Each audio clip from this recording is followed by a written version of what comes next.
like I should, feel like I should, feel like I should, feel like I should go. Go. Feel like I should go. Feel like I should, feel like I should, feel like I should, feel like I should go.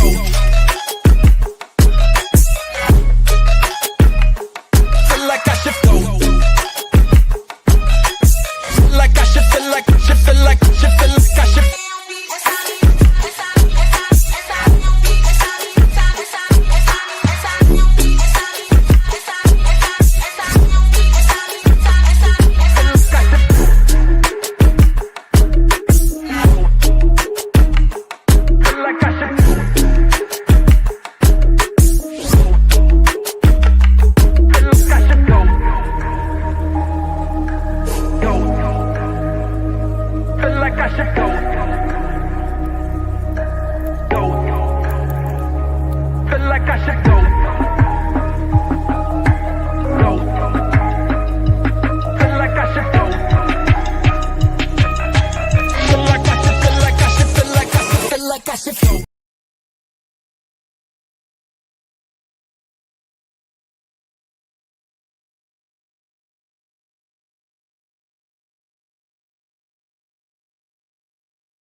Sorry about that. My mic was muted. Welcome to the show, everybody. Welcome to Stanley versus the World. We are going to invert what we usually do. Just a reminder for everybody. We're going to start with, the videos and kind of the lighter stuff. And then towards the end of the morning, we're going to get more into the news. Do want to bring up one breaking news story. Looks like Jack Smith has been allowed to release at least part of his final special prosecutor's report. And it's got some interesting, one interesting thing in there that I guess makes it breaking news. But in the end, it's not going to really matter. Trump gets inaugurated next week, and that's pretty much the end of it. So I'm going to, this first video, we're going to start with some black oriented farming videos. Just kind of a survey of, what black farmers are doing out there and the different types of farmers, like urban versus rural, that sort of thing. Then there's a couple that actually does a lot of sailing, which I honestly have never run across a black couple who lives almost full time on their sailboat. So that is very interesting. And it's been decades since I've actually even been on a sailboat. So that's kind of exciting to see. And then, excuse me. I've got a couple fishing videos also. So we're going to start with some folks I've never heard of. We'll see what they're all about. It's called Black Tino Farms, and it's called Our Morning Routine on the Homestead.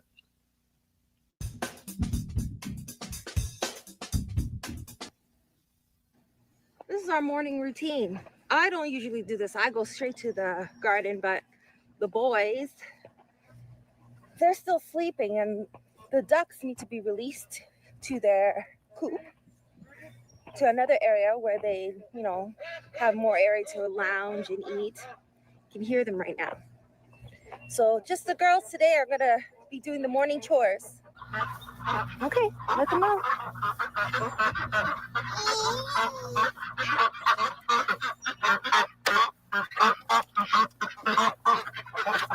Give them space to come out. Out of the way.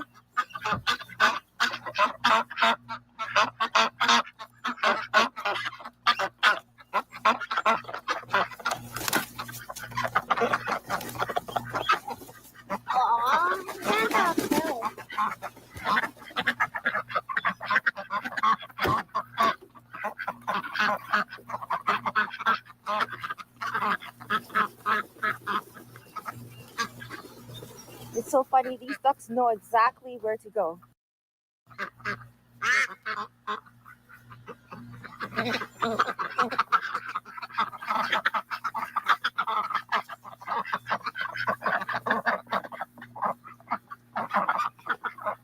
Here's Xanthar. Xanthar has trouble walking.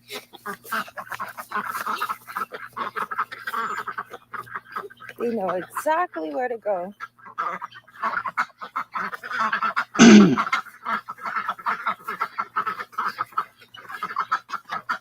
So they're hungry. So what we do is we give them their feed, about 1 or 2 cups. Oh, they're angry.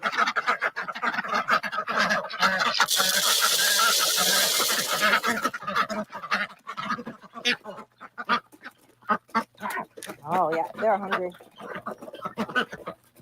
Now I'm not too sure because I don't really do this. If Christian gives them 1 cup or 2 cups, but I'll do the 1 cup for now.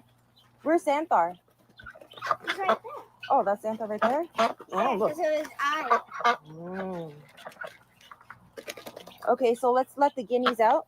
The guineas also come out. No, Natanya, come. Open the gates for the guineas. Oh, you're not tall enough.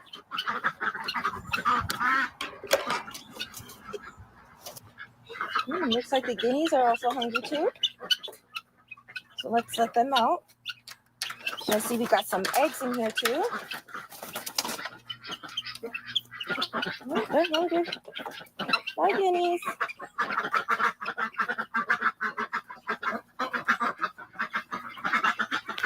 Natanya, we got some eggs in here. So we're going to take the eggs out. That's Albert. Albert. Okay, let's take the eggs out and put them inside. So they also need water. The ducks drink a lot of water. Sometimes they even drink from this poo-poo pond water. But I'm going to get the boys to clean these out so they have some fresh water today. So let's go take a look at the chickens. So got to walk back down here again. For those of you who haven't been to our farm and taken a tour, the chickens are in a different location, which I do want to change because I think all the birds should be together, even if they don't get along, at least have a different enclosure, but in the same area. So there's none of this walking back and forth. I want to use my time efficiently. And plus, when the chickens are close by, I may be able, oh my gosh, there's a beautiful butterfly. Sorry for that distraction. Yeah, when the chickens are closer by, I can easily feed them from my garden, whatever produce I don't use, or if it's eaten by insects and like our family's not going to eat. So it's just more efficient that way. And plus I can use their manure in my garden as well. So here we are at the chicken coop. I'm going to release them. Oh, good morning, my love, my sleepy head. So I guess you're ready to do the morning routine? Yep. My chicky wickies. So again, here we're going to release the chickens. Hello, ladies and gents. Hello, guys.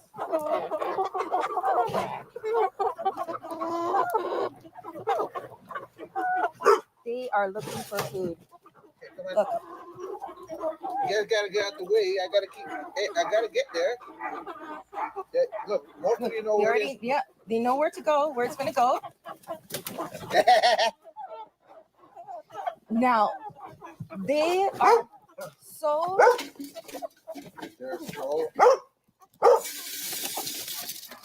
they're so mean with each other sometimes. they even starting like nicking at our legs. So the kids don't want to feed them anymore. Oh, there's one looking at. That's Funny, what's following you? You following me? Yeah.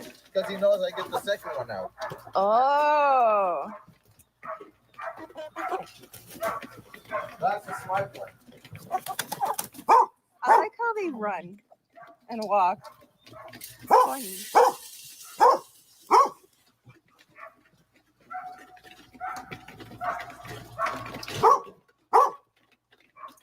So it looks like they need some fresh water. Yeah, we do need some fresh water. So we created this thing. We find it much easier, right, Christian? Yeah. Where we got like as you can see, a bucket for any hardware store, and we bought these little cups, right? And the chickens know to drink from it. It releases some water in the cups. Really easy to install. So all we have to do is just take the hose, fill her up, and that's it. There's no like unscrewing the water feeder and cleaning it out and all that nonsense. So this is so much easier and efficient. So that's our chickens. So some of you may ask, why are the chickens in the coop? Well, we have a lot of hawks. We have a lot of fox in the area and other wild animals that may go after our birds. The previous owners did warn us that some of their chickens did die or were captured due to the hawks. So we don't have a lot of birds, so we don't want that to happen. So they're staying in that area. Sometimes we do let them go range in our feed here on our property, but we have to be close by. So when we have the time and we just want to like chill, relax, and we're okay to watch those birds, we have time to watch the birds, we'll let them out. Yeah, so now it's time for me to work in the garden. What do I do in the garden? Well, I'll show you. So here we are outside my tomato house. So look at all this. So much greenage. I go through the garden every day, and you see, if I see these little suckers here, I pluck them off, just so I can manage the growth of my tomatoes. But yeah, last night it rained, so I don't have to be watering today. So usually it takes me about an hour to water everything, like a good deep watering. Then I do some pruning. I basically harvest my fruits and vegetables on Friday in order to sell in the market. But you know, if we need anything in our home, like zucchinis or green beans, snap peas, we just take any time of the day and use in our kitchen when I'm cooking. So here's our tomatoes. If I turn around here, you see behind me is the trellis with the green beans. Some of the green beans have been coming in. So here's some green beans coming through. Look how they just fall through the trellis. This is exactly what I want to happen. So easy to find when picking. I got my cucumbers finally coming in. Well, not the actual cucumber. The plant is growing, and then the bees and the peas and the beans on the other sides. Let me show you my sunflower. Good. Look at my sunflower right here. Look how tall it is. It's huge. It's like another, I don't know, 4 feet. I'm 5'5", so another 4 feet would make it almost like 9-10 feet tall. So just quickly again, going through the garden. I usually do a month-end video on the progress, so I'm not going to spend too much time. So again, just watering, pruning, making sure all the fruits and vegetables are going through the trellises properly. Just seeing what we're going to be harvesting on Friday, and making a list of things to sell at our market on Saturday. So it looks like we're going to have some zucchinis definitely to sell, to pick. I do have some more in the cold storage. Looking at the peppers. So the peppers and the tomato area, I spend a lot of time here because I want to make sure I prune everything. If they're young plants, then making sure like I head them, like take off the fruits, because I want them to be strong before they start to go to fruit. Here's another tomato area you may have known.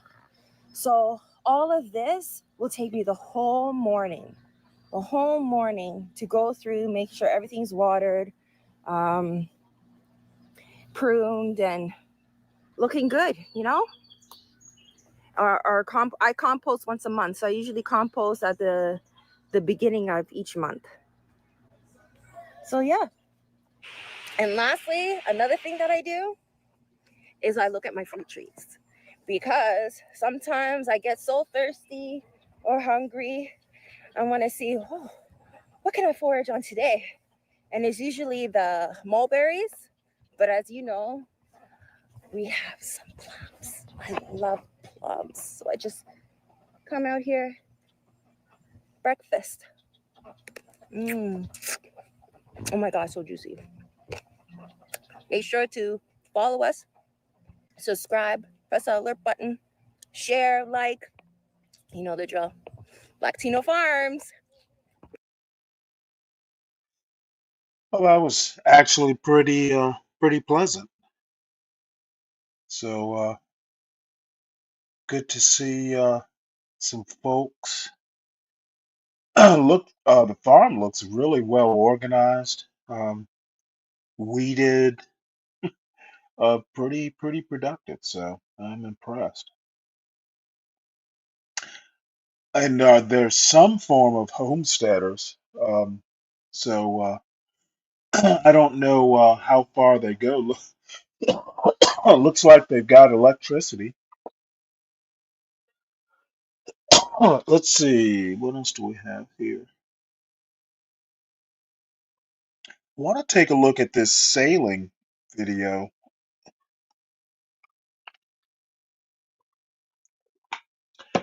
Pretty excited about this. I've literally never met a black couple in person that actually does sailing. Um, and I watched a video from them last night. They actually have done the intercoastal waterway on the East Coast. So I think this is more or less an introduction sort of thing. So we'll have a look and see what they're about. It's called damage control. That's what they call their boat anyway. Yo, what up, Damage Control family? The time has finally come to leave land life behind. All the comforts I've been used to for over 50 years. All the security. All the stuff. Leaving it all behind.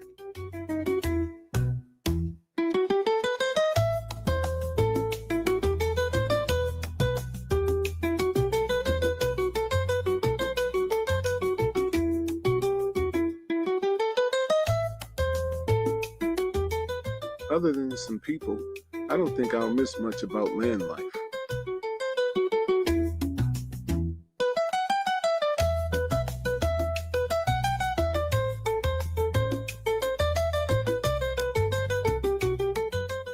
I was now on a mission to make the boat, sailing vessel validated, as comfortable and as secure as any place on Earth.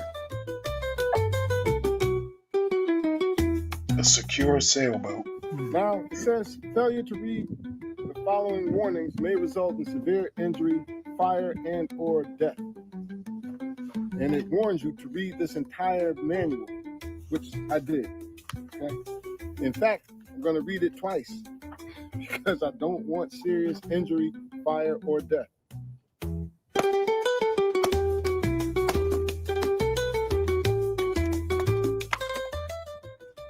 Now that everything's installed I lit a fire to see how it all works. Make sure there's no soot leaking inside. Everything looks good. It's properly venting outside. You can still smell a little bit of the curing of the stove. We loaded up the last bits and pieces from the condo. All right, we're leaving Quantico for the last time. Bye-bye, Quantico. Goodbye, Quantico. Here's your gate key card to the marina. Bye, Virginia. Peace. So we're gonna drop this as proof in the drop box. There's tons of spiders here. Hope I don't get bit and delay my trip. Is it up here? No, we can't. Oh. There it is. It's in the drop box. Why didn't they bring a flashlight? All right, here we go. So long, Quantico, for the last time. We are out of here. They came to say peace. You want to say hi?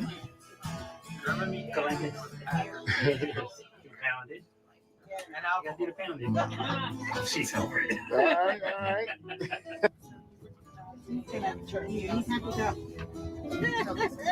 Travel, I make sure we stop. Flowers? For breeze. Breeze and stuff to make sure we got here. You know, it's a non-smoking hotel. Oh, yeah. You're like, Look who she brought with her. hi, everybody. Hey.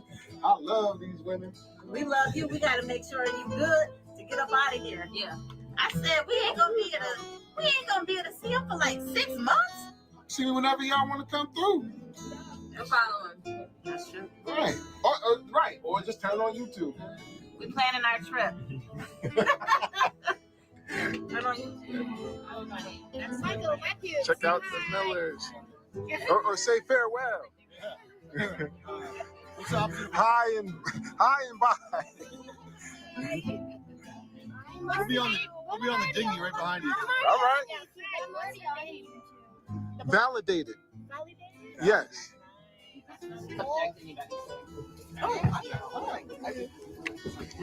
Has to be honey. They say I have allergies in America that I don't have other parts of the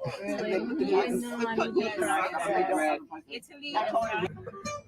Yeah, 2 more buddies came to say farewell. Right. And Fred wanted to wish the Jaguars and hope that they win tomorrow, so that's why he wanted me to come. They need to do the Jaguars need to do some serious damage control. Very excited.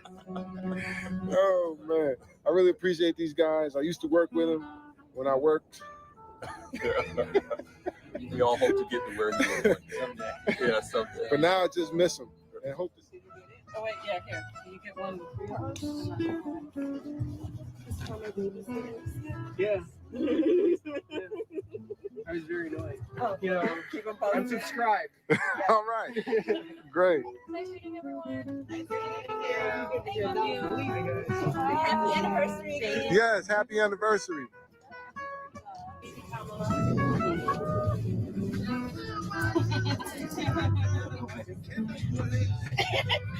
No PlayStation rooms in our house.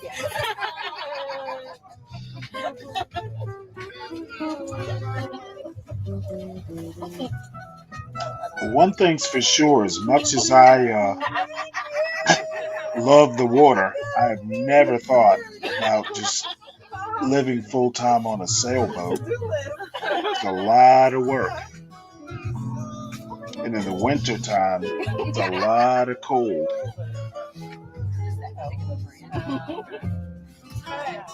You doing a video now? You're ready? I'll switch the video.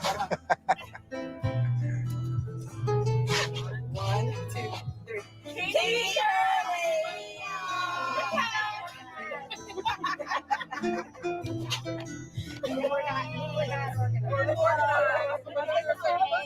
I'm a mom. So right.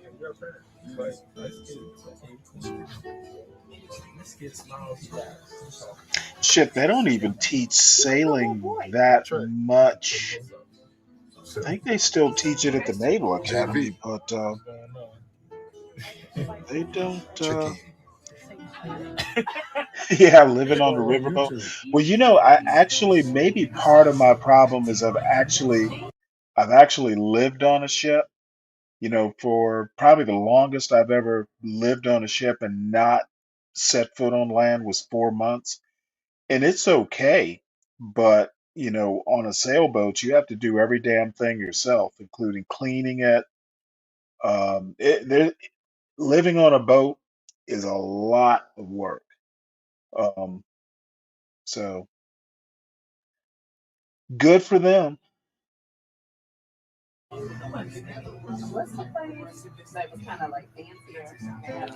This is a pork chop Jesus, I don't even conversation want to think about between Erica being on this and boat Susie. during a storm. Erica drove from Detroit to say farewell. Thank you, sister. That's Susie's sister. That boat is already getting junky.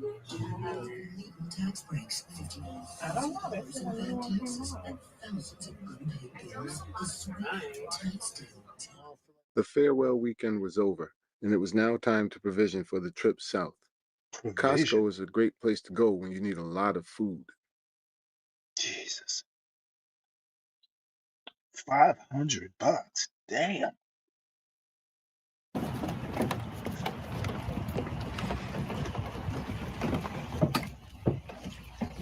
Mommy, the last bit, and we are pushing off. Fucking boat Thanks, needs man. maintenance, man. The wood's all Love scuffed. you. Love you too. My man Doug B came to say peace. Well, you better Dad Don't came sink. to say peace. Help me out. Yeah. Yeah, man. This is it. We out. We out. It's be safe. Sure enough. You can come with us.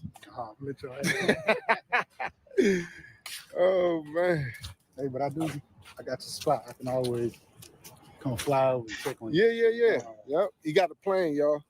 We're gonna get him flying it. Coming to scoop us up so we can come back and hang out for the weekend or whatever. Or he can fly in and hang out with us for the weekend. Della B, y'all. Della B. Go along Athletic and Aviation Association, baby. Woo-woo. What is this for, baby? This is for our cute little wood burning cubic mini. That's right. Keeps us cozy while we're up Jesus. here. Shout out to Sherman. Shout out to brother Sherman. He is my brother. He is her brother. He invited us to his wood pile. Yes. And he cut up all these little 6-inch pieces for us. Hooked us up. Yep, we had an axe swinging good time. Well, I didn't swing an axe. You didn't, but Sherman and I did. Yeah. I'm sure I could have. So now we're gonna load all Stop this up taking on them the 2 dinghy pieces at a and time, get it Pierre. back to the boat and stay Get this warm shit until we get down stacked. south. Yep. Cozy warm.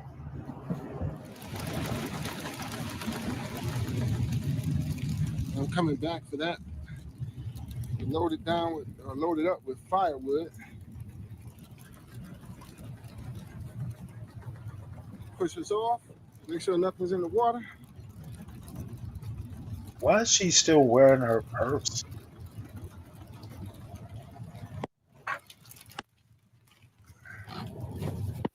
Why are they taking off at night? Yeah, sure. Sure. Oh, okay. They're just going out to the boat. Or to the, yeah. All right, in the rain.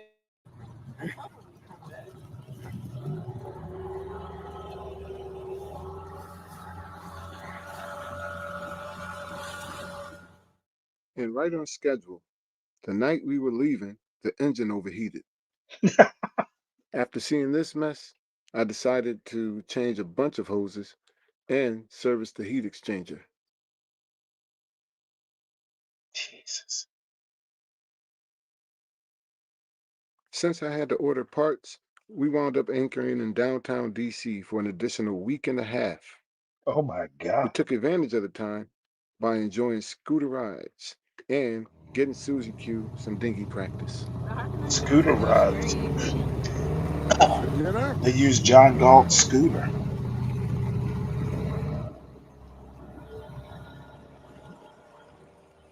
eventually the parts came in and we got the boat running perfectly.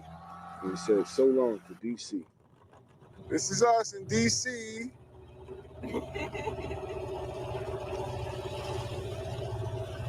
Pretty.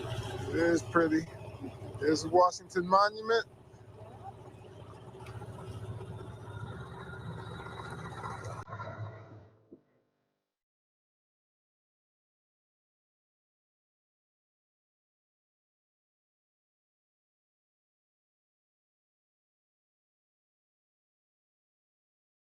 Hmm.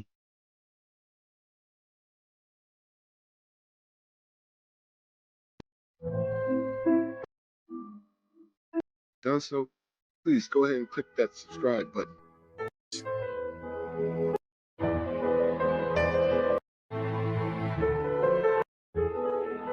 Let's see, how many subscribers do they have? Let's see, they 5,000, just over 5,000 subscribers. Interesting. Go ahead and subscribe. What the hell? All right, let's see. Now we have more homesteading. 3 days on a homestead in North Carolina. City Girl Gone Green. That's the name of this channel. Let's check it out. Yeah.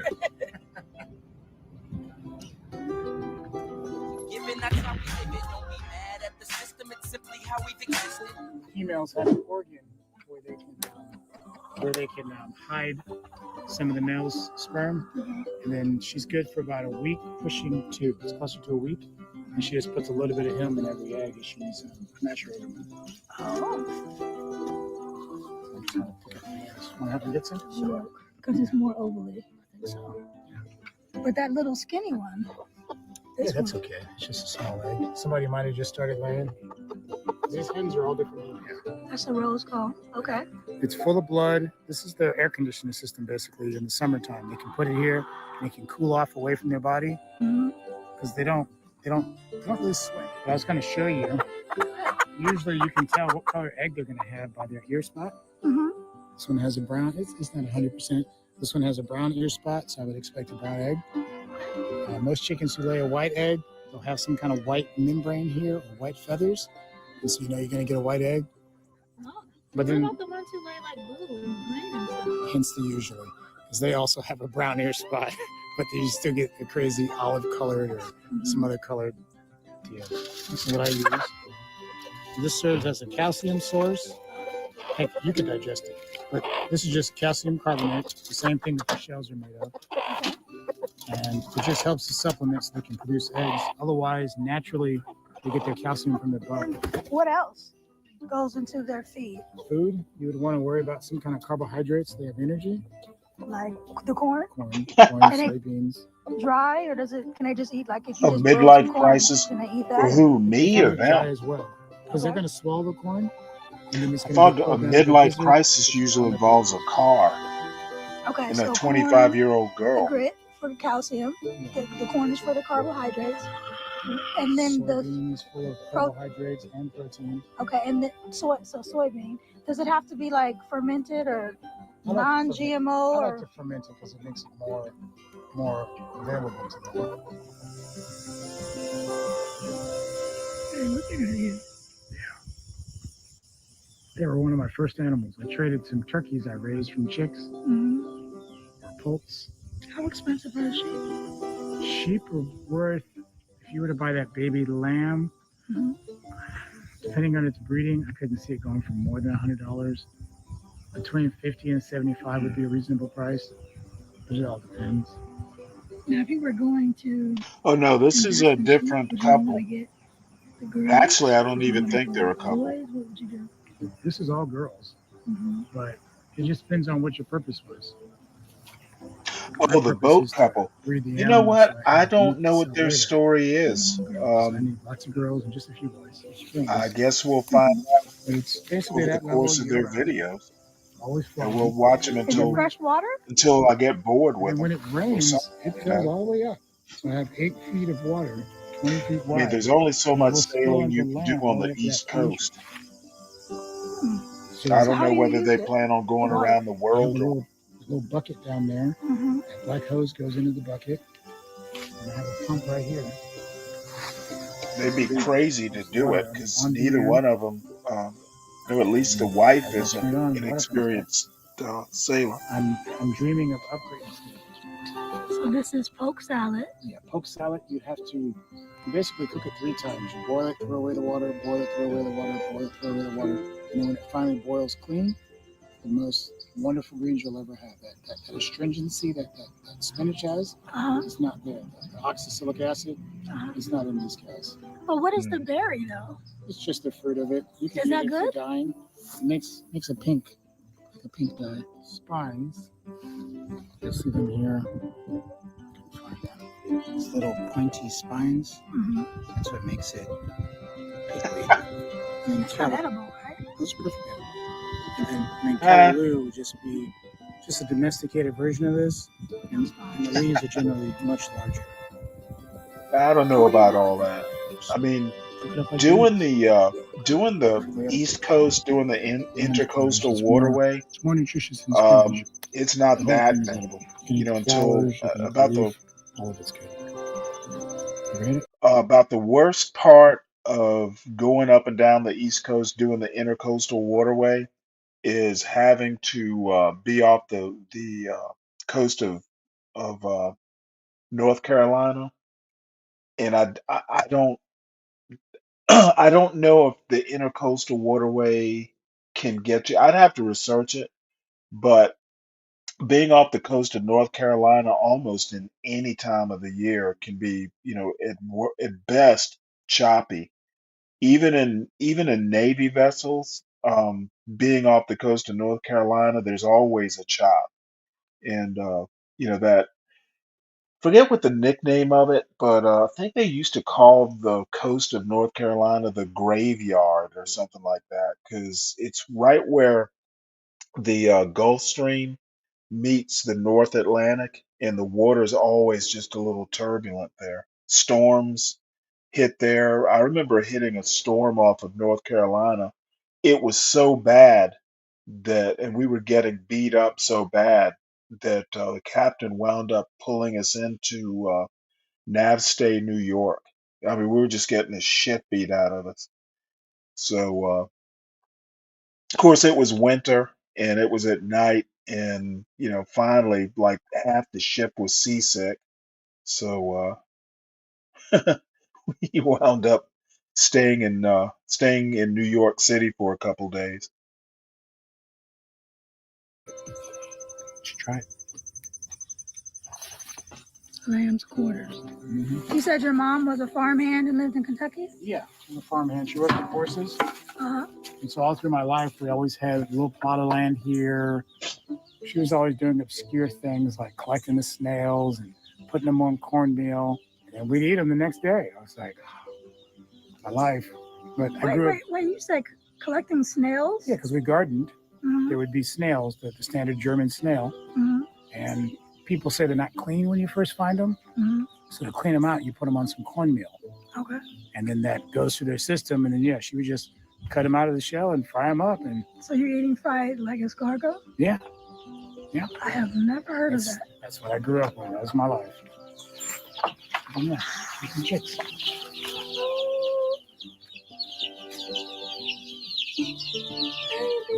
of the great things about making it out here to this particular homestead is that it's still pretty raw. It's a very, very early homestead. A wonderful opportunity actually to see how a homestead actually kind of evolves from, like raw land to kind of the things that you see on TV or on YouTube. And to be honest with you guys, just like a lot of what you see on Instagram is really just for Instagram, all of the angles, and even in van life, all of those perfect sunrises and perfect sunsets and all that stuff, those things are really nice, but they're not always, what real van life is about.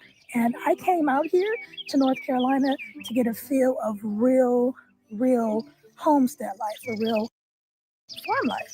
And that so far is exactly what Emmanuel's been showing us. Hold it out, then go back in. Okay. Just play with them like it's a yo-yo.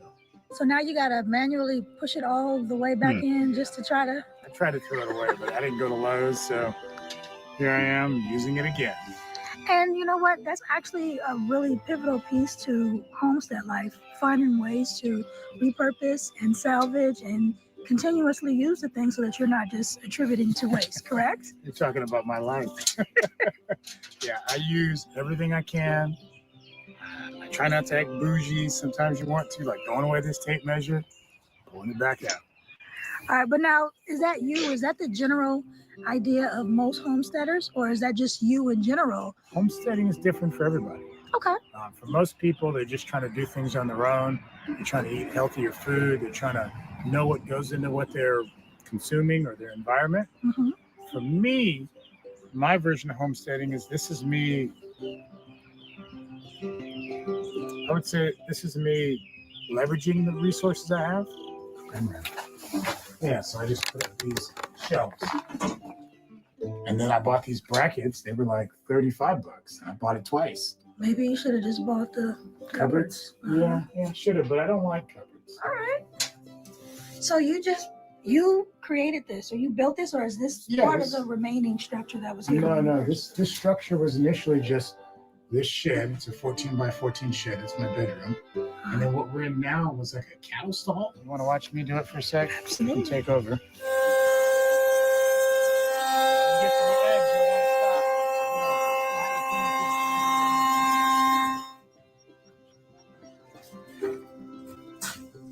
These guys are just your basic standard mint. There's plenty of it. And the way I like to identify this is that it likes to grow its leaves right next to each other. They're just right in a pattern. They'll kind of spin around and they'll be right across from each other.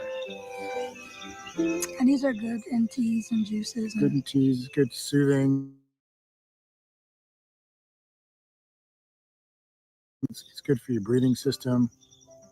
And the way you identify mints, just things in the mint families, they have this square stem, if you can see that. Mm-hmm. Square all around. You showed me that with the lemon balm as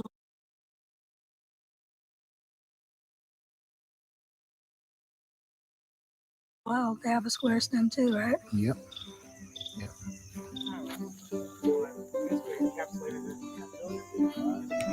So this has been an incredibly awesome experience here at Homestead of Celia. I've got some bug spray because these bugs, these mosquitoes, these gnats, and ticks, yeah, that's stuff is no joke.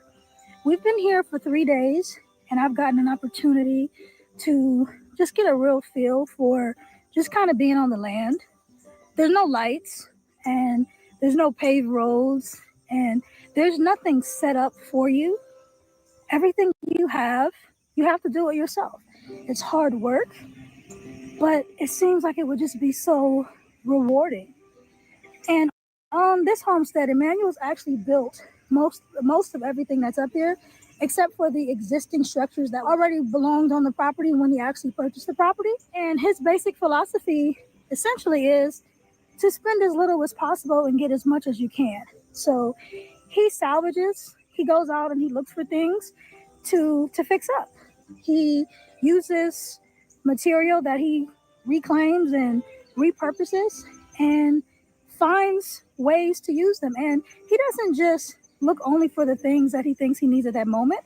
When he's out and about, he actually picks up things that he feels like at some point in time he'll be able to use. Now, for the majority of us, we would say, oh my God, that's just going to create so much clutter.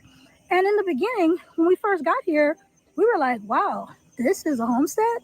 But once he explained it and actually showed us what he does with the actual material, all of the things that he's been able to build and actually repurpose, everything began to make so much more sense.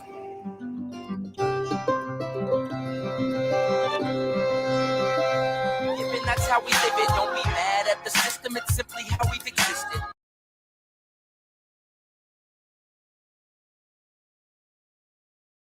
All right, I got one more homesteading video, then we'll actually finish up a pop the balloon that we started earlier.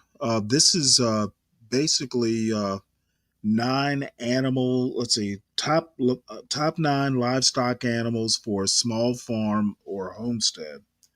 So let's see what this young lady has to say for herself.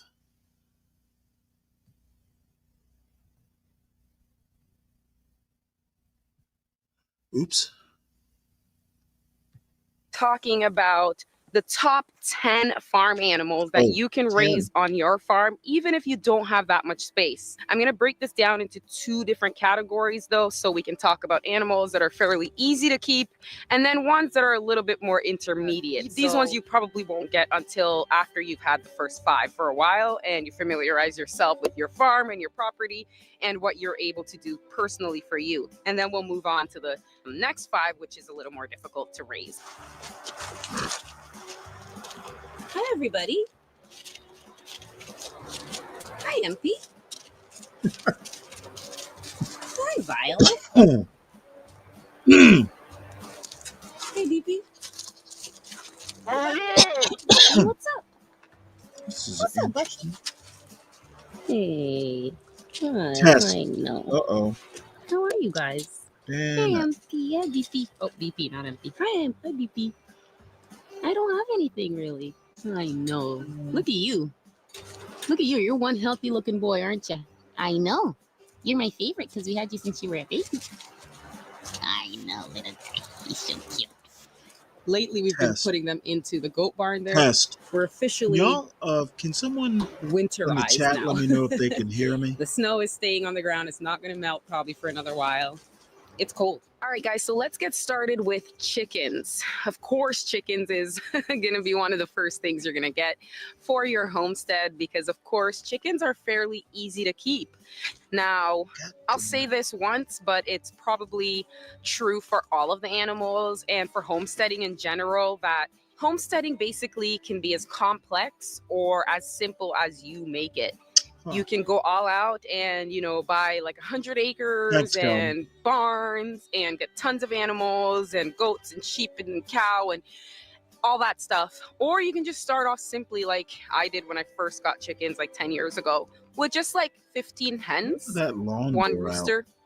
And from there, you can build your flock. So when you first start, I always advise people to just get like 6 hens when you first start. And then trust me, that flock will grow because you'll end up loving your chickens. You'll end up loving your chickens so much that you definitely will want more chickens sooner rather than later. Chickens is just one of those things. It's super addicting. Like you get into it and then before you know it, you've got like 60 birds, all these different breeds. And because they're so easy to keep, you can really get carried away with the amount of chickens you get. So just start small and you can always get more birds, or you can always add a rooster to your flock and then your eggs will get fertilized and then you can either incubate and hatch them, or you can maybe have a broody hen if one of them goes broody. Fairly simple. When you first get your chickens, you're going to have either babies. Now you can have day-olds that you can order from a hatchery, or you can just get chickens from a friend or a neighbor, or on, you know, some classifieds, you can go and find chickens rather cheaply.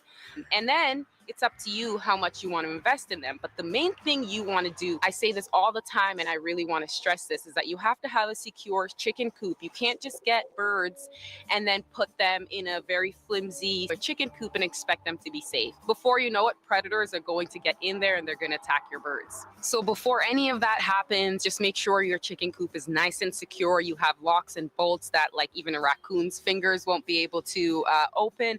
And when you do build your chicken run, you want to dig your fencing down into the ground a couple of feet if you can, because predators will dig to get to your birds as well. There's also probably predators that are going to come from above. Hawks and things like that will also want to eat your chickens. Make sure when you do get your chickens, you're going to, you know, put them somewhere secure, and that you're going to try and limit the predator load as much as possible. Now, moving on from chickens is something that's very related to chickens, and they're quite similar. I have them here, and I absolutely love having this on my homestead. I could never see myself with a flock of chickens and not include a few of my ducks. Ducks are so awesome. About 10 or 11 years ago, I tried one of the ducks we raised as meat. We did a beautiful roast duck, and guys, I'm telling you, the meat was so good. It's one of the most underappreciated meats I think I know of because it's so delicious. The fat the duck meat has is really, really good, and it keeps that meat so tender. Might I say it was more tender than like eating a chicken, and I was It's all shocked at dark how meat. delicious duck meat is. And even if you don't want to raise the ducks for meat, you can raise them for their eggs. They lay a beautifully large, like extra large egg. When it comes to sizes, they're probably an extra large if you're comparing them to a chicken egg, because they're a little bit bigger, and their yolk and the whites is a little thicker. But I use my duck eggs in place of chicken eggs all the time, and it's absolutely no problem. Just know that you're getting more with the duck egg, so you're probably going to have to, adjust. But the eggs are delicious, the meat is delicious, and you can keep them practically in the same way that you would your chickens.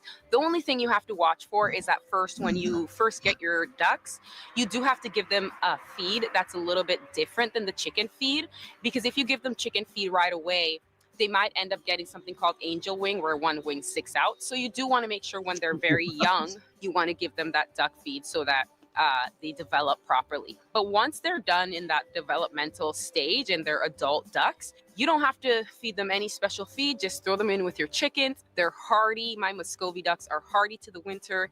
They don't get any illnesses or diseases. And I find they're a lot more chill and docile compared to my chickens, who can be obviously sometimes a little jumpy. But these ducks are so cool. And for me, because I only keep one type of chicken, which is my barred rocks, I love having my Muscovy ducks because they just add a little bit of beautification to my flock. It's not just the black and white chickens. Their feathers are also really beautiful. And I just love my Muscovy ducks. Now, you can have two white Muscovies and they'll end up having a black duck, but I love them. I love all the different colors they come in, and I just couldn't see my flock without them. So that is the second animal that you can keep on your homestead rather easily and cheaply. Let's move on to number 3. Now, moving on from number 3, I'm just going to piggyback off of the chickens and the ducks, and that is quails.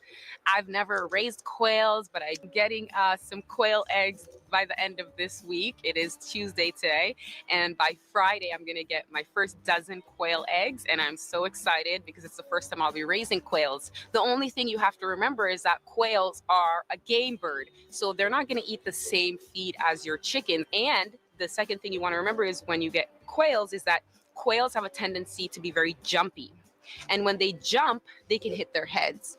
So you want your quail coop to be rather short so that they don't have enough room to jump and bump their heads. Either you keep it nice and short or you go about 6 feet, because anything in between that is going to cause them to either hit their heads and snap their necks, or they'll get badly injured from hitting their heads. So if you go over 6 feet, they won't even hit anything and they'll just land back on the ground. Or very short and they won't have enough room to actually jump to injure themselves. So whenever you do get your quails, make sure you keep that into consideration. Quail eggs are obviously going to be a lot smaller than chicken eggs, but they are really beautiful. They've got like a nice speckled color and they're just so cute. Quails are also delicious as meat. They taste pretty much just like a chicken. I know another thing on my list that also tastes like chicken. They are that isn't tiny. chicken. But the quails are also great as meat birds because they mature rather quickly and their meat is really tasty and really tender, as well as you get these tiny little eggs, so you can keep them for eggs or you can use them for meat. I'm going to have my... Okay, just to let you know, quail are really small, and if you're hungry and you're going to use them as a chicken substitute, you'll need about 4 of them, for a meal. So bear that in mind. Turnix quails. I'm going to get the eggs delivered rather soon, so I'll be making some more quail content as well. So when it comes to birds, I would say chickens, ducks, and quails are fairly easy to keep, and they make a great addition to your homestead. Now, moving on from the birds, we're going to talk about something that I said tastes like chicken, and that is rabbits. Meat rabbits are absolutely delicious. They taste just like chicken. I also have to say, barbecued rabbit, like on a basically put rabbit on a like a regular old charcoal grill. They are delicious. What I've heard, because I've actually never had a meat rabbit. My husband just isn't into raising rabbits. One of our really good friends, the man we purchased the quarter cow leg from, he raises rabbits and he says they taste just like chickens, and he loves getting the fur off the rabbits to make mittens and hats and things like that.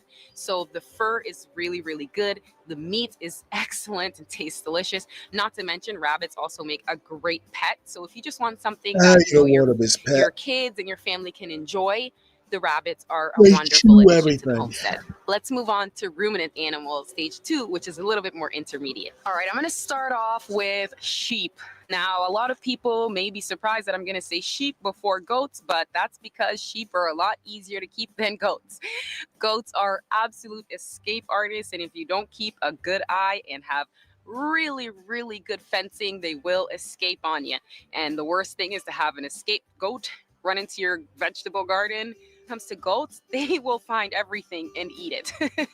And they're so good at escaping that I think sheep is probably one of the easier ones when it comes to ruminant animals that you can keep. Sheep are so docile, you guys. We keep 2 to 4 sheep here, usually once a year. Sometimes we'll keep them longer, but we usually raise them for meat. And they're so easy to keep. The goats and them, they get along. As long as the sheep has enough room to run around so they can get away from the goat for a little while, then they actually get along really, really well. I don't ever have any issues raising my sheep and my goats together. And if I do, I'll just separate them. And usually it's the buck, and he'll just get put into his separate pen. But the sheep in general are just a really docile animal. They're super, super calm, and they don't try to escape your fencing, which is a huge plus for homesteaders. Us goat keepers know that if we don't have fencing that is really strong and very secure, the goats will escape. So if you can go the route of keeping sheep at first and then moving on to goats, I think you would benefit from that greatly, because the sheep are just not going to try and test the fencing. They're a lot more calm. And I find that especially if you hair sheep and not a wool sheep, there's 2 different kinds. So wool sheep are going to need to be sheared at least once a year in the spring, and that's going to help them stay a lot more hardy, and it's going to keep them disease and pest free, because if you keep that old wool on there, it's just going to invite diseases. Starting with a hair sheep is probably the best way to go, and that's what I'm going to look for my next 2 sheep that I'm going to get here. It's going to be hair sheep, because we did have the wool ones, and those were they just required a lot more time with the shearing and everything. So if you do keep the sheep and you want the wool, then you can also get wool from it, but we usually just keep them for meat and as a companion animal to our goats and things like that. So we really like having the sheep, and our number one reason is because they just don't tempt the fencing, and they're so easy to raise. They do require a bit of like minerals and some supplements and things like that. Maybe you have to deworm them once a year or whatnot, but it's the same that you would have to do with goats. But they're just a lot more docile, and I find they're a lot easier to raise. All right, now moving into the next animal, we're gonna talk about pigs. Pigs is something I've never grown because we just don't eat pigs, but pigs are delicious. If you eat pigs and you eat bacon and things like that. What you do need to know is that pigs root, which means they dig. So make sure when you do get your pigs that you have a nice secure fence, because remember, pigs are very strong, heavy animals once they're full grown. They may look cute and tiny at first, but they put on weight rather quickly, and they grow pretty fast, and they're heavy animals. But you can find a really nice docile breed, and then you can have meat for your family for a long time.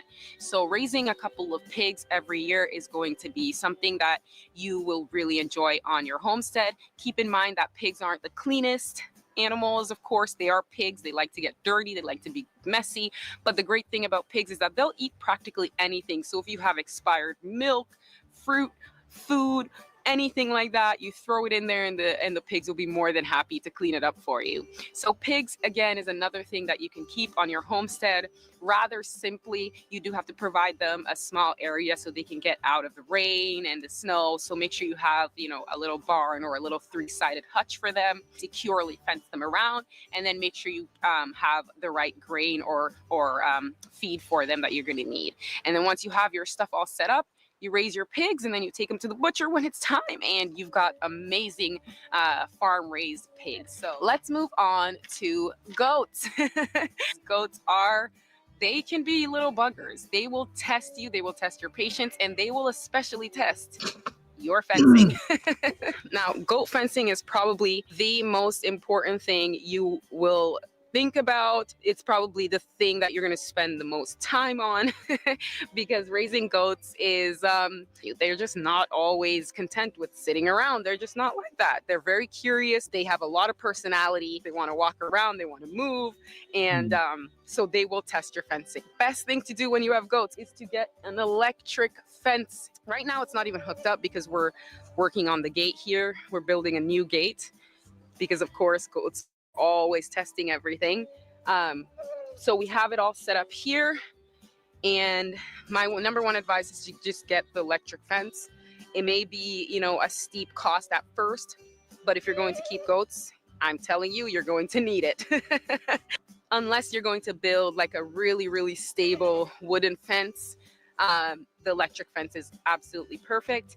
I really like the electric fence also because I can move this whenever I'm doing rotational grazing with my goats and my sheep. I can basically undo all of these, take out the T-posts, and I can put it, you know, somewhere else on my property, like over there or back there in the woods or up the hill up here or on this side of the hill. So there is a lot of room that I can move the goats, but I wouldn't be able to do that if I didn't have the electric fence. Now, some goats are hardier than others. So when you go to purchase your goats, make sure you look into it and you try to get a hardy breed, a breed that's going to be good in your climate.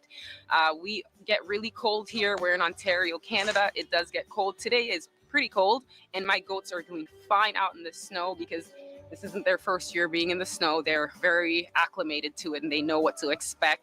But they're also, you know, boars and pygmies, which are breeds that I know to be hardy enough to withstand my Canadian temperatures. So just do a little research, find out the type of goats you want. Now, I do recommend if you're only getting your first goats that you go with a miniature breed. A miniature breed is basically a breed of goat that was bred to maintain its small stature. So it won't get past a certain size.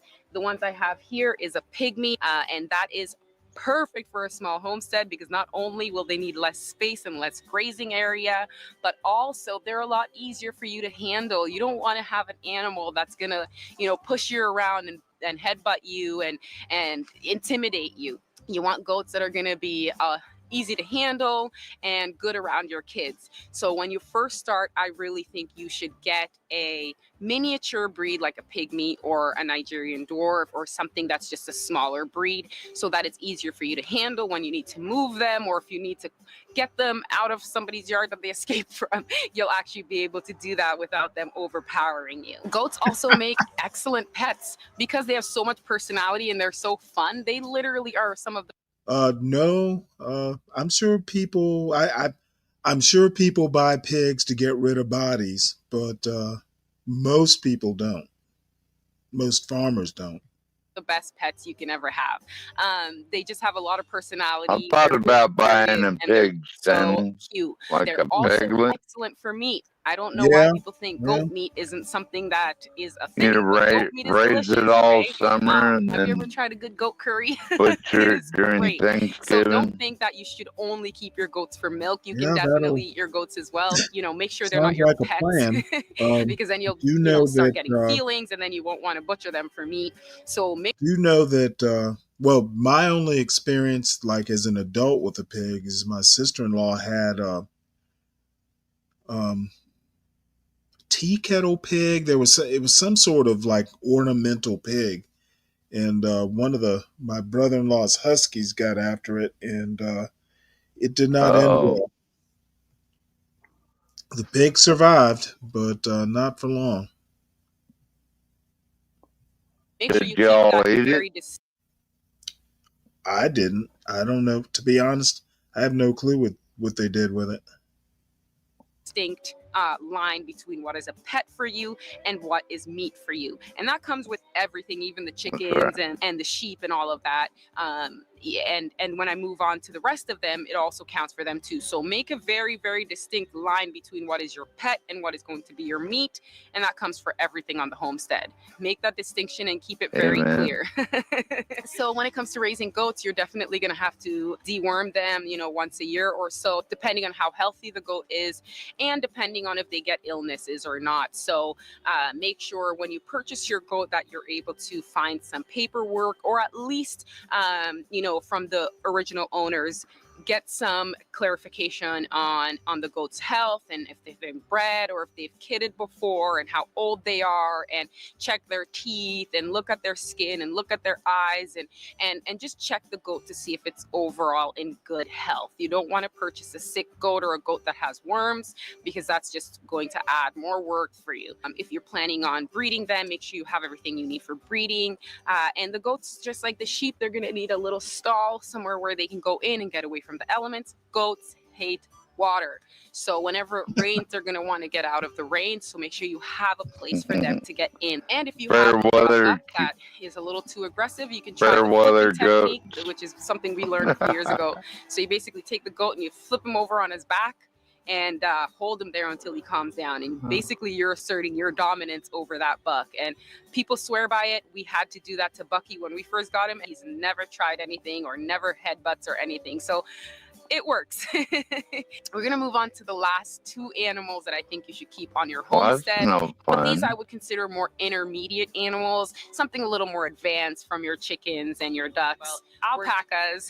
I don't have alpacas, but people keep alpacas because they're great for two things. Number one, I didn't know this, but their wool or their hair is very, very soft. Some say it's even softer than silk. And people pay top dollar for this hair because they make scarves and mittens and things like that out of it. So a lot of people will shear the alpacas and sell that for money because it's a great way to make money off of the animal. And then a second reason why people would keep alpaca is to protect the other animals on the farm. Alpacas hate predators, and so if you have raccoons or foxes or anything like that trying to come and get your chickens or trying to attack your baby kids, the goats, then maybe an alpaca would be something you would think about if you have the space, because again, they're kind of like a cow or a goat. They need that area to graze, and they need a little space to get into to get out of the elements, but they will graze on grass and hay and things like that as well.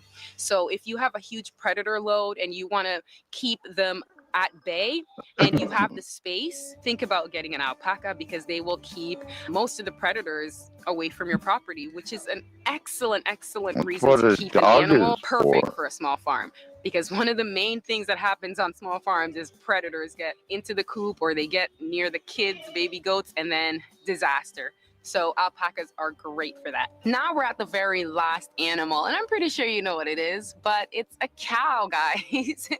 What would a complete homestead be without a cow?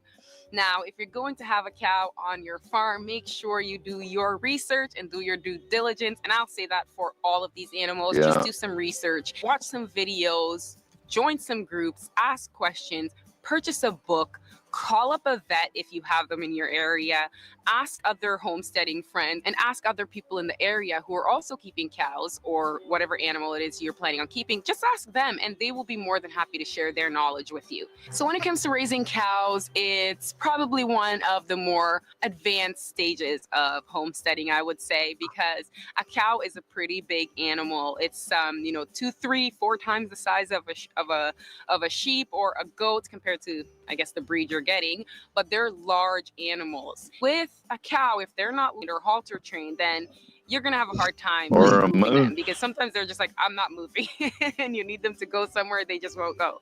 So make sure you research the breed of cow that you want, and why are you getting a cow? Are you getting one because you want milk? Are you getting one because you want meat? Are you getting one because you want both? Or are you getting them to breed? What are your reasons? And when you find out why you're getting your cow, then you can deduct the type of cow, like the breed and the size and everything else. For a small homestead, you're probably going to look at a miniature breed. Miniature breeds are great for homesteads because they're just not full size, and handling a full size animal can be pretty intimidating, really. A cow is a big creature. So if you're able to get a miniature cow, a Dexter is a great cow to start with because they're a small cow. They're one of the smallest cow breeds in the world, well, in North America anyway, and they just require a lot less. So for example, a Holstein, which is a full-size cow, would need like 1 or 2 acres, whereas a Dexter, which is a small miniature cow breed, only requires 1/3 of that grazing space. So not only will you save money on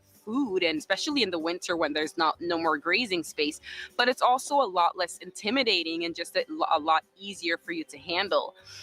So I think starting off with a miniature cow, and then once you get your hands around what raising a cow is like, what milking a cow is like, what Watch out, having, you know, dog. maybe if the cow is going to be bred and you're going to have babies, what that is going to be like, so that you get that hands-on knowledge before you start investing in a larger breed animal. But yet they still put on a lot of weight so that you can still harvest them for a pretty good amount of meat. And you can also keep them to milk. So with a cow for feed, you're just gonna need either pasture, which is just grass, or because it's probably going to be winter where you are and you won't have grass available, so you're going to have to buy some hay for them.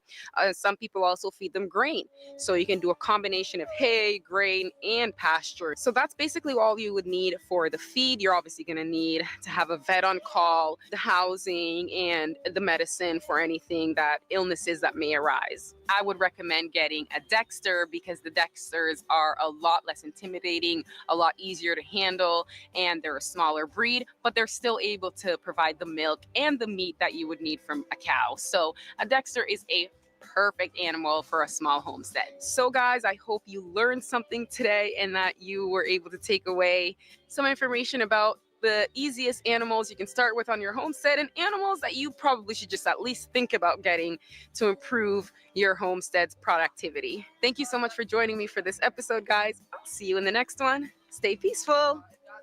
Bye. Why, I appreciate that she was so informational. I was looking actually down at one of the comments. This guy says, "I really love seeing black homesteaders." So some actually really good comments for this particular lady. So I'll subscribe. We'll keep up with what she's doing. The last video, I said we were gonna go to Pop the Balloon, but there's one more that I found that I want to have a look at. This is called We Boat 2. It's a YouTube channel called Black Boater. So I kind of previewed it. Looks like a bunch of bougie black folks out there doing, well, middle-aged black folks doing stuff that I wouldn't necessarily be interested in, but figure we'll take a look at it.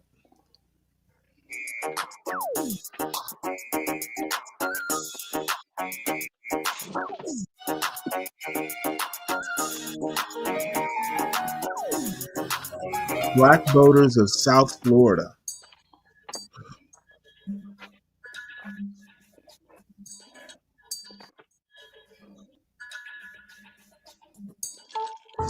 And I'm going to preface this. I have literally never wanted to own a boat. They're a money pit, and they're just too much work to keep them maintained.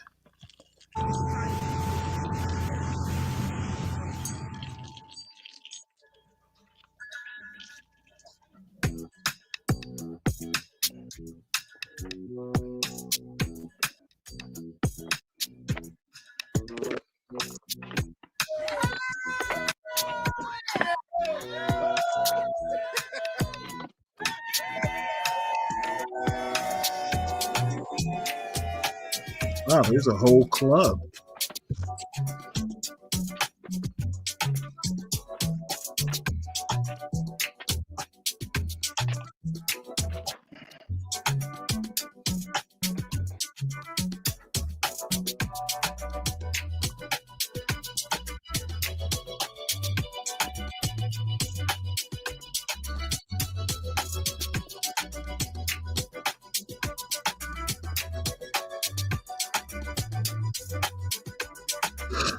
Must be nice.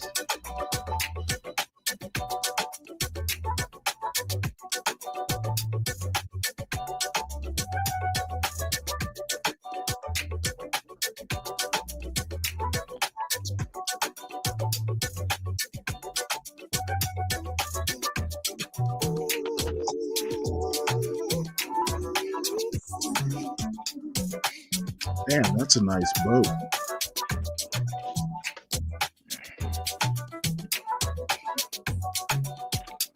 Well, boats are cool, but they are money pits, like you say, Stanley. They're probably just renting them or something. Yeah, man. Speed through this.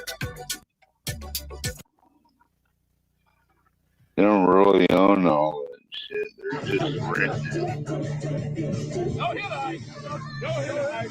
How the fuck do you know?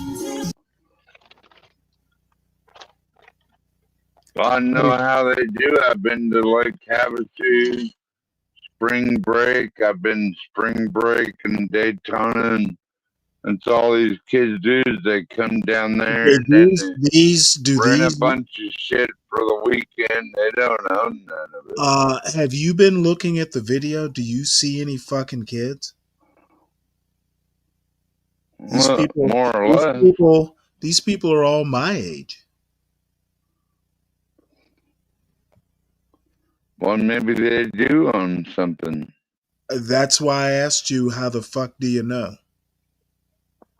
'Cause I've been all around it. Okay, like I said, do you see any kids here? These are all like grown-ass adults. Just young people. They're not like Okay, 50, these are 60. grown-ass motherfuckers with gray in their beards.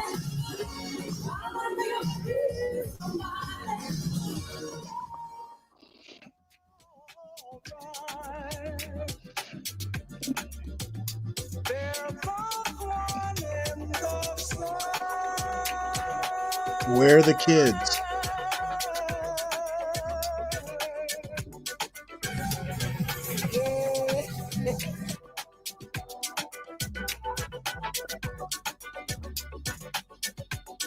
Listen, don't it see me go through life? Yeah, we'll speed through some of this. This is pretty much all a bunch of old people having fun. Not a kid in sight. Still renting it. Yeah, well, maybe they are, maybe they aren't. But how the fuck do you know? Either way.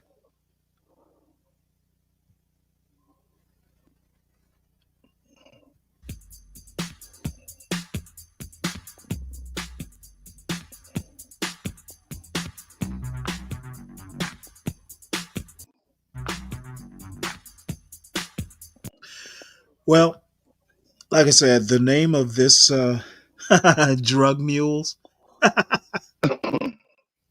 Well, maybe they are, but they're too old too old to be taking drugs.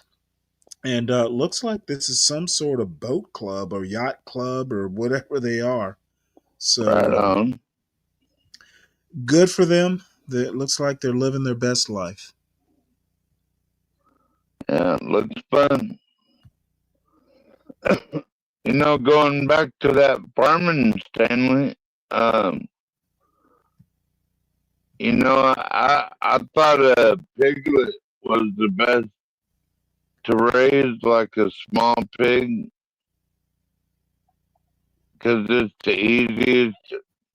You only need a little shelter for it. You can raise it like all summer from like spring to Thanksgiving, and you can butcher that pig. It'll be a great big ass hunk of meat for the freezer for the winter. Sounds appetizing.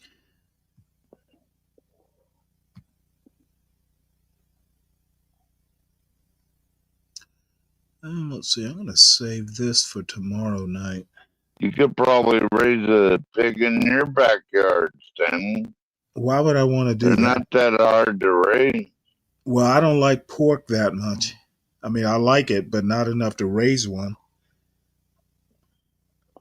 But you don't have to eat it all yourself. You can share it with your neighbors or whatever. Yeah, I guess I could do that. I can see knocking at my neighbor's door going, "Hey, would you like some pork products?" Oh, they'd be coming over once they smelt it in that smoker. That homegrown pork like that. They'll be over there every day knocking at your door. You ain't got to go knock it there. Well, I will definitely consider it. Georgia Outdoor. Damn, you know what? I forgot about this program. I used to watch this all the time.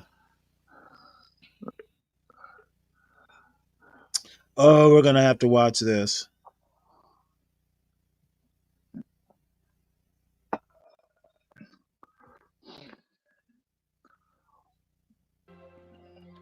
I used to watch this as a kid on PBS.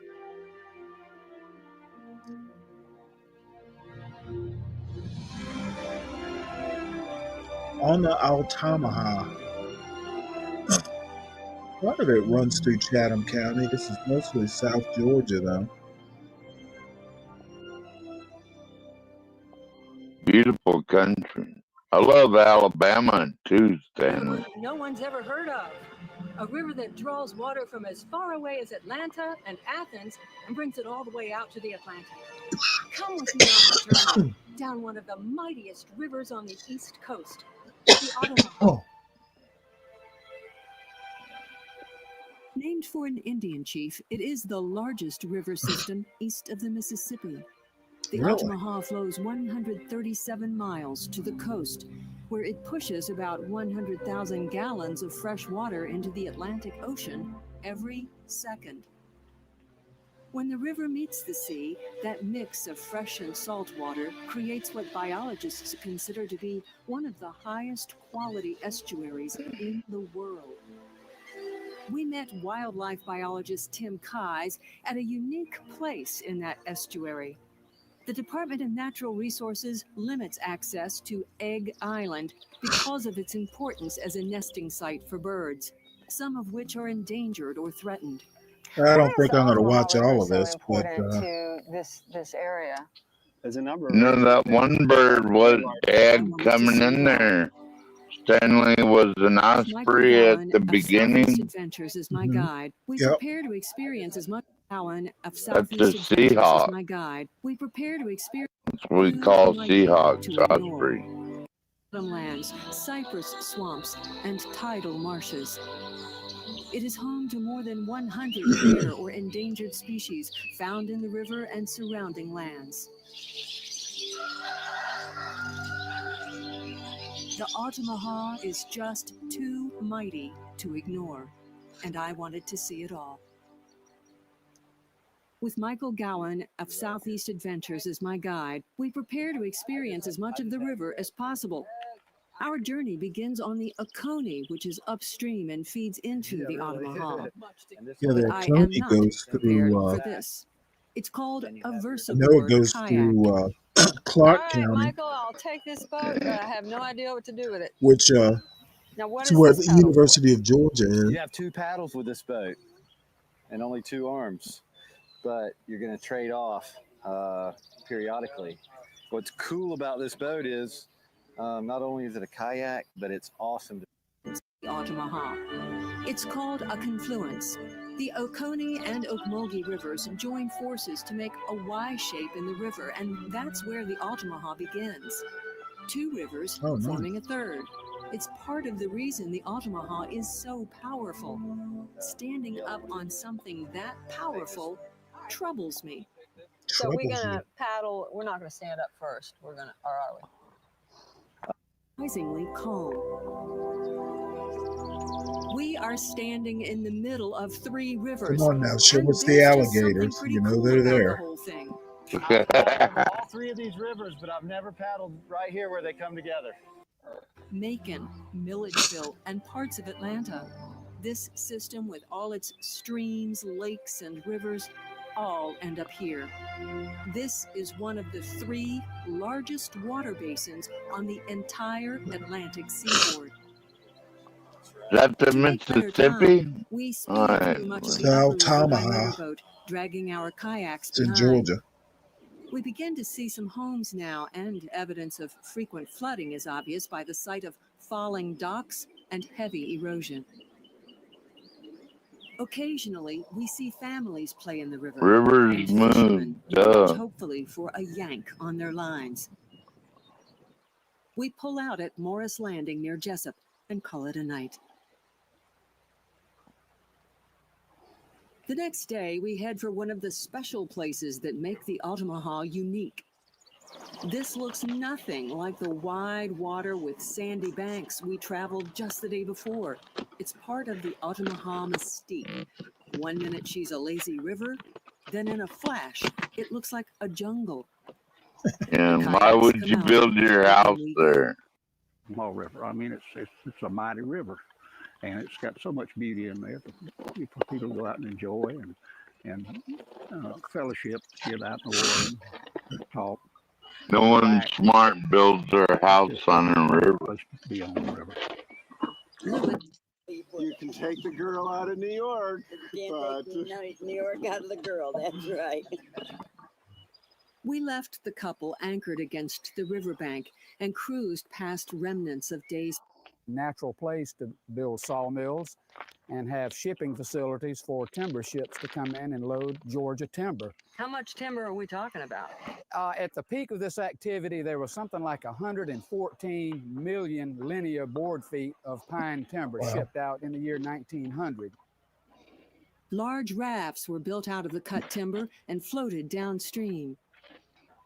Logs would be so thick on the water, inspectors could walk across the lumber before sending it to the sawmills.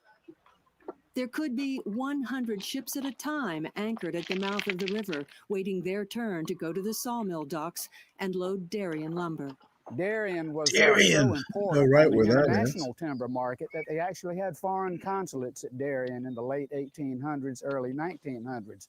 There were consulates from the United Kingdom, from Germany, from some of the Scandinavian countries, because of the great amount of European shipping coming into Darien to load with Georgia timber. This was a boom town for almost 40 years.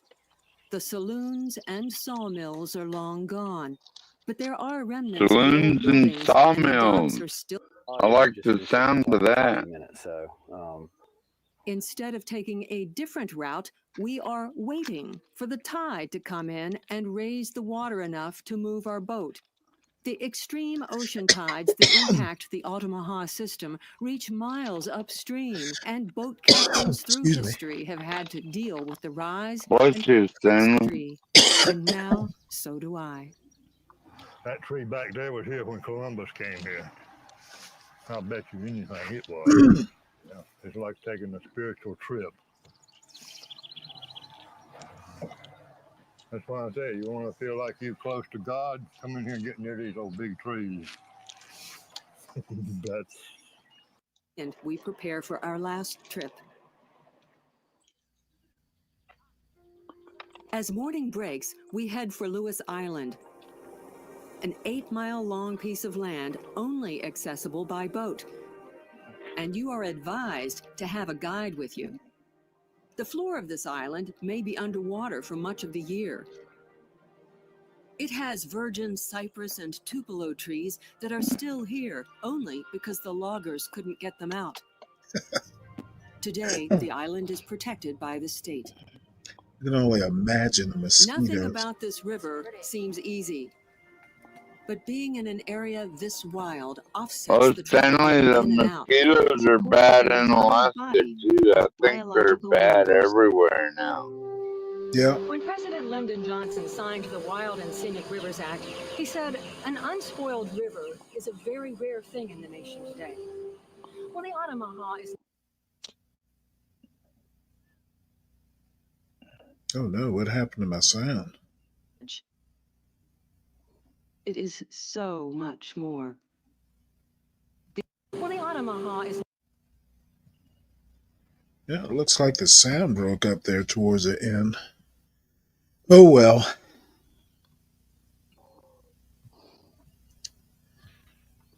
Pretty nice though. I know how sustainable it is though, Stanley. How sustainable what is?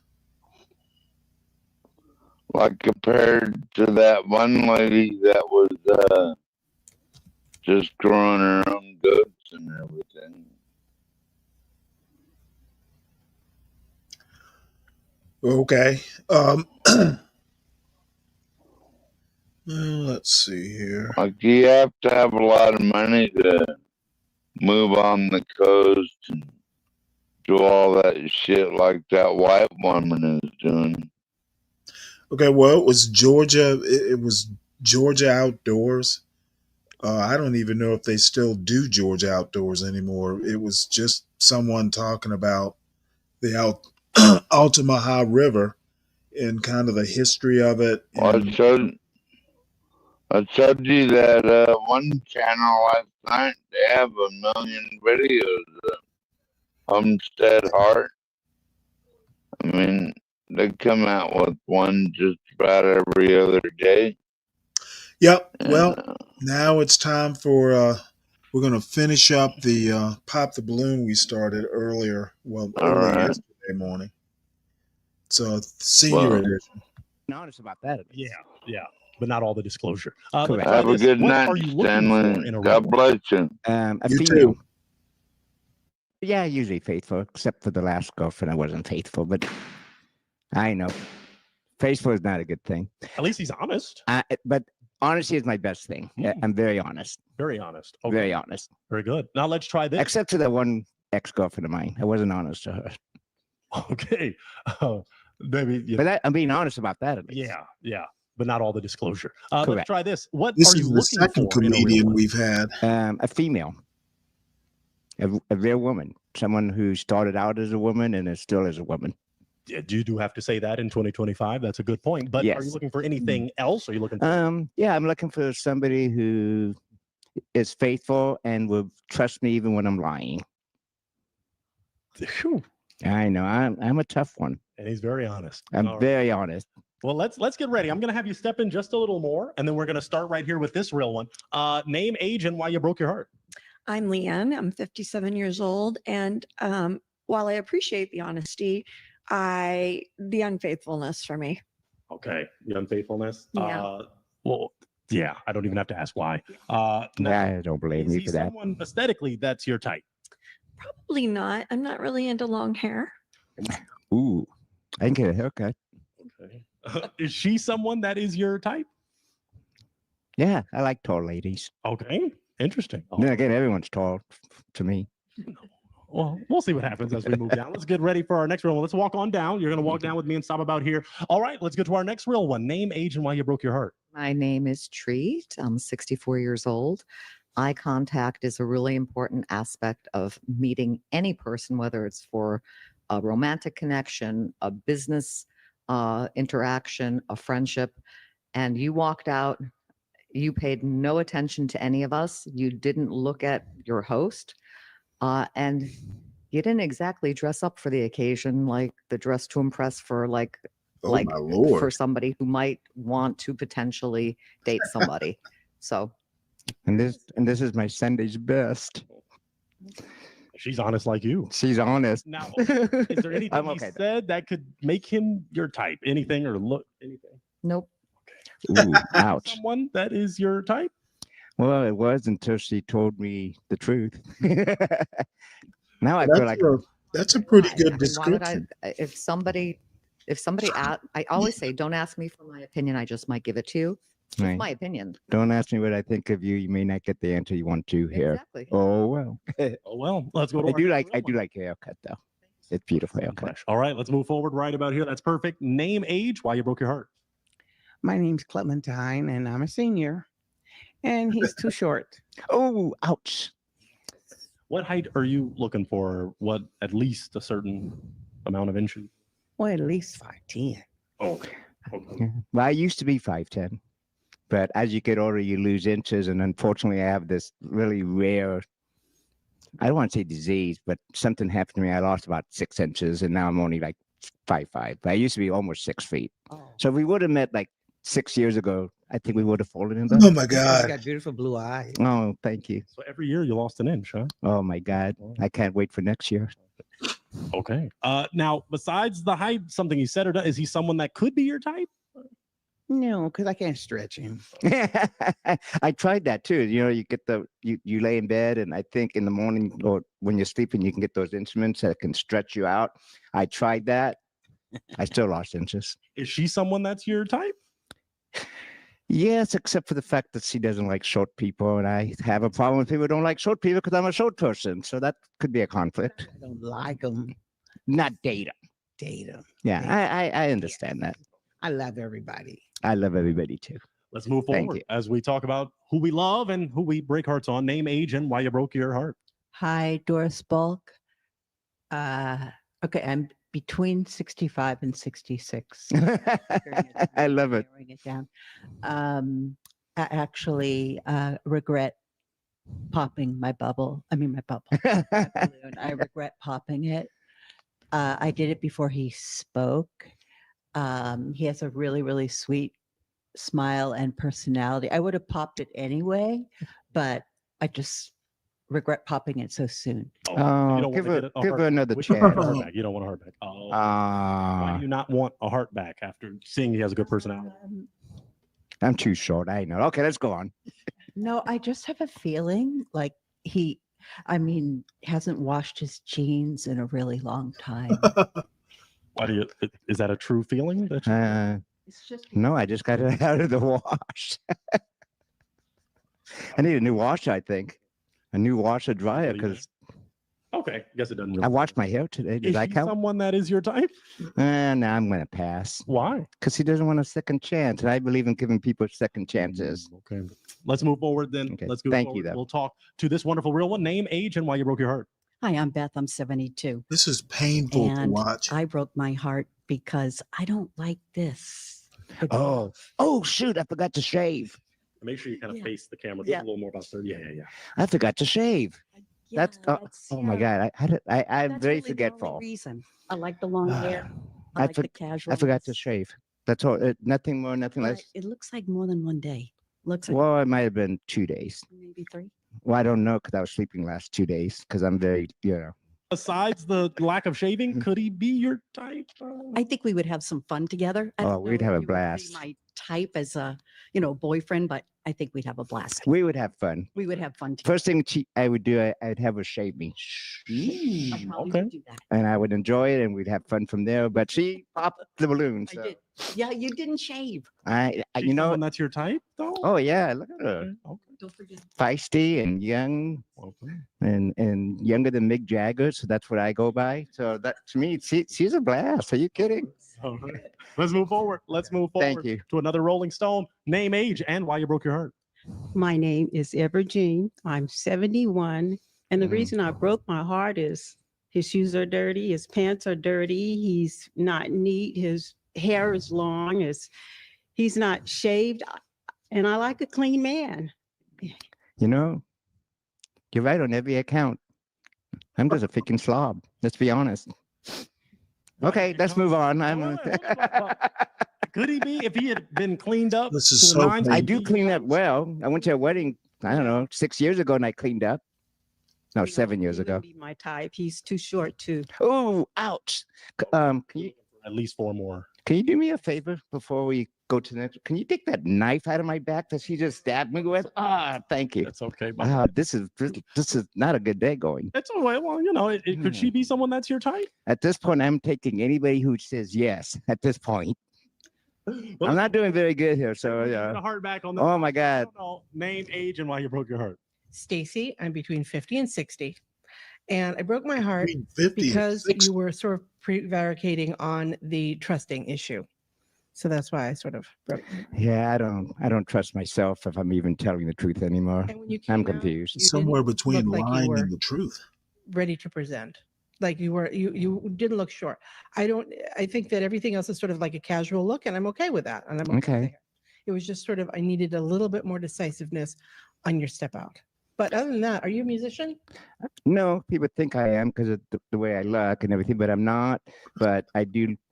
I have to be honest with you. Looking at your outfit, I was going to wear the exact same shirt today with love and peace, and I didn't do it, and now I'm regretting that because I think maybe we would have, but you would have not popped the balloon. As she was saying, again, I think you would be very cool to hang out with, quite frankly.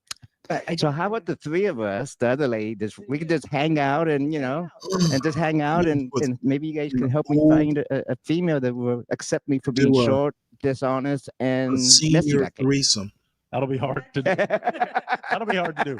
All right, let's walk it on back. Let's walk it on back as we look at the hearts that have been broken. We did our best to hook you up, but what I want to do right before you go is you face these wonderful ladies. Ladies, can we still clap it up for this real one? This is a real one. He kept it too real, maybe. Maybe he kept it too real. So I will take that mic from you, and we thank you so much. You can walk on off that way. But one more time, ladies, let's clap it up for him as he exits. Thank you so much for coming out.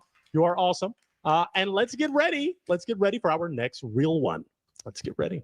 We are ready for our next real one. Well, my next real one, come on in. Come on in, my next real one. Oh, yeah.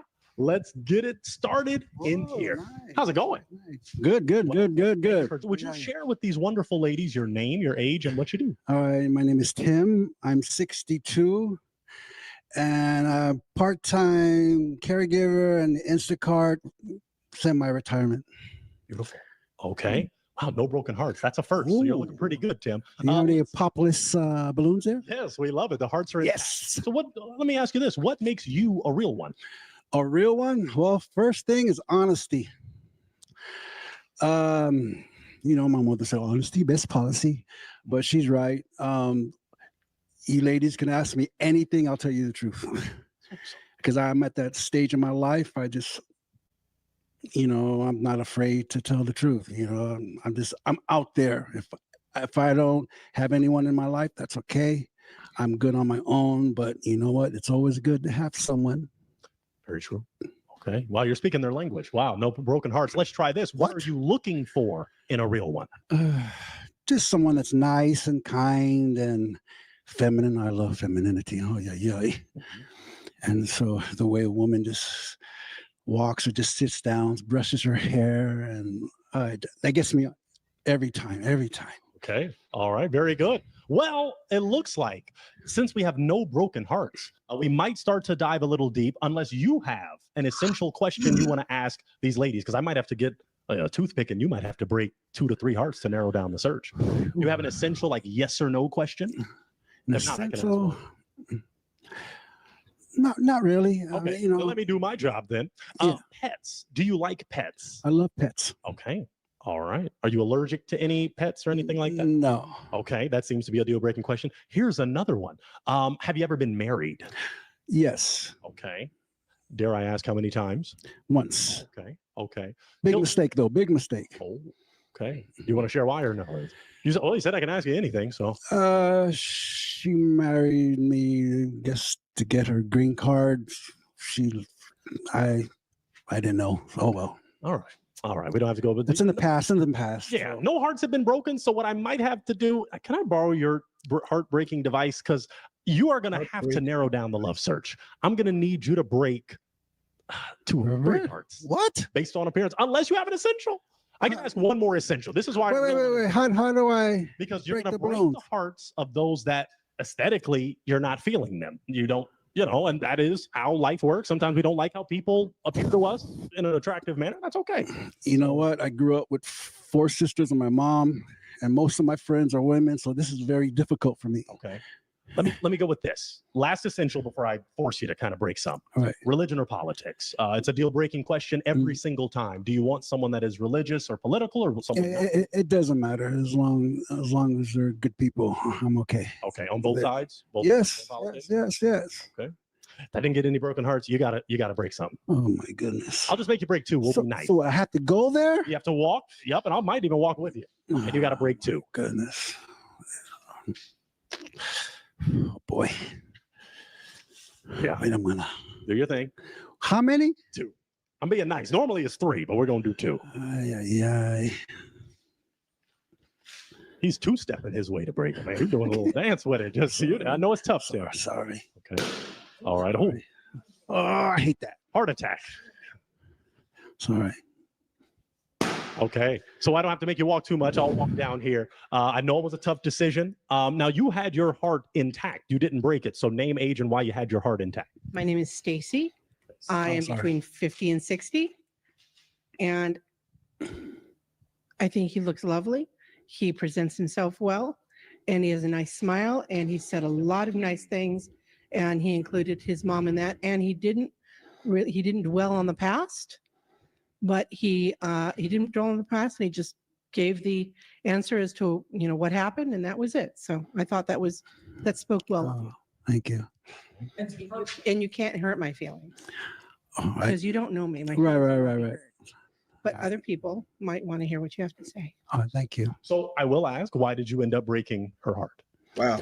I usually, to be honest, I usually go with the thinner women. And so I've always been like that. And I think that's about it. Yeah. That's all right. All right. Well, now you both established that. Let's walk it on back because we had one more heart that you had to break. So come on back with me and then you'll face, but come on. Oh, wait. A little more. Yeah. We have to backslide. He got moves, ladies. This is a dancer. Okay. Now let's do this. You had your heart not broken. Name, age, and why you had it not broken. I'm sorry, what was the question? Name, age, and why you had your heart not broken. Yeah, Doris Bulk. And the age, I'm honing in on it. I'm getting close. And why did you have your heart not broken? Oh, let's see. Waiting for a sign. You were waiting for a sign. Oh, and you didn't get it. Oh, that was the sign, I guess, that he broke your heart. That was the sign. Okay. I think I just broke the balloon. That was it, right? Yeah. That was is he? Well, it's heart hearing loss. I'm not sure. Oh, sorry. Is he someone that's your type aesthetically? Hi. You had your heart not broken. Well, and I would still be waiting for a sign. Interesting. Okay. Fascinating. Is she now? You had to break her heart. Tell us why you broke it. I can't really say. Maybe she's a bit older, maybe at first glance. Okay. I'm not sure how old she is. Okay. Do you want to share your age, or I guess it? I'm like, I can't figure it out. I get it. Okay. Okay.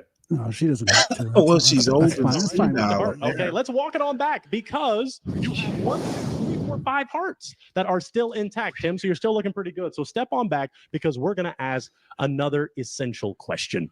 The other essential question is, you have these lovely ladies here. First date. Where would you like to take them? What would you do on a first date? Oh, there's this good restaurant. It's called La Villa. It's a Mexican restaurant. Oh my goodness, good food. It's it's not too loud, and so it's just really comfortable to talk, and you can just hear what the other person's saying. Sometimes when you eat, it's too loud. You go, huh? You can't really hear, but it's good. Yeah. Okay. All right. I'm going to throw it to the ladies this time. Any of these real ones have a question for this real one? Because we got through some pretty essential questions rather quickly. So let's walk it on down. Tim, walk down with me because we've got a question from a real one. Share your name, your age, and your question. I'm Beth. I'm 72, so I'm much older than you. Do you have kids? That's a tough one. That's a tough one. I'm not sure. First, she had said he was my kid. And then we had an argument and said he wasn't my kid. Have you raised him? No. Have you? She left when the baby's 7 months old. She left me. Sorry. Tell us why you broke your heart. Well, when you think it's your son or your daughter and you're not raising them even for the first 6 or 7 months, that's a Oh yeah. No, I get it. I get it. I bump in get the it. heart. Yeah, I didn't know she was gonna leave, and so maybe she went back to her old boyfriend. I don't know. So, but I did meet him as an adult, and so I told him everything, and also I gave him a letter, told him the truth, but I haven't heard from him. Okay. So Well, there's good luck. nothing more that I can do. I hope you hear from him. Oh, thank you. Now, you had your heart not broken for a pretty significant period. Is he someone that's your type? Yeah, he is. Okay. I think he's pretty cool. Oh, thank you. I like your kindness, your gentleness. I Thanks. can feel that. Thank you. And I like your look. She's someone, she's hyping you up. Is she someone Well, that's she's a your little type? blind. She's a little blind. No. She's got glasses. They're working well. Is she someone that's your type?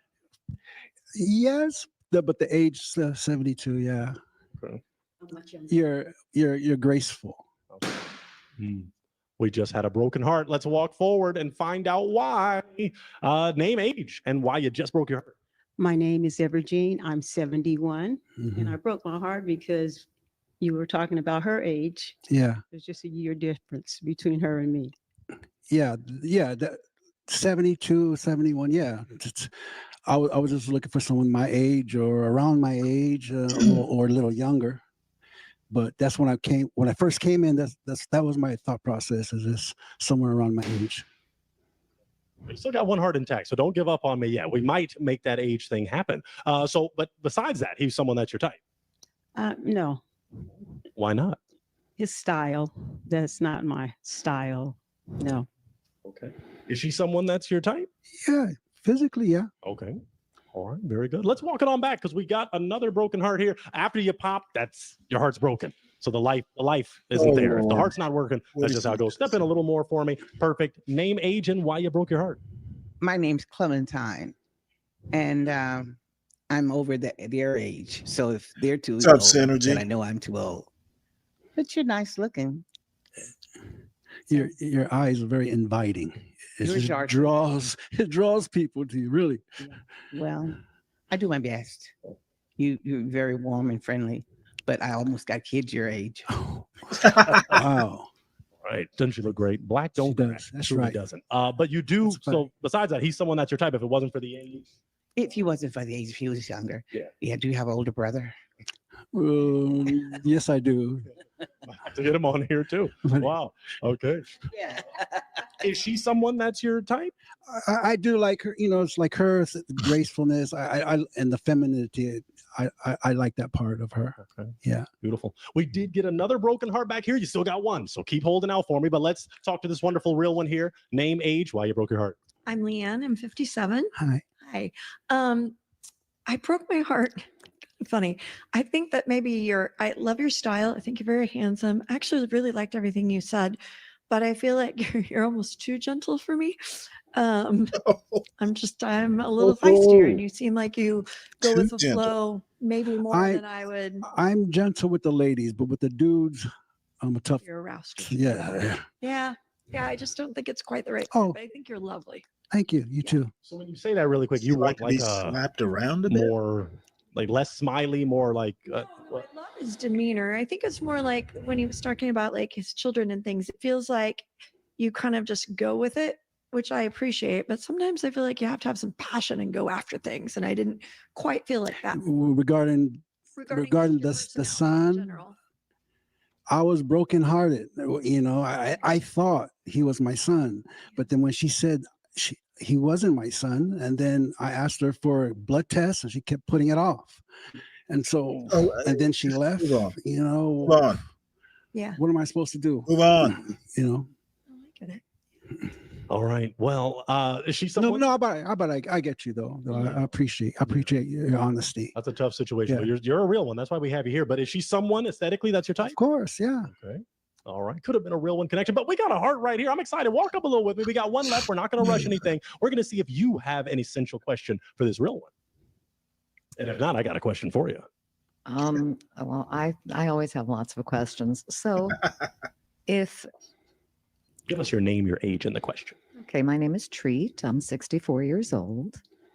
And if money were no object and your time was your own, and somebody said, you can go somewhere, next week for a month and explore and do whatever it is that you need to do for yourself, where would you go? I'll probably go to Tonga. My parents were born in Tonga. My mother was actually the first Tongan woman to become an American citizen. And so she married an American man back in the 40s or something. And so, but she always told me to go back to Tonga but I never got to. I just wanted to see it for myself. Okay, I have chills because Tonga and Bora Bora are on my bucket list. Oh, no, hey. Oh, my goodness. Well, we might start to progress things here. Do you have a question for her? You have any kids? No. Interesting. Holding her back too much. No, Do you have another question? I want to maybe get this hooked up. Where do you live? Santa Monica. Not too far from me, Lawndale. Okay. Nice little drive. Can I just, you seem like a very gentle, kind soul that if I were to meet you at a party, I don't know that it would develop into a romance, but you seem interesting and introspective and aware. And the fact that you were raised with sisters and a mom that you seem to have a tremendous amount of respect for women. And that is very impressive to me. Oh, yeah, yeah. That you're not talking them down and dogging on them. And the fact that you like femininity and you're definitely feminine. You don't. Okay, we're gonna make this. Step on out with me. We're gonna make that treat. Step on out. Step on out. Here's my final. Wait, hold up. Don't clap yet. Don't clap yet. Even though we're about to. Do you feel this could be treat a real one connection? I think there's potential. Well, do you think this could be a real one connection? Yeah. All right. Well, to Tonga they go. Clap it up for them. Clap it up. They're going. They're going. Let me grab that mic. Take your heart with you. That means your heart is going on with you. Clap it up for them. We got a real one connection. Oh my God. Yeah, y'all step on off that way. Step on off that way. Maybe go plan something. Oh my goodness. That's what we do on a real one. Well, after that joyous occasion, let's get ready for our next real one. Let's get ready. All righty. We are ready for our next real one. Will my next real one come on in? Oh my goodness. Let's come on down. Come on down. I am coming on down. Keep walking, and just about there. How's it going? Good. How are you? Wonderful. These lovely ladies want to know your name, your age, and what you do. My name's Alan. My age, I'm a very young 76, and I'm an engineer, filmmaker, teacher, and a couple other things. Ooh, hallelujah. Very accomplished gentleman here. Thank you. That got no broken hearts, so you're looking pretty darn good. So far, so good. Let's go for this. What makes you a real one? I am a person who lives life to the fullest. I believe in being all that I can be.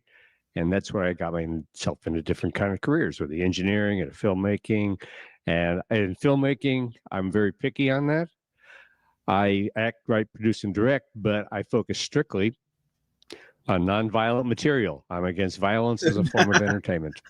So that makes me kind of unique in the world. It absolutely does. Yeah. And that's an awesome effort to put that out there. Let's go for this before we start never would've interacting with thought our of that. wonderful real ones. Conrad What are you Bain looking was his for name in a there, real Black one? Manta. I'm looking for someone who I am obviously attracted to and who has the same kind of a philosophy of life, be all that you can be in life, to live life to the fullest. Very good. That's a good start, I think. I think it is. I agree with that. And you have no broken hearts, so you're not making this easy. They're really feeling you. So what's going to happen now is I might ask a few more questions, unless you have a question you'd like to ask each of them that is something really important to you. Do you have like an essential question you can think of, or I can ask one? Well, is your philosophy of life similar to mine, being all that you can be? We can walk through that really quick. So you're going to walk with me, kind of stay in that lane. Name, age, and is his philosophy your philosophy? I'm Leanne. I'm 57. And yeah, I think it is. I don't understand people who don't want to keep continuing to grow and learn and live. Good. Let's walk down. And as you do this, keep in mind, because if none of them break their heart, I'm going to make you break too. So keep that in mind as we get down. Name, age, and answer to his question. My name's Clementine, and I'm in my 70s. But I like people that loves life and love to live and enjoy things also. So not bad. Thank you.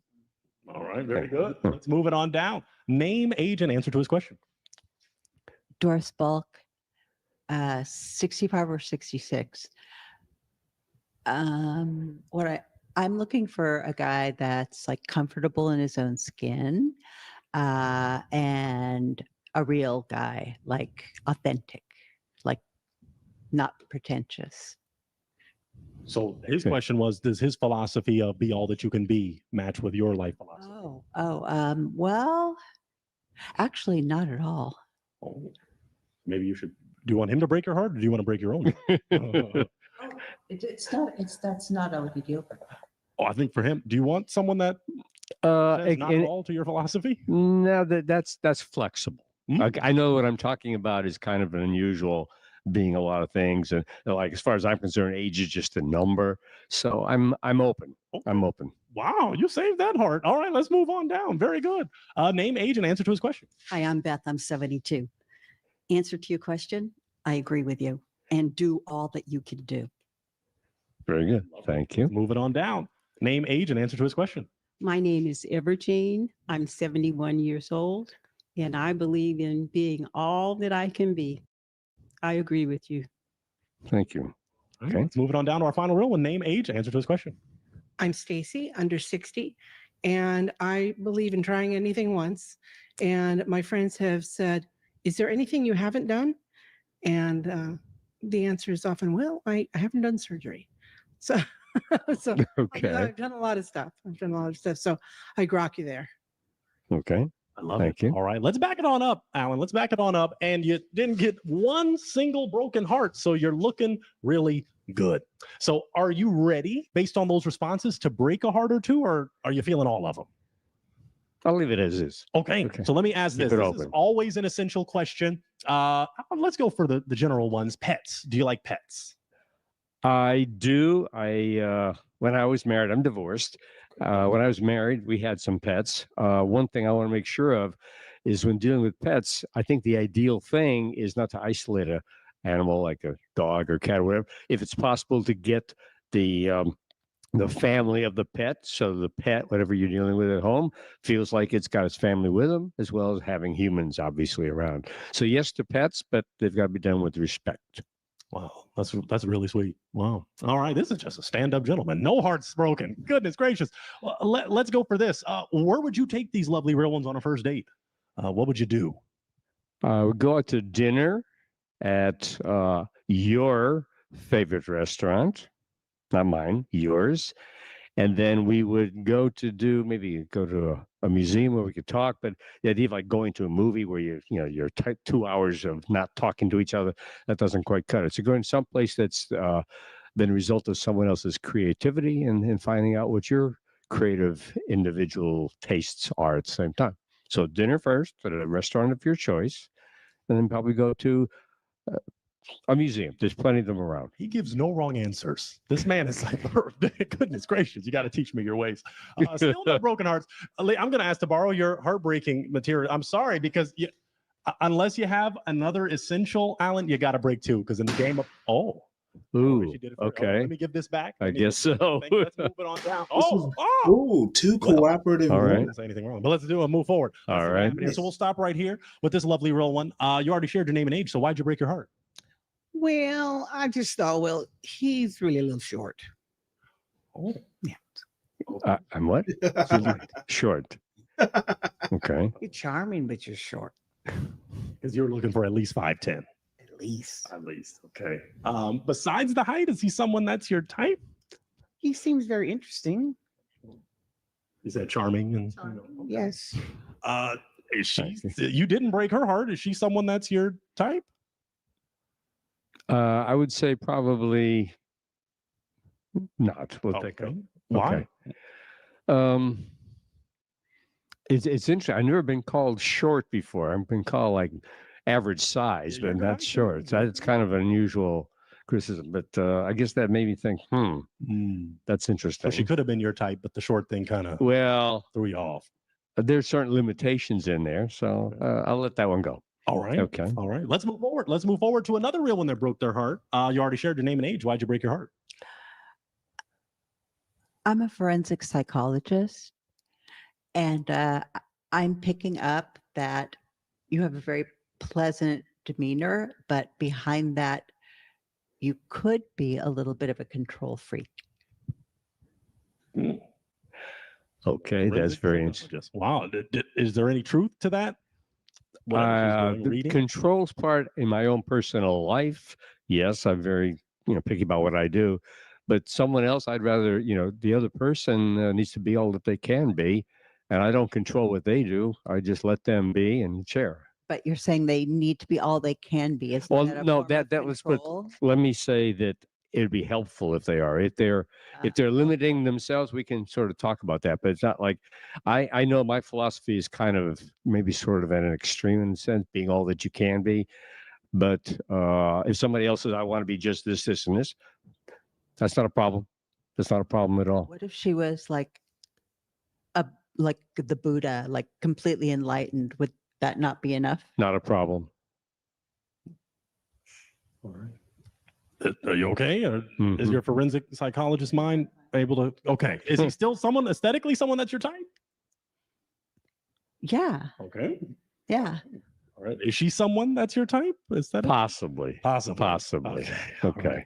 Well, we'll focus on the other possibles because some hearts have not been broken. So those are the two that popped. I want to see if any of these real ones have a question for this real one. Do any of you have a question for him as we start to narrow down the real one search? Any questions? Any questions? All right. Oh, we got one right here. Then we'll come on down. So you already shared your name and age. What's your question? Do you smoke? Never. Good answer. That by the way is a deal breaker.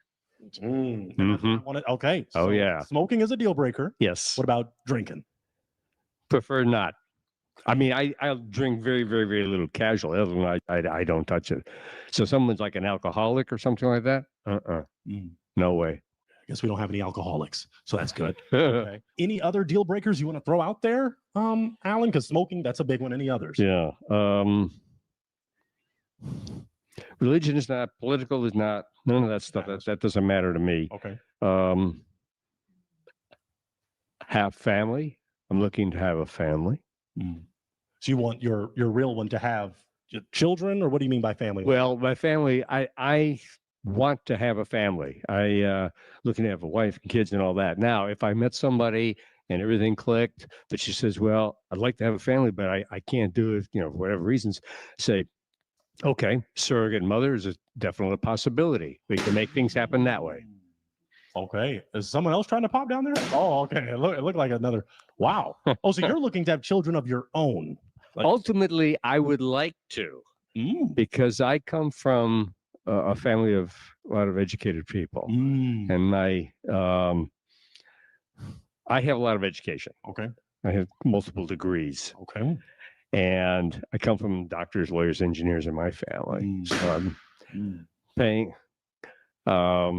Spread that lineage. Yes, that DNA that is my obligation to pass on healthy DNA. Before we get there, then let me just ask this. It might be on some people's minds. Why haven't you had them yet? Because you haven't met a real one, or? Haven't met the woman yet who wants the same thing, and it's tough in this area here. It's really very, very challenging. Okay, let's go to some of these broken hearts.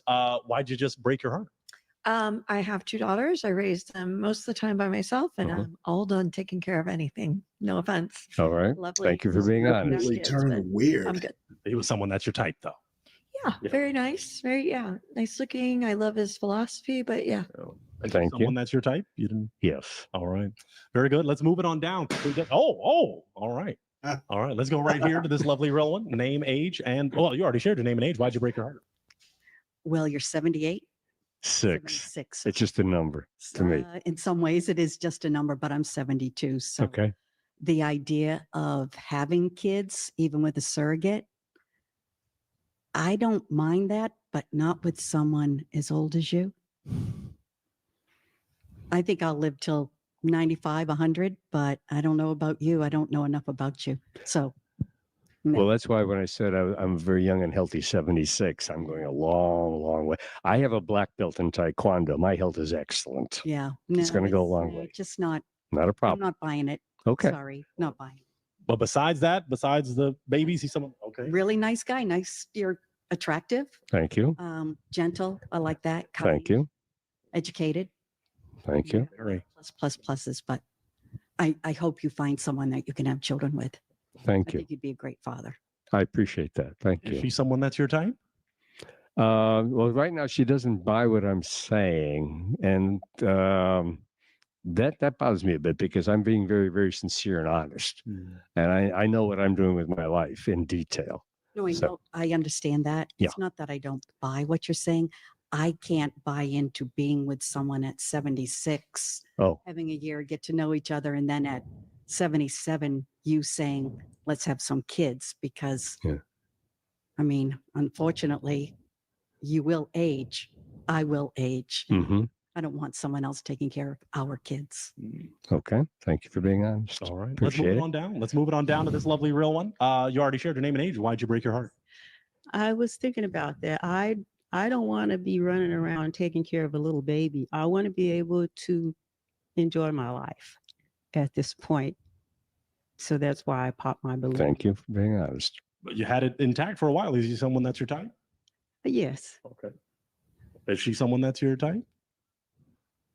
Yes. Okay. Awesome. Let's go to our final real one here that broke their heart. Tell us why you broke it. I'm heartbroken. Why do you want your heart back? No, well, let's discuss this. Okay. What happened was I broke my heart because of the same reason for to have young ones. Now, I always kind of thought that I would adopt, and I would love, you know, if you had other kids, that would be great. If you adopted, like, I was going to say an adult, if we had adopted, you know, like an older child, like a teenager, then I could see that. But I wouldn't want to have a baby. I mean, I wouldn't want to have a baby with someone who would be unkind to the baby. But other than that, you are all that in a bag of chips, con salsa. Thank you. Very nice. Appreciate the honesty. That answers the question of he's your type. 'Cause he's, yeah. Is she someone that's your type? You're very sweet. I think I appreciate that. I don't think so. No. Okay. You want to tell us why? No, I'd rather hold off on that. All right. Well, hold off. Let's. We'll walk it on back. We'll walk it We don't on want back. the same future. Okay. Okay. Let's see. I'm sorry. Watch your step as we walk back. Now, ladies, although all the hearts were broken, can we still clap it up for Alan? Because he is a real one. Let's clap it up. And what we might have to do. Thank you. Now, this is the first time I'm ever saying this, but if Alan really wants that future, because I want his line of brilliance to go on, we might bring you on with some 20, 30, 40-year-olds, and they may want a sugar daddy. So we'll see what we can do for you. I would appreciate that. All your efforts. All right. You're a champ, guy. Thank you so much. Absolutely. I'll take that mic. And you can walk on off that way. All right. Clap it up one more time for Alan. Thank you so much. Happy New Year. Oh, my goodness. Wow. Apparently, Let's get ready for our next real one. like young Let's get ready. these days. All righty, folks. We are ready for our next real one. My next real one. Come on in. Come on in for the win. Hello there. Hi. How's it going? I'm good. So happy to have you here. Would you share with these lovely ladies your name, your age, and what you do? I am a retired biomedical engineer. I'm 68 years old. I retired a couple of years ago and been traveling and settled in Southern California. And my name is Dennis Wang. Very good. Mr. Dennis, you've got no broken hearts. That's a great thing. So let's go with this. What makes you a real one? A real one? Mm-hmm. I believe in honesty. I believe in forthrightness. And I like to share, and I like people that share with me. And you know, it's easy to tell when someone is being genuine, when they're being honest, when they're really opening up their heart to you. So I think that's what makes me real. That's also what makes anyone else real. Very good. My opinion. Okay. It seems like those responses are resonating well with these lovely ladies. Let's go for this. What are you looking for in a real one? Besides what you just listed about honesty and stuff like that, what are you looking for? I like to travel. I love the theater, good music, the ocean. A reason to be in California, right? And so I'm looking for someone that can share the same kind of experiences with me that I truly love. At this point in my life, I work very, very hard. I like to relax. I like to have fun. I like to go to a good restaurant, see a good theatrical production or a movie. And so, yeah, someone that can share those things with me. That's what I'm looking for. I love it. All right. And you have such a great speaking voice. Your voice carries. It's really good. You're projecting beautifully. Thank All you. right, I just had to say that. All right. You have no broken hearts. You're killing it. You're killing it right now. You have no broken hearts. So I think what I have to do is ask you a few essentials because I don't want to make you break any hearts based on appearance because, you know, some of you don't like that. So let's do this. Do you like pets? Oh, God. Dogs, cats. I had a pet fox. That I rescued. I rescued a baby that had been, I think the mother had been killed or something. Had a pet fox for years. I love animals. Okay. And one of my favorite things in the world are zoos.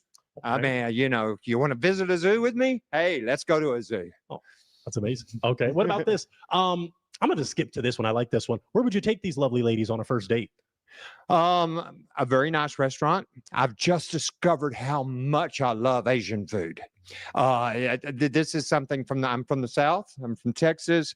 There's not a lot of variety of, we have Southern cuisine. It's delicious. Don't get me wrong. I still love my gravy and chicken fried steaks. Hallelujah. But California has opened up all these avenues for wonderful food. And I am particularly fond right now of the Asian food that I found. So beautiful. Your answers are just, you're killing it. You're killing it. So what's going to happen is, I hate to do it. Can I borrow your heartbreaking device? Based on appearance, Dennis, based on what you see, unless you have something you want to walk through, like a yes or no question to ask these ladies an essential, you got to break 2 hearts. Oh, sorry. Unless you have an essential, do you have a deal breaker? Yeah, give me some deal breakers that you have that might resonate. Oh, let's see. This is hard. It is. Yeah, love is hard. Okay. Just 2.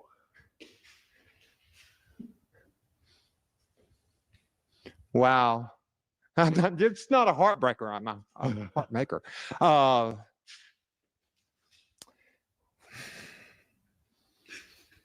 don't know. Okay. Okay. Oh, okay. Give me one more. His kicks are fresh too. Look at how fresh those shoes are. Oh my gosh. Oh my God.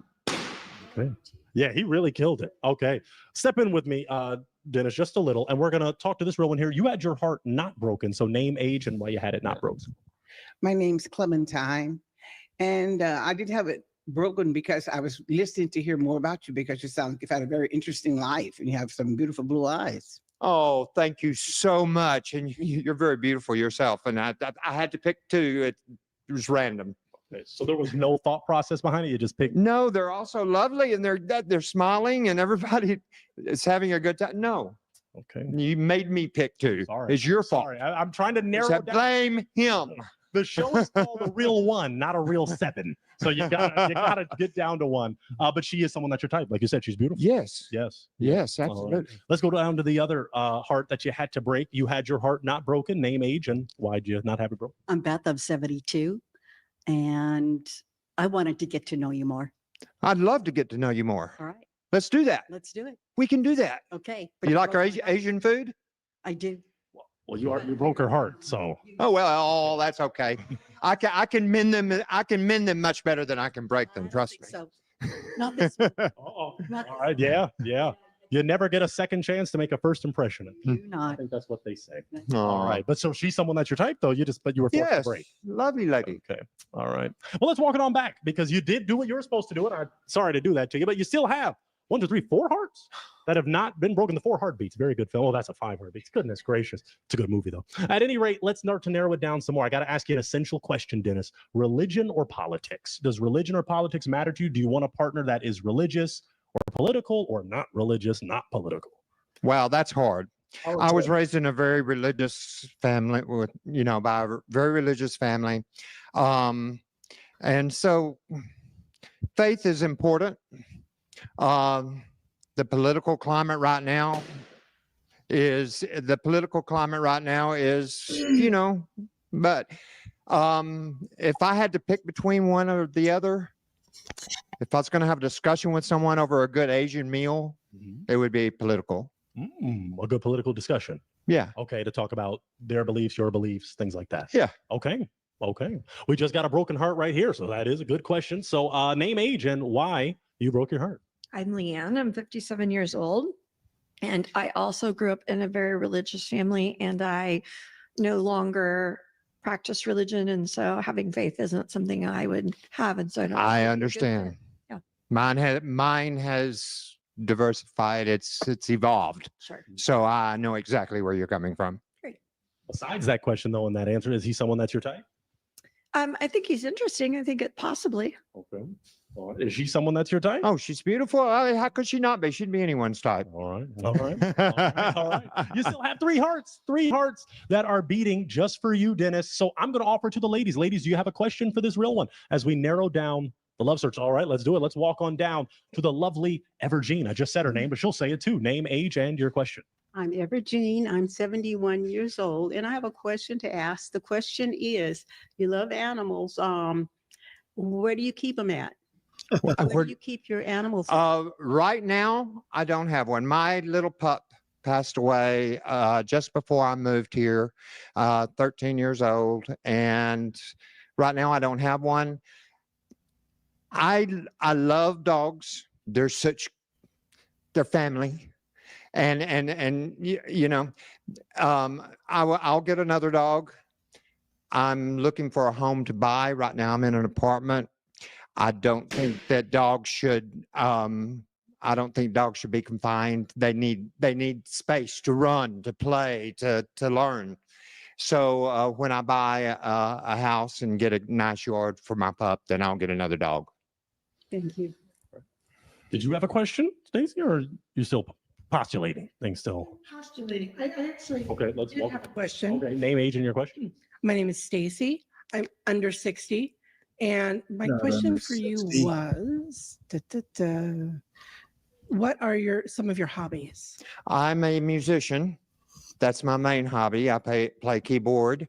I get to enjoy it now more than I ever have in my life, really, because it was a hobby. It wasn't a profession. I love biking. I love hiking. I love camping. And I, be very honest, don't do those as much as I would like anymore. You know Biking how it is. motorcycle or biking bicycle? Bicycle. But I do play more music now. I have my keyboard set up. I write songs. I also play the guitar. So that's my primary hobby. Okay, let's walk it on back because we did get a broken heart. I believe it was this heart right here. Name, age, why you broke your heart. Doris Bulk. I think I'm 66. Let's see. Oh, because in my analysis, because I do that for a living, I'm a forensic psychologist. Okay. What I was picking up was, first of all, let me back up. I would have married you at Fox. Seriously, the fact that you owned a Fox, I would have married you right here, right? But then stuff was rolling around, and I thought, like, okay, one part of you seems very cool and whatever, like you seem like kind of arty or whatever, but the jewelry is like screaming pimp. Oh, okay. I'll keep that in mind next time I ask a lovely lady out. I'll wear less jewelry. Why is it giving pimp? So you just mean the ring and a little bling? That's pimp? Diamond Jim. It's like, should we be looking down? Okay. All right. Besides the pimp wear, is he someone that's your type? Yeah. Okay. The Fox thing really. The Fox. I mean, come on. Anybody who looks at the Fox is like, that's marriage material. Is she foxy to you? Is she? Oh, that's your type? absolutely. Okay. Absolutely. Okay. All right. What? Just the grace. Okay. So much grace. So much. Never mind the beauty. Okay. Wow. Ooh, he's got a way with words. All right. Well, it looks like we only have 2 hearts left, so I kind of want to stay nestled down here. So let's walk a little forward. Do you have a question for either one of these real ones? Sure. We'll ask them both. You know about my hobbies. You know what I like. I know very little about you. So tell me, what is your? How do you entertain yourself? How do you like to spend your time? We'll start right here since we're closer. So step back a little for me and let's talk. Okay. Yes, I like to sew. I love to decorate, shop, and I love to travel. Oh, Okay. Okay. So, all right. So you can mend my clothes and travel with me on the cruise ship. Sounds great. Sounds like a win-win. Sounds like a win-win. Let's go down to this wonderful real one. What do you like to do for fun? I teach, so I like to do crafts, and I ride a motorcycle, and I sing, and that's what I do. I like to harmonize. Oh, yeah? Yeah. I sing. You may not want to hear it, but I sing a lot. Always sing. All right. Well, you got to start to narrow it down. You got to start to make a decision because, like I said, it's a real one. So you got 2 hearts here. Do you want to ask another essential question that might make you break one?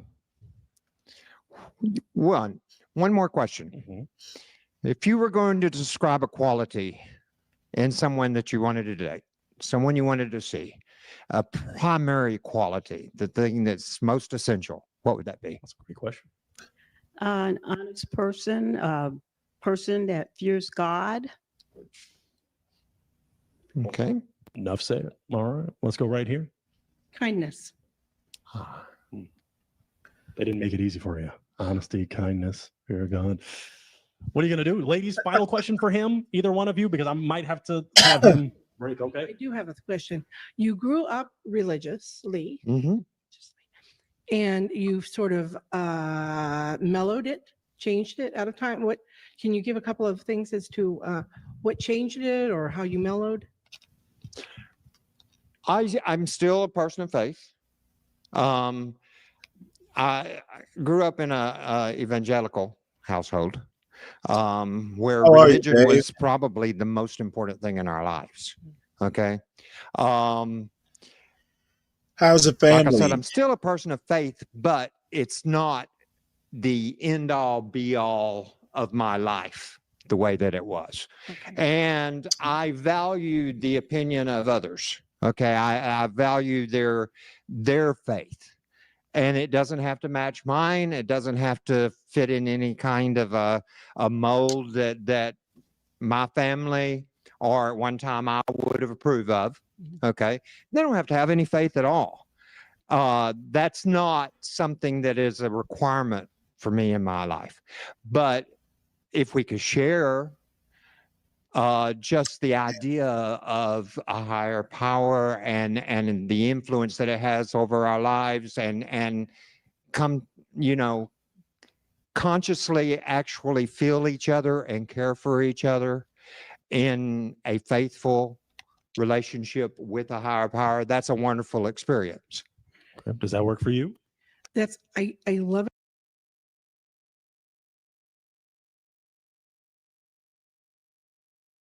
I think I'm going to have to pop it, although it pains me to do so. Okay.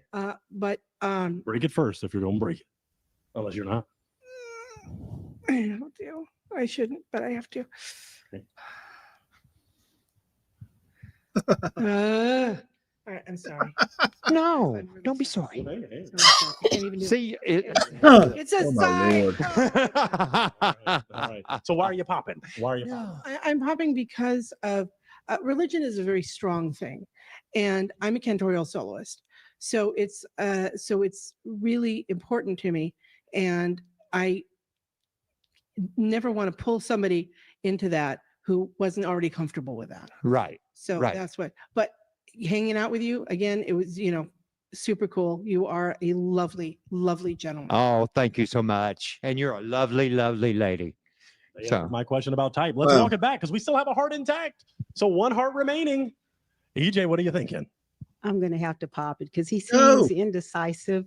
And I don't Indecisive. feel comfortable with it. Indecisive about what?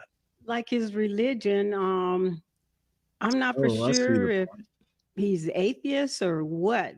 He's not really being clear because sometimes people are brought up in church and then they turn atheist.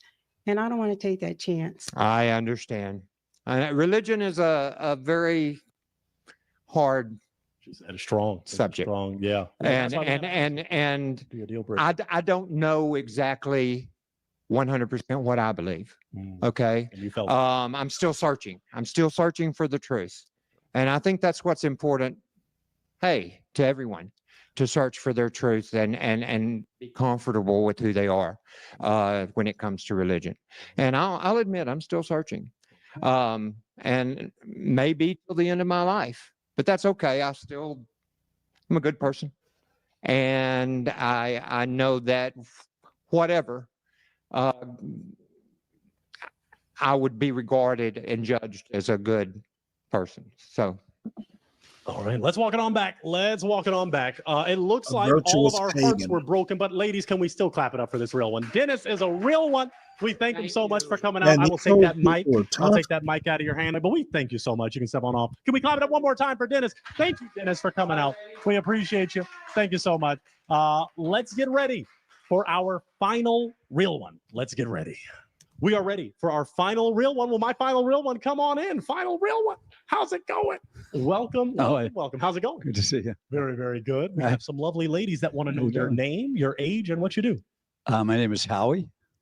I really have to say my age out loud? You don't have to. If you Let's just say I'm closing in on another landmark that's after when you're eligible for Medicare. Got to do a little rather shocking. Forensics on that. Very good. Okay. And what do you like to do? What do you do? What do you like to do for fun? I'm a big dog lover. Like walking dogs, hanging out with dogs. Love watching movies. And I love comedy. Love going to see comedy. You know, and I love football. Big football fan. Very good. Okay. We got a broken heart over football. Let's do this. What makes Is that how it works? It goes that fast? Well, we'll see. You get deleted that quickly? Hey. We're going to find out why. Some try to get the heart back. So we'll see what happens. Football. Oh. What makes you a real one? What makes me a real one? I just am a naturally pretty good person. I like people. I like to get to know them. I'm an inquisitive fellow. I'm a good conversationalist, and I'm fiercely loyal as a friend. I'm a fiercely loyal friend. It's beautiful. Okay. Final question I'll ask before we start to find out why some hearts got broken. Okay. What are you looking for in a real one? Somebody that gets my humor and that I can just hang out with. Your humor? You know, not have to be figuring out what I'm supposed to do or say next. And someone that does not have issues with this. What about issues with sticky? Yeah, no, those days are behind me. However, if all that happens is somebody does that is just laughs and giggles, okay. But usually they retreat into their own little world. Okay. That's been my experience. Okay. We'll find out more about that in a moment. Let's go to some of our broken hearts. So step in with me just a little as we talk to this wonderful real one. Name, age, and why you broke your heart. I'm Leanne. I'm 57. And I was on the edge about dogs. I like animals, but I don't want a bunch of dogs and I don't want to deal with a bunch of dogs. And I have been a football widow. And so I'm kind of over it. Wow. Besides that, I guess you're not alone in that in America. There's probably been a lot of football widows. Is he someone that's your type aesthetically? I think he seems very nice, but I don't really feel a connection. Okay. Is she someone that's your type? Could go either way. Okay. Either way, let's go down this way then and go to our other broken heart. So walk on down with me and we'll stop at about right here. Name, age, and why you broke your heart. I'm Beth. I'm 72. It was the dogs and everything you were saying was a little bit too calm for me. Not active enough. Yeah, I'm pretty lazy by nature, so I don't need someone that's an adrenaline junkie or needs to always be doing things. I've been through that. I'm done with that. So, okay, you know. I made a good choice then for both of us. Yeah, fantastic. Well, you still have some hearts that are beating. So let's step on back. How we got 1, 2, 3, 4 hearts that are holding out just for you. So we got to start to narrow down the love search. I will ask another question. Where would you take these lovely ladies on a first date? Let's see. I guess, you know, a dinner somewhere. I guess you'd just go for dinner. I haven't dated in a long time, to be honest. Yes. I usually meet women. I've met women at social events and we're just turned into hanging out and having fun. So it's not a particular, I mean, if there was a particular restaurant somebody I really liked wanted to go to, I'd take them there. Okay. You know. Very good. All right. Let's go for another essential question.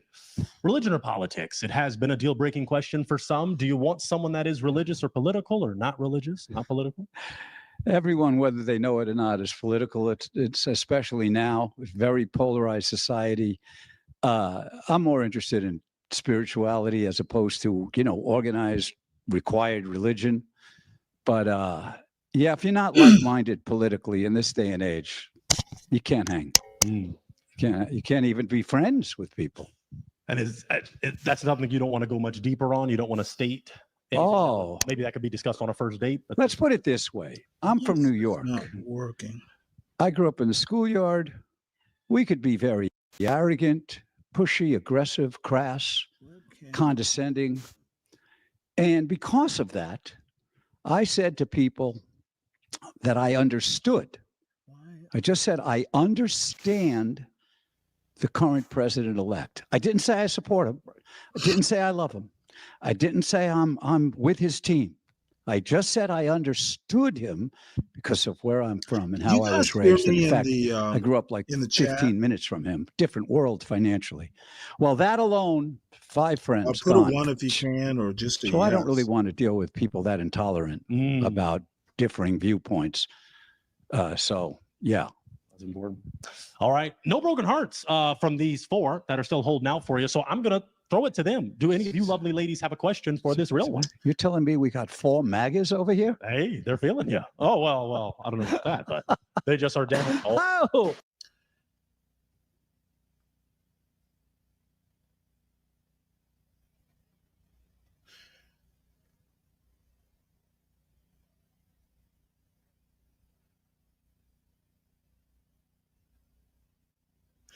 Well, let's see here.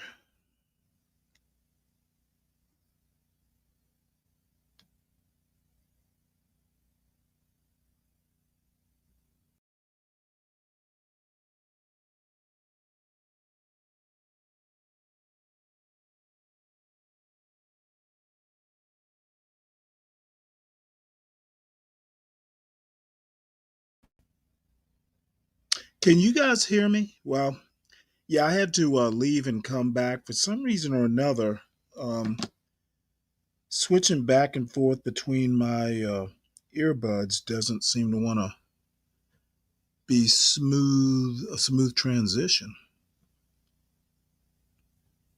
So we'll finish this up. Oh. See, I didn't even say I'm MAGA. I didn't say I'm MAGA. I said I said the word. They didn't appreciate I have a friend who said, whatever you do, Howie, if you meet new people, women. Oh, don't worry about it now. You don't know where they're at. You can't say his name. No matter how you feel, you can't say his name. I didn't say his name. I just said the term. These well, let's see what happens. That's okay. That's okay. Let's go. Like I said, understanding is the key. Name, age, and why you broke your heart. My name is Clementine. Clementine. That's a great work name. well with Yes, I Bluetooth. think so. Do people sing the song to you? Yes. I'm not going to do it. I was kicked out of Glee Club in 2nd grade, so I won't upset everybody with my singing voice. I like the way you dress. Oh, thank you. Well-dressed man. Yeah. Yes. Women fall for a sharp-dressed man. Yeah. I love Joe Jackson. Yes. I love a well-dressed man. But you're just a little short. Oh, short. Well, you can always get elevated things in the heels, right? Can't you get those things in the heels? Some are Gotta getting love that. What are literal. you, like 6'6" minimum? Yeah. So, okay. At heart. But besides that, so you like how he's dressed? He could be your type if he was taller. Oh yeah. Oh yeah. Okay. Yeah. Is she someone that's your type? I don't know. I don't know that I would have, noticed Clementine at a party and, turned on the magic. I don't know. Okay, turned on the magic or turned on the MAGA. I used to. Yeah, we got to be careful with that. Let's go down to another broken heart. I think we already talked with the wonderful Beth. So let's go down here to this wonderful real one. Name, age, and why you broke your heart. Stacy, under 60, and I'm regretting it again. And I thought it is very serious for the topic is a very serious topic. Oh yeah. And so I thought, on one hand, I really wanted to talk about it with you, and on the other hand, my hand was faster than my brain, so there went that. Well, you wanted to talk about the whole political reality? Quicker than your brain. Yeah, Well, so, I like discussing it. So the hand was faster than the brain. Well, I find that it can't be discussed with those that have the great disdain for the current president-elect. It can be discussed with those that are whatever. But anytime I've attempted discussion, like I say, saying I understand, even with people like you who've had, I'm guessing, like me, back in the day, had profound experiences with those special mushrooms. Did you have experiences with those? Maybe. Because those experiences lead to understanding. That's maybe why Stacy thinks she'd be able to have a conversation with someone that is, more neutral. I understand. But so you aesthetically though, he's someone I have that's your no type. idea. Adorable. Adorable. Beyond adorable. Beyond adorable. Is she someone that's your type? Yeah. Too short. Too short.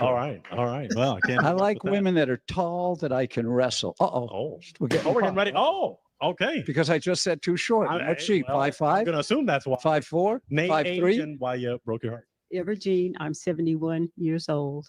71 years old. What's that saying about? Can I feel Yeah, say it, yes. Black don't cry. Yeah, we said it earlier. Well, she's not just black. She's Indian. Is that true? No, I'm not Indian. I thought Yep. I was at one point, but no, I've got a lot of different things mixed in me, but I'm not Indian. Were both parents of the African American persuasion, Uh, or was one both were mixed with different races too. Native American? Probably. Probably some Native American in there. We could have got over that over a date, but it didn't make it there. Aesthetically, is he someone that's your type? Yes, yes. Oh, So you popped because of the short comment. It's because I'm short. I was just kidding. I got to be careful what you say He's here. not too short. These ladies are looking for a real one, and one that is maybe to the point a little more. But is she someone that's your type aesthetically? She's not too short, and I like the sisters have always liked me. Always gotten along with the sisters, and their families have loved me. Mm-hmm. Oh yeah, we're so inclusive of everybody. I'm not making this up. So I know it. Yeah, we are. True. Yeah, we're the best. I think your camera woman is not believing me. Okay. Anyway, let's back it on up. Let's back it on up because you have one heart remaining, one heart beating. So we've talked to everybody else. So we got to see if we can make something happen here. Tell me this: name, age, and why you have your heart intact. Doris Bulk. What was that? Doris Bulk. Doris Bulk? Like I buy it in bulk? Exactly. Same spelling. You want to share your age? I'm 66. Made it past the Medicare age. Yeah, no, it took me an hour It's to not figure that unbelievable. It's shocking.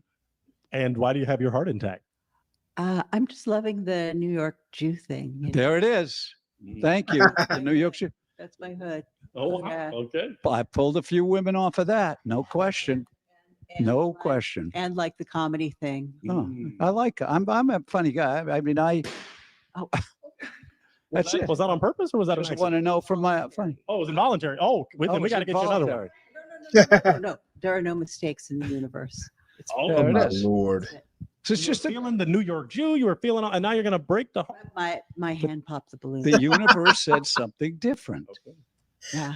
Jesus. These Was old- he aesthetically someone? You said he was someone that you My type. God, Was he someone I'm that's your almost type? I one dress of for them. the show. You want to know the honest truth? Yeah.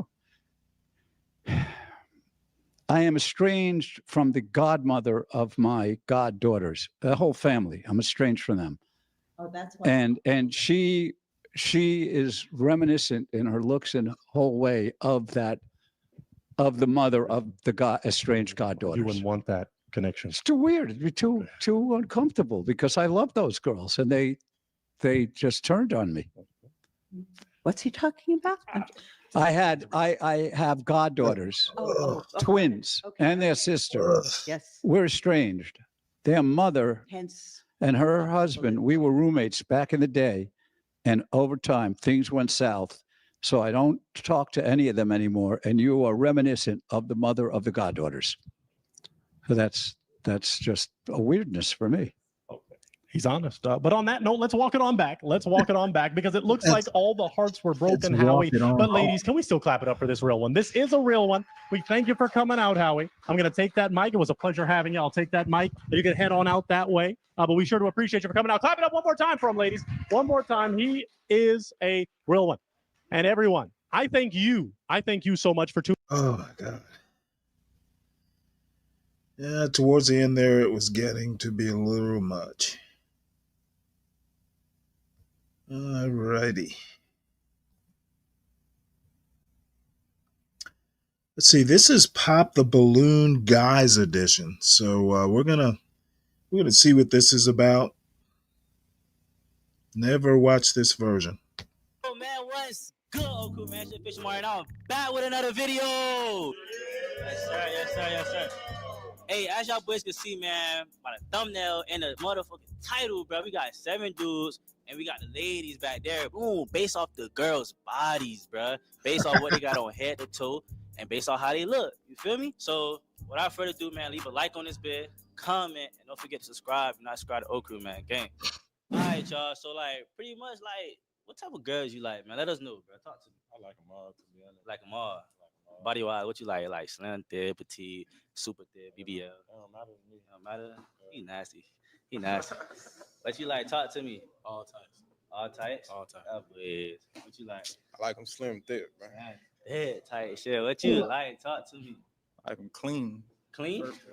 First of all, I respect that. But yeah, I ain't gonna lie, I ain't really got no type. It's all about what my mind be. They talking about something you clean? Of course. Okay, my bad. For sure, my bad. What type of girl you like, man? To be honest, I don't discriminate, but if they're about their shit, then I'm fucking with them. About their shit? Fast. Appearance wise, like how they gotta look? They're Like, about their shit. Look, I'm like, fucking they with gotta them. take care of themselves, be good on hygiene, Facts. like know how to support, Facts. be loyal. Can't be like none of these ratchet ass hoes always trying to go outside. Oh, wow. I felt that shit. Like gotta be about that shit. You say big titties? What'd you say? Big ass, big titties. Fast. So good you like?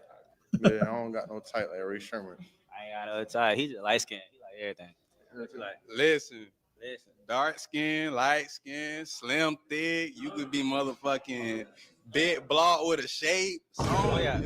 It's always that one hood nigga for sure. I'm already knowing. But listen, y'all. So these boys, we got a few niggas that like everything type shit. So them boys should leave with something, bruh. Hey, y'all boys don't be too hard on my girls, nah. We finna bring the first one out and get the video started. Feel me? All right. So what's your name? Tyler. Tyler, where you from? I'm from Broward, but I'm located Broward? in Fort Myers right now. You know, Okay, what type of niggas you like, though? Like, what you into? I've been trying to stay away from those. But Oh, stay away from niggas? you know, I like dark skin. Dark skin, dreads. They do me the dirtiest, but it's alright. So you like the niggas who do you dirty? No, Dreadheads? I don't. Okay, my bad. But For sure. Dreadheads, though? Why you said dreadheads automatically though? Oh, Just a because Sexy question. said they do it the best. Yeah, facts. She lied a little bit. Okay, I ain't gonna lie, we got a couple dreadheads in the line, though. But you see something that you might like, though? We got a couple people that pop their balloon. I ain't even hear what you said. You said something about sexy? All right. I guess they probably don't like sexy. All right, so listen. So we're going to start with the first dude right here. Like, why you pop your balloon, bro? I know why. Have to, respectfully, yeah. Respectfully? Okay. My homeboy. Your homeboy? Yeah. She don't even know what homeboy, but okay, for sure. Okay. Respectfully, she know too many people I know. Damn. I ain't even on the radar. Wait. Yeah, what is you talking about? That was a lot.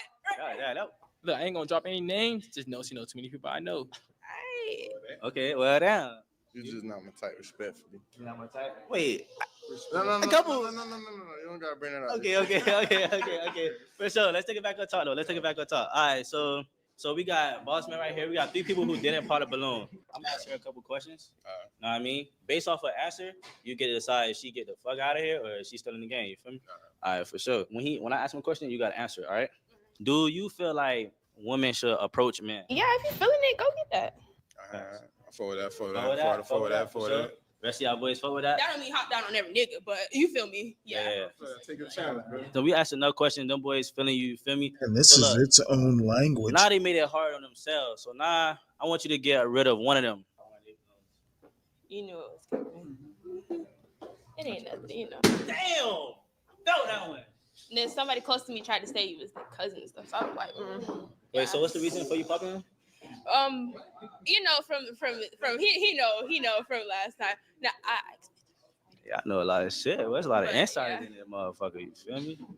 All right, so we're gonna start right here again. So, like, any questions you God want to ask? damn, I'm glad you I a don't gift have to giver? be Like, young. you be tricking on this? Dang, I look like a trick, honestly. I go 50-50, y'all. You go 50-50? I keep that. She real. Reciprocation.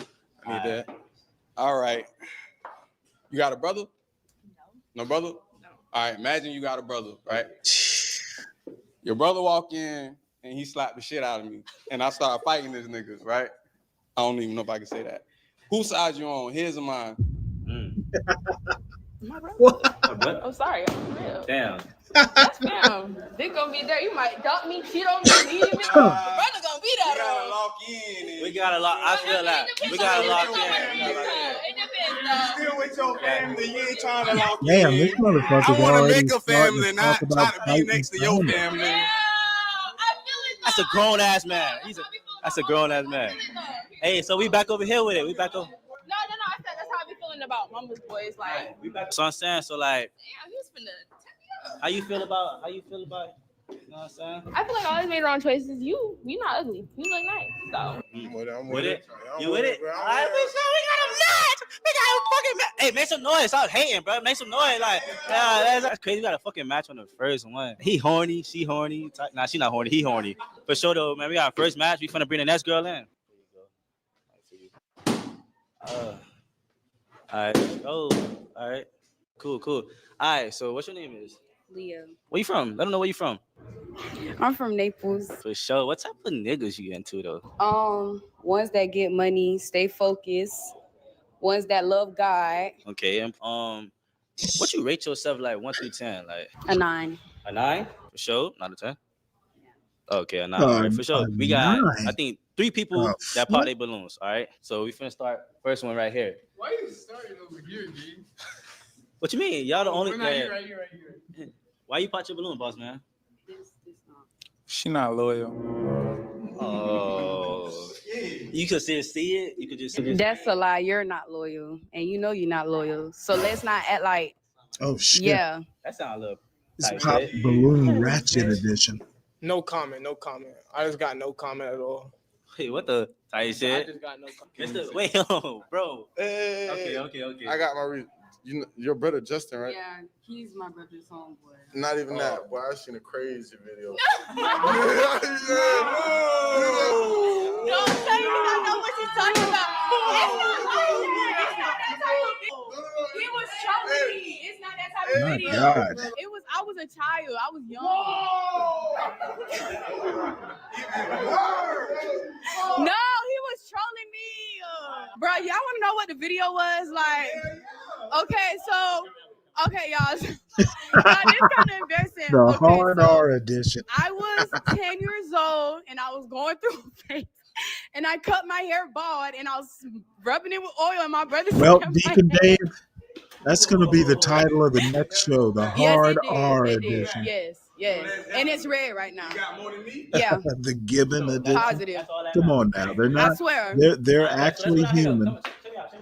So damn, why you popped your balloon? Because he ain't know what video was. He just going off what he heard. So go get him another balloon and him a balloon too. Because they didn't even know. I ain't gonna lie, I need another balloon, bro. Hey, let's get him another balloon. Wait, do you need another balloon? Barely. I think he meant to pop his balloon. I'm good. All right, you good? All right, for sure then. He said I need that shit. All right, for sure. I'm gonna ask her a question. Based off her answer, you feel me? You get to decide if you pop it or not, all right? All right, so on a first date, my boy take you somewhere nice, you feel me? He got you feeling good, pick you up and all, you know what I'm saying? Y'all get to the dinner table, you know what I'm saying? Have a great ass dinner, the vibe's good. But he really forgot his wallet though, by mistake. Okay. Like, how you going about it? I mean, if we both making money, I'm gonna just pay for it that night. And if y'all both broke? Get your And then we're wallet just gonna by get it up mistake. together. But you ain't. We gonna run, but. All right, for sure. So you stand with her? Oh yeah. All right, bet. All right, y'all boys had like her answer? Y'all like her answer? Answer was straight. Huh? It was pretty straight. It was straight.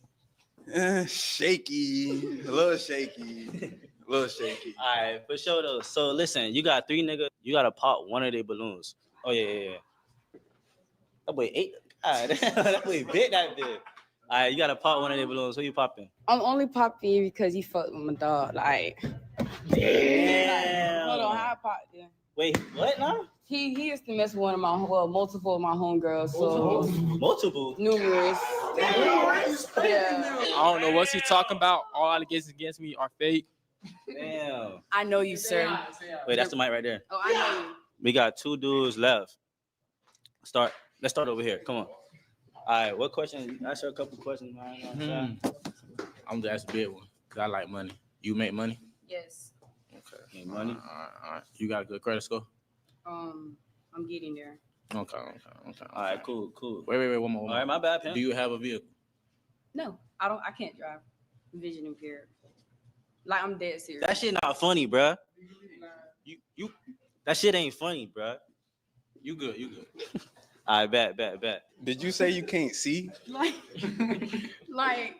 how don't bad get me you wrong, I can't have see? my license, but it's like if like let's say I were to get pulled over and I didn't have my glasses on, like I would get a ticket because I didn't have my glasses on. That's how bad my vision is. But no car. No car. No car for real life. Well, I had one, but I got in the car. So if I'm driving and you in the passenger seat, you can see something about to happen and you can let me know or Yeah, if I something. have my glasses on. I don't know. You can't see, cuz. Yeah. But that's hey, I ain't gonna lie, that's fucked up though.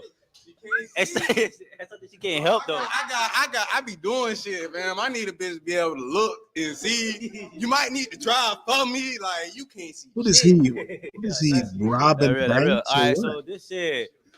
At first, he He popped needs his to balloon look and he out. actually revived himself. So, like, how you feeling about him? How you feeling? I fuck with it. 1 through 10. Damn. They got Hey, better you try gotta to hate take me over out. 1 through 10, like An 8. an 8. All right. All right, that's solid. All right, so would you guys like match together or like how you feel about matching together? Yeah. That can match? Yeah. You cool with that? Of course. Of course. All right, y'all boys. So we got another perfect match. That's 2. I need some noise. I need some fucking noise. Woo! All right, right. I got you down, bruh. These niggas eating they fucking toothpick shit, bruh. All right. Here you go. How you doing? What in What's your the name? I really hell? don't know your name. What's your name? Dior. Yeah. Fast. Where you from? I'm from Cape. Cape? Mm-hmm. Okay, cool. That's Florida, What? y'all, if y'all don't know. What type of niggas you like, though? This I like girl dark was a skins. Dark mess. skin like dreads, type shit. Yeah. Jet heads, for sure. Okay, for sure. Nobody popped your balloon, so... he did. I forgot. Well, we kind of know why he popped your balloon. Why you popped your balloon? I guess I'm not too dark for her. I thought I was pretty dark. Like me and my son Mari. Wait, son. Okay, first of all, chill. All right, you didn't give her time. Like, is she acceptable? Yeah. You know what I'm saying? Like, just because she said she like dark skin, like, you tripping. Do you want your...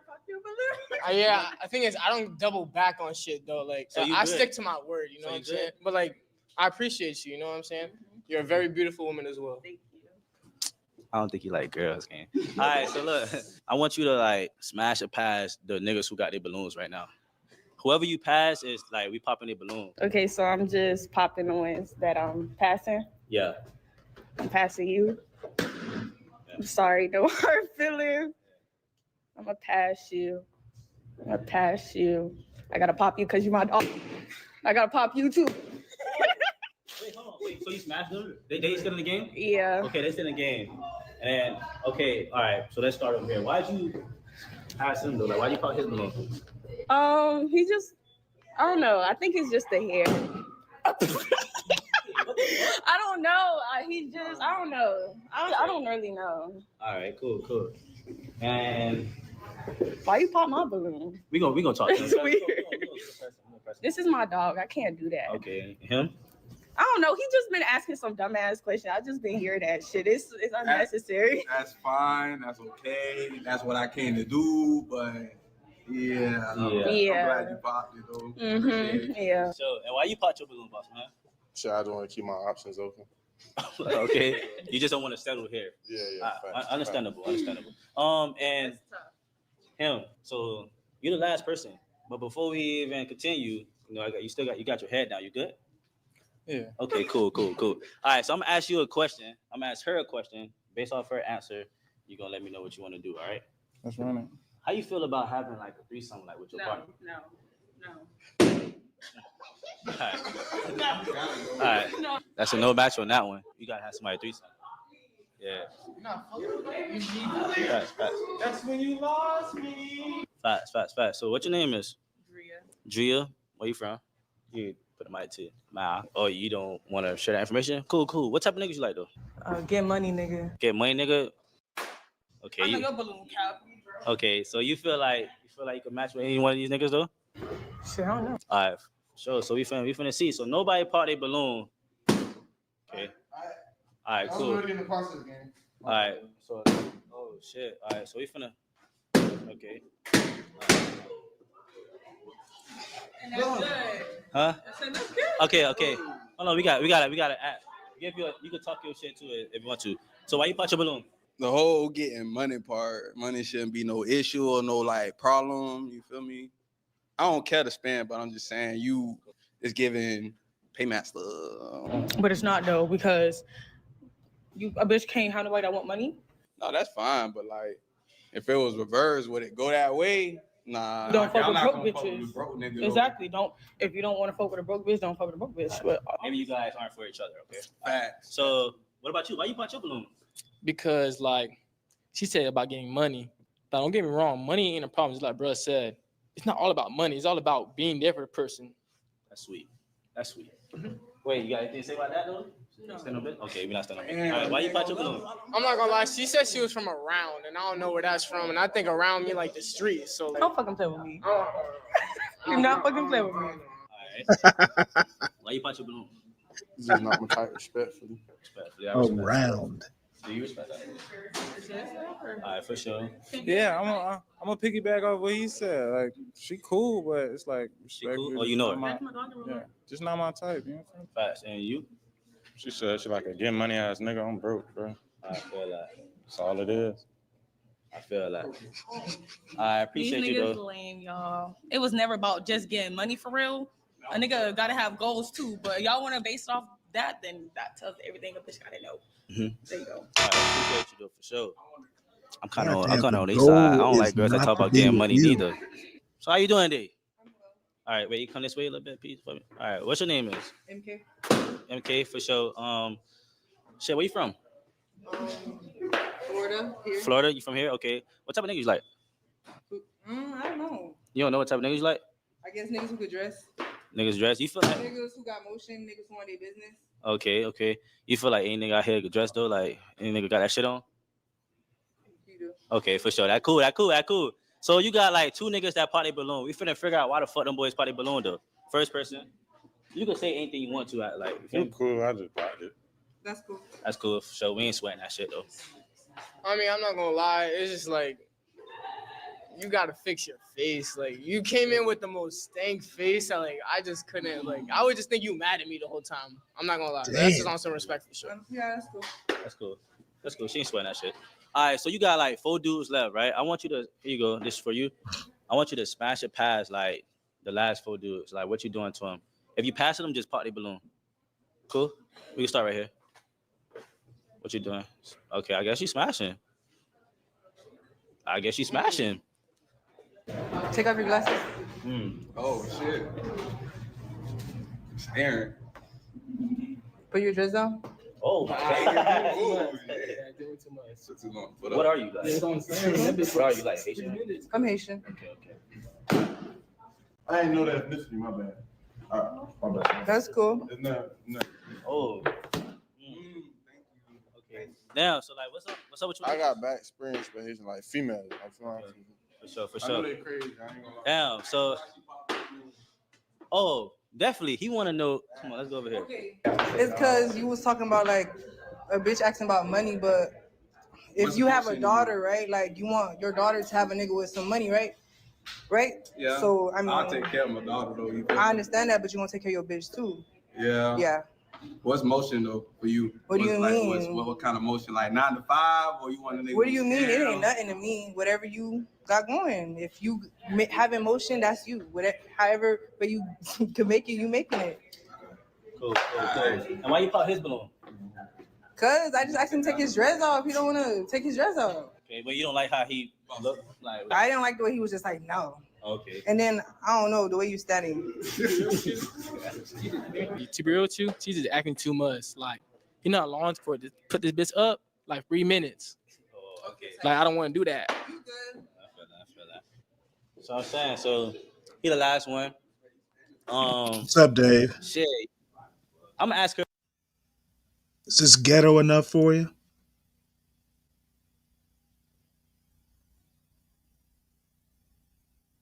Dave, is this ghetto enough? I can't hear you.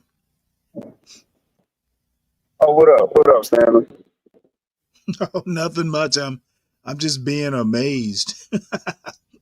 I am too, man. This is horrible, bro. Good God. And you know what's crazy? I actually think that this is the average, man. I don't think that this is like I don't think this is a special group of nobody. This is really what you see out here. Well, I've seen Detroit. Let's see, what was it? Detroit and St. Louis are pretty bad too. This is as bad, but just a slightly different kind of bad. And the Bahamas can be bad as well. But this is just like, this is bad, but more ghetto. This is making no rhyme or reason. Good God. I mean, if you was to take a sample out of where I'm at, and I don't see a decent black woman every week where I'm at. Actually, I might only see one every other month. But yeah, this is the average of what you see out here. Like, I don't even understand how anybody could take any of this seriously, because well, I don't think they are. Well, the host asked, what type of niggas do you like? Like, a female who has so much experience that she knows what kind she doesn't, what kind she does. That's too many. It's too many already. We're beyond anything worth keeping. We are already beyond that. It's almost like, I hate to say it, when they ask, oh, you want a girl who doesn't know what she wants, and I want a girl who hasn't experienced all of them and knows the difference between all of them. You know what I mean? I want inexperience to an extent. Well, one of them answered, I don't know, I think. Is I don't know what you want to hear? Kind of. That gives me more hope than I want to get money, nigga. I want to, like, you sound like a hoe because you're going to get got off the money. You know what I mean? Yeah, but I don't know. I mean, I know, for instance, mothers, at least they used to give advice like, you want a guy who doesn't do this, or you want a guy like this. I mean, I have a sister, so I know that my mother would give my sister advice, or, my father would give my sister advice. So I don't think it's wrong for a woman to kind of know what kind of guy she's looking for. At least the ballpark, it doesn't have to be specific. I mean, I don't know, to be honest, if a woman says, I don't know, I would actually probably have a problem with that answer. So, Stanley, you want a woman with more experience, or you? I don't get it. I know you're not trying to. I want a woman with ideas, who has an idea. I mean, do you like guys who are athletic? Do you like guys who are brainy? I mean, you should know kind of the category of the guy you like. I mean, there are general categories that don't necessarily, mean you have experience. I don't know how you can make it to like 15 and, somewhere between TV, reading, just general going to school with, other kids. I would think you have an idea, at least in a broad categorical sense. Man, we are talking about women who are getting ran through for these experiences. I prefer more of an empty cup than a full cup, because you're going to get more of a combative. Well, see, you're of the mind that, you want a blank slate that you can kind of mold or train. I'm not that way. I need a woman with a brain. Well, I And walked the mall with a chick that had. I couldn't get from one end to the other. And she stopped and she hugged every dude I've seen from one end to the other end of the mall, and I'm just like, oh, I was so turned off by it. Like, I don't want everybody sampling something I'm looking for. You know what I mean? Because you never know. If you're supposed to date and marry, you're not supposed to just constantly be out here being sampled and shit. You're just not. well, I don't know. Maybe my age is just kind of giving me different experiences. Well, Back you in wouldn't back expect her back to be a in my virgin at day, your age. when I grew up. I don't know that people dated to marry necessarily, but they did not date, to fuck. Definitely the fuck. Yeah, it was different in my day. Like I know of one couple in my high school because I went to an all boys Catholic school. My sister went to an all girls Catholic school.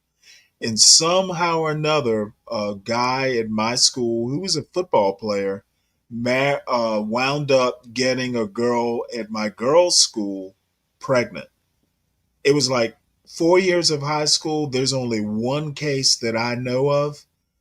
They didn't get married, but oddly enough, the girl who got pregnant, she's a I don't know, she might be retired by now because she was a year or two older than me, but she wound up becoming like a principal in the Atlanta school system. So I mean, she actually turned out because she had parents, her parents obviously, because I lost track of her. My sister kept up, but lost track of them. But her parents apparently, supported her, and she turned out fairly well, Hmm. which is kind of Well, funny. It's kind of funny because I dated her sister. Her sister was younger. Judy might have been a year younger than me, but anyway, we dated. And funny enough, I think it was like a Saturday or something like that. Her parents trusted um, she and I to babysit. They were going out to the movies or something. So me and I guess she wasn't exactly my girlfriend, but we did go out fairly regularly. But she and I home alone with the baby, and we were getting hot and heavy, and it was about to happen, and the baby started crying. It brought us back to earth real quick. that baby prevented a baby, her sister's baby. So man, you know but anyway, the one girl who I know got pregnant wound up being a success.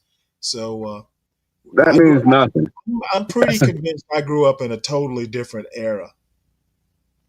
but that's by luck, man. We're talking. Okay, I get it. So that gives us some context. But in 2024, man, with the rate of herpes out here, man.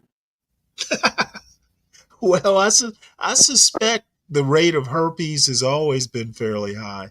It's just we know a lot more cases or a lot more gets reported these days. Well, some of these girls will walk by and you can smell the VD on them. I'm just saying, man, you gotta protect yourself at all times. I took the referee's advice, man. I'm just like not trying to dip into every pool or have somebody who's at everybody else dipped in their pool, man. It's supposed to be a sacred thing. When you find something that's good, you're supposed to keep it. Maybe that's I just the way agree, I but approach it. it kind of depends. I mean, I don't know. If you're dating at 16, I don't know that you really want to be, dating with a purpose at 16. That's what's wrong with the culture. They used to get married back then at 16. They'd be like, "Oh, you had sex with her? It's your wife now." Back when. Now, I grew up in Back the in the, 70s and was a teenager in the 80s. People weren't getting married at least in my schools. They weren't getting married as teenagers. okay. I mean, Mhm. I think maybe there were a few cases like after high school, 18, 19. There were some folks who got married, they didn't, like I know one guy, he went to high school with me. His father owned a plumbing business or something like that. So after he graduated, he went to work for his father, and he and a girl that I was in eighth grade with did get married. I don't even know when they got married, but by like the time I was 20 and came back home to visit, they were married. So, maybe after high school, folks might have been getting married, but it wasn't happening at 16 for sure. The Catholics would never, Catholics weren't that primitive. Man, I don't know. I would hope for better times, man. Because looking at this shit right here, man, I can't. I don't want to. I don't want no parts of that. I'm just glad I'm married. I'm glad I'm out the game. Like some of these slob babies is passing around something. I heard they got some type of super gonorrhea nowadays that would deteriorate your food and you starve to death. I don't know. But I'm about to go in. I'm about to go in the gym, Stanley. I was just like, oh, this shit right here made my stomach touch, man. I'm good. I have to tell you one thing. That's why, even at my age, I'll be 60 in a couple months. I'm not in any huge hurry to get back out there.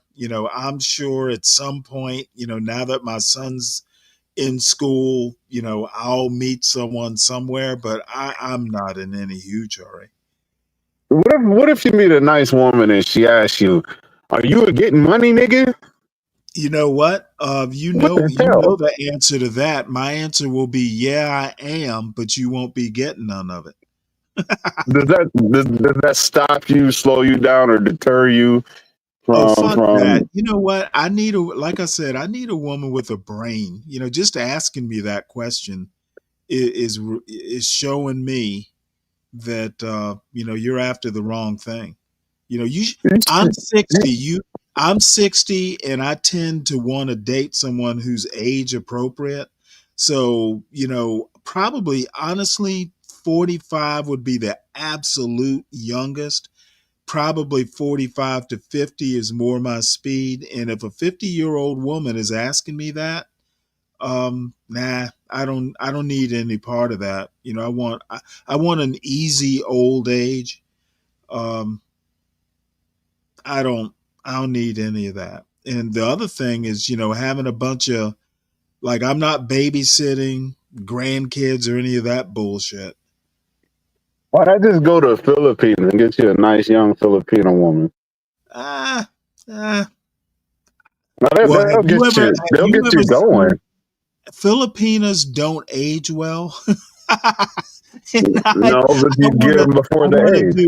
I want to do age appropriate. Why? Why? That's like a social thing, isn't it?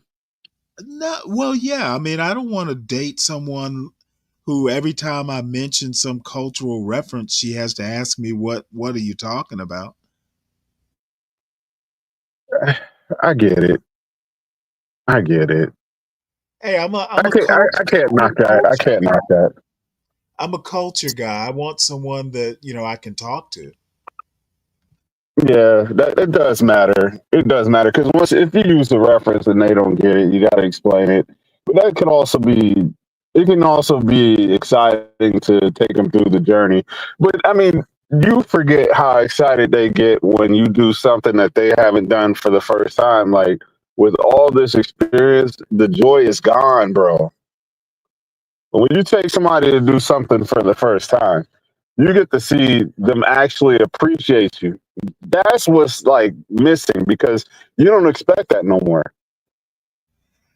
I don't know. No, there's not enough time to think about it. You have to, like, that's something I experienced with my wife. Like, she didn't experience everything. So some things that I thought were pretty. Is she a lot younger than you are? Only by 6 years. Only by 6 years. Well, that could be quite a bit, depending on where she's from. Yeah, I don't want to get into the personals. Let's just say that she's non-American, right? Oh, okay, So, I got you. So when her so like let's say like somebody was throwing a concert from her country and they do come here. So I took her to a concert, it was packed out, jammed out. I seen like this euphoric expression all over her face, like just like wow, like I really blew her mind with some things that I took her to do. Like they just don't have it where she's from. You know what I mean? Cool. You don't understand how big that is. I don't know. I mean, when I was in my, I guess I was around 24 or so, I dated a girl from a small town in Sweden. She was an au pair. So, I mean, I kind of get, hey, well, probably did a couple things that, she wouldn't get to do in small town Sweden. So I get it.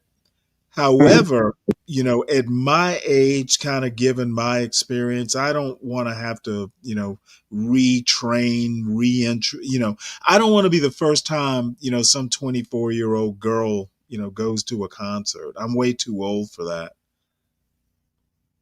Yeah, but you paint yourself in the corner for. I could easily, hell, my son is 18 and I had him late. I could easily have a 30, 40. What am I? I mean, technically, I could probably have a 40-year-old daughter, being 60. So I don't know. I just No, wait. You said daughter. You talking about daughter or girlfriend? No, I mean, I don't want to date someone like 30 years old. But like, hold on. What is the major What is the one thing that you absolutely have to have? Is it just the relatability I need a woman who is smart. That's almost like the number one thing. And when I say smart, I mean kind of gets my cultural references, well read, age appropriate. I mean, she kind of has sort of the same cultural landmarks that I do. Decent looking, that's just going to be assumed she's going to have to be attractive. But outside of that as a given, I can't marry someone who is kind of like a deer in the headlights. If you crack open a book or you ask her, hey, something that you learn in high school, like, I make some cultural reference and she doesn't get the joke. My wife spoiled me. She was smart. And, she didn't know everything because a lot of people don't know things that I know. But I would say about 90% of the time I could do a one-liner and she would get it. And I might just be spoiled that way. And I'm not going to accept less because I don't have to. Yeah, she set the bar pretty high. Because you will paint yourself in a corner, like that's a. Oh hell! You know what? I painted myself in a corner the first time around. I was 38 when I met her. We got married at 40. So I had probably too high standards and lucked out. And that's just the way it is. Is it inappropriate for me to ask you what the dynamic was when you raised your son? At what point did? Okay, how old was he when she passed away? He was 7, going on 8. Oh, okay. So he might still have memories of his mom. I thought seriously about, hey, because my father-in-law of all people said, hey, we would understand if you started dating again. And, that's my wife's father. But you know what? I thought about it. I had a couple women that I had in mind, and I made the mistake of asking my son, hey, what would you think? And he was he was basically like, nah, I don't think I'd like that very much. And it's weird because his mother died, and they were close actually, and absolutely. I probably shouldn't have even bothered asking him, but I did. Yeah, you made it worse. You added the guilt when you did that. Yeah, but knowing my son, it was probably the right thing to do. Yeah, it is. It is. I mean, kind of. Your happiness matters as well, but you know how these women. If you want me on the foot, yeah, but here's the deal. I mean, if he had been really young, my wife was a stay-at-home mom, so they were together all the time. So, having her die was a major blow. It was a big deal. So, I cared more about his, mental balance and all that than I did about getting pussy. And I think, given the results, it was the right decision. And time will tell, but for me, it was the right decision.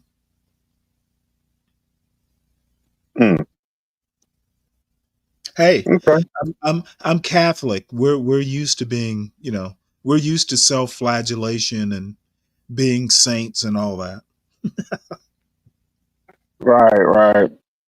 I'm not that. Well, But, I mean, the thing is it's different strokes for different folks. And I think the dynamic changed because you had a son too, though. If you had a daughter, I think you might have locked it down because she would be an example of how she should be treated. I think you would have considered that. Well, you're right. Having a daughter would have just totally been different, because there's certain things I didn't know. I would have relied a lot heavier on, say, my sister or, my sister-in-law. But that wasn't to be. And, I won't say I thank God for that, but it was a lot easier because I know how to raise boys. But I don't think if you had a daughter, she would be on the show with this group of people trying to pop a balloon. I wouldn't let her watch. You see my point. You're not going to even watch this because you might get ideas. Yeah, man, this is horrible, bro. Horrible. This is horrible, but at least it's kind of funny. At least, I don't even, let me put it to you this way. I don't even identify with these kids. No, me either. I'm shocked they don't cut the lights off and let us see what happens. Like, that's what I'm expecting out of this group of people. Yeah, that one girl in the sundress, though, if she could do something like with her hair, she actually could be decent. Seems like the problem with all of them. They walk out with the purple hair. Yeah, this girl here, I don't know what the fuck she's thinking, but she's not gonna get a decent guy dressed like that. Look at the body, though. It's been stretched. Man, let me get off of here, man. I'm going in the gym, bro. Yeah, okay. All right, so these women didn't motivate you to work harder at the gym? No, I'm going in right now. I'm about to hit the steps. It's gonna be music playing, so I'm gonna jump down, All bro. right. All right. Well, have a good workout. All right, have a good one. Hey, troll, that comment, I want to date myself. I could do worse. Here's some questions. You know how this goes. All right. The argument, it seemed like it's been like the niggas having money with the wood. So like, I want to ask the female, like, what you bringing to the table, like, for the nigga? I bring everything to the table. Describe everything. Everything to the table. Like, I don't know, like, I cook, I clean, I have my own business, I do hair. Like, I have everything. I have my own crib. I had everything since I was 16. So it ain't really. Okay. How you feel about her? I like it. You like it? All right. I got a question. All right, go ahead. Ugh. How you feel about threesomes? I mean, I like girls. I love girls.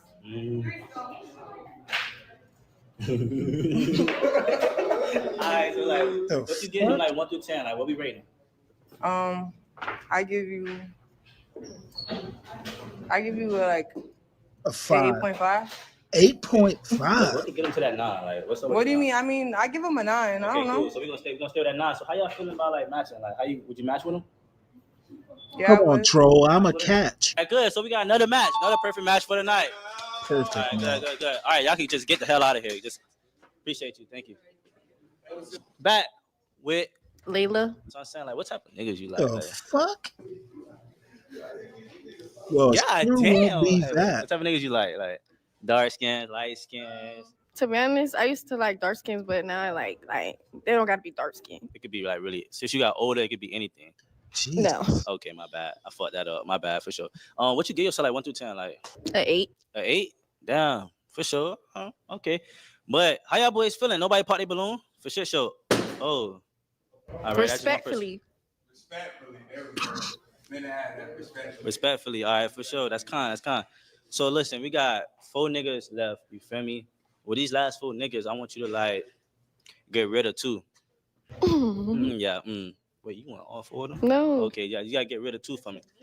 Man, all right, get rid of 2. She Can I borrow this, really please? Thank you. should not be wearing that outfit. Why you have Pacho Balloon though? Ain't gonna lie, you know. Nah, it's because he's my dog. Like, bottom line, you just gotta be my dog. That's it. You feel me? All right, for sure. Why you pop his balloon? I just he's just not my type. He's not your type? Okay. Hey, y'all boys pop. Jesus, look at that tramp stamp. I like his hair, but he's just not. You know, I'm just used to. He's not. He looks like he's soft. He like, from the hood. Hey, game. You don't know this shit, bro. Like that. Like that. Nigga don't know how to shit. Nah. He trust me. He from the hood. He ready to yeah. He's from the hood. All right, for sure. So we got 2 niggas left. Well, not niggas, but we got 1 nigga. And yeah. So I'm gonna ask her a question, y'all boys. Based off her answer, y'all boys like, you know what I'm saying? React. Have you ever had a one night stand? Me? I guess it's about you. Yeah. Y'all boys cool. All right, bet. So shit. Them boys like y'all boys got questions for her? You still like in contact with a nigga today that you had a 1 night stand with? No. Type shit. You single, right? Yeah. Okay. You got a question? But I ain't gonna lie. I had gained some intel from bro right here. He had told me something. You feel me? Oh my God. Yeah.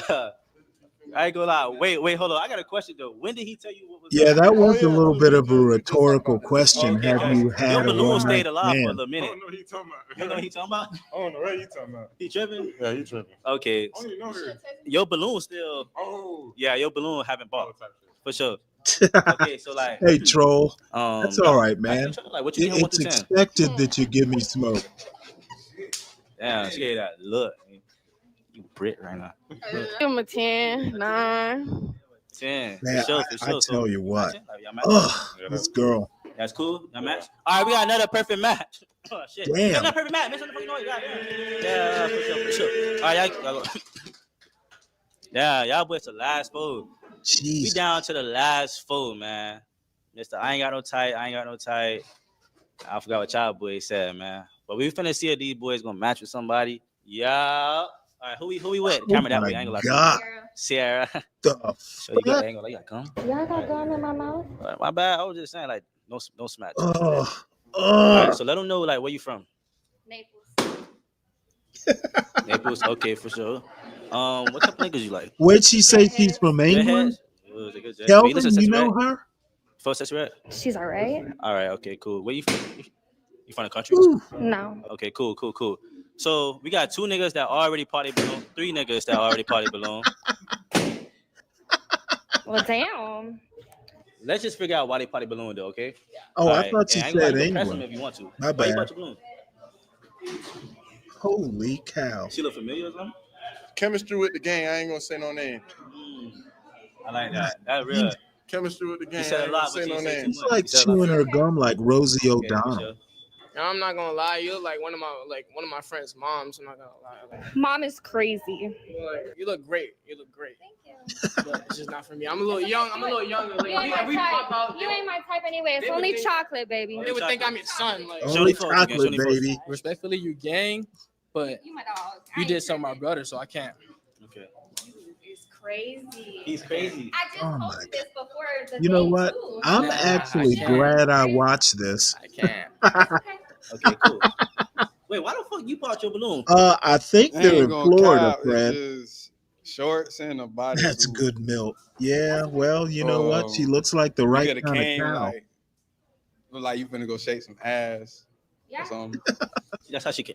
That's how she came. But I have one question for you. Shake Don't some you got a ass. girlfriend? Do I? Wait, Yeah.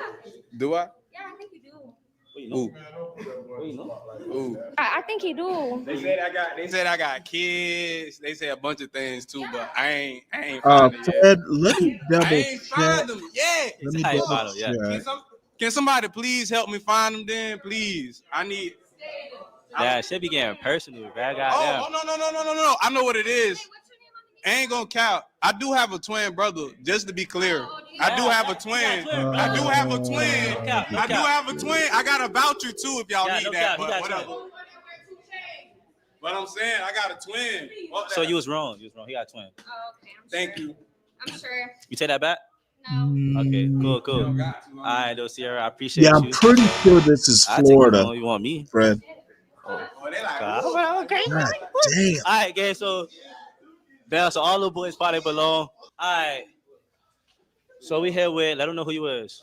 Hey y'all, it's Jazz. Y'all can follow me on IG at @amore_Jazz. Fast. Where you from? Let them know where you from. I'm from here. From here? Like, Yeah. what are you? Like, your ethnicity? I'm This is at least Trinidadian a little Guyanese. bit of an What type improvement. of people you like? Guys. Honestly, I like what I like. Like what you like? Yeah. So, Like I there's nothing like what I specific. like. I just like what I like. So you feel like you can match with like the last anybody that's remaining right now? Who knows? All right, let's see. So nobody party balloon. So like we Gucci. I want you to get rid of just one of them. Whoa, why you attack him so fast though? Thank you. It's just not given to me. I'm sorry. I don't mean no respect, like disrespectful way. That was disrespectful as fuck. I ain't gonna lie. You walk fast as fuck to him. I just knew, like, offer it. All right, so I'm gonna ask her a question, y'all boys. Based off her answer, y'all boys, let me know what the fuck y'all doing. Is she getting out of here or she staying? What like turn you on like in a Nah, nigga? Fred. Like what you look for in a Nah, nigga? Fred. Personality. Honestly, I like a nigga with a personality. I can't be with no boring ass nigga. Cause what I'm gonna do with you? I don't got no questions. I like I what like I a like. nigga I like with what a I see. personality. You see type shit. He do for real though, boy. It's like what you see. You ever get that you Hispanic? You look mad Hispanic. Yeah, a lot. Dominican. But Can I ask her a question? yeah, ask her a question. If you have. I got one. So, if it came down to it, we're going on a ride, like we're riding for the hood. But we're on I think 5% she's got a thigh I guess tat somebody knows my too. car. I think I see one on And her it right following us thigh, and shit. And I said, this is the ops. right where I her, pass you the 5. right Are at you shooting? her I'm gonna stand behind my skirt nigga. hem. Period. I'm gonna do it. If I have to do it, I'm gonna do what I gotta do. All right, bet. Man, you like that? Yeah, like that. All right, for sure. So I want you to get rid of one more nigga. Maybe that's just I used to. maybe that's just a shadow. Oh, you got it? Oh, you get me? Damn. I don't be involved in stuff like that. I'm a good girl. Bro, you scaring her. Wait, man. Fumble the bag. You scared her. Let me tell you, I don't got ops, but I'm just saying in general, because if someone coming at me, that's my ops. Yeah, but I just don't be involved. You need a like an India type shit. I could tell my son over here really fucking with this girl over here, so I'm gonna eliminate. Look at him. I'm gonna eliminate myself. I'm gonna get my boy right. So I'm saying, so you come over here right quick for me. Oh no, my fault. I thought you was trying to dap up her. So like, what you give him? God damn. For sure. What you give my boy like 1 through 10? Like what you rate?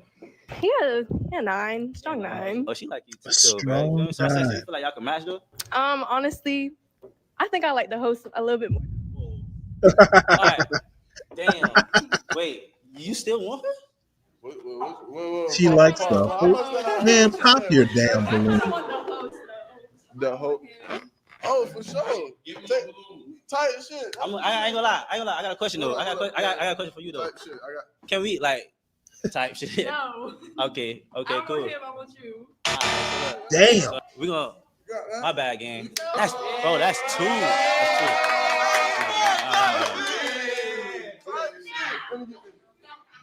It's like Hey, what fuck the y'all. I want the host. All right, so let them know who you is.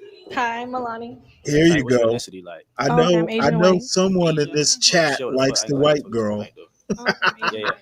Facts. So like, what type of guys do you like? What type of guys I like? I like Listen, Fred. I need someone who's ready for I a wife. like Kelvin. Damn. Wait, how old are you? 21.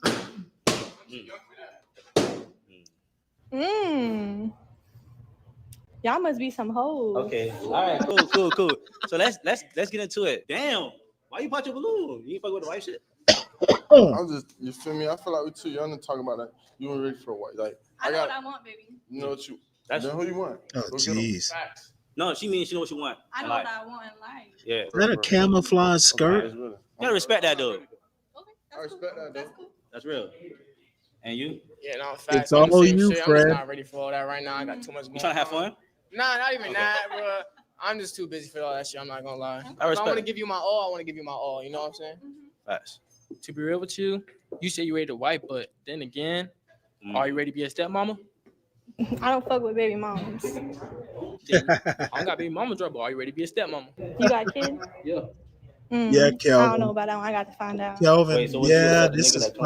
fine. This is I fine might have to know who compared they to baby what mom you're is used to, I'm first. sure. I can be a stepmama though. A real good one at that. Like that answer though? But you already popped your balloon. Question. What make you He's got a wife? flat ass and a round What tummy. makes me a wife? Yeah, like Because I know how to hold it down the real way.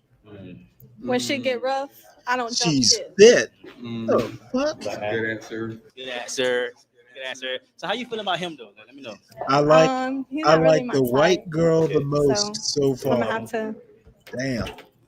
Come on. Oh, come on.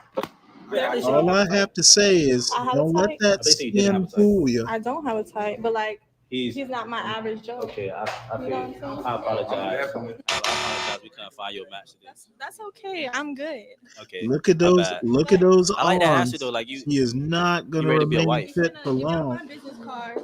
wait. And I'm more Wait, good. hello. Oh, she's not. Yeah, fast. I ain't Jesus. gonna lie. We gonna put that bit in there. But pro game, fucking pro.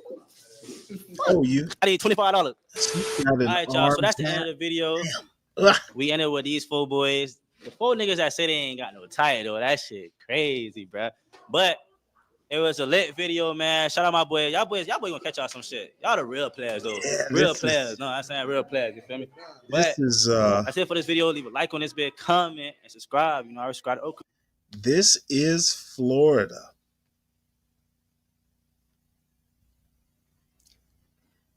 Oh, Fred. Oh, Fred. She is not fit. She's got a big ass tattoo on her left arm. I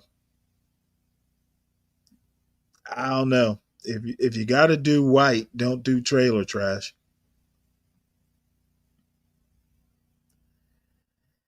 All right. Well, I guess let's see. It's almost 6:00. I guess we're gonna do some news right now. Oh,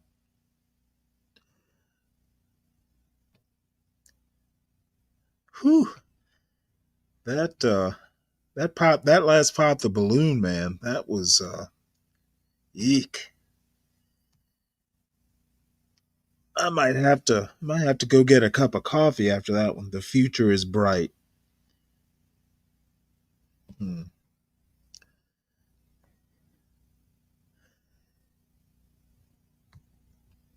Yes.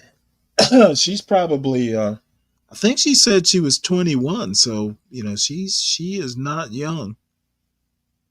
Way out of high school. All right, well, we're gonna go ahead and try and attempt to be serious. I was expecting HB to be here by now, but that is okay. This story is from yesterday. It's an editorial. Don't know if y'all know who Eugene Robinson is. He's a Washington Post opinion columnist. He's been around for decades. So he's a senior guy. He is writing this opinion piece: "The Great MAGA Schism of 2025 is only getting uglier." So let's hear about this. This opinion piece was written by Eugene Robinson. The Great MAGA Schism of 2025 is only getting uglier.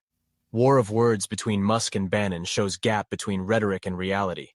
Donald Trump hasn't been inaugurated yet, and already 2 bellicose titans of the MAGA universe are waging total war against each other. Stephen K. Bannon, Trump's rumpled one-time chief strategist, vowed last week in an interview with the Italian newspaper Corriere della Sera that he will get Elon Musk kicked out of Trump's inner circle by the time Trump is sworn in on January 20th. He is a truly evil guy, a very bad guy, Bannon said of Musk. And that was one of the nicer things Bannon said about the world's richest man, who No, spends Fred, so much she was time at right. Trump's side that he might be mistaken for a member of the Secret Service detail, minus the earpiece and the muscle tone. He should go back to South Africa, Bannon said of the immigrant tycoon. Why do we have South Africans, the most racist people on earth, white South Africans, making any comments at all on what goes on in the United States? Bannon added that Musk has the maturity of a child, which indeed might be provable in a court of law. Is Bannon's rage simply over the fact that Musk has replaced him at the Mar-a-Lago dinner table? I wouldn't discount jealousy as a motive, but there is also a substantive issue involved. Bannon, whose credentials as a MAGA warrior are genuine, he served 4 months in federal prison for defying a subpoena from the January 6th committee, has long been a hardliner against immigration.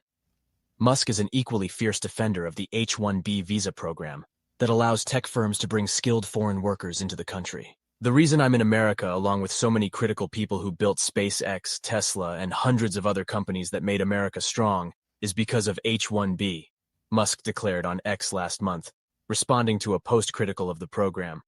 Take a big step back and F yourself in the face. I will go to war on this issue, the likes of which you cannot possibly comprehend. Bannon responded on his podcast with a playground taunt of his own, telling Musk that longtime MAGA true believers will rip your face off if he continues to back a program that Bannon claims takes good, high-paying jobs away from American I'm gonna citizens. rip your Their face recent off. converts, Bannon said of Musk and the other tech moguls who supported Trump in the November election. We love converts, but the converts sit in the back and study for years.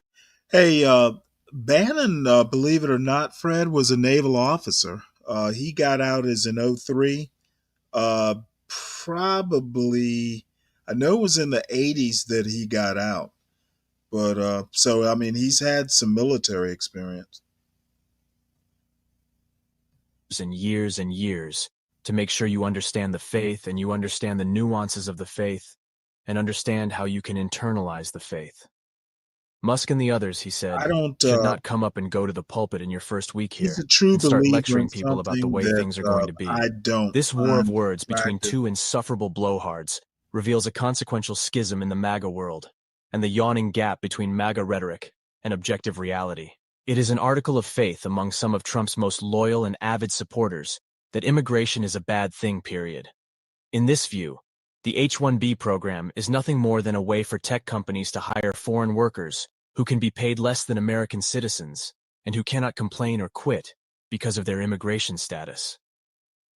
Bannon speaks for this group when he calls for a 100% moratorium on all immigration until we get this thing sorted. Musk and other tech leaders see the program as a way to maintain U.S. technological primacy by attracting the most creative and talented engineers from around the world. Vivek Ramaswamy, Musk's partner in the Advisory Department of Government Efficiency, goes much further. Our American culture has venerated mediocrity over excellence for way too long, at least since the 90s and probably longer. That doesn't start in college. It starts young, Ramaswamy wrote on X last month.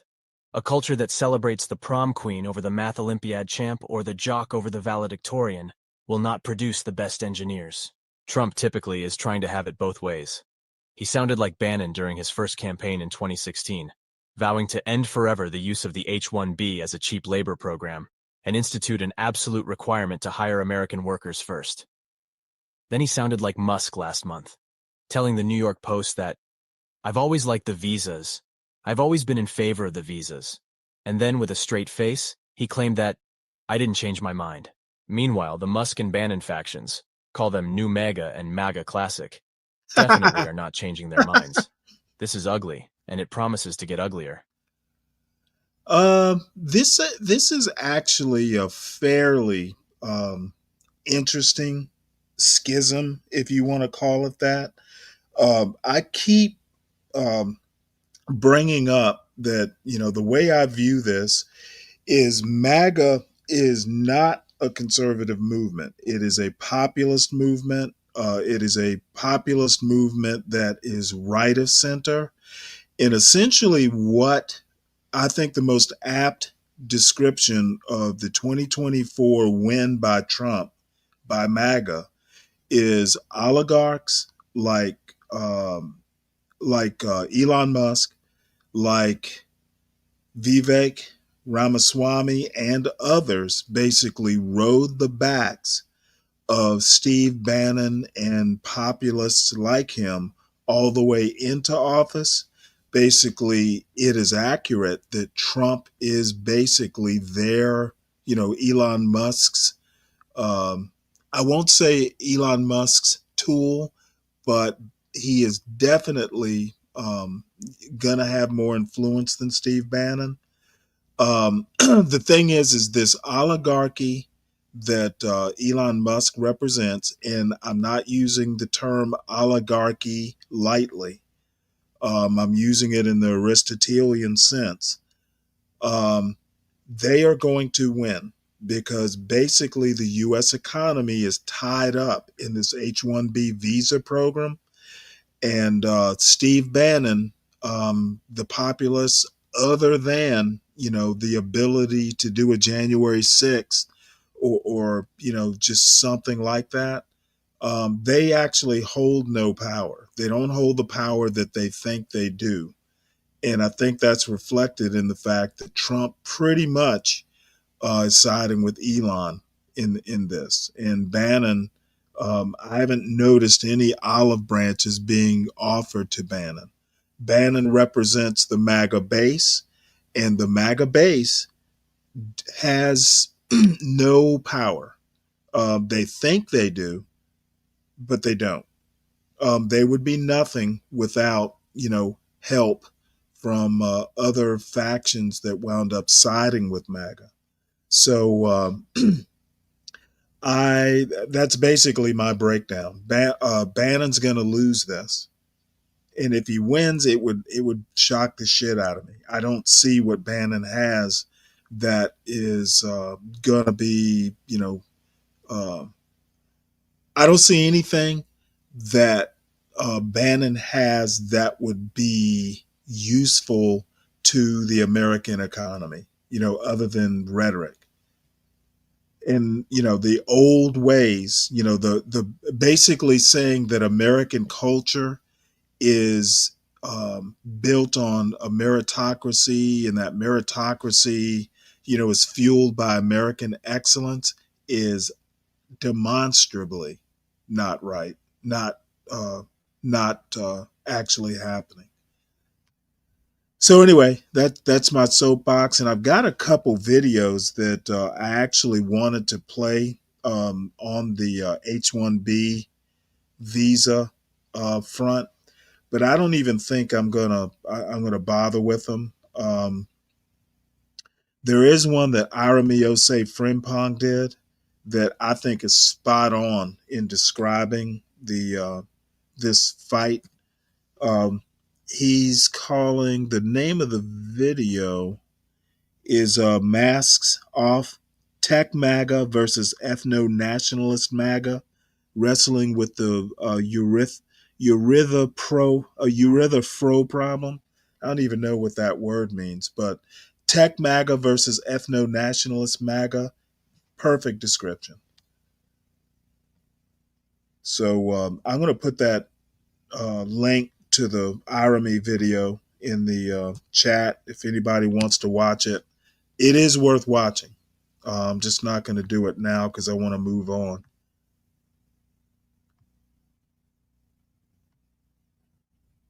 Let's see, what else do we have here? This next story, again, it's from yesterday, but it's vaguely related to the H-1B thing, or immigration thing, really.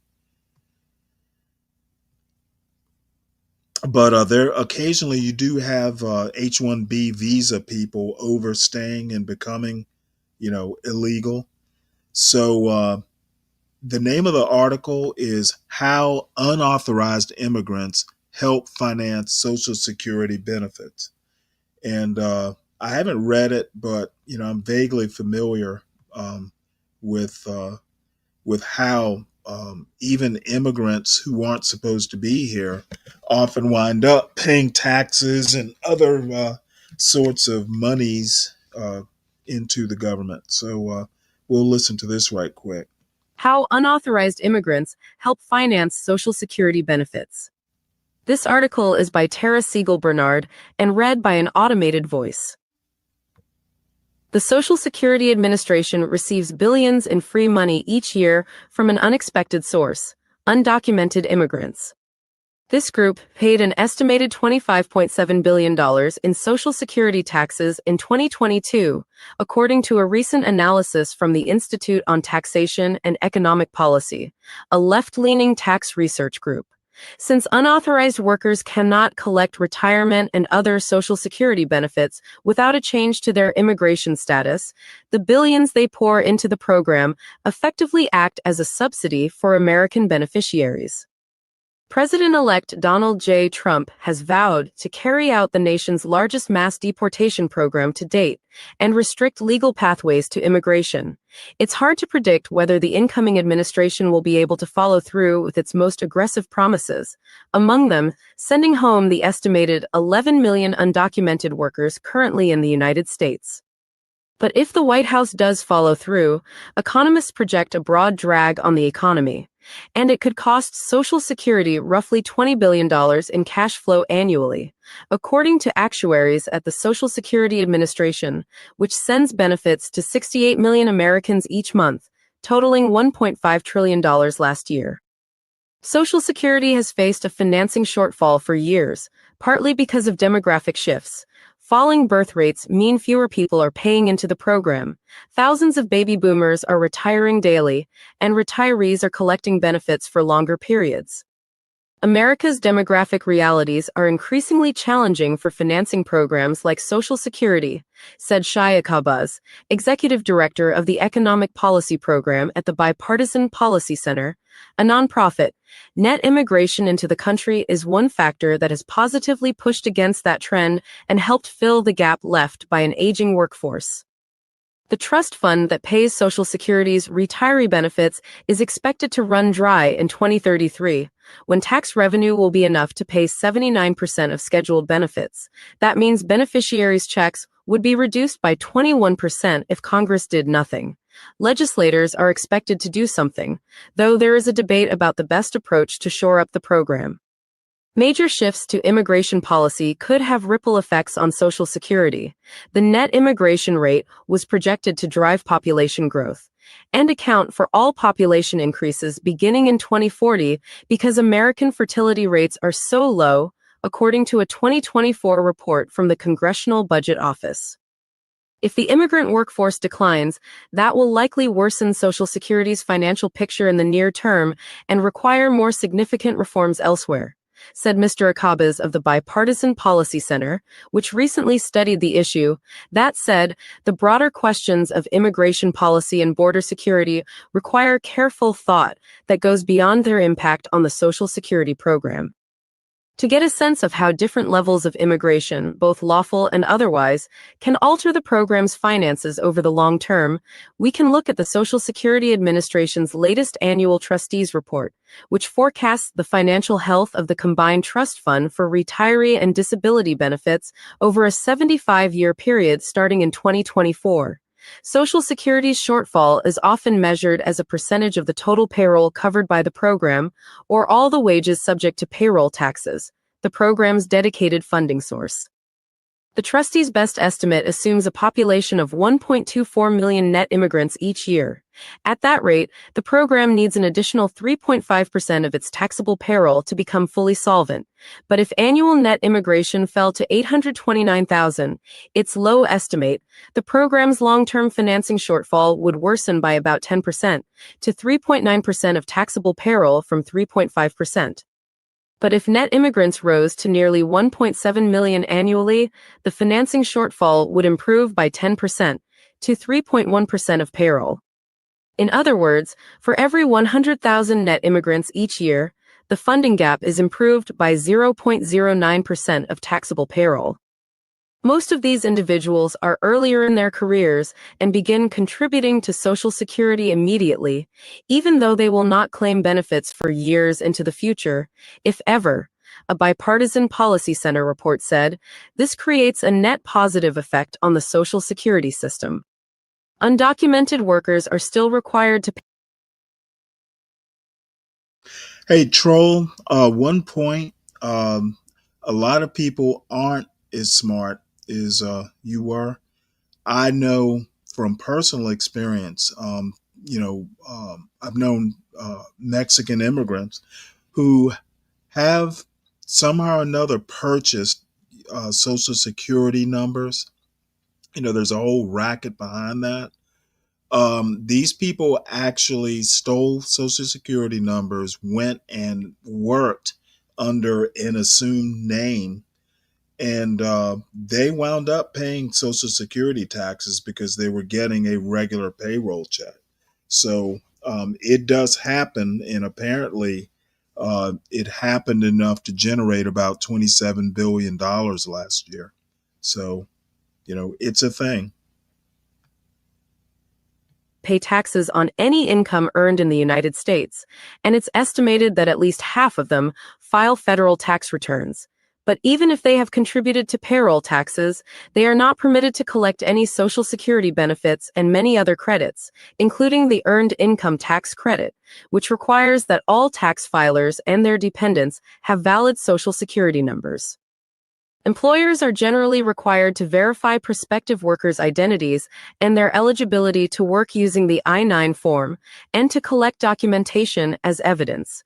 Since people generally need a Social Security number to get a job, undocumented workers who receive paychecks, instead of being paid in cash, for example, may use made-up Social Security numbers, another person's number or a number that was once valid when they had work authorization status. But when they file their tax returns, they use another number, the Individual Taxpayer Identification Number, also 9 digits and known as ITINs. The Internal Revenue Service created them in 1996 to enable people who are ineligible or who do not have Social Security numbers to legally file tax returns and comply with tax laws, say, a student visa holder or certain spouses of people with employment visas. Though undocumented workers may fear that their having obtained an ITIN could be used to deport them, there are protections that prevent the IRS from sharing taxpayer information with other federal agencies. Congress would need to take legislative action for this to change. Undocumented workers often file tax returns to show good moral character, which might later help them in any immigration cases, whether that's related to deportation or putting them on the road to citizenship.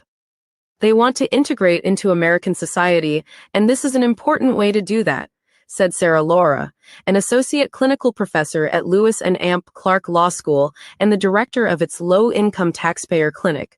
There is almost a reverence for the tax system, she said, referring to the attitudes of undocumented taxpayers she has assisted with returns. The Institute on Taxation and Economic Policy estimates that undocumented workers paid a total of $96.7 billion in federal, state, and local taxes in 2022, a third of which went toward the payroll taxes that are dedicated to paying for social insurance programs, including Social Security, Medicare, and unemployment taxes. It is well established that undocumented workers contribute to the solvency of major social insurance programs through their tax contributions, said Carl Davis, research director of the Institute on Taxation and Economic Policy.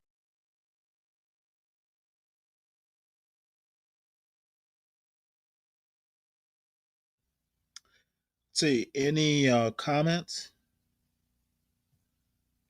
Let's see. Troll, you're saying, and how much taxes were used to benefit illegals?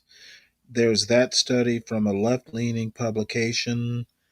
Don't know what any of that means, Troll. The story is the story. They generated 27 billion.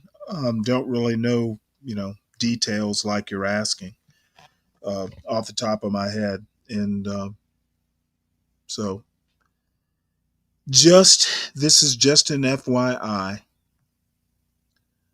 Let's see here. there was a story. I'm going to go ahead and Pete Hegseth is coming up before the Armed Services Committee in the Senate today. His confirmation hearings are starting today. I think right around 9:30 or so this morning, maybe later. But if I'm still around, I'm pretty sure I will be. We're going to try and at least play a little bit of the confirmation hearings. So here's a story by the Washington Post on the Hegseth stuff. Trump's Pentagon pick faces tough confirmation test. This news story was written by Abigail Housloner, Liz Goodwin, and Missy Ryan. Pete Hegseth, Trump's Pentagon pick, faces tough confirmation test. The controversial former Fox News host has been accused of sexual assault and faces a grueling confirmation hearing on the path to becoming the next Secretary of Defense. President-elect Donald Trump's controversial nominee for Defense Secretary, Pete Hegseth, will appear for questioning Tuesday on Capitol Hill in a public confirmation hearing that Democrats will use to interrogate his limited management experience, allegations of illicit and inappropriate conduct, and a long history of public commentary deriding women, minorities, and people with opposing political views. Hegseth, a former Fox News host who has called for a counterattack to retake America's military from radical leftists and Democrats, will be the first of Trump's unconventional cabinet picks to submit to formal scrutiny before a bipartisan panel of senators. Hegseth's path to winning the job depends in large part on how he weathers the blistering questions he will face this week, with little hope of securing any Democratic votes, and as several moderate Republicans have expressed concerns about his nomination. As the Secretary of Defense, one of the senior-most positions in Trump's incoming cabinet, Hegseth, a 44-year-old National Guard veteran who served tours in Iraq and Afghanistan, would oversee more than 3 million military and civilian personnel around the world, the vast U.S. nuclear arsenal, and an annual budget of more than $800 billion. The task of assessing whether he is up to the job falls now to the Senate Armed Services Committee, where Democrats are expected to hammer him Tuesday with questions about his past conduct and his qualifications to lead the nation's military, as the United States faces threats from Russia, China, Iran, and adversaries around the world. If approved by the committee, the full Senate will vote on whether to confirm him. Hegseth's nomination, while already unconventional for his relative youth and lack of experience, has been blighted by allegations of misconduct since Trump named him in November. He has acknowledged paying an undisclosed sum to a woman who had accused him of sexual assault at a Republican conference in 2017. Former employees who worked with him at 2 veterans groups and at Fox News have accused him of financial mismanagement, excessive drinking, and sexism, as the New Yorker first reported. Hegseth has denied the allegations. Senator John Barrasso of Wyoming, the second-ranking Republican in the chamber, extolled Hegseth as very qualified for the job during a Sunday morning appearance on CBS News's Face the Nation. He certainly has the qualities that we need to lead the Pentagon. He knows about a fit fighting force. He has a distinguished record of service in the military, Barrasso said. But Democrats are set to argue that he is ill-prepared to lead the sprawling Pentagon bureaucracy. He is not qualified to do the job, said Senator Tammy Duckworth, Democrat, Illinois, an Iraq combat veteran and Armed Services Committee member, who added that her whole focus is going to be on his qualifications and experience in managing an organization. He has managed fewer people than the manager of an Applebee's. You want someone serious and you want someone responsible, said Senator Jackie Rosen, Democrat, Nevada. And Hegseth, I'm afraid, with the allegations of sexual misconduct, allegations of financial mismanagement, how is he going to manage billions of dollars? How are people going to respect him? The breadth of the allegations against Hegseth has fueled doubts even among some Senate Republicans about whether they would be willing to confirm the nominee. But Hegseth staged a remarkable comeback last month, shoring up GOP support with the help of a pressure campaign from Trump allies that targeted the Republican senators who had expressed concerns about his background. Senator Joni Ernst, Republican, Iowa, an Army Reserve veteran and sexual assault survivor, initially called for a process to vet the allegations surrounding Hegseth, but then tempered her concerns. After a meeting with Hegseth last month, Ernst told reporters that they were having really good discussions and, in a later statement, cited encouraging pledges he made to support women in the ranks and address sexual assault. Since then, Ernst has studiously avoided reporters' questions and last week declined to say whether she was interested in seeing the results of Hegseth's forthcoming FBI background check. The FBI did not interview the woman who accused Hegseth of sexual assault, according to two people with knowledge of the report's contents who spoke on the condition of anonymity to disclose private discussions. Senate Majority Leader John Thune, Republican South Dakota, said Thursday on Fox News that he is hopeful for Hegseth's chances of confirmation. Hegseth, for his part, has attended a whirlwind of Capitol Hill meetings in recent weeks focused on winning over Republicans, with Democrats on the Armed Services Committee saying he declined to meet with any of them ahead of the hearing. Brian Hughes, a spokesman for the Trump transition team, said it was the Democrats who had been unresponsive to Hegseth's attempts to arrange meetings. The exception was the committee's top Democrat, Rhode Island's Jack Reed, who met with Hegseth on Wednesday. The meeting lasted 15 minutes, and it didn't go well. Today's meeting did not relieve my concerns about Mr. Hegseth's lack of qualifications and raised more questions than answers, Reed said in a statement. Mr. Hegseth has appreciated the chance to meet with over half the Senate so far and has viewed each meeting as a productive part of the Senate's advice and consent responsibility, Hughes wrote in an email. He looks forward to answering senators' questions on his experience, his qualifications, and President Trump's and his vision for the Department of Defense on January 14th. If all 47 Senate Democrats and independents oppose Hegseth, Republicans can afford to lose only 3 senators from their side of the aisle if they hope to confirm him to the Pentagon post. Senator Mitch McConnell, Republican Kentucky, did not meet one-on-one with Hegseth last month, despite the nominee's team requesting a sit-down, according to a source familiar with the planning, who spoke on the condition of anonymity to disclose private discussions. McConnell's office declined to comment. Senator Lisa Murkowski of Alaska and Senator Susan Collins of Maine, both moderate Republicans, have said they still have questions about Hegseth's record. John Curtis, Utah's new Republican senator, who replaced Trump critic Mitt Romney, told reporters that he asked Hegseth to provide references and pledged to read his book, as he keeps an open mind about the selection. Hegseth has been receptive to the guidance offered by Republican lawmakers during their one-on-one meetings, several senators said. Publicly, he has also disavowed the calls from Trump's supporters to vote out of office any who oppose the incoming president's picks. I told him I've been a participant in the confirmation hearings of a number of Supreme Court justices, including Brett Kavanaugh, and how ugly that can be and how hard it can be, not just on him, but also on his family, Senator John Cornyn, Republican Texas, who is supporting Hegseth, said last month. Cornyn predicted that Democrats will go after Hegseth on anything and everything, and what they don't have, they'll make up. Beyond the sexual assault allegations, Democratic senators in particular will be looking at Hegseth's prolific authorship and years of opining in front of a camera on Fox News. In preparation for the hearing, Senate aides from both parties have spent weeks poring over his 5 published books and many hours of TV appearances, podcast interviews, speeches, and media coverage. Hegseth has called on the next president to overhaul America's armed forces, eliminating what he calls woke ideologies, such as diversity, equity, and inclusion programs, and the people who promote them.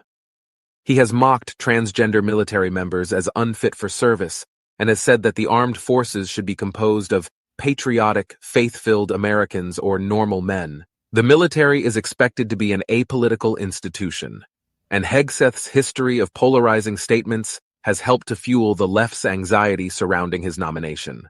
Hegseth's financial disclosures, released Monday, underscore his deep involvement in right-wing political causes. In addition to collecting $4.6 million over the past 2 years as a host on Fox News, the disclosure notes that Hegseth made around $900,000 in speaking fees at nonprofits, political action committees, and other organizations that promote conservative policies and politics. Lots of people need to be fired, he wrote in his 2024 book, The War on Warriors, Behind the Betrayal of the Men Who Keep Us Free. Hegseth is likely to face questions from both parties about his view of women in combat, a subject he devoted considerable space to opposing in his last book. Women, he wrote, are meant to be life givers, and their service in combat roles detracts from the military's ability to fight wars. Dads push us to take risks. Moms put the training wheels on our bikes. We need moms, but not in the military, and especially not in combat units, he wrote. Since the announcement of his nomination, Hegseth has appeared to walk back that position, telling Fox News host Sean Hannity last month that his comments about women have been misconstrued. Some of our greatest warriors, our best warriors out there, are women, he said. Democrats, in the week before the hearing, expressed frustration with what they characterized as a dearth of background disclosures provided by the Trump transition team. Senator Richard Blumenthal, Democrat Connecticut, complained last week that financial disclosures and an ethics report on Hegseth did not include records of the nominee's transactions, while he headed two veterans organizations that were allegedly mismanaged. I do not see how this committee can, in good conscience, consider Mr. Hegseth's nomination without a full review of his conduct while leading these organizations, Blumenthal wrote to the Armed Services Committee Chairman, Senator Roger Wicker, Republican, Mississippi. Senator Elizabeth Warren, Democrat, Massachusetts, sent Hegseth a list of more than 70 questions, including inquiries about his alleged financial mismanagement, his suggestion that Muslims are plotting to take over the West, and reports that he had gotten so drunk at times that he had to be carried out of professional events. Hegseth has vowed not to drink any alcohol for the totality of his tenure, if confirmed, a tacit acknowledgement of his troubled history. The FBI on Friday afternoon briefed Wicker and Reed on the findings of Hegseth's background check, a standard procedure, a Senate aide said. It was unclear whether Wicker would seek permission from the transition team and the FBI to share the information with other committee members before the hearing. If confirmed, Hegseth would replace Lloyd Austin, a veteran battlefield commander who has had to navigate the politically fraught U.S. withdrawal from Afghanistan in 2021, the war in Ukraine, and conflict in the Middle East. Neither Trump nor Hegseth has offered a detailed vision for handling those conflicts, although the president-elect has said he would bring an immediate resolution to the Israel-Gaza conflict and has vowed to broker an end to the Russia-Ukraine war. Trump's first term was marked by rapid turnover in cabinet positions, with 5 acting or confirmed defense secretaries over 4 years. The first, Jim Mattis, resigned in protest over troop withdrawals from Afghanistan, while Trump fired another, Mark T. Esper, after he clashed with the president over plans to draw the military into political matters. There is no confirmation hearing in my experience more consequential than this one, said Blumenthal, who estimates that he has attended more than 100 confirmation hearings in his Senate career. And, he added, it's with a candidate more lacking in character and competence, and more unqualified and unprepared for such a critical life and death responsibility. Mariana Alfaro contributed to this report.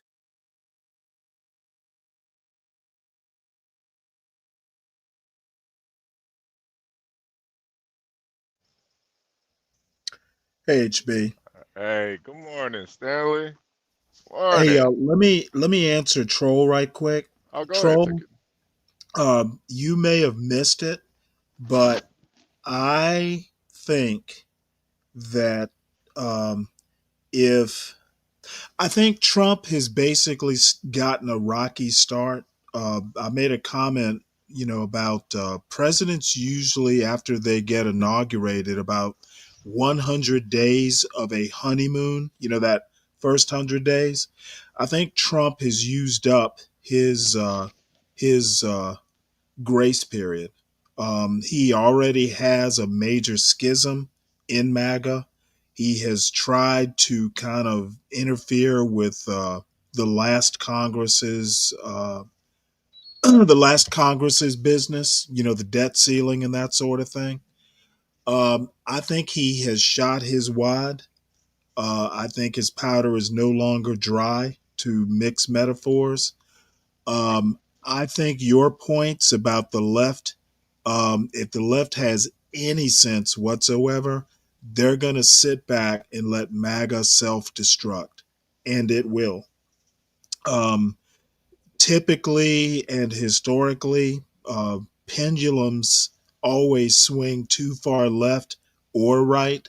I don't think this is going to be any different. Hegseth is the perfect example. The dude is shaky, but I think he's going to get the nomination, and I think he should get the nomination. Donald Trump should get everything he wants to govern, and when he fucks it up, as Donald Trump historically has done, the left should just go, "I told you so." So, Hey, Stanley, can I ask you you a can question? talk about the left not getting control of the country. Left doesn't need control of the country. The right does. The right has all three branches of the government. There will be no excuses when shit doesn't get done. Um, so that's my analysis. I think the right has control, and they should use their power for all it's worth, because we all know they're going to fuck up. Can I ask you a question, Stanley? Sure. You said, good morning, by the way, if I didn't say Good it. morning. Good morning to Kimmy Cakes, too, in that building. But, so you said usually with the pendulum swings too far right and too far left. What was in your opinion, what was like another example of the pendulum swinging too far to the right? Under what presidency? Reagan. Oh, perfect. Okay, gotcha. And I think, quite frankly, the pendulum swung too far to the right under Bush Jr. Yeah, but could The you wars, really? the wars in Afghanistan, Yeah, Afghanistan and Iraq, especially Iraq, there was really, in the end, there was no justification for that war. I think yeah, the pendulum swung too far to the right um, for the Bush, the last Bush administration too. yeah. And during the time, obviously I was still kind of young, but I kind of thought it was justified. But looking back at it, I can What, the definitely Iraq agree. War? Yeah. I mean, Oh, I really? didn't. Yeah, I didn't. Not even the staunchest Republican believes that that war was justified. Now it's after the fact. Right. I think everybody realizes that that war did not have to be. Now it just so happened that I was in a position because I was working on a warehouse management system project.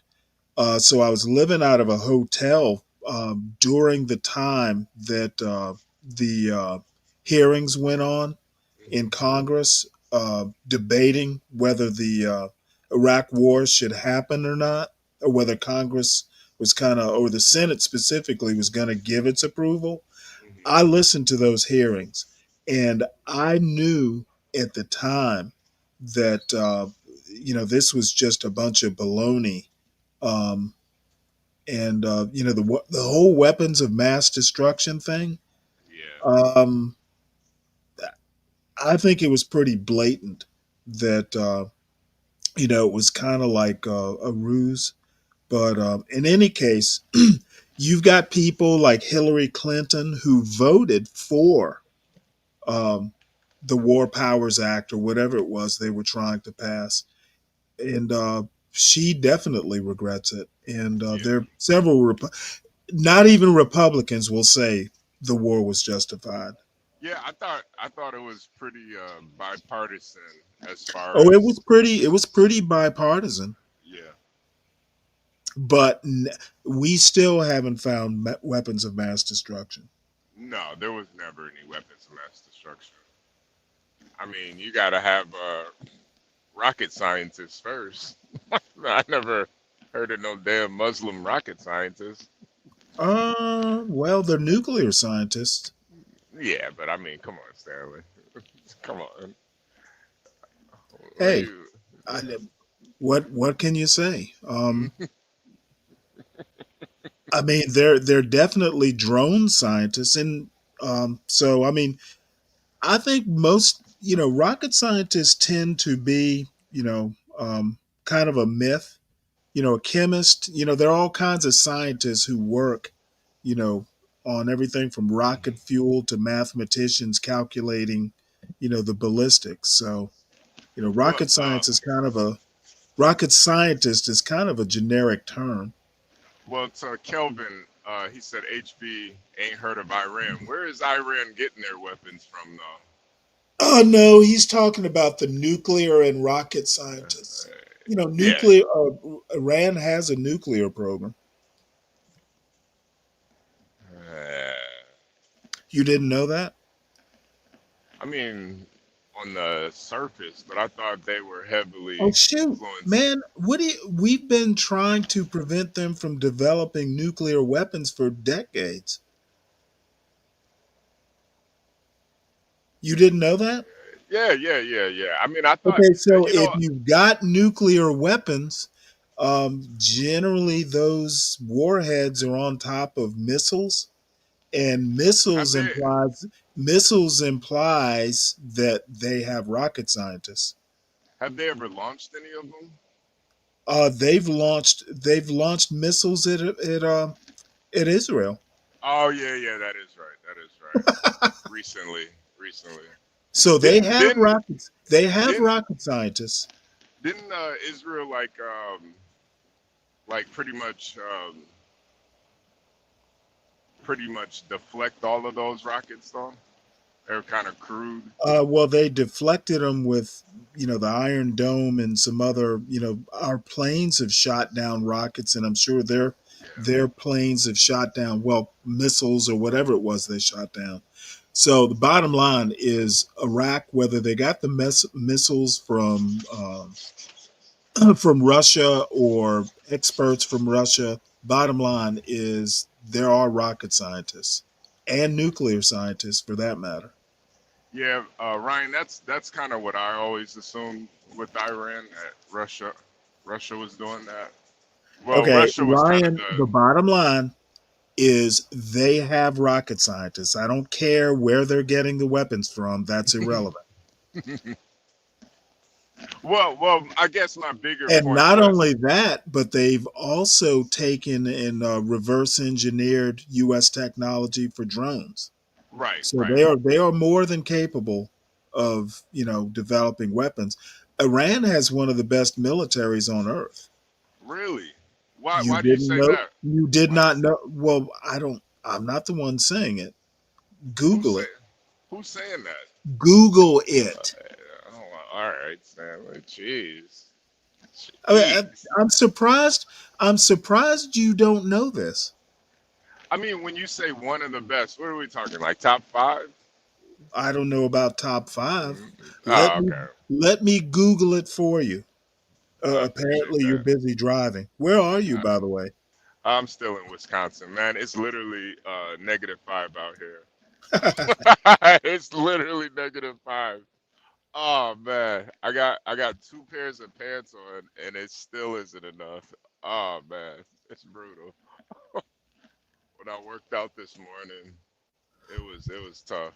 It was really tough. Yeah, I But don't envy you. I'm headed south though, so They are Iran's armed forces are ranked 14th in the world.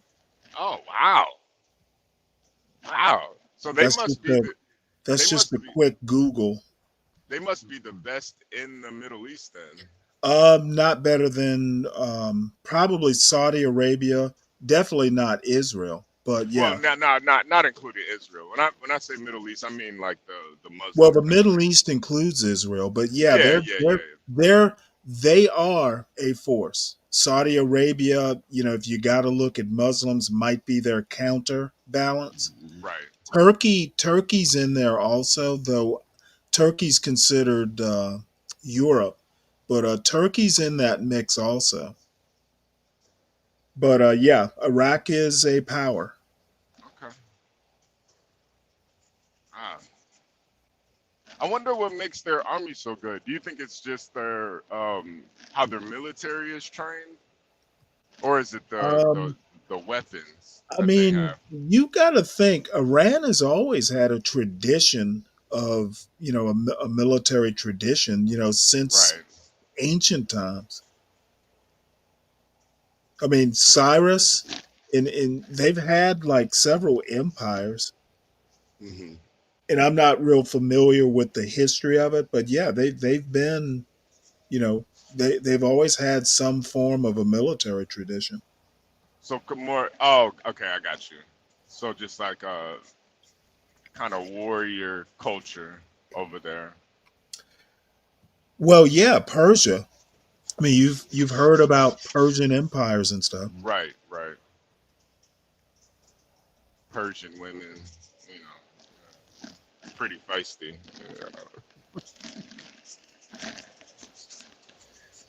Yeah, they're women. Maybe maybe they fought the wars. Who knows? I doubt that, but yeah, yeah. Oh, Okay, so what have well, you, what have you our been what have you been covering this morning? well, let's see. I have covered um, mostly the Steve Bannon Elon Musk fight. We covered the story I wanted to do yesterday about illegal immigrants and the Social Security system. Hmm. We covered Pop the Balloon, but that's never news. That's more like current events. Okay. Did you see the newest Pop the Balloon with Arlette? Yeah, That one. we saw that last week. Okay. I think there might be another one. Another. Well, not with Arlette, but there's there was another Pop the Balloon. Well, we Uh, watched one that looked like it came from Florida. okay. You It know was the the most. It was the most ratchet one yet. you know the host, the tall, light skinned girl host. With usually she has her hair in braids. Yeah, that's Houston. Houston. Okay. So the one the newest one from Houston. They've been kind of going viral with the videos. I think we saw that one too. Okay, okay. Are you talking about the girl with the really curly hair at the end that was kind of shitting on guys? Hold on one sec.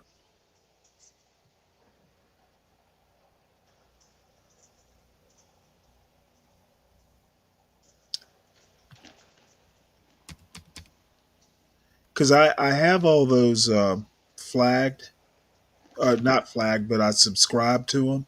Okay. So let's see. Yeah, you can see it. The second. Hold on one sec. I know it's like an all-girl Okay, panel. this is the latest one, number 38. Uh, you saw that the dude with the big chain there. Oh yeah, yeah. Not that one. Not that one. I Okay, heard and that. then there's one down here.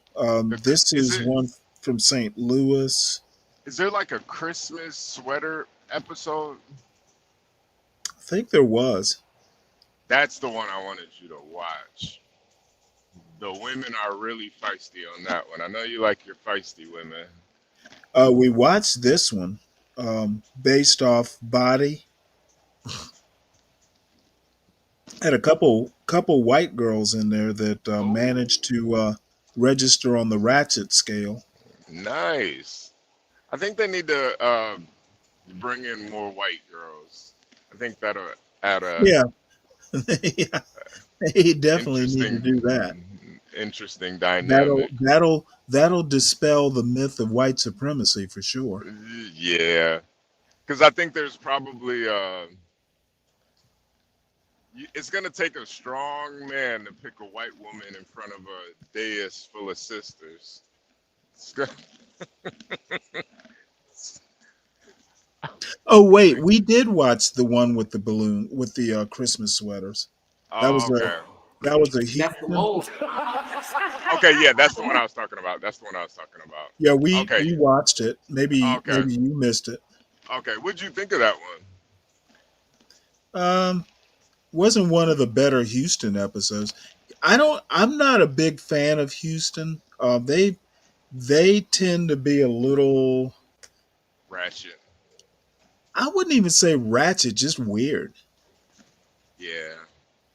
Like, the girls aren't as cute as they should be, you would think in Houston. Well, if you hear Portia and T go on about Houston, it's about what you expect. Right. Right. Yeah, Houston was one of the cities I was thinking about moving to, but I heard so many bad things about it. They do have like a lot of oil out there though. So I was thinking that would be a good spot, but yeah, What is he it's a talking little. about? Elon cheating at video games. Why is that important, troll? Who cares if Elon cheats at video games? I got a feeling, Stanley, in this next 4 years, Elon may get in some legal issues. Don't quote me on that, but I don't know. There's just something about this guy. Yeah, well, he's going to have Trump there to pardon him. Hopefully, depending on what the charges are. I don't think there's anything that Elon could do that Trump wouldn't pardon. I, hopefully. I mean, And speaking of pardons, Jack Smith released his report, his January 6th report. And basically, he says President-elect Donald Trump had tried to prevent the release of special counsel Jack Smith's report before taking office next week. Somewhere in that report, Jack Smith basically says that Trump would have gone to jail had he been allowed to proceed. So, like I said, it doesn't really matter at this late stage. right. But I'm going to play this because I want to stir up a hornet's nest. Let's get to it. We got to piss some people off. This news story was written by Perry Stein, Spencer Shue, Jeremy Roebuck, and Yvonne Wingett Sanchez. Justice Dept releases Trump's special counsel report on January 6th case. If Donald Trump hadn't won the presidential election in November, the Justice Department would have had ample evidence to convict him at trial of trying to obstruct the 2020 election results, Special Counsel Jack Smith said in a report released early Tuesday. For 137 pages, Smith detailed the incriminating evidence he says he collected against Trump over his 2-year investigation, portraying the former and now incoming president as a man who allegedly wielded his power to deceive state lawmakers, Republican Party activists, and presidential electors to claim victory in an election he knew he lost. The Justice Department posted the report on its website shortly before 1 a.m., less than an hour after a court order barring its release expired. The report serves as the final public record of a historic Justice Department prosecution that never made it to trial, with the federal government abandoning the case in November after its criminal defendant became the president-elect. Justice Department regulations prohibit the prosecution of a sitting president, but Smith emphasized in his report that dropping the case does not lessen the severity of the crimes that prosecutors allege Trump committed. The department's view that the Constitution prohibits the continued indictment and prosecution of a president is categorical and does not turn on the gravity of the crimes charged, the strength of the government's proof, or the merits of the prosecution, which the office stands fully behind, the report reads. Indeed, but for Mr. Trump's election and imminent return to the presidency, the office assessed that the admissible evidence was sufficient to obtain and sustain a conviction at trial. Much of the evidence against Trump that Smith described Tuesday had been previously detailed before, most recently in a lengthy legal brief the special counsel filed last fall in an attempt to salvage the case. But the report offered new insights into Smith's investigative process, the challenges his team encountered, and the reasoning behind their decisions on what charges to pursue and which to abandon. The document was released after a week-long legal battle, with Trump repeatedly trying to prevent the material from reaching the public before he is sworn in for a second term as president next week. It details the breadth of the government's investigation into Trump, describing voluntary interviews with more than 250 individuals and grand jury testimony from more than 55 witnesses. Prosecutors also obtained search warrants for numerous electronic devices and online records, including Trump's social media account. A federal court has blocked for now the release of a second volume of Smith's report that details his separate investigation into Trump's alleged mishandling of classified documents and obstruction of government efforts to retrieve them. Even before that court order, Attorney General Merrick Garland had agreed to keep the volume under wraps while litigation in the case continues. The election interference investigation examined how Trump allegedly pressed officials in key swing states to ignore the popular vote and flip electoral votes from Joe Biden to Trump, tried to submit fraudulent slates of electors from such states, threatened Justice Department leaders to open sham investigations and falsely claim election fraud to get states to join the plan, and pressured Vice President Mike Pence to use his ceremonial role overseeing Congress's election certification on January 6, 2021, to overturn the results. Some of those who took literally Trump's threats and encouragement of violence against his perceived opponents eventually joined the mob attack that injured at least 140 police officers and disrupted the certification at the U.S. Capitol, the report said. In August 2023, the special counsel secured a grand jury indictment of Trump on 4 federal charges, alleging that he conspired to defraud the country by depriving citizens of having their votes counted and obstructed an official proceeding. Trump pleaded not guilty. The report reveals that prosecutors also considered charging Trump with violating the Civil War-era Insurrection Act, one of the nation's few laws that carries a penalty that prevents people from holding elected office. Smith said prosecutors felt they had enough evidence to prove Trump had provoked the January 6th attack, but opted not to charge him with insurrection because they had no modern precedent to guide them and believed the other charges Trump faced were sufficient. The office did not find any case in which a criminal defendant was charged with insurrection for acting within the government to maintain power, as opposed to overthrowing it or thwarting it from the outside, the report said. Once Trump was indicted, his lawyers filed appeal after appeal, delaying a potential trial.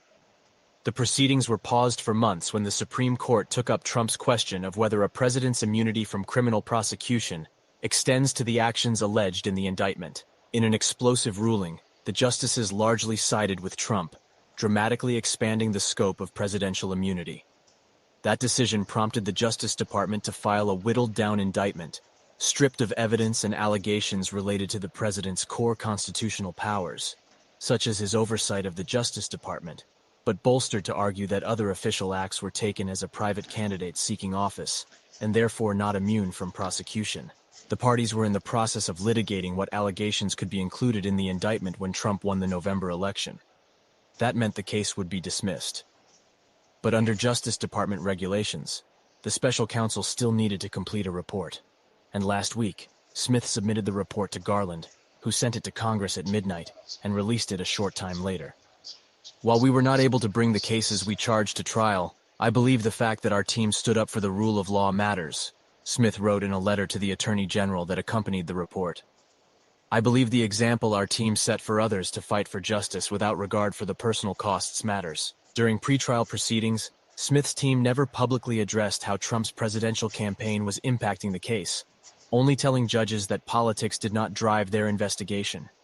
But Smith acknowledged in the report that he recognized the weighty issues inherent in prosecuting a former president who was seeking the White House for the second time. Smith wrote that his team had an exceptional working pace to ensure that they charged Trump by summer 2023, more than a year before the November election. The office had no interest in affecting the presidential election, and it complied fully with the letter and spirit of the department's policy regarding election year sensitivities, the report says. In describing the pressure campaign Trump allegedly waged, Smith wrote, "Significantly, he made election claims only to state legislators and executives who shared his political affiliation and were his political supporters, and only in states that he had lost. Soon after narrowly losing Arizona, for example, Trump and lawyer Rudy Giuliani sought to convince then Arizona House Speaker Russell Rusty Bowers to aid them. According to the report, and Bowers' previous public statements, the president and Giuliani used false fraud claims to try to convince the speaker to call the state legislature into session and replace Arizona's legitimate electors with Mr. Trump's illegitimate ones. Bowers asked the men to give him evidence of vast fraud or voting by non-citizens, but the evidence never came, and Bowers refused to go along. In early January 2021, days before Congress was to certify the election results, the report said Trump called Georgia Secretary of State Brad Raffensperger and implored him to find 11,780 votes. By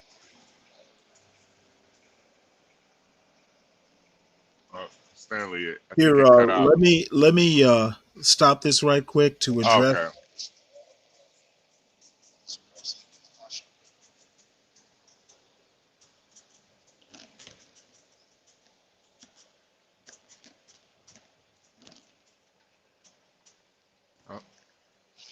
Stanley, I think you cut out a little bit.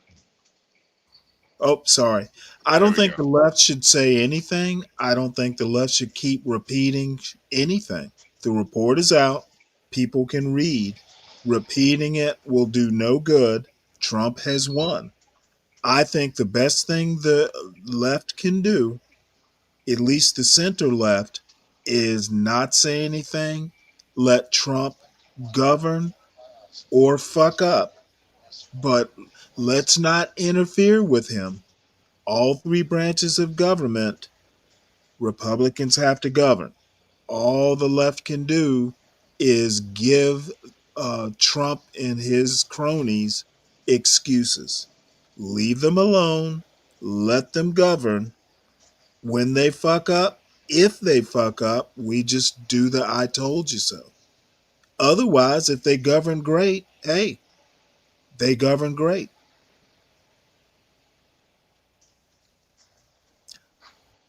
Sounds like just a big misunderstanding to me. Oh no, it's not a misunderstanding. It's letting the hey, America elected Trump.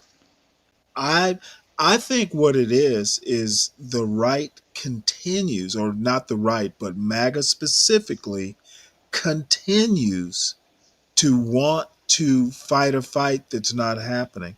No fucking body is protesting Trump taking office. DC, the protest permits are at some all-time low. Y'all are picking fights that aren't there, and you look like fools while you do it. It is funny though. Biden's margin of victory in the state. Trump continued to press state and GOP officials, the report said, in Arizona, Michigan, and elsewhere. He engaged in these efforts even though trusted state and party officials had told him from the outset that there was no evidence of fraud in the election, the special counsel wrote. The report also describes how one company, X, then known as Twitter, resisted a lawful court order issued in the investigation. Courts ultimately held that the government could bar Twitter from notifying a customer, in this case, Trump, about a search warrant for information related to his account. Twitter was fined $350,000 for failing to show good faith and timely compliance, in a case the Supreme Court declined to review. Smith has also submitted to Garland the second volume of the report detailing his findings in Trump's classified documents case, which was dismissed by U.S. District Judge Aileen M. Cannon last summer after she ruled that Smith was unlawfully appointed. The Justice Department is appealing that ruling but has dropped Trump as a party in the appeal because of his election, keeping his two co-defendants and longtime employees, Waltine Nauta and Carlos de Oliveira.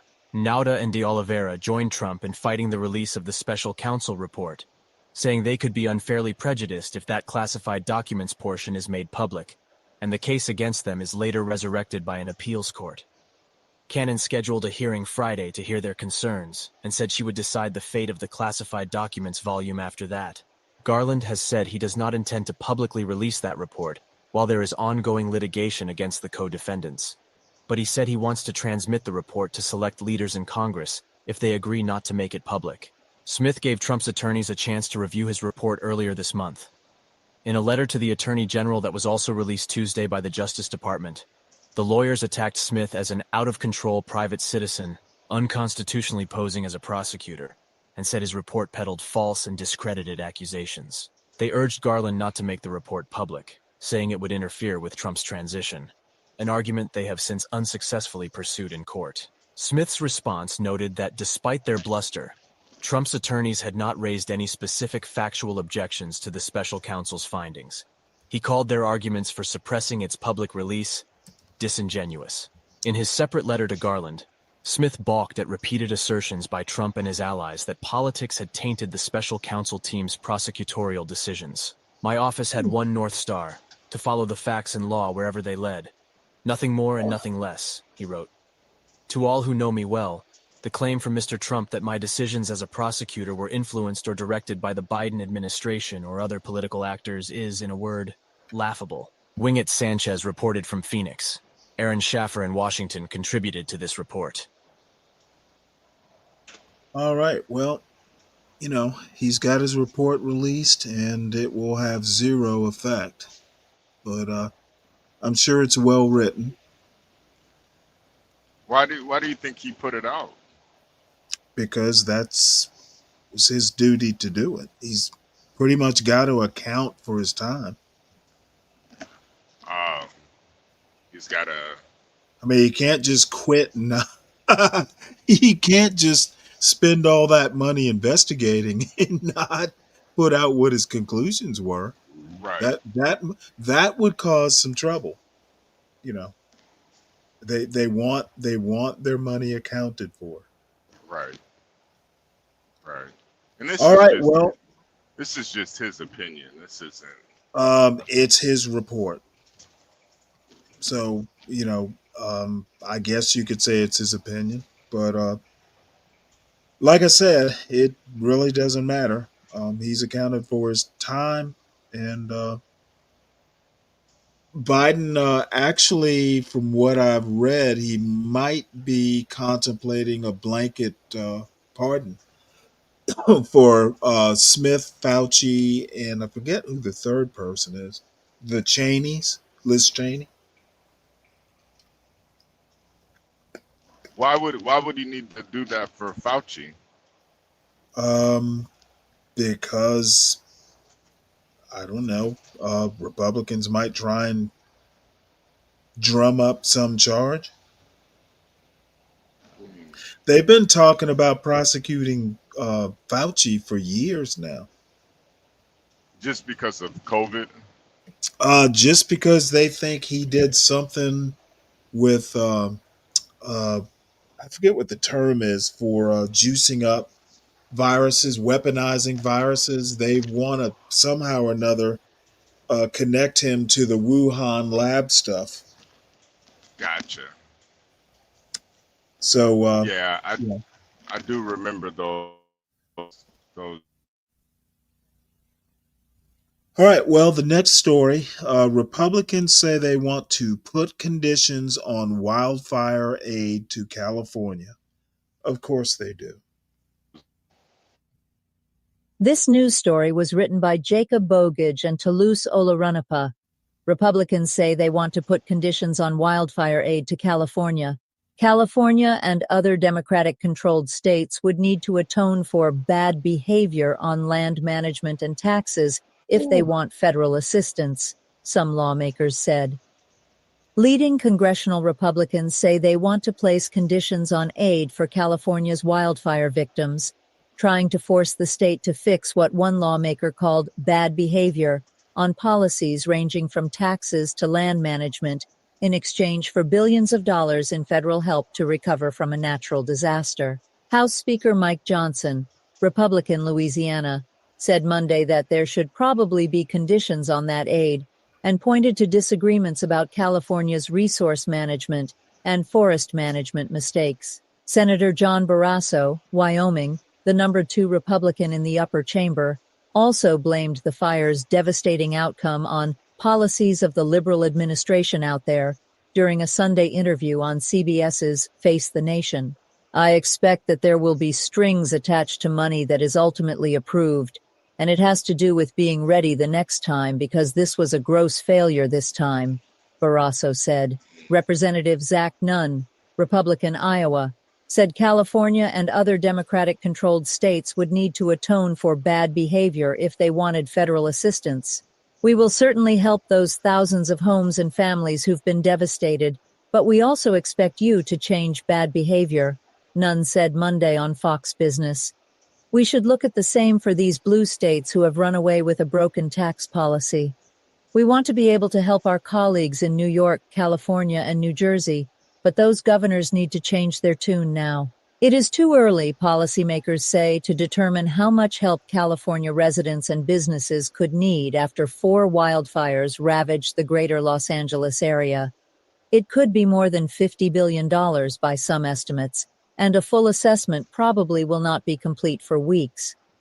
Representative Brad Sherman, Democrat, California, whose district has suffered some of the worst damage, told the Washington Post that rebuilding could cost more than $150 billion. The death toll from the fires is up to 24, and thousands of homes have been destroyed.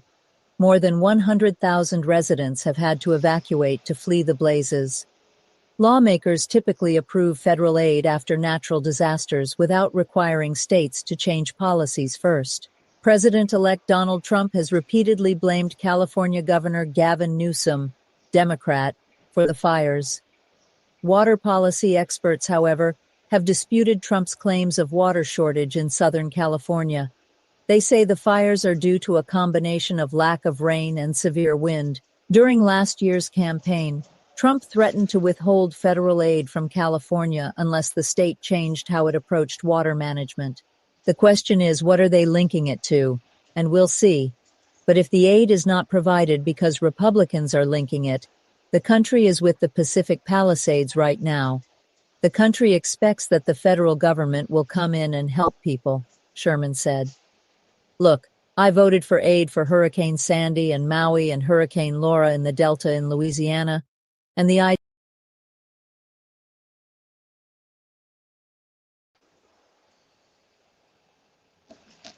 Wow.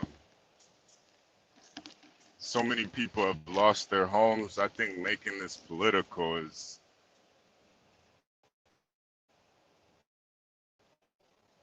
pretty pretty disgusting. What's that?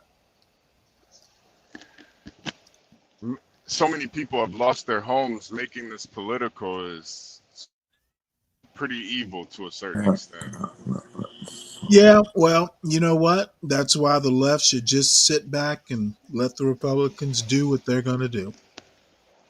All right, real quick. So literally the Democrats hold funding because now everything runs through the big, which is the big is the federal government.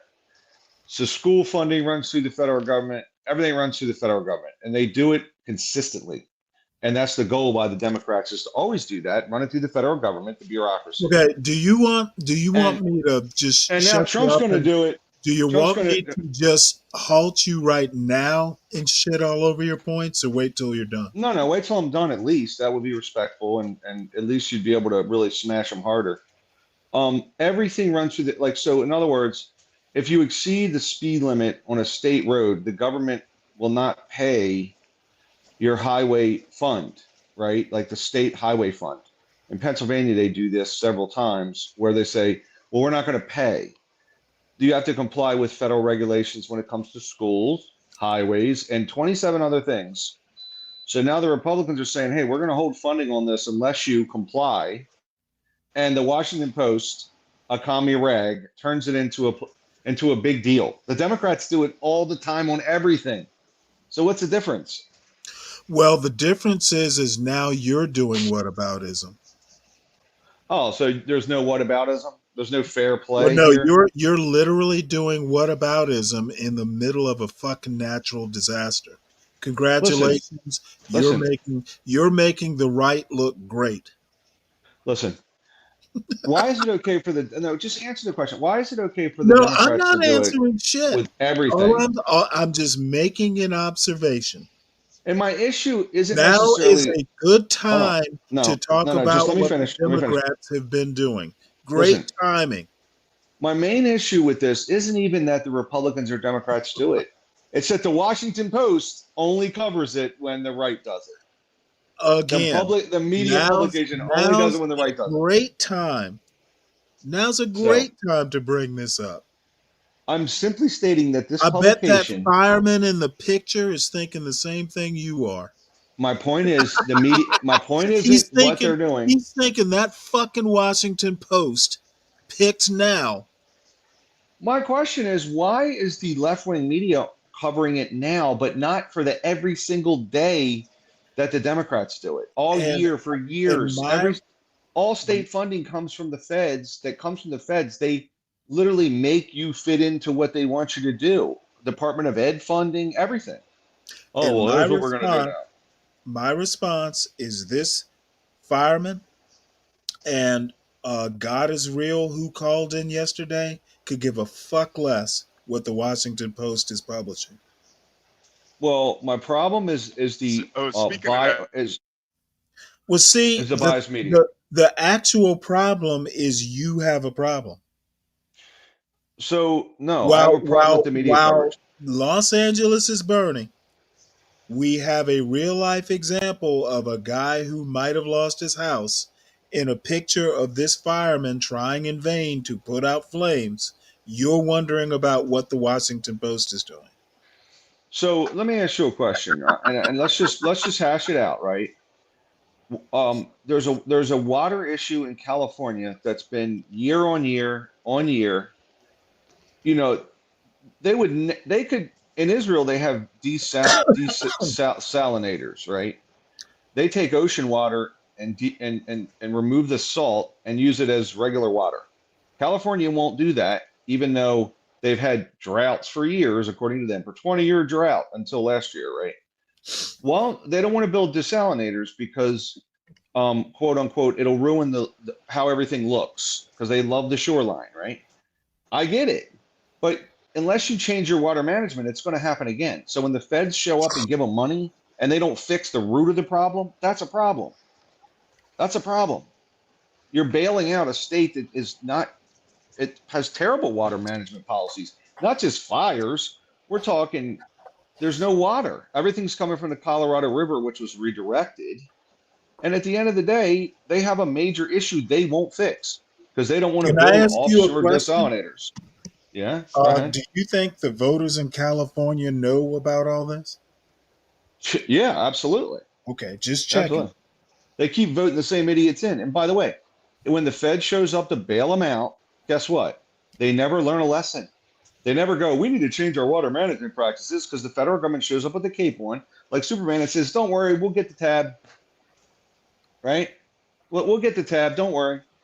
It's the same thing in Baltimore with the, Let with me that. ask With, you with, another question. Now that you've got your complaining hat on, okay, shoot. is having California in the union, does California contribute more money into the federal coffers than it takes? Okay, so they are Can you net just answer the positive. question, They're or do net you know? positive. Well, let's put it Okay, this just way. checking. No, of course I know. Hey, New you've York, answered my California. question.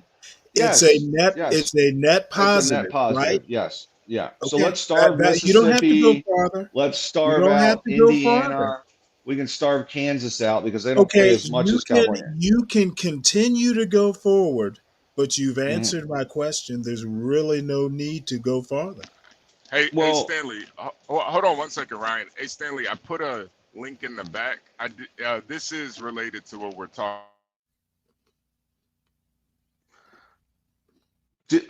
Stanley, how do you feel in a similar case? Okay, how do you feel about Florida multi-million-dollar beach homes, multi-million-dollar beach homes in New Jersey? The super wealthy are benefiting from FEMA because the government shows up and says, we got to fix all this.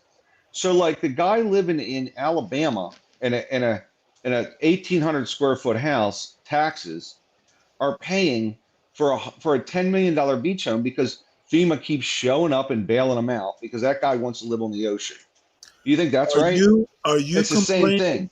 Are you complaining about the rich? Absolutely. Okay. I'm complaining about the rich. So have you noticed who's going to be running the Department of Government Efficiency? Okay, you're literally changing the whole Oh, discussion. no. I'm literally shitting on your point while you're going to sit there and take it. Here's the point. Okay, Stan. no. Don't tell me what you're my not. point is. You're not understanding. Do my, not tell you're not me understanding my point. what You're not understanding. I I'm trying to fix it understand for your you. point, and my counterpoint is you're complaining about the rich. Well, your president has appointed the world's richest man to go in and fix FEMA and other agencies. So don't Good. fucking They got to fix them. stand there complaining about the rich when the world's richest man is going to go in there and fix all your complaints. I can't complain about the rich. They're All I'm exploiting the saying system. is it is ironic that you sit there and complain about the rich when the world's richest man is in charge of fixing all the problems you're complaining about. Can I say that Good another way? luck with that. Hey, what about Elon Musk? Oh, no, no, Let's no, say it no, that no, way. no. That's a You total got whataboutism. my No point. whataboutisms. You're complaining Look. about the rich benefiting from FEMA. Well, the world's richest man is going to be fixing FEMA. Guess I don't who's care going to about benefit the when he world's does richest it? man. I Not the don't poor care guy in about. Alabama. My main issue was the media coverage surrounding the topic. Okay, Okay, and my main shit on your point is who cares what the media's covering? I think when the media covers a topic and beats it to death, it affects policy because I think people when the like, for media example, when the media reports what's happening and gets it right, they're doing their job. What requirements is the government making California have before they give them more aid? I mean, crazy things like you have to build water containment because they get a couple of floods and then all that water goes out into the ocean. They're not building storage, right, at the rate they should be. And a lot of that is due to zoning laws. The California construction code that is, I mean, if you read any of it, like it's the craziest, most, like they'll say, even being in that industry, you have to have a product that meets X, Y, and Z. And if it meets X, it can't meet Z. Like, in other words, it's got to be this hard, but this soft, right? Like, it's impossible, some of this stuff, regulations, right? So there's a lot of regulations surrounding zoning. We see that in the NIMBYism in San Francisco, around environmental regulation, around just, there's a million codes in California, so you can't build. And then, I mean, look, they can't even finish that stupid train they were building in the middle of California. It's a terrible place to Isn't that build an anything. Elon Musk project? I don't know who it was. I know that it's incomplete, and it's probably incomplete because they have mandates. They have crazy eminent domain laws. The environmental. Stanley, All I Stanley, have what do to you, say, Stanley, what do you before we think get of- too far down the road, Okay. your complaint was what the Washington Post is covering. And Yeah, they just cover one side. my response is who cares what they're covering? The people who are suffering through this and the firefighters don't care. When that's my I only think the real. response. You know what? Let me redact that. Let me redact on this. My real complaint is that Stanley Cross is choosing a liberal commie rag to tell the story. That's all. That's my only complaint. That's my only complaint. All right. It's once. It's your You have a bias coverage, problem. Stanley. You have a problem with my news source. That's your complaint. Why don't you bring up Mother Jones next, man? That's a real left leaning. I don't subscribe to Mother Jones. Plus, it's not a daily newspaper. It's a magazine. Yeah, it's like National Review. I get it, but it's just I think California does have to fix some of the stuff though. People are hurt. 26 people have died. I mean, look, it's not because of a fish. 26 people have died, and the Republicans want to put restrictions on aid. That's a good look.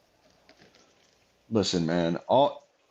Okay, so I think that you have to fix one. And they should give them the money. I'm not saying they should get the money. They absolutely should get the money. But they want to know it's going to be spent intelligently, and not just, hey, we're not going to fix the problem, and then the federal government's got to do it again in 3 years. You know. Well, Joe Biden has the fix to that. Would you like to hear it? Sure. Let's hear it. I mean, look, here's an example. Katrina, right? There was a lot of bailout with Katrina, but then the Army Corps of Engineers showed up and built a wall. They built a wall. They built a levee, you know? They fixed it. Let me know when you're ready. All right, go ahead.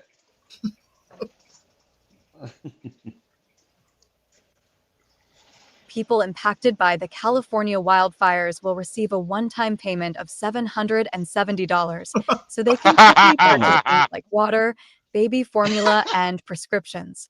The announcement sparked a wave of criticism and anger on social media, with many complaining that the one-time payment was not enough, especially in the Golden State. Okay. Now, My Oh my question God. before we continue with this, 700 is not enough. Do the Republicans really want to bring up this argument right now? That's it's a stupid time to do it. That's for sure. Okay, I wouldn't bring it up. just checking. No, that just makes Biden look dumb. Oh, Really. you know what? And it makes Republicans look stingy. It does, and I think the issue is that, I mean, number one, 700. Biden's doing what he can. Now, the Republicans who actually control the purse strings, presidents don't control the purse strings. Congress does. And who controls Congress? Which party controls Congress? Well, currently it's in the hands of the Republicans, and especially with the budget. Remember my point about now Republicans have to govern? Sure. Well, Look how they're starting off. The problem. So here's a problem that I have in a nonpartisan way. I saw Trump penalize. This is on topic. I just got to get there. So just give me a sec. I saw Trump penalize a lot of Democratic states with that SALT tax he did, right? Where you couldn't deduct it. And he did that just to screw the Democratic states. I don't want California to get screwed because there are just people there. And I believe if the Republicans want to jerk around with the purse strings too much, that people are going to get screwed. And so that's not good. I mean, they have to approach this in a way that's about aid and not partisan bullshit. Let me respond to Dan right quick. Dan, you say Stanley stuffing his pie hole, LOL. Well, better than that. I baked chocolate chip cookies a couple hours ago, and there is nothing better than a special sourdough chocolate chip cookie, freshly baked, while I shit on Republican talking points. Makes the chocolate chips even sweeter. Do you want? I'm not giving you Republican talking points, Stanley. But look, in all seriousness, if I were going to approve funding, $770 isn't enough. But I would say, look, presidents can only do so far. The people who are controlling the purse strings, the Republicans in Congress, want to impose all kinds of restrictions. It sounds like now. I'm sure the Washington Post is quite biased when they say this, but it sounds like the Republicans want to just be downright stingy and say, "Hey, if y'all don't do what we want, correct your behavior. So we're gonna be a little stingy." Stanley, are you sure it's chocolate in those cookies? Oh, I'm absolutely sure. I baked them myself. Okay, just making sure. Look, at the end of the day, I would say, look, we're going to help you out. We're going to give you $3,000 or whatever it is to get people in a good spot, right? And by the way, I don't know where they're going to mail the money to when the whole fucking neighborhood's burned down. But Ryan, here's the deal. You are not in Congress. You voted for these people. Let's back up. So, vote? Did you not vote for these people? I voted for the people that I voted for aren't in office. The people that I voted for aren't in office because I'm in the Soviet Socialist Republic of Maryland. So I'm in the CCM, the communist, the Workers' Party of Maryland. So, but look, here's all I'm saying. I would say, look, we're going to show up. We're going to send in the Corps of Engineer. We're going to send in FEMA. We're going to give you guys aid. We're going to make sure everybody's fed and no one is living on the street. However, we need to sit down and address this water management issue that your state has, because we know you don't want desalinators off the coast of California, but we think we need them now because this can't happen again. Hey, Ryan, I can hear California calling. They're about to call you and go, can we fucking get the fires out first before we talk desalinization plants?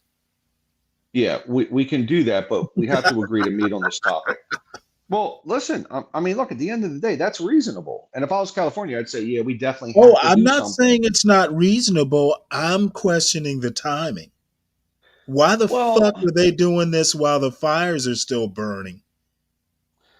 um, I understand what you're saying. I understand what you're saying, but I just, if I was okay, if I was a resident If of I California, were a Republican, I would have some decorum and wait until these fires are at least 50% contained. look, if I was okay, if you were a resident of California, Stanley, just you live there, And right? I'm not. That therefore Okay, I have to defer to what the people on the ground and doing the suffering say, feel, or do. this water topic has been a topic for 30 fucking years, whether it's And drought, guess what? It's fires, gonna wait a few days till these fires get contained. and Nothing's gonna by the nothing's way, gonna change between now and the time the aid checks get sent out. when you have 50 million people living in a virtual desert, well, it's not that many, but LA and San Diego are very dry. I mean, once you go beyond the mountain line in California, it's a fucking desert. Death Ryan, Valley's there. Ryan, Ryan. I think a part that you're missing is those super rich people in California. They don't want these big water diffusers blocking their view Exactly. of the ocean. Exactly. They don't Exactly. want that, But man. They but don't want guess that shit. what? Guess Yeah. what? They're gonna get their aid money, just like you were talking about the rich people in Florida and Sure wherever they else you will. were talking about. They're gonna Yeah. get their aid, and the biggest oligarch in the land, Elon Musk, is gonna be in charge of making whatever department is controlling their compensation more efficient. Oh, by the way, he's the biggest contractor in the government contractor in the country as well. I mean, I don't know why that's a So problem. I, congratulations, I MAGA. don't know why. Your Why is that your a problem? optics are on point. You know, there's The you, left needs to let MAGA govern. Stay out of so it. They're gonna and fuck I themselves. answer this question. It's this question. Like, I would think that as a Democrat, which they love the environmental Oh, causes. you know what? I'm not even a Democrat anymore. I'm a bystander. Well, as a bystander, and okay, so the Democrats love the left wing causes. Elon Musk made electric cars cool. I would say Wait. that Do I smell whataboutism baking? um I'm I'm simply going I think against those are your I think those are your cookies, Stanley. What no do electric vehicles have to do with this? well, because you're trashing Elon Musk, and I mean I Oh, think he's an I autistic hope I'm doing lunatic. better than that. But why such animosity towards? I don't have animosity. I'm just pointing Okay, out the okay, obvious and the okay, irony. okay. So Ukraine went to war in Russia. Oh my God, So dude, you no, are no, the no. king of whataboutism. It's not whataboutism. It I'm trying to is say Elon whataboutism. Musk has done some Why really are we great things for talking our country, international politics now? society. I'm trying to God, give you the list of things Elon Musk you've has been done talking great. to Be Brave too much. I've noticed you parked up on his panels. You know, He is I teaching fought you him at bad the. habits. Oh no, I literally will torment the shit. Yeah, I almost got thrown off at least 9 times yesterday. Are you kidding me? Literally every other minute, I'm kicking you back out. He tried to kick me off 9 times. I had to. No, don't do it. Don't do it. But look, here's the deal. Here's what I'm saying about Elon Musk. Just hear me out 1 second, okay? He's the largest government contractor. It's not like the government isn't like, here's some free money. He's bidding on contracts. He thereby reducing the cost. When you have more bidders, it's a price reduction. Why is that bad? I don't know. Why is it bad that he's bidding on government contracts? Well, I just want to say good morning to Virgo and Lindy Lou. Good morning, ladies. Why is it bad he's a government contractor? Ukraine went to war and he put Starlink up. After a year, he said, listen, I got to start charging somebody for this shit. He said, he wanted the government to pay for it, right? After a year, he said, hey, I'd like to start getting paid for this. He did it for free initially, for like 4 months or something. Just put satellites above their country so they can communicate for free. Hey Ryan, I asked Stanley to play this video. I do want to get your guys' opinion on it. You mind watching it with us? Okay, well, I can tell you right now. Well, let's watch the video first, and then. Okay, and you do know that you're on probation with this bullshit. I really don't want to play it I because know. I know. it's not to my point. What are you going to kick him Whatever. off now? Stanley going to kick him off? You're like a Be Brave Junior. No. No, Stanley. If I could, I would. No. Stanley's not like that. Early times, we endorse Karen Bass. I think right now in front, that's a mistake. Right now, we admit. Right now, she's not meeting an Asian standard. I agree with that part. So I thought it was very important early on for me to come out. And I think we were one of the few to say competence matters. We got maybe 20, 23 million views to show how that was really dear to the heart of most people, Stanley, whether you right or left. An Asian saying competence matters and you're not meeting an Asian standard is his point. Powerful stuff. Stanley's saying that because the guy's Asian. He's saying that because That's this right, guy's absolutely. Asian. And Karen Bass is not meeting his high standards. Kelvin, good morning also, sir. I didn't, I do like greeting the ladies a little bit more than the fellas, but good morning also. Good morning to the chat, but a special good morning to Kelvin this morning. I hope you're eating your fine UK Persian way. breakfast this morning. Kelvin? I think Kelvin's from the UK. Kelvin, have you cleaned up after that sexy white girl on Pop the Balloon? Oh, wow. Good morning, Kelvin. I know what you were doing. Special good morning to Kelvin. Hey, man. Hope you're doing good this morning. He was all excited seeing those two white girls. Well, who wouldn't be? Oh, I tell you what, there were some brothers in the chat who were like, "Ooh, white girl." They were going nuts. Yeah, you gotta mix it up a little bit. So Ryan, They were trashing all the black girls, but as soon as a white girl came up, they were all over it. So I think this is the editor of the. He's the owner. The owner. Okay, this is the owner of the Los Angeles Times. Look, can I address Virgo real quick? I just want to see something, Virgo. Can I do that?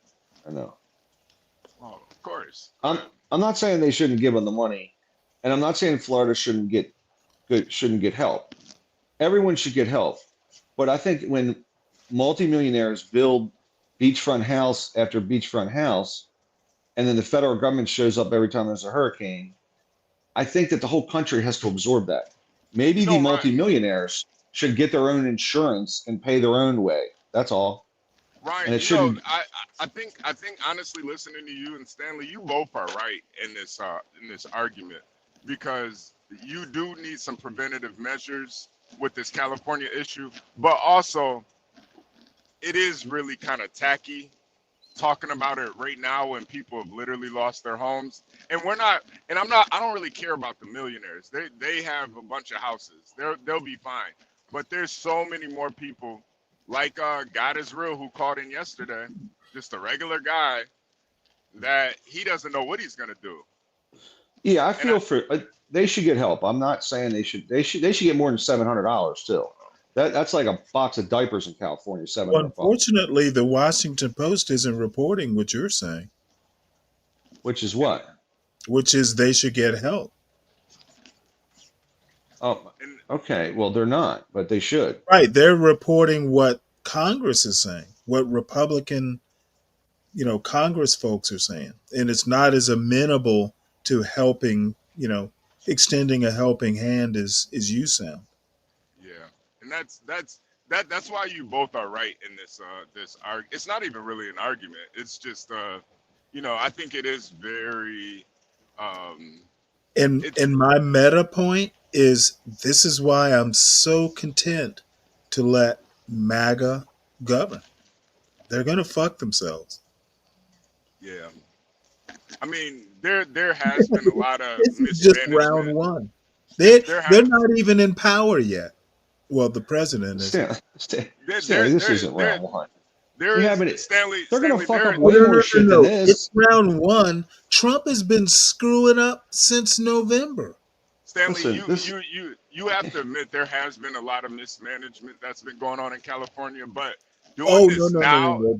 It's now, epic mismanagement. right? But doing this now is it's just Thank you. it's not compassionate. It's not compassionate at all. Like And these that's people. exactly my point. Why do we I'm want to glad do you this just. now? I'm glad you at least agreed that Well, no, California's I done a mean it's not horrendous that. job. Okay, but it's Ryan, irrelevant Ryan, currently. that's not even an argument. That's that's a fact. Nobody is arguing that, Ryan. I think that's sometimes what you get kind of stuck on, Ryan. You make arguments that nobody is even arguing against. California has made their mismanagement is on. I mean, you could compare it to Iraq or something, man. Their mismanagement of resources. This is like third world level stuff that they're doing in California. It's petty. I mean, it's definitely petty. I'm not disputing that. And $700 is nothing, right? No, So that's almost a slap in the face. Well, it might be the yeah, only thing they get if the way it's sounding Congress is feeling. there's 100,000 homes destroyed, right? Isn't it something like that? Some god awful amount. I don't know, but it's a high amount. Yeah. I wouldn't be Including surprised if our it's that. buddy God is Real's home. Yeah. Listen, and again, I'm just going to say it again. Like they should get more than that. They should get help. That no one should be. There's food. There's clothing. I mean, they should help these people. I'm not saying that, but it is the wrong time to address it, right? So it's. I mean, from hour one, it was a partisan issue. Karen Bass, what is she going to do? You're saying Karen Bass is fucking up. What is she going to do, Stanley? For right now, ride it out. I mean, her fate is sealed. She won't be reelected. But what has she done that's egregious? What has she done? Well, she was out of the country for starters. Okay, so she was out of the country. And according to reports, California's been under this warning, for quite some time. Like before she left, she knew there was like a fire warning or whatever their system is, but she left. She can't anyway. travel. There's a fire warning every day in California all the time. Every summer. Yeah, that people who don't live there think that's a big deal. But every day. But the thing is she was actually part of a trade junket that Biden organized. However, if you go back and you do a little research on her, one of the campaign issues that she ran on was, hey, I'm not going to be doing a lot of foreign travel. She was kind of famous for foreign travel because she was on the House. She was a congresswoman. She was on the House International Affairs Committee or something like that. So her specialty was Africa. Her specialty was Africa affairs. She spent a lot of time traveling. So it was a big campaign issue that apparently she broke and at the worst time. So she's looking bad, and rightly so. She may be looking bad, but okay, look, she's a liberal Democrat. I'm not trying to defend her. However, it's a California water management issue, not a LA. It's an LA management issue. It is a California water management issue. And also, Ryan, she also took away $17 million from the LA Fire Department. What did she reallocate the money for? Was it a budget cut? Did they not have enough money coming in? And she said, let's balance the budget, which is crazy and insane thing to do, I mean, the problem is a budget cut. Okay, well, budgets go up and down. I mean, look, again, she's a liberal Democrat. I'm not that. However, I think that the media is scorning her and the California, and I'm like, this is a California issue. To a certain extent, she deserves it. Not to the extent that the right wing media is doing it. But she does deserve some flack. And the reward will be she's done in politics. She'll never Ryan, recover. Plus, Ryan, if you haven't noticed in the past couple of years, black women have been the face of a lot of I Yeah, don't thank. know if that's the Of issue. course, Yeah. of course, Red pretty Pill much Ronnie here would be noticing every failure that a black woman does. No. I'm just saying that they've been the face of it, and I honestly think Well, it's they've been the face because it's been pointed out by quote some guys. right. I No, think that but even Gavin the media, Newsom and her are being equally dumped on in the media. no. And I don't think Gavin Newsom is being dumped on as much as her. I think it's been there. I don't know if you've noticed this, Stanley, but a lot of these national disasters, there's always a face of a black woman that's being blamed for it. Yeah, always. Well, just in the past the fuck year are or you two. talking about? Think about Come on, man. think about the hurricanes in the FEMA. Yeah, the hurricane. It was Virgo. Her face was the. No. Remember the black lady, the FEMA lady that they were blaming. Just picking random black ladies to associate with natural disasters. Stanley, remember it was the Virgo in Florida. It was that young black woman in North Carolina. Claudine Gay. Yeah, now it's Karen Bass. Right. I mean, come on, I'm HB. waiting for you to bring up. Man. It was Michelle Obama caused Jimmy Carter to die.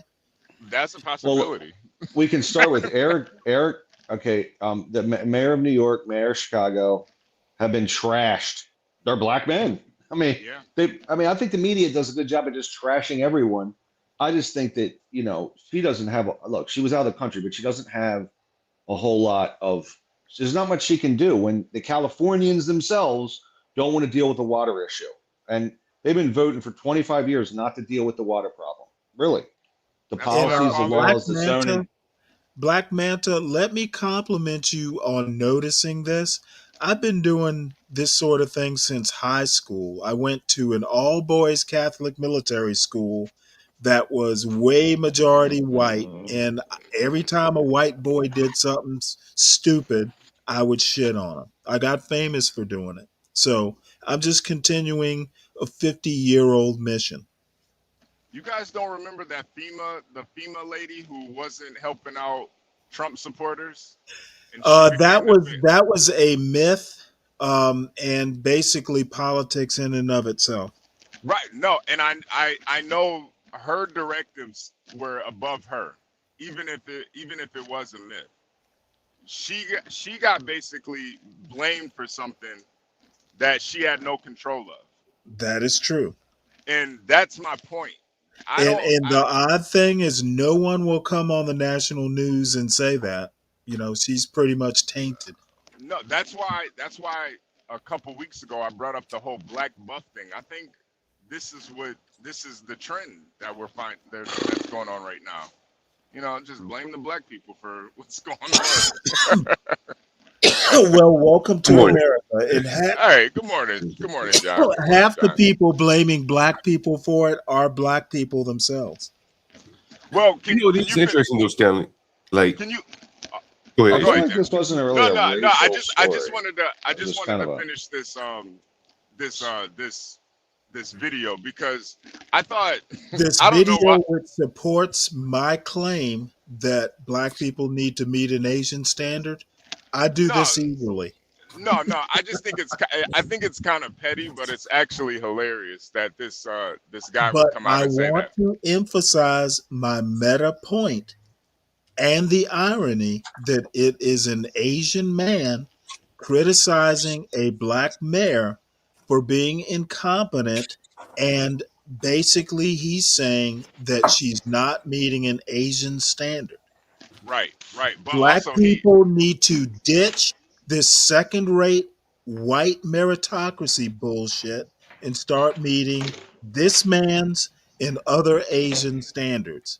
Well, he actually endorsed her, so he needs to. Such an identity politics focused situation.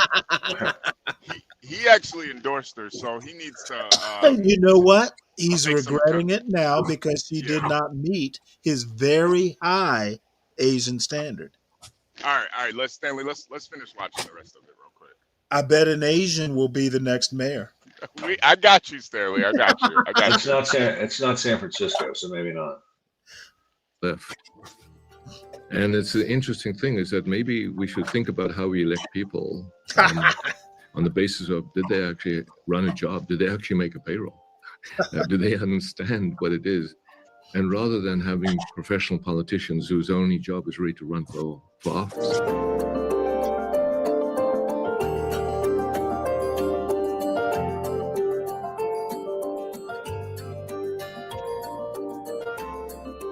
Shit, he didn't meet his agency.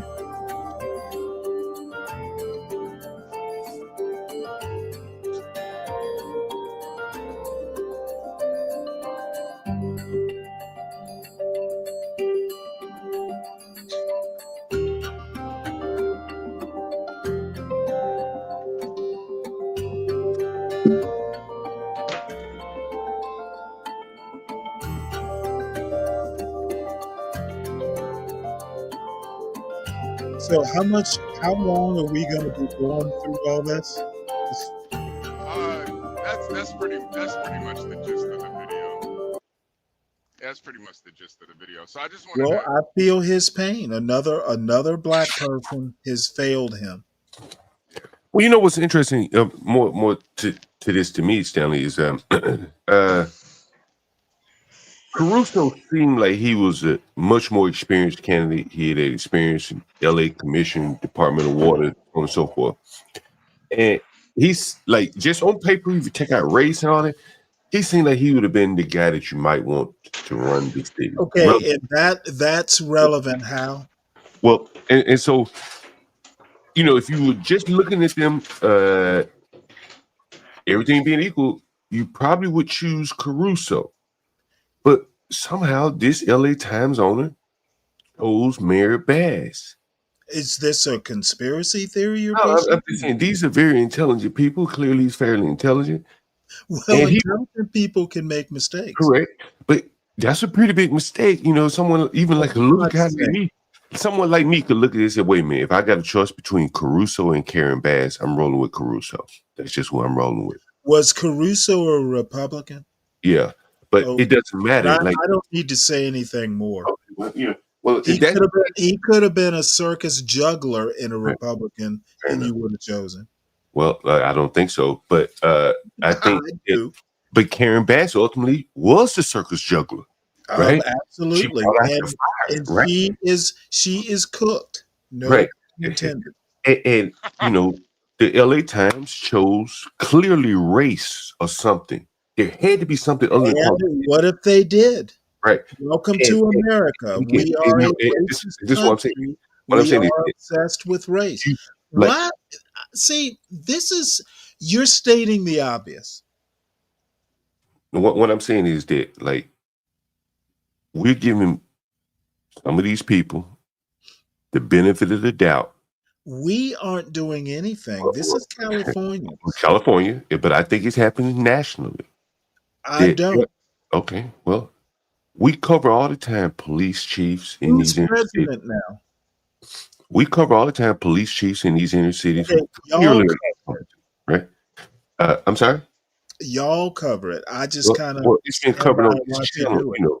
Right, I didn't say, but across this country, you've seen clearly that some people do not have the capability to run some of these organizations. Welcome to America.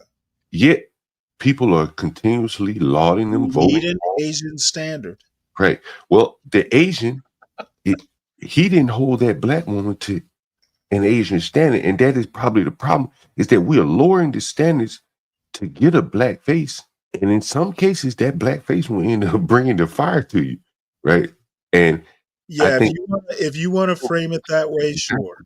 you know, because I don't think that man. So the black lady brought the fire to Los Angeles. She brought the incompetence with her, which led to the fire, right? And you see that Caruso was able to keep his. I think the fire was started by an arsonist. At least one of them was. Well, Caruso. Karen Bass was not that arsonist. But Caruso was able to keep his businesses from being burned down, right? He took whatever firefighting knowledge he knew, business, disaster planning, and he kept his business from being burned. So clearly, he knew something.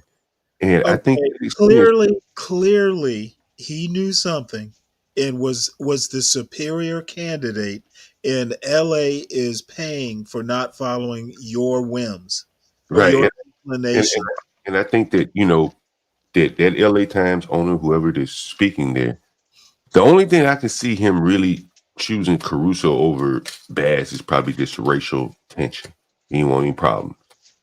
And he Well, chose now her next thinking time there would he'll be no have a problem. more solid footing to choose Right. Caruso. And I think that is kind of where we're headed. Like the blacks are not going to be able to get these benefits I of don't think we are headed anywhere. I don't think, other than the incompetence, I honestly don't find the portending or portention or whatever the word is that you seem to be finding. But you I haven't don't tend to had do. bad management. I don't tend to be anti-black. I'm asking, have you seen because this bad management led to a lot of deaths of disabled blacks, old blacks. And which side do you side with? Do you side with the political blacks who can't be criticized? Or do you side with the Well, people I who try not to use a suffer from? racial framing in. Well, you say you're not anti-black, I right? try not to use racial framings in natural disasters and bad responses to natural disasters. Well, I think it's good to Much know like how I we told Ryan, now's not the greatest time to make this sort of critique. Well, I think it is a good exercise to realize, how did I get here? Let's talk anti-black while people die and buildings burn. Isn't anti-black Good luck. incompetent? I think it's Right. I think it's anti-incompetence. No. It's anti-black. Every other word is black or woman. Well, I'm wondering how these people go ahead. Being pro-black isn't working. Okay, and being anti-black is? I would also say being colorblind is not working. Okay, you know what? If your answer is yes, then you're admitting to being anti-black, and I'll just have to take that small victory. Do you think we should be colorblind toward these things? Yes. Okay. But that wouldn't be America. But yeah, in a perfect world, sure we should be.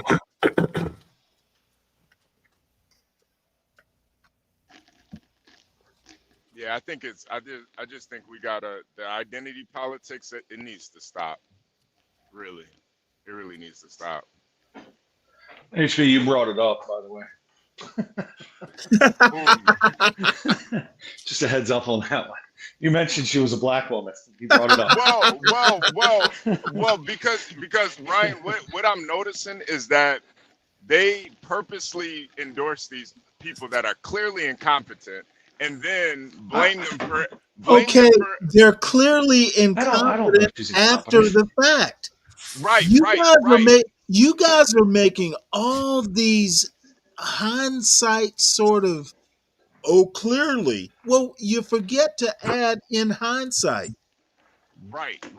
But Stanley, Stanley, the thing is, I think reasonable people would say, if you had a choice between Caruso and Bass, you choose Caruso, right? Not necessarily. Okay, there are reasons you would choose a former congresswoman. She's got experience. She's got connections. Right. There are reasons you might choose a former congresswoman. And she's a Democrat. She's a Democrat, not a Republican, correct? Isn't Caruso a Republican? Yeah. Okay, so in California, they're going to choose the Democrat pretty much every time. It could be anybody that's a Democrat. And being a minority doesn't hurt. A minority woman does not hurt. And I guess if we take it all the way out, we just look at it where we're going from here. Remember the LA scandal a couple years back where those LA councilmen talking about black people? Yeah, the Hispanic chairwoman talking about the adopted black child of a gay couple being a little monkey. Yeah, I remember. Right, and clearly these people had some negative sentiment toward blacks. Is that fair to say, from my memory? I would say black children, yes. Okay, well, and by extension, that you probably don't like their parents, because I think they were commenting on the parents. Well, they didn't like the gay parents either. They didn't like the parents raising the children. They didn't think they raised them well. My memory serves me correct. I don't recall, but I'm. So you're just behaving like a monkey, jumping all around. She also made fun of a woman with Mexican Much everybody. indigenous heritage. Much everybody. She's making Right. fun of everybody. My bigger point is it's like if they're willing to make fun of their own, right, in pursuit of political power, they're going, every race does that. Then they're looking at what Karen Bass has lorded over, and they say, "Shit, our time is now." Look how incompetent this woman is, right? Like, and that is what I think is really harming the blacks by serving up incompetent people when they're not ready to be in these positions. Blacks. It makes You're it saying worse. blacks served up Karen Bass? Well, Obama endorsed her, right? He could have found someone better to endorse, but he endorsed her. He didn't have to endorse her. He didn't have to endorse her, but he did. He didn't have to, but you seem to fail to realize that Obama endorsed her, but he didn't vote for her. And the blacks didn't serve up shit. Blacks make up 6.5% of the total population of California. I don't know what it is for LA, but they are definitely not the majority. And yet the Hispanics are sitting around It was probably whites in the main, and probably a fair number of Hispanics who got her elected. I think actually the Hispanics went Caruso, but here's the thing: the elite whites probably did get her elected, and now their ass getting burned out, and they're looking around. That's right. politics. That's right. And but the Hispanics, the other minority groups, the rival groups here, they're looking around like, shit, we can do this. If all she can do is get the city burned out, hell, we can do that. For mayor, it'll be a Hispanic. But Gil Garcetti, Garcetti, was he Hispanic? I can't remember. I don't think he was Hispanic. Maybe, I don't know. But again, like once people start to see the incompetent is running, hell, what's to stop another incompetent group saying, I can do that. I can preside over fire and devastation. Right? Let me do that. Right? She ain't doing no better than I could. And that is what I think, the opening is why the LA Times. Maybe we should have Adam Carolla run for mayor. He should have been a firefighter back in the day. Yeah. I think this is, man, Stanley, I really do think this is really hurting the idea of black leadership. And I totally disagree with you. Because there's just got to be better candidates, man. I truly do believe that. I don't see how it's hurting the idea of black leadership. I feel like this is perhaps a non-race issue. No. Yeah, that fire really doesn't care who's mayor. Ryan, it is a race issue, man. Because if actually, Ryan is right. It's not. It's a race issue because people are making it a race issue. I can call it a partisan issue. It's a Democrat Republican fight. As a matter of fact, who has made this a racial issue in the national press? I'm impressed. They really haven't. I don't think they have really made it a racial issue, which is really surprising. I think they cannot because it would be too hot on like the black incompetence, bro. You start threading this needle, you go around city to city.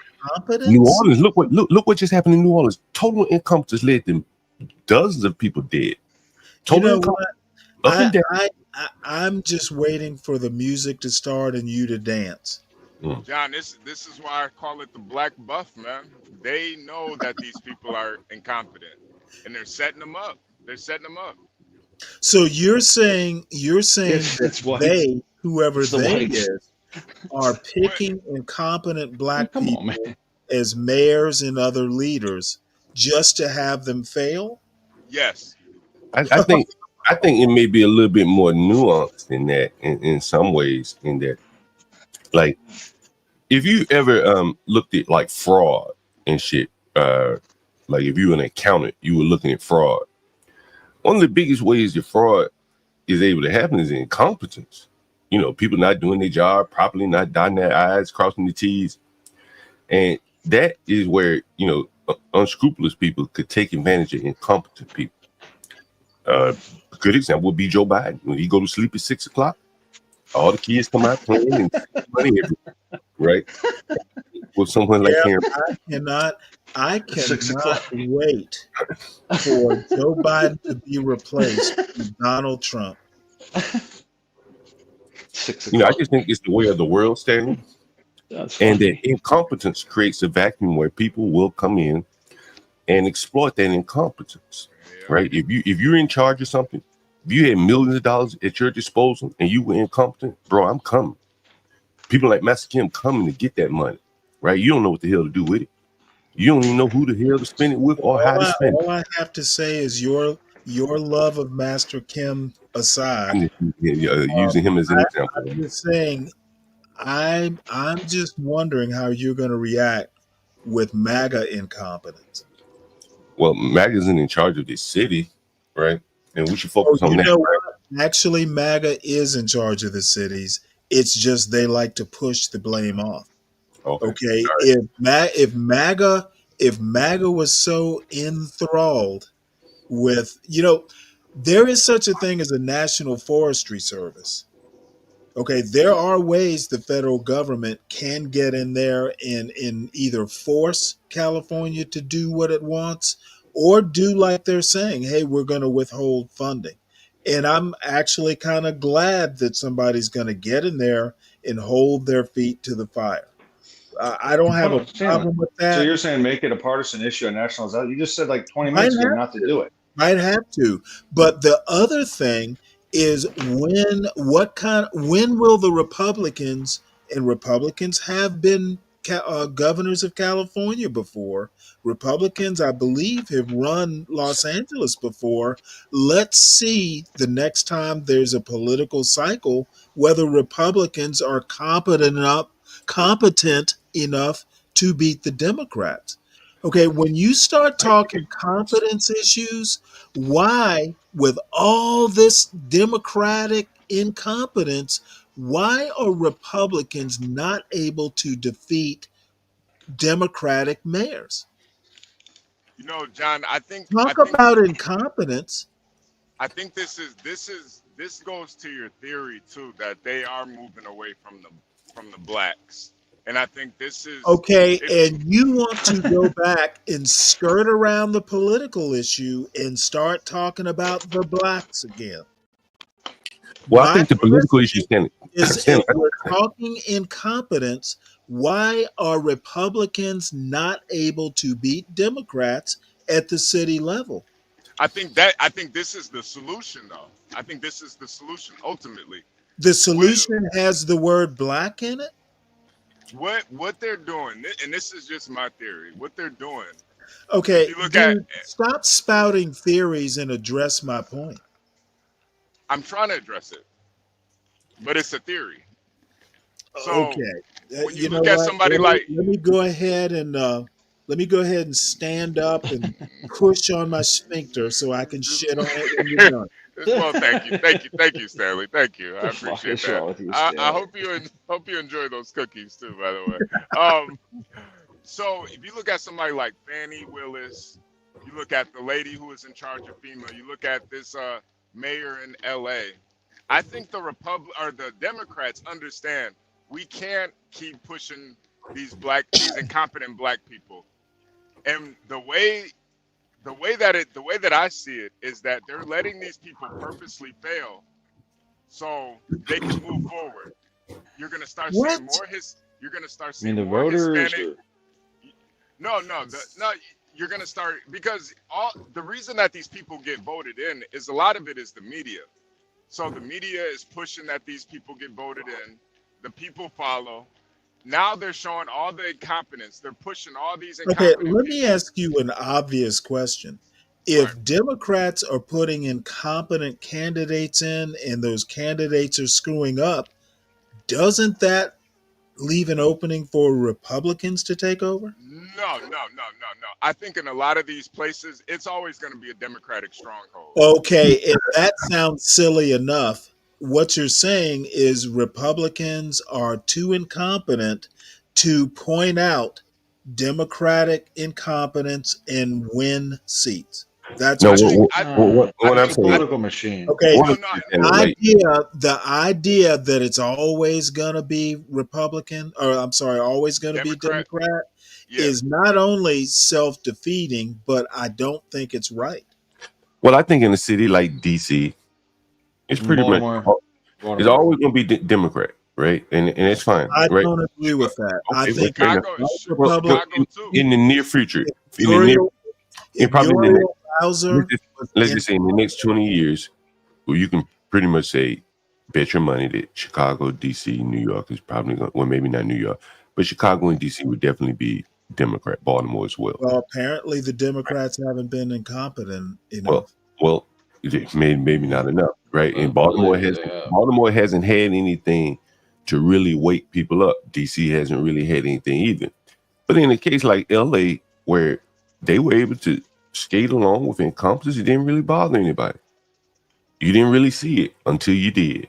And now I don't think it's going to be easy for people to overlook their incompetence and just vote because of, race or gender, sex, or whatever.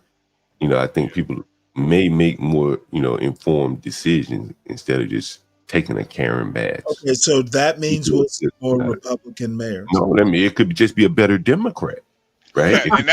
And John, that's my point. I think they're then that basically means the Republicans are incompetent. Well, that means some areas you just can't compete in, and I don't think the Republicans just point to a candidate. You point to the party. The party is incompetent. I'm saying the Republicans can't compete in DC, probably can't compete in LA. So I think the Democrats that are competing there for the mayorship. In my opinion, that makes the Republicans incompetent. No, Stanley, in DC, in DC specific though, because the jobs are coming from the federal government in DC, and the Republicans want to get rid of those jobs, and the Democrats want to expand those jobs. So it's self-serving to vote Democrat in DC. DC is fairly unique in right. Well, guess. But Baltimore's a different story. What?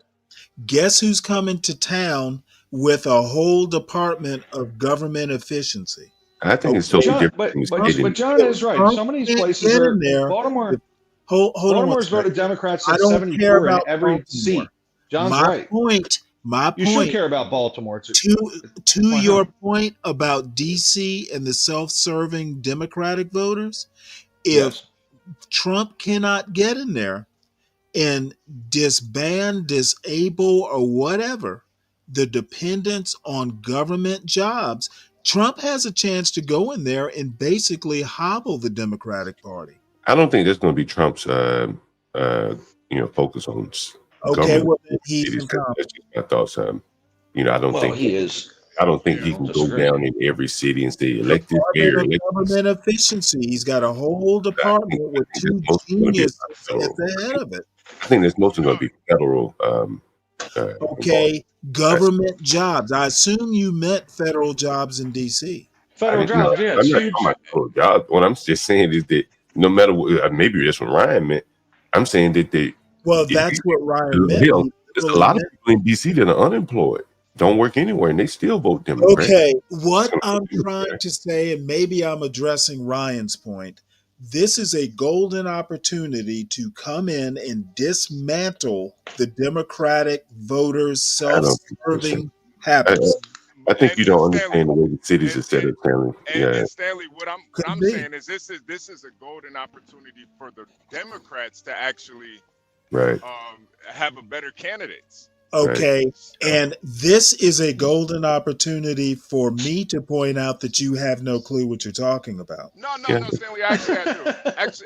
Actually, I do. I've actually lived in. No, actually, you don't, HB. I've actually lived in these major What cities. you're trying to do is avoid the obvious. If Democrats are appointing incompetent candidates deliberately, the Republicans should be able to swoop in, point this out, and start winning city elections. Stanley, neither of you know what you're talking about then. Stanley, you know when the last time LA had a Republican mayor? Okay, Yeah, let me put it to 100 you years. this way. If they can't get a Republican mayor after this fiasco, then the Republicans are definitely incompetent. Well, I think what they'll get, Stanley, is they'll probably focus a little bit more on competence in their mayoral selection. They'll probably still get a Democrat, but they're not going to get one like a Well, Karen then Bass. the They'll be looking more Republicans select. are Now, incompetent. here's the other thing that I think will be interesting coming out of California. And the Hispanics are to a point now where they can damn near swing an election, and it's going to be They're for interesting to see. They It's should going to to swing there it. be able to take California. They hold on. can. And They need- John, 45%. John, that's my point. Where I think you're going to start seeing more Hispanic mayors. You're going to start seeing more Asian mayors. You're Well, not I going to see think this black wave anymore. I think what you're also going to see is, if my memory serves me correctly, the Hispanics came out pretty heavy for Caruso, if my memory serves me correctly. And I think that what you're going to see is an alignment with the builders and the workers. Caruso is a builder, and he probably hires a lot of Hispanics. And I think that's a natural alignment there that you're going to see. If he was able to protect his buildings, keep his people working, they're going to respect that. They don't respect that race thing. They're not going to vote just willy-nilly for the LGBT or the black candidate. And I think the Hispanics are up for grabs in California for the Republicans on the statewide level. I think on the Democrat side too. I'll tell you right now, the whole country and both parties are dumb because they've been talking about this vote and that vote, right? The black vote, the LGBT, all this shit. The Latinos are like 20% and growing. They're having 3.5 kids apiece. That's the future. And both of these parties are talking about specific votes. I'd be pandering to the Latinos every day. I'd have a Mexican flag, probably a Guatemalan flag. If I was in politics, right? I think for the if I was Latinos, in politics, I'd be all about it. I'd have like a Mexican interpreter or whatever it is, Spanish, and I'd be eating tacos and shit in public. no, I That don't sounds think kind you of have, racist, I but don't think you have to no, but pander. like that's the fucking. I'd be chasing that vote. I don't think you have to pander to them in the same way you have to pander to blacks. I think the Latinos just want to work, man. I think they just want to work, man. You know what I'm saying? They get out of their way, let them sell tamales on the street corner, don't interfere with them. And that's what they want. Right now, how that translates into getting them to vote for you, I'm not quite sure. But I'd be saying my prayers. I'd be saying my prayers doing this, like the Catholic cross and shit. I would be pandering to that group if I were these parties, right? Like Trump went in front of the black reporters, the black journalists, right? And he wanted to, say she wasn't black, Indian, whatever the hell it was. I don't think he did any outreach to Latinos at all, right? I didn't see him doing any outreach. When he went to the Bronx, that was outreach to the Latino. That's a mostly Dominican Well, area. I think that's Puerto Rican, isn't it, or something? No, Puerto Rican. the Bronx is going to be more Dominican. I don't see any focus on the Latino vote. It's strange to me because it seems like that's a big demographic and you can swing. I mean, California is like 45% Latino. It's huge. Well, I think if you look at someone like Richie Torres coming out of New York, who's a gay Hispanic, and he's been very outspoken about the Democrats. And I think he could be one of those type of competent Democrats that could say, look, all this incompetent LGBT black shit just for the sake of LGBT black. I think he could be an effective counter to that as a Democrat, Yeah. And he's gay, right? And he's a man, but he ain't with all that women bathroom shit. He kind of more straight gay. He's just a straight gay. He's just gay. Right. Yeah, he ain't with all that. Yeah, he ain't with all the gay shit, but he's gay. By the way, I read that a large section of gays are against all that shit. They hate it. They think it's ridiculous. Yeah. Like they're like, look, just no trans bullshit. They hate that shit because it's taking away from their issues, much like blacks do the same.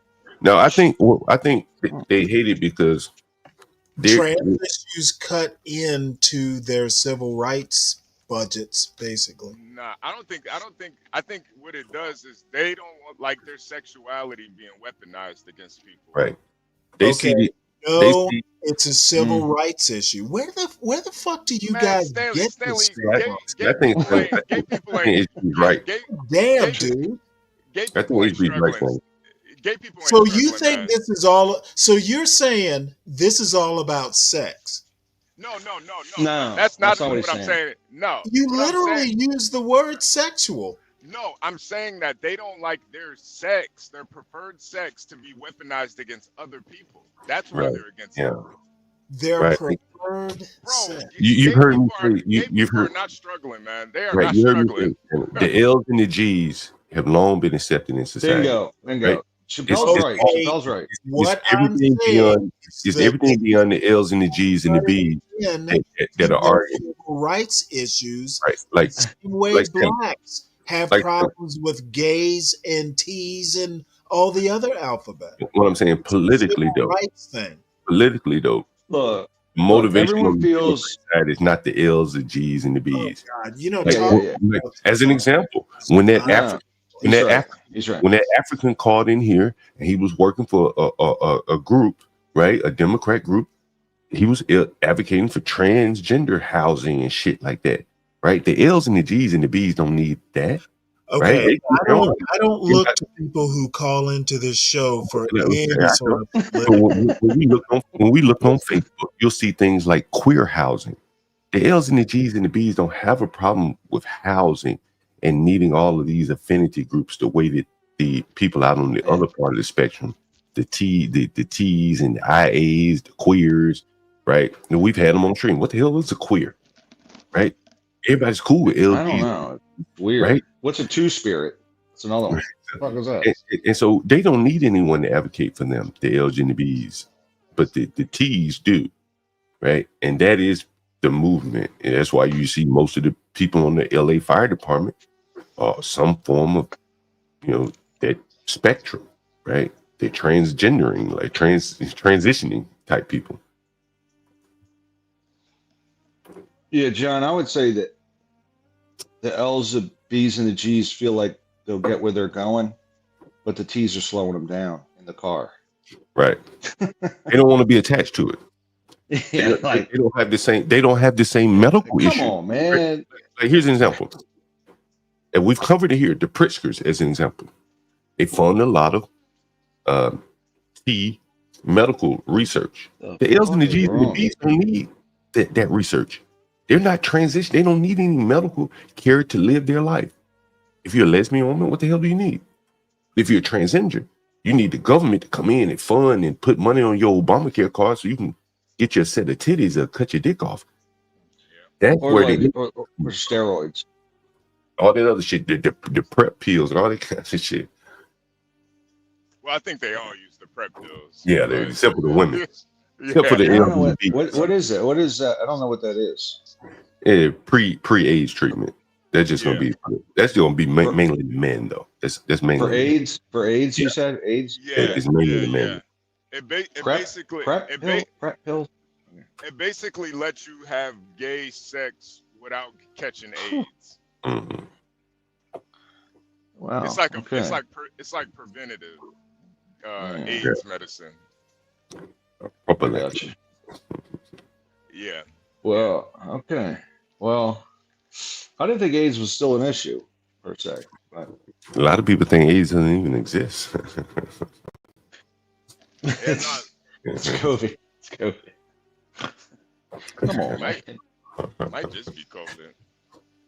I don't know. I think Easy might disagree, but Actually, good point. Easy E would definitely. Eric would disagree fully. There used to be you ever heard of bug chasers? You ever heard of we talked about it here on the stream? Bug chasers, right? Yeah. People in San Francisco used to chase the bug. Like, yo, if you got it, let me get it from you, right? Yeah. And Hold on. What do you mean bug chasers? What is it? you want to catch the AIDS. So they want Why to would they sleep. want to catch AIDS? Like, it's ridiculous. Like Nirvana or something, like Nirvana, right? Oh, Jesus. It's a People were fetish. dying of AIDS back. You saw Philadelphia, the movie with Tom Hanks. It was a movie, right? Yeah. I know, but still, it was killing a lot of people. Remember, Fauci was in the crosshairs of all the gays back then. Now it's funny. He went from being in the crosshairs of the gays be in the crosshairs of the Republicans. You know, This I guy, want to say that can't win. This there's guy a can't win. scientist out there.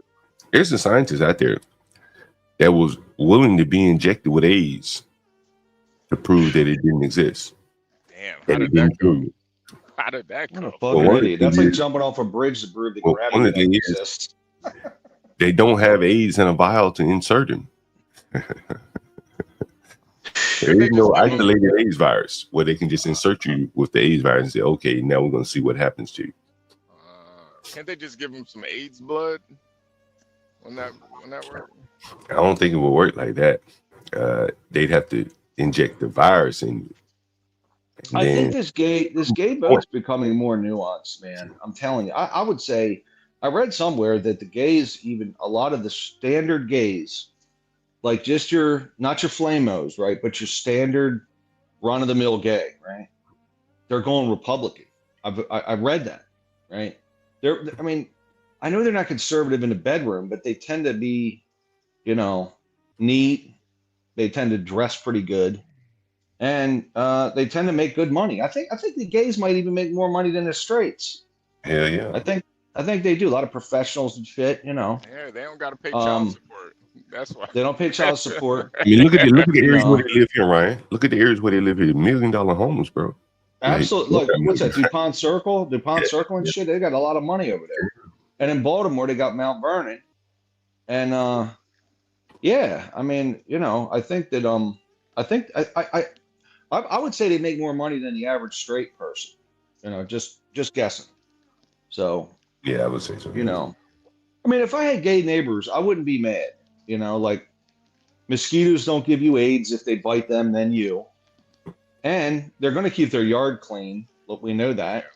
And frankly, they're virtually harmless. They're not going to come defend you if someone breaks into your house, of course, because they're gay. But yeah, overall, like they're kind of harmless. I don't think I see gay people. Like, I don't know who's gay and who's not out here. You know what I'm saying?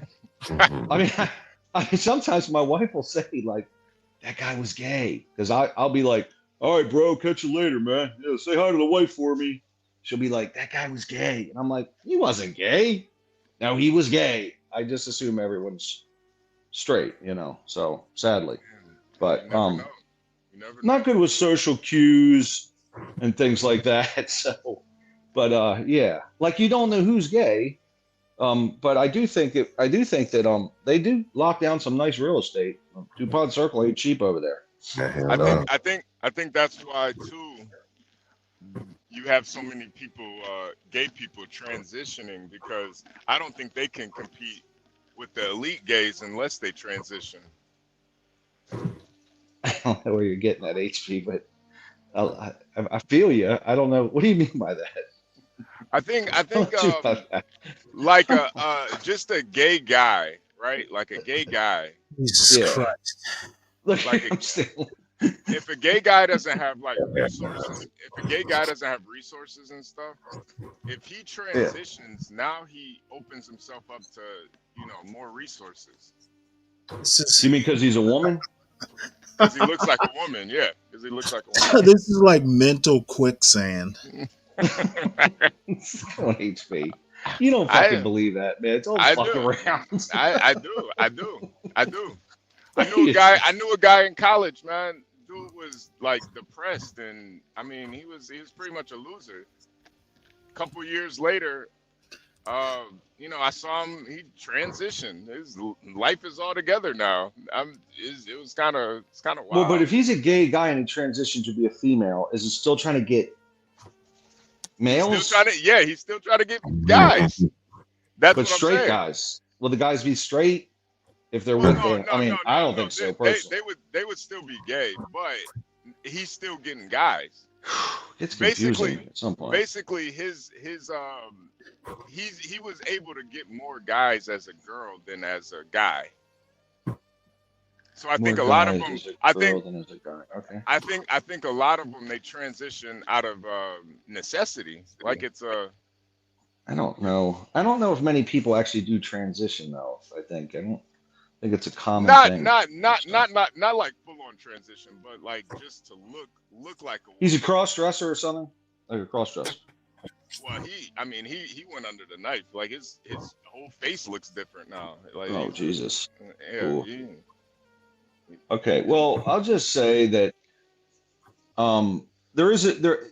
So he's going for a gay dude, not a cis, as it's called, a cis.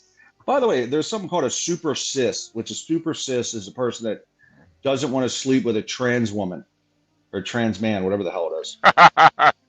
That's a category, by the way. So there's a lot of categories. There's like 60 of them on Wikipedia, but there's quite a few. There's many categories of this sex thing we talk about. So I don't know, man. I just think that See, you've been visiting your college library doing research. No. I got into an argument because I said these people think that there's all these genders. There's fucking 20 of them, and then I got in an argument, and then they looked it up, and they said no. It says Wikipedia says there's like 60. Two spirit. I mean, seriously, they people that love nature and that are aroused by it are a gender. I swear to God. I'm like, who the fuck thought of this shit? Like, what kind of person? You almost have to be a creative writer to come up with some of this nonsense. Is there It's one crazy as that shit. is there one that gets aroused by sourdough chocolate cookies? Maybe. Yeah, it's called yeah. Actually, I'm not gonna lie. I've been aroused by sourdough chocolate chip cookies before, so they're really Stanley. good, man. With Stanley. milk. I mean, I feel Stanley on that. Can you imagine how good the homemade ones are? Oh my Lord. Yeah, so they're very good. I give you that. I mean, So how many people actually have rye flour sitting around the kitchen? I don't even know what that is. I actually do. That's not a common thing, Stanley. Oh yeah, Well, yeah. Is that what I is sourdough make made from my rye? bread every now and again. Is that what is sourdough made from rye? Rye bread? No, ordinarily it's not. It was basically a shortcut to making sourdough is to take the rye flour, put it in a jar, add some water to it, and let it sit in a dry, cool, dark place for a couple days so it kind of molds a bit. Is that what it is? Is sourdough just molded bread? It's like, is it molded flour? It's not actually mold. It's basically yeast. Well, I guess yeast is kind of a mold, but essentially what you're doing is you're just letting yeast kind of form. Ferment some. Yeah, ferment. Yeah, that's a better. Okay. That's the term Interesting. Okay. Yeah, I wondered what it was from. I thought it was like maybe they put vinegar in it or something because it got a weirder taste to it. No. If you literally, yeast is in the air. Like, you don't have to add yeast to bread. If you let the flour sit out for days on end, eventually yeast will form just from what's flying around in the air. Interesting. I didn't know that. I know I added too much yeast one time to bread I was making, and it made me sick. And then I don't have that homemade bread anymore because it made me ill. I was real sick from it. It was bad. Too much yeast causes some problems. Apparently. Too much of a good thing. Yeah, it definitely wasn't good for me. So, jeez, Stanley, you got any more articles over there? Yeah. Well, I'll have to find more. We went through all the. Okay. Well, actually, the other thing is at some point, like in the next hour, Pete Hegseth's confirmation hearing is starting. Perfect. Another TV personality. Well, I actually want to see this. Even if it's not on here, it ought to be fun. Yeah, at least he's got some military background. Yeah, but I mean, it's It's pretty thin, huh? Is it pretty thin? His experience? It's pretty thin, but he has been to Iraq and in Afghanistan. You can't take that away from him. Oh yeah, no, he's Have y'all military. heard about this? There's a documentary that they're Diddy, the making of a bad boy. Oh yeah. Me and Oh Portia, yeah, yeah. me and Portia were talking about it. It's premiering on Apparently, it's going Peacock. to be on Peacock. Yeah, Yeah, Peacock. man. Yep. He coming there yesterday, yeah. Yeah, So I'm they've definitely got watching some this. takeaways from it. Oh, can you does it read itself or can Yeah, you read it? Okay. yeah.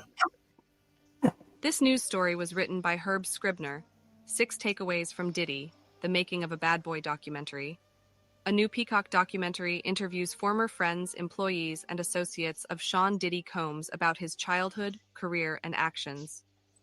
A new documentary about Sean Diddy Combs sheds light on the longtime producer's upbringing, his romantic relationship with Kim Porter, and his closest confidants during his rise to fame and fortune. Diddy, the making of a bad boy, a nearly 90-minute documentary that premieres on Peacock on Tuesday, interviews Combs's childhood best friend, a former bodyguard, friends, producers, and journalists. It covers his childhood in Harlem, where his mother Janice was said to throw raucous parties, and includes details about his relationships with Kim Porter and the Notorious Big. Its premiere comes on the heels of Combs's legal troubles, which include federal charges and more than 30 sexual assault lawsuits. Combs has generally denied all accusations against him and pleaded not guilty to federal charges of sex trafficking and racketeering conspiracy. He is currently in federal custody at a Brooklyn jail awaiting trial in May. This documentary recycles and perpetuates the same lies and conspiracy theories that have been slung against Mr. Combs for months, Combs' legal team said in a statement. It is disappointing to see NBC and Peacock rolling in the same mud as unethical tabloid reporters by providing a platform for proven liars and opportunists to make false criminal accusations. The documentary is irresponsible journalism of the worst kind. Here are 6 takeaways from the Making of a Bad Boy documentary. 1. Combs's mother, Janice, allegedly hosted parties with sex, drugs. Combs was exposed to sex and drugs from a young age, according to the documentary. It all goes back to child. Just so you know, I put the article in the back if anybody wants to read it Okay. or pass it on. Childhood, said Tim Patterson, a childhood friend who came to live in Combs's Harlem home alongside his mother. Patterson recounted that Combs's mother, Janice, would host parties on the weekend, sometimes referred to as Janice Combs parties. He was around all type of alcohol. He was around reefer smoke. He was around drug addicts, pimps, pushers. That was just who was in our house, he said. People that attended the parties were from Harlem, from the streets. At night, it wouldn't be a thing to mistakenly walk into one of the bedrooms and you got a couple in there, butt naked, he added. This is what we were fed, he said. That was just Saturday night. Lee DJ Easley Davis, a Mount Vernon, New York, native also interviewed in the documentary, said that he had heard about the parties but never attended. 2. Al B. Shore says he was told to stay away from his son with Kim Porter. Combs's relationship with Kim Porter is another focus of the documentary. Combs started pursuing Kim Porter even though Porter had a child, Quincy Brown, with producer Albert Brown, also known as Al B. Shore. Combs, meanwhile, was dating Misa Hilton, a stylist who has a child with Combs. According to Patterson, it was love at first sight. Puff was sick with her, said Gene Deal, Combs's former bodyguard in the documentary. Combs and Porter dated on and off for years, and Combs reportedly adopted Quincy Brown. But, according to Brown, the story was crafted by a publicist. And if you haven't noticed, his name is still Brown, Brown said. The producer alleges that Porter told him his life would be in danger if he tried to stay involved with his son, so he backed off. Brown declined to offer more details due to ongoing legal proceedings. Brown said that he and Porter still talked after she started dating Combs, and that she allegedly feared for her life. What she did say is, "Look, something's not right. His soul has gone completely dark, like he's just not there," he said. 3. More allegations about a purported Porter diary. Before Porter's 2019 death from lobar pneumonia, Brown alleges that she was secretly putting together a diary of her experiences with Combs. Attorneys for Combs and Porter's children have denied the existence of such a diary. In October 2024, an alleged memoir based on Porter's diary was pulled from Amazon after it was denounced by Porter's family. Kimberly is gone, Brown said, because she was going to be Cassie Ventura, which is blowing the lid off this entire situation.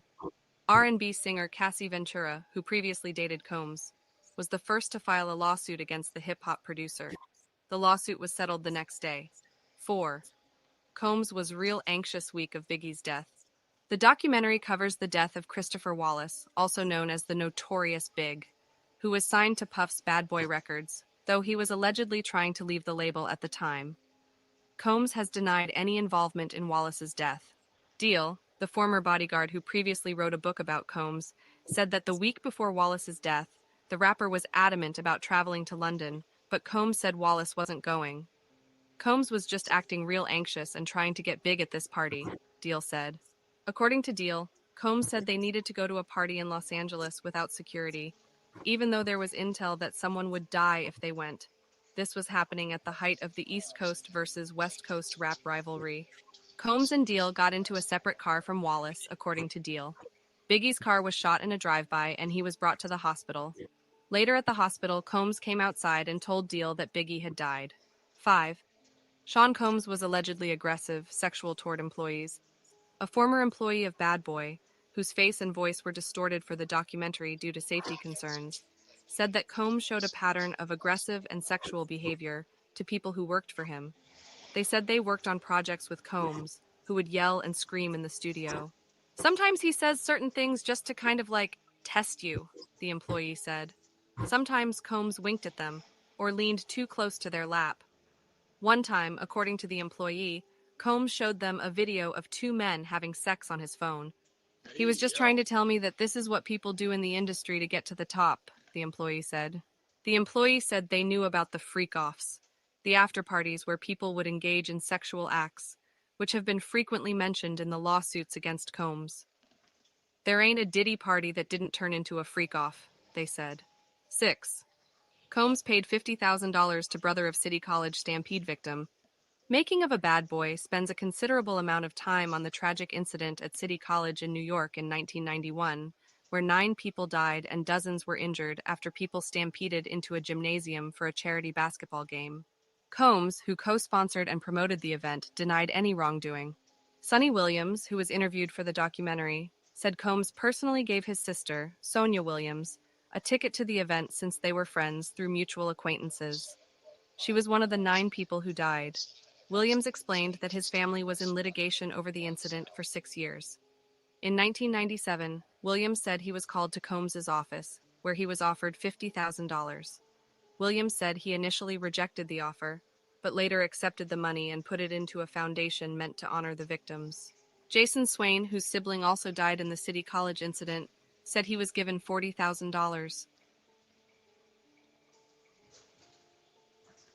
Wow.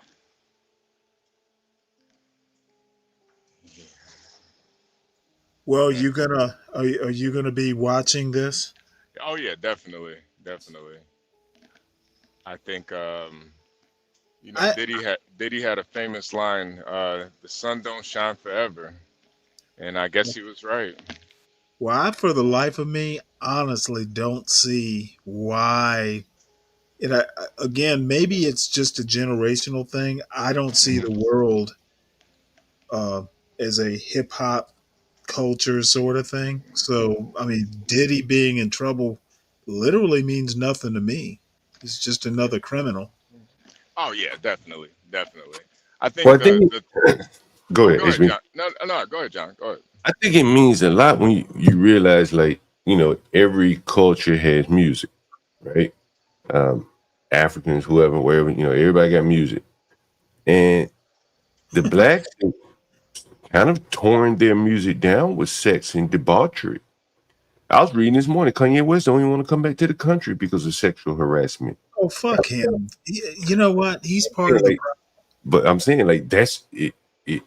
That's all of the famous black, entertainers clearly have some sexual perversions. Okay, well, I literally remember the Public Enemies. With all the wealth that's being created, is being destroyed just as quickly, right? Okay, So Well, maybe that is why it's kind of interesting to me, right? To see I these guess people. you would call them legacy groups, like even Two Live Crew, Public Enemy. That's what I remember. Yeah. Um, I still have memories of having fun listening to rap music. Yeah. I think I as was it too became, old. When as it it turned became dark in the '90s, I was pretty much not a part of that. yeah, and I'm looking at it more from a business standpoint. It became Right. very big. People were making a lot of money, and as you can clearly see, it's all being torn down due primarily to their sexual perversions. You know, and that's why I think it's such a story to me. You know, it is a cultural institution of blacks that is being torn down. It's music. Every race has a music. Every culture has a music, and the black music is debauchery at this Okay. point. Well, that's assuming you think black culture is separate from American culture. I don't. Well, I think blacks have their own music, right? They tend to, Whites have their own music, etc. But what I'm saying is that viewing black culture like Be Brave does as separate from American culture is basically just racist. well, I'm saying that, well, if you want to call it subculture, whatever, I think that rap music is owned by black people. They'll tell you they own it, they create I, it, right? those black people are Americans and a part of American culture. Right, but they don't say Americans founded You rap may music. you may own you may own the keys to your car, but it's an American car. Anyway, it goes. But yeah, anyway, so it's an industry being torn down by sexual perversion. And music being so closely tied to culture, does it seem to be Sex, moving? drugs, and rock and roll, right? There you go. I think I remember Tipper Gore back in the day, and running playing records backwards. Pretty much all these music forms have come through some sort of criticism for being demonic or perverted or what have you. I think the thing is, though, Stanley, is that you're someone's mentioning Madonna. I mean, Madonna didn't serve as a gateway of perversion, uh, and I think that these guys somewhat served as gateways of perversion. So what you want to say is what's happening in rap is worse than what happened, say, in the '70s and '80s with rock music. Yeah, I would say it's different. I don't know much about what happened in rock music, so I really can't speak on that. But what I'm saying is that in some ways, these people instituted kind of like an indentured servitude, maybe even damn near slavery, where they made people work, write songs for them, didn't give them the fucking money. I played videos about that. Made them do stupid shit like walk to Brooklyn to go get a cheesecake, and then and you know, all that while dangling a career over their head that in many cases they never got a chance to take advantage of. I don't think rock groups did that. Well, I'm basically going to say there is nothing new invented under the sun. I think, Stanley, I think the only big difference, and this is the only difference that I see, I think the difference is the violence. And even with a lot of Could these be. cases, even with the Diddy case, watching him beat on Cassie is what opened this whole case up. And I think that's because listen, all the rock groups, they had sex parties, did a whole bunch of drugs, did all that shit. But I think the violence is what sets it apart. I think that's a good point.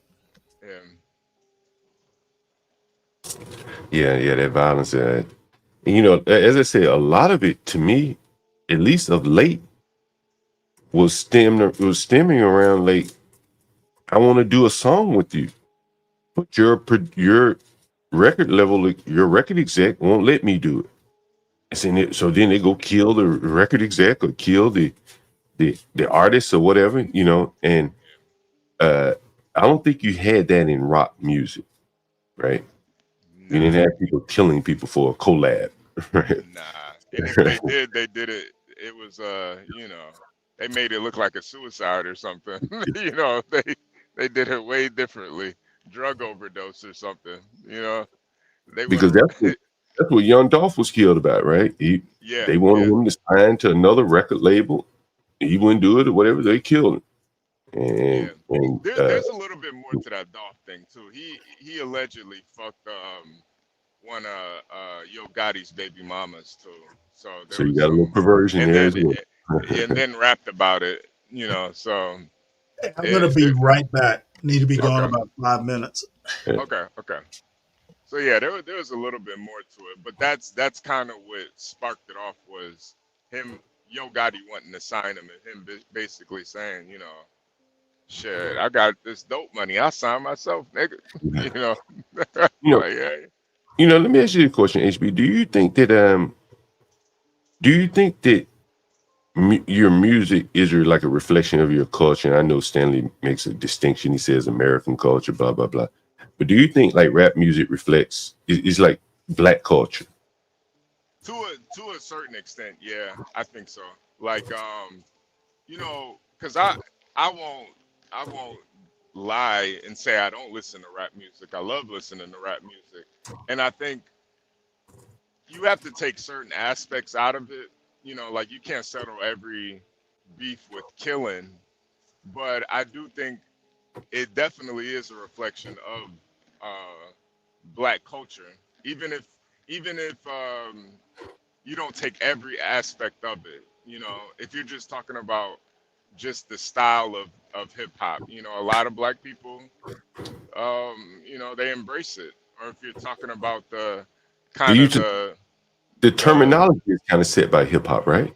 right, the terminology, yeah, Right. yeah, the terminology. A Pause. lot, I mean, a lot of No diddy. pause, yeah, a Yeah. lot of stuff that we say comes from hip hop, you know, Right. and Right. so I think it is a cultural thing. Even I mean, you even hear politicians using it. You know, Right. Kamala Harris was using a bunch of hip hop terms and Not like stuff. us. Right. Yeah, they not like us. What she said, I'm outside. You know, I'm outside with it. Like Yeah. she like Hey, why would a woman like that be saying that? But and you know,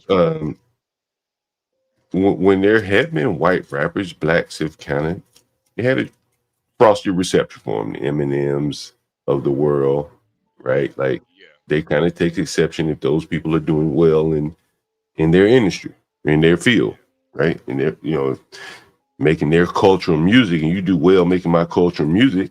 Yeah, understandable. There'll be some friction there, right? So blacks are very defensive of rap music because they feel like they own it. It's understandable, right? But at the same time, like if you went to on a job interview and you had a manager, a non-black, hell, even if you had a black interviewer, and they say, "Hey, sir, tell me what kind of music you listen to." You're probably not going to be like, "Yeah, I listen to Chief Keef," and right? You know, yeah, okay, yeah, have a conversation, right? You're probably not going to embrace something as close to your culture as your music. You're gonna have to disavow it, right? Because somewhere deep down, you know that shit is antisocial, right? And so, what does it do to a group of people who can't embrace, one of the critical components of their culture, and it's music, right? Almost every black I talk to, I don't listen to rap music. I don't listen to rap music because they know it's debased, right? yeah, They probably listen to it, and I but they don't think want to hear it, only say that they and I think they only say it for the same reason you wouldn't play it in front of your boss. So, because they like listening to it, but they don't want anybody else because they can't really stand behind it. I mean, it Right. is the mind. It is. It's murder music a lot of the times. Yeah, drugs, murder music, And and yeah. I mean, even somebody like Jay-Z, No, that. Yeah, yeah. and I think that's why really the you thing, see a Go lot ahead. of. That's why you see a lot of people, especially content creators. They'll get up here and say, "Oh, I don't listen to rap. I listen to classical music or soft rock or something like that, because they're kind of pandering to their audience. They can't tell you that they listen to Bloodhound or some of their local rappers that talk about Yeah, killing people. yeah, And I think that's another aspect of it too. Hip hop, it is mainstream, but you have a lot of local. Every city, every major city has local artists that they just listen to specifically to their city. Like how it is in DC. They got their yeah, own music out there that yeah. nobody else listens to. So it's even more like it's the same thing with Detroit. Like I still listen to Detroit rappers that nobody knows about, and it's so culturally based that it's hard to really just totally you know just get rid of it, or act like you don't listen to it, but that it is negative, and you just kind of have to accept that. Right. Like if you had a rap music festival, like there'd be a lot of parents like, I don't know about that. Then I bring my children down there, right? Like, because it could Yeah, go bad, yeah, right? But let's say yeah, if you Irish, you had an Irish music festival. You probably could go there, take your kids, whether Celt music, whatever the fuck they listen. yeah. It probably won't be anything happen, right? And so I think that, Yeah, unfortunately, Black Americans have created a form of music that reflects their culture that they have to run from in polite society. They can't play that shit at work. It can't even be the elevator music. nah, it can't. You know what I mean? You fuck Yeah, around and let your Bluetooth go off and let your coworkers hear you playing some Chief Keef. They be like, what the fuck is you listening to? yeah. Look And at you, it, totally right, different, man. right. And that's what I think, like, you know, subconsciously, like your music is, it just can't be played out loud. I know Africans that listen to what, like, Hip Life or M Life or whatever the hell that music called, and they embrace it, man. Older people, younger people, they may listen to different artists, but the same type of music they can all embrace. Yeah, Right. and I think that's the biggest difference too with that kind of that Afro beat type music. It's kind of universal, man. You can Yeah. play that stuff and anybody can listen to it, honestly. Mhm. And it has it the funny thing is it has all the elements of hip hop without Yeah. without the negative aspects of it. A lot of it is, they talking about love and stuff, but they got the beats, they got the black face, the slang and all that, but none of the demonic aspects of it. Somebody put Wale in there. Yeah, they got the Wale singing, you know. the Wale guy, he was from the DC area somewhere. Invented rap. Hey, what? Duale says Africa invented rap. Oh, they got it now. Okay. Yeah, right. The Wale's insane, but Mm. Africa ain't invent no goddamn rap, man. Hey, look what Kelvin says. HB says in the UK, drill artists are banned from hosting live shows Yep, because of the violence. yep. It's pretty much the same in Chicago. Drill rappers can't do What kind of shows. artist did he say? Islamic? No, no, Drill. drill. Yeah, drill. They probably banned too. Shit. Yeah, Going yeah, in and get blown up. yeah. I think they just in the UK too. They just had a ghost knife ban. I didn't even know what a ghost knife was, but yeah, they just because it is a crazy thing. Black Knight said, that's all American music since the 30s. Boogie woogie, rock and roll, heavy metal all went through the same phase. I don't think so, man. I think the business it has evolved, at least in rap music, where there are a handful of gatekeepers. And those gatekeepers, depending on how moral or immoral they are, they impose their fee on you to enter the field, kind of like Harvey Weinstein was. And, And to Black Knight's point, I think again the biggest difference with rap and all these other genres is the violence, man. It wouldn't be targeted so much if it didn't have so much violence surrounding it. you remember Alabama? You ever heard of Alabama Shakes? No. I never heard of him. Alabama Shakes. Absolutely, Anyway, we have. They're yeah, awesome. And what's her name? I can't remember. She's gone off on her own, right? I'm not quite sure, but the point She, I'm making though is that I she's remember awesome. I remember reading about them like when they were down touring little towns like Tuscaloosa, Alabama.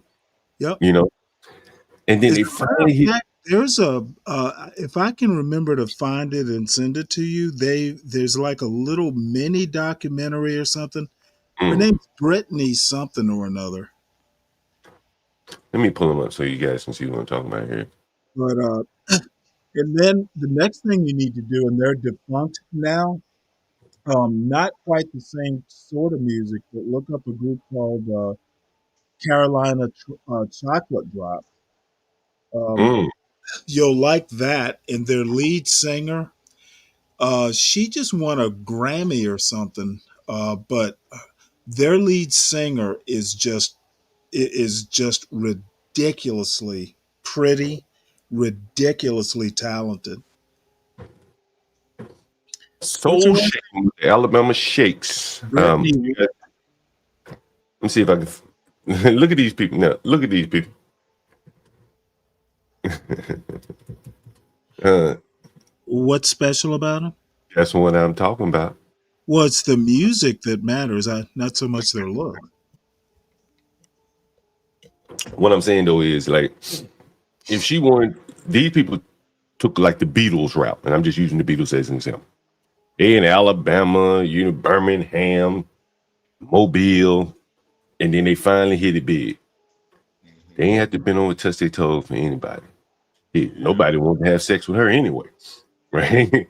Puffy and Jay-Z probably didn't want her, It's right? kind of cute. Well, but you know what I mean, Stanley. They want the Cassies of the world, right? Not the Well, I cuties, like right? odd women, apparently. And so this woman here, right, clearly don't have what Cassie had, right?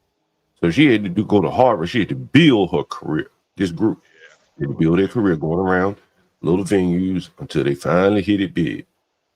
The Cassies of the world, they're pretty. They're not about to go around to Tuscaloosa and Birmingham and Mobile and Augusta, Georgia. They ain't about to do that shit for that little bit of ass money. You want to hit it big. She pretty. So Jay-Z said, hell yeah, I'll make you a famous. I'll make you a star. Immediately, like Joy Taylor, right? Right? And that is what you see in the music business. You see it on TV business. Like, they fucking to get there. This woman here worked, this group here worked their way up, right? Okay, well, what's to say they're not getting screwed in the same way rap artists are? They may be getting screwed financially. And catalogs and stuff. But the thing is, and someone mentioned here earlier, the money is in touring. They have no restrictions on touring. There's no violence. They ain't got to pay for no extra security. They can go all over the country, small town, all over the country. Gotcha. $50,000 a drop. And there are rappers that do that too. If you ever heard of a guy named Tech-9, he's an underground rapper from like Kansas City, and he probably makes more money than most of these major artists because he did it all independent, and he has a base that's so loyal that he can tour pretty much in Middle America just as a rapper and on the West Coast. I mean, there are a lot of black artists like that. Bad Brains is one of them. They're a DC based, right? I don't keep up with music. I probably follow the business a little bit more of it and some of the stories behind it. Anyway, I remember reading this story. That's what, I think, the ones that want to take the shortcuts end up in the hands of Jay-Z or Puffy or somebody like that and want to take advantage of it, Well, John, that's life. That's life, John. That's life. You take those shortcuts, you got to pay for it, man. Yeah, that's true. Ain't no shortcuts in life, man. It's true. Get on the couch. Yeah. Someone says, I guess you never heard of Doechii? Yeah, again, I don't follow music that much. Doechii is the couch? No, who is Doechii? You ever heard of Doechii, HB? I haven't, but Fred's your fellow Alabaman. Oh, Fred's from Alabama. Okay. What's up, CKJ3? What's going on, Fred, bro? Fred might even be in Hey, good your morning, age man. range. I think he's somewhat younger, but Mm. he's. I think Fred is in his early 40s, maybe. Okay, okay. Is he still in Alabama? You still in Alabama, Freddie? No, he's in Germany. Oh, international crazy over there with the wallet. No, I don't think. Hey, I think he's a little bit different.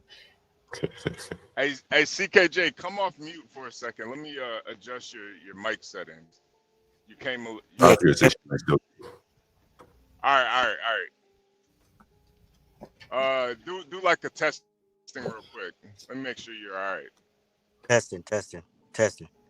All right, you're perfect. You're good now. What's going on, CKJ, man? You doing all right? Another day, another dollar, man. Hey, man, you ain't never lied. You ain't never lied. How the market looking right now? I know it took a hit yesterday. You Shook see that everybody candle? out. You see that? Yeah. It's it just jumped 250 points.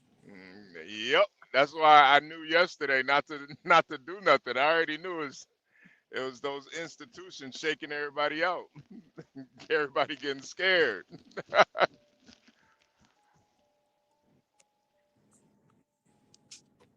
What stock jumped 250? I think like the Dow and Nasdaq and Oh, all okay. that. Oh, okay, yeah. You know, it's pre-market, so. Oh, it's up already. Oh, the market's not open yet. Yeah. Well, yeah. I mean, the market futures is open, but the stock market itself doesn't open at 9:30, but it's up already, like 250 points. Stanley, you ever heard of Go ahead, HB. Yesterday it was. I kind of today huge jump. HB, now you're breaking up. Mm-hmm. Oh Where are you yeah. going? I'm in a bad area. Stanley, you ever heard of Michael Schellenberger? The name is familiar, but I can't place it. He was introduced as the greatest reporter in America. Have you heard about him? He introduced what? I guess he did an interview with Tucker Carlson, and he was introduced as the greatest reporter in America. No, I'm not familiar. He has some interesting thoughts on the fire and stuff like that. You want to hear it? Sure. Let me. I'll be able to get to it. You said he's British? I think he's American. He says he's the greatest American reporter. Tucker. I don't know if Tucker. Let me see what. Hey, John. Yeah, what's up? When do you normally do your your real estate show? Man, every morning I try to stream, take a few phone calls, talk a little real estate stuff, whatever.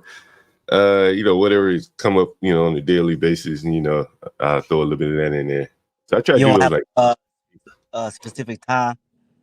Nah, usually probably if I'm gonna do it, it's usually 11 every day.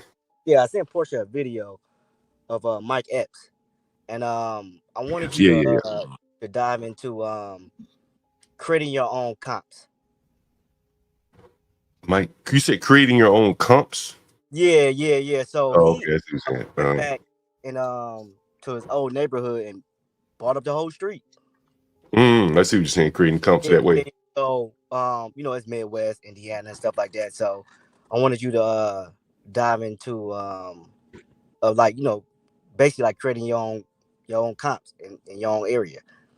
I know it's a guy in Atlanta. That's what he's doing. They was telling him not to like build in a certain location. He just didn't care. He got $1 million homes down there now. Go ahead. Hold on. I'll find out, Stanley. I'll let you know. I know he's down there in Atlanta. I'll get his name and everything for you. Yeah, I'd be interested. I think you can do it. I think ultimately it's like you got to have somebody else some support to come along and keep the ball in the air. Does that make sense?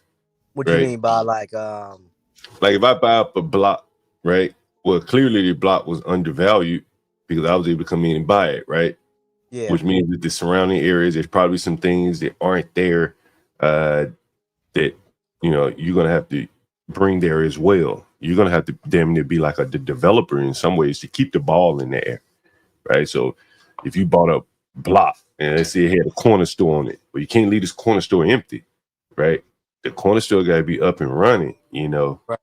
and because it's going to be providing amenities for the people that live there. Without a corner store, shit, they don't want to live there, or without, some kind of amenities. A corner store would be the minimal, but whatever those people need, you're going to have to either do that yourself or hope that other people come in and bring in supporting services to keep the ball in the air. If that makes sense. You can start that and like attract people, and they'll just come follow you. I think you probably, that's possible. I think ideally you would want, a plan to make that happen. You know what I'm saying? Because that's going to allow you to effectively keep the ball in there. You see, like the Caruso guy, the guy that was in charge of California there during the fires. Like he had his own firefighting crew to prevent his buildings from burning down, right? Because he has a whole ecosystem there, cleaners, dry cleaners. You can see the Palisades Shopping Center, whatever that he owns, and he's got to keep all those places rented. That's the shopping center business. You want every storefront filled, and that's that infrastructure that you just got to have the stores to come in behind you. Once you build the shopping center, as an example, you got to get people in stores in there. You got to get stores in there and keep them in there. And I think the same thing, buying up a block and running up the comps, you're going to have to offer something more. You're going to have to clearly improve upon the property. But I think to keep it going, you're going to have those services there to keep people staying there.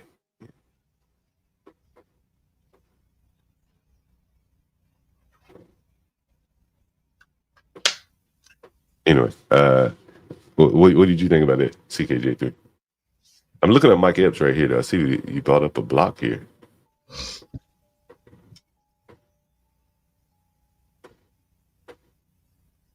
Yeah, can you hear me? Yeah, now we can hear you. Yeah.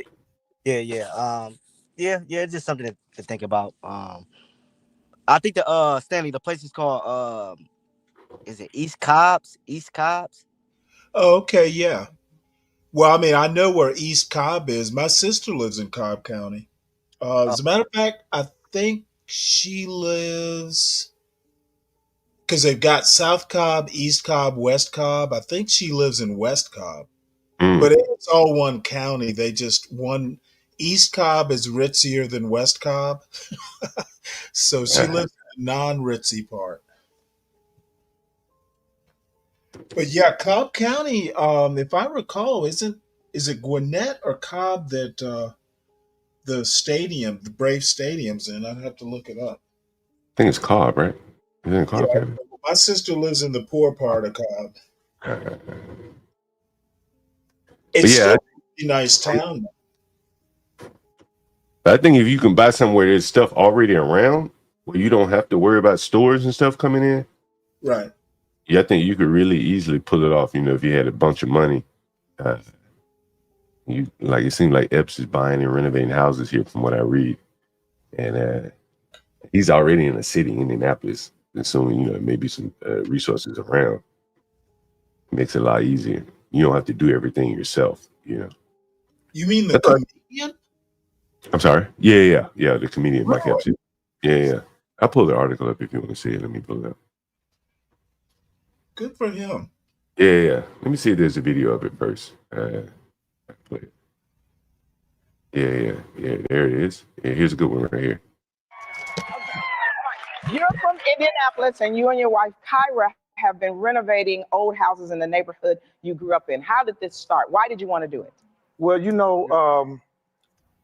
maybe, when I first got into business, I always said to myself, I said, being in Hollywood, being in show business, it could be a fickle place. And I always wanted a home base. I always said to myself, no matter what happened, no matter where I go, I can always run back to home. So at the time, I didn't have none of the houses that I grew up in. My grandmother's house was the last house that we had as a family. And, we lost it over time, through generation. And I told my grandmother, I said, man. Shit, let me put a banner up over this shit. Because, they strike you for showing their shit sometimes. Second. Other banners. I can never find these shits. Oh, there it is. What kind of banners on here, Stanley? Shit.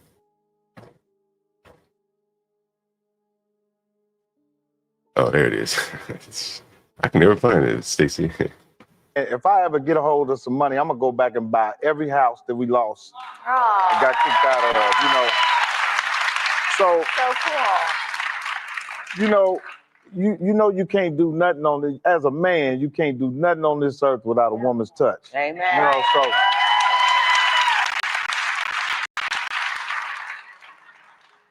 I had to go grab my wife and say, let's make this complete. Let's make this all the way. So my wife came in with her design, and she did such a great job, man, of making these houses modern. That's a picture, actually a picture of my grandmother's house. Oh, wow. That was built in like in the 14.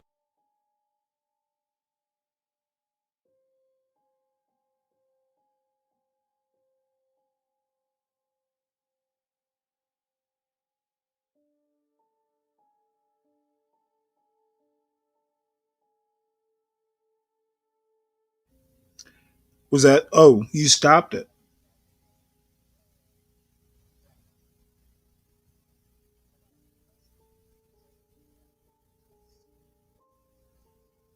Oh my Lord, what happened? Oh, sorry. I was on mute. Yeah, I stopped it. That's the house right there, the inset. You can see his house. Okay. I think it's his grandmother's house. That's why I stopped it. Is that his wife? Yeah, I think that's his wife. Damn. That's the one that lady's probably was talking about there. Kyra Epps, I think that's her name. Right. You like this? Hey, Mike. I like Mike. Yeah. She is nice. 1,500 to say. I mean, it was. I don't know the real number on there, but don't give me the line. Yeah, it might have been. Yeah. That's the 1,400. That house got good bones. Yeah, 1,400. Yeah. That was medieval. That was in the medieval days right there. But I'm exaggerating a little bit on there. But we got a chance to build the houses up, man. And these neighborhoods are gentrified neighborhoods now. Yeah, that's right. So now these neighborhoods people are moving in these neighborhoods. We got a doctor that live across the street from us named Miss Parisa. We got a pediatrician that lives next door. And this neighborhood was really a bad neighborhood when I was coming up. And I tell some of the neighbors about this neighborhood. They like, no. I said, yeah, this neighborhood was. That porch you standing on, that was a drive-by was on that porch right there. This porch? No. This porch? This porch? Oh my God. That's impossible, Mr. Epps. One lady found some food stamps. She's like, what is this right here? Mr. Epps, I have a question. We found these. What is this, Mr. Epps? I said, don't worry about it, ma'am. Don't worry about it. Mr. Epps, what does EBT stand for? There's Mike Epps there. I'm not sure what show is this. Anyway, Mike Epps brought up a bunch of his old houses that he lived in. You can take the banner down now, Stanley. Okay. Yeah, I'm done playing it. Yeah, it's a good story there. Good story. More of these guys should do that. Give them some hard assets, as opposed to jewelry and all that bullshit.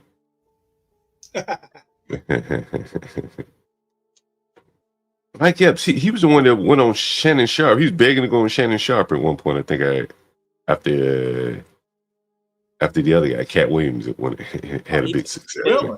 he made a joke Yeah. about it, and then Shannon Sharp got mad. He's Did got Shannon? a comedy series with Wanda Sykes and Kim Fields on Netflix. Oh, He's really? had, Okay. yeah, he's had it for a few years. It's called Really? the Upshaws.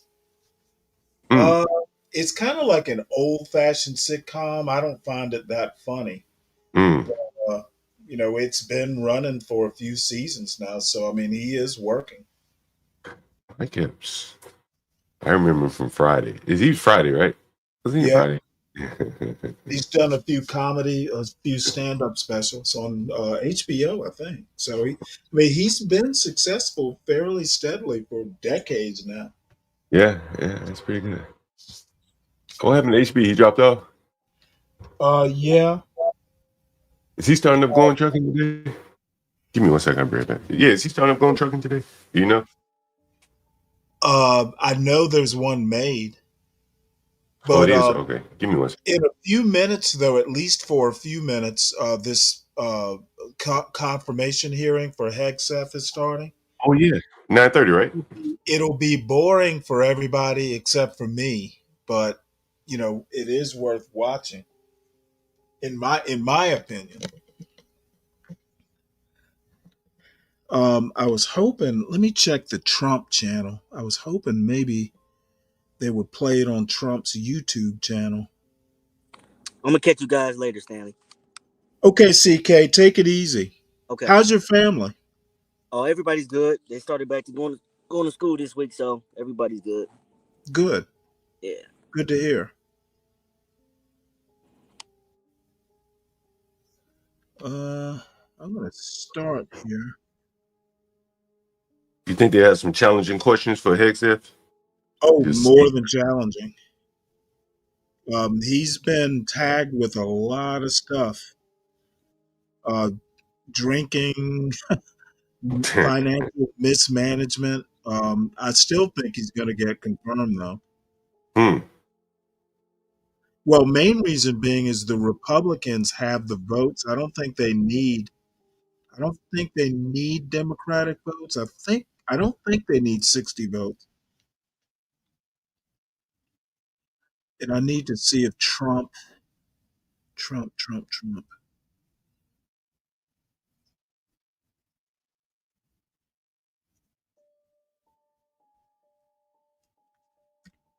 Now I have a subscription to the Washington Post. Really? So I'm going to assume You learned. I've played plenty of Washington Post and never been struck. Oh, no, I think you should be good there. Right. And I literally have a subscription. So I think it's when they do programming is when they strike you, right? So let's say Washington Post does a profile and spend a lot of money to do some kind of production.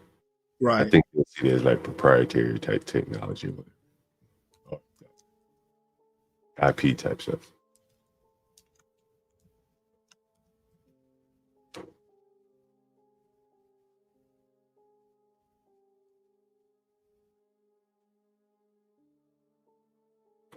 What is he talking about? He gonna do? I know he said he was gonna rename all the military bases back to their Well, yeah, original. he's going to roll those back, and then also he wants transgender stuff, folks.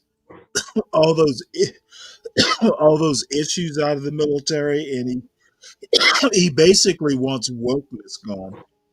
What do you think about that, Stanley? I don't think the military is woke. Of course, I've been out of it for a long time, but I still have, flag rank friends. So, Do they talk about like any LGBT type stuff?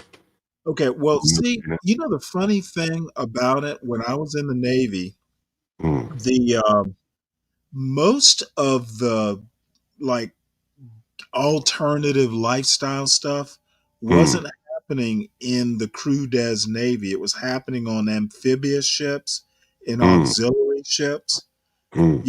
not necessarily, it didn't affect the line Navy, the actual like combat ships.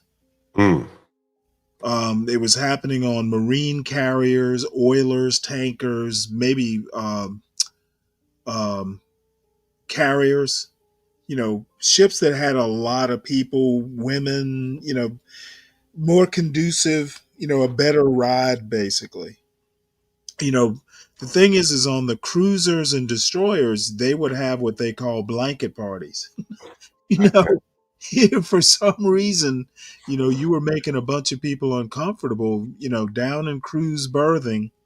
Um, things they nicknamed one of the berthing compartments on my last ship, the Thunderdome, because they were beating the shit out of each other. Let me And ask it's you, so this guy, he'll be replacing who? Lloyd Austin? yes, No. Soldier it Boy. was confirmed, and I think he will be.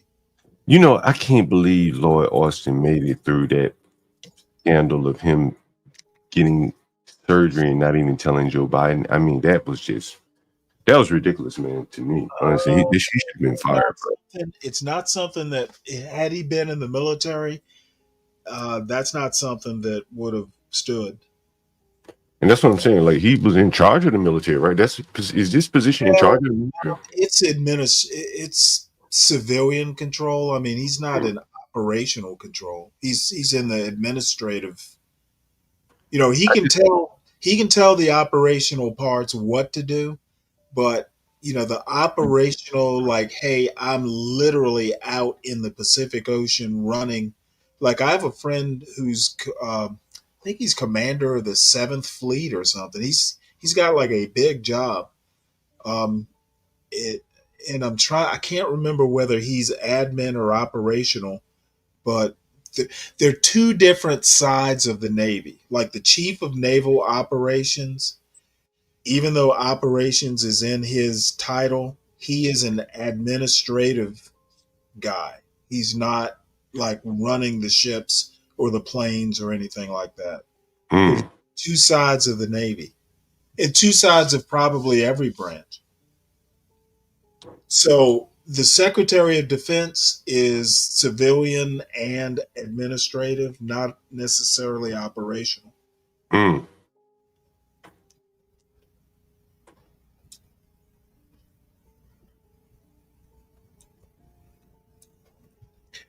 However, if he had actually been active duty military, there's no way what he did would have flown. Yeah, I think he should have just been fired. Like, you can't have that high responsibility. Well, I mean, how does a man, now that we know what was going on with Joe Biden, how does Joe Biden fire a guy like that? Well, I don't think Joe Biden even knew. I mean, they probably, the people that should have informed Joe Biden may not have informed him. I think there was a lot of hanky panky going on there. There was another black guy involved that I wish I could fight back, but I can't. Yeah, he was complicit in keeping it under wraps. That's probably why he got away with it. Yeah, I think so.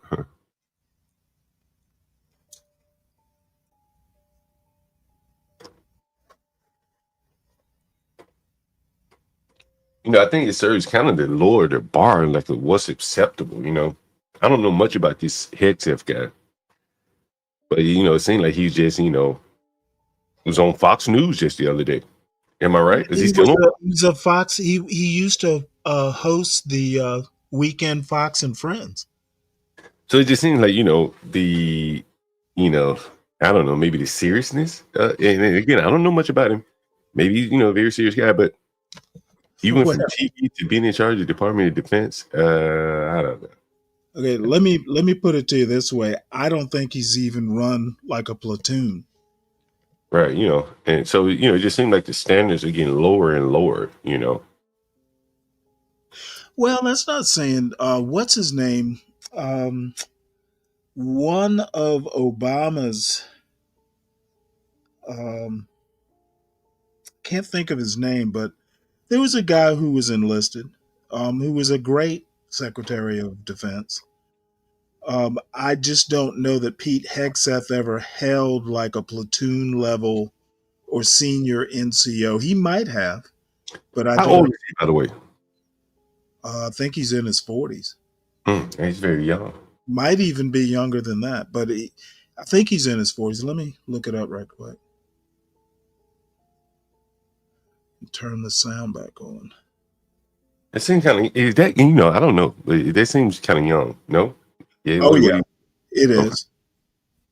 I mean, considering Lloyd Austin is probably in his 60s.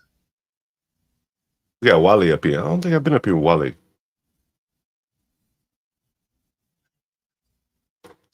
What's going on there, Wally?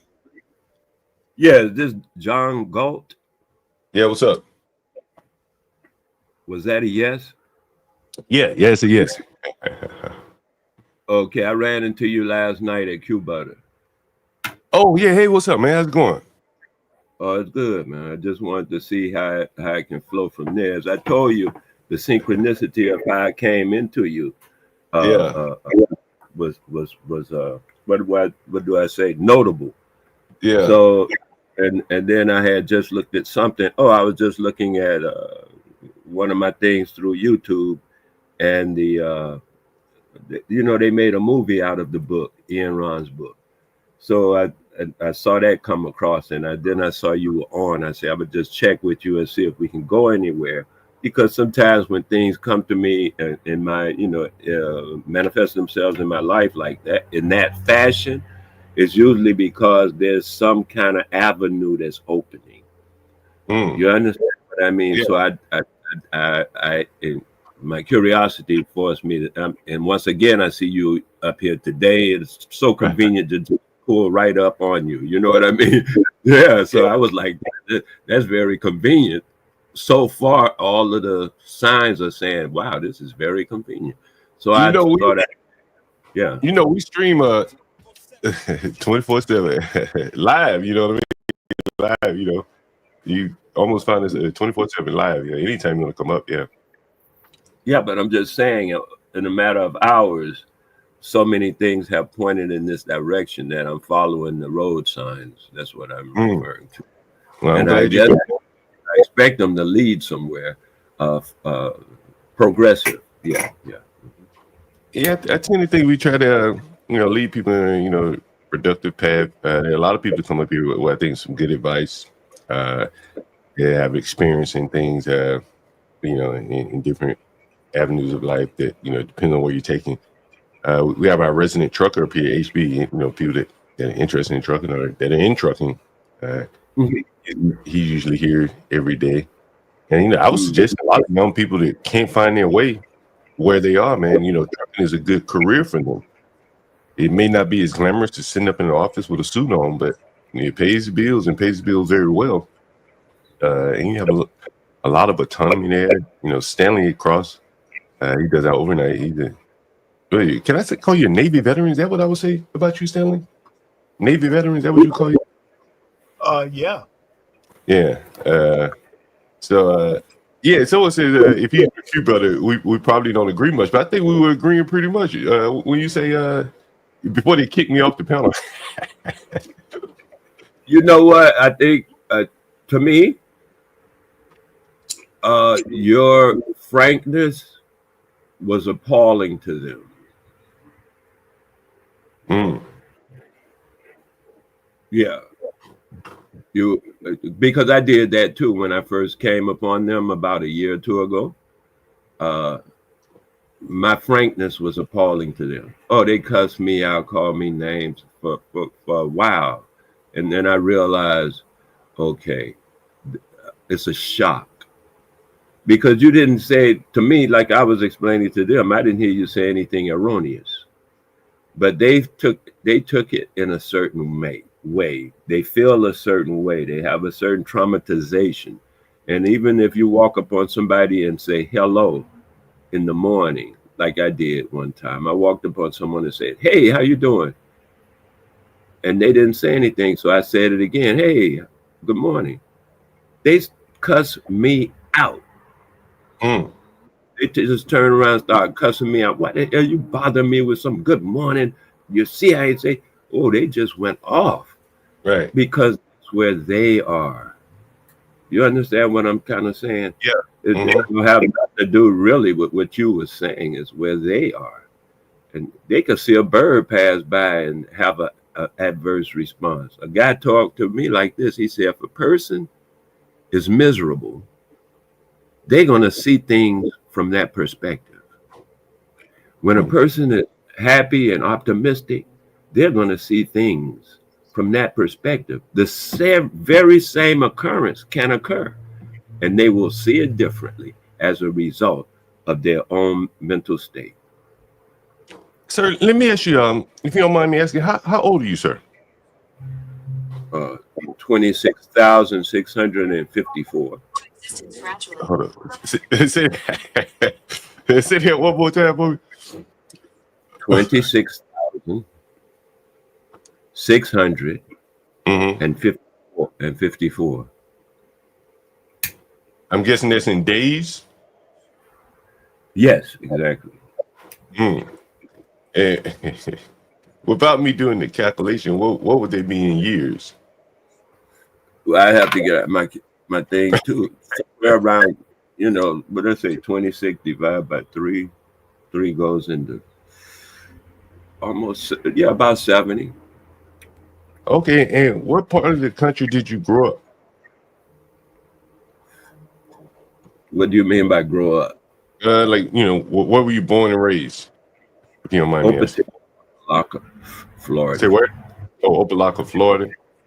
And, what do you think about these young men, like their view on life? Do you think, from what you've seen over the last 70 years, what do you think about it? That's too broad for me to answer. That's too broad a question. Like the guys on Cuba, they were up on the panel that day. That was yesterday, man. Last night. Yeah. All these days run together. I don't know. It just seemed kind of like a dim, view of the world, to me, we don't throw people off up here for money, only if you're being like rude or something like that. And, that particular thing was actually my suggestion, because I told you I had come in a similar fashion when I came into them. It's like, if you throw a BB into some bubble gum, it's gonna have a reaction. You know what I mean? So I came in to them the same way, and I had the similar reaction. So I told them, I say, look, if you don't want me to talk, put some money up to the school, because I'm all for it. I think the school should be supported. You know what I mean? And people weren't really supporting the school. They just come there, laugh, talk crazy, and go home.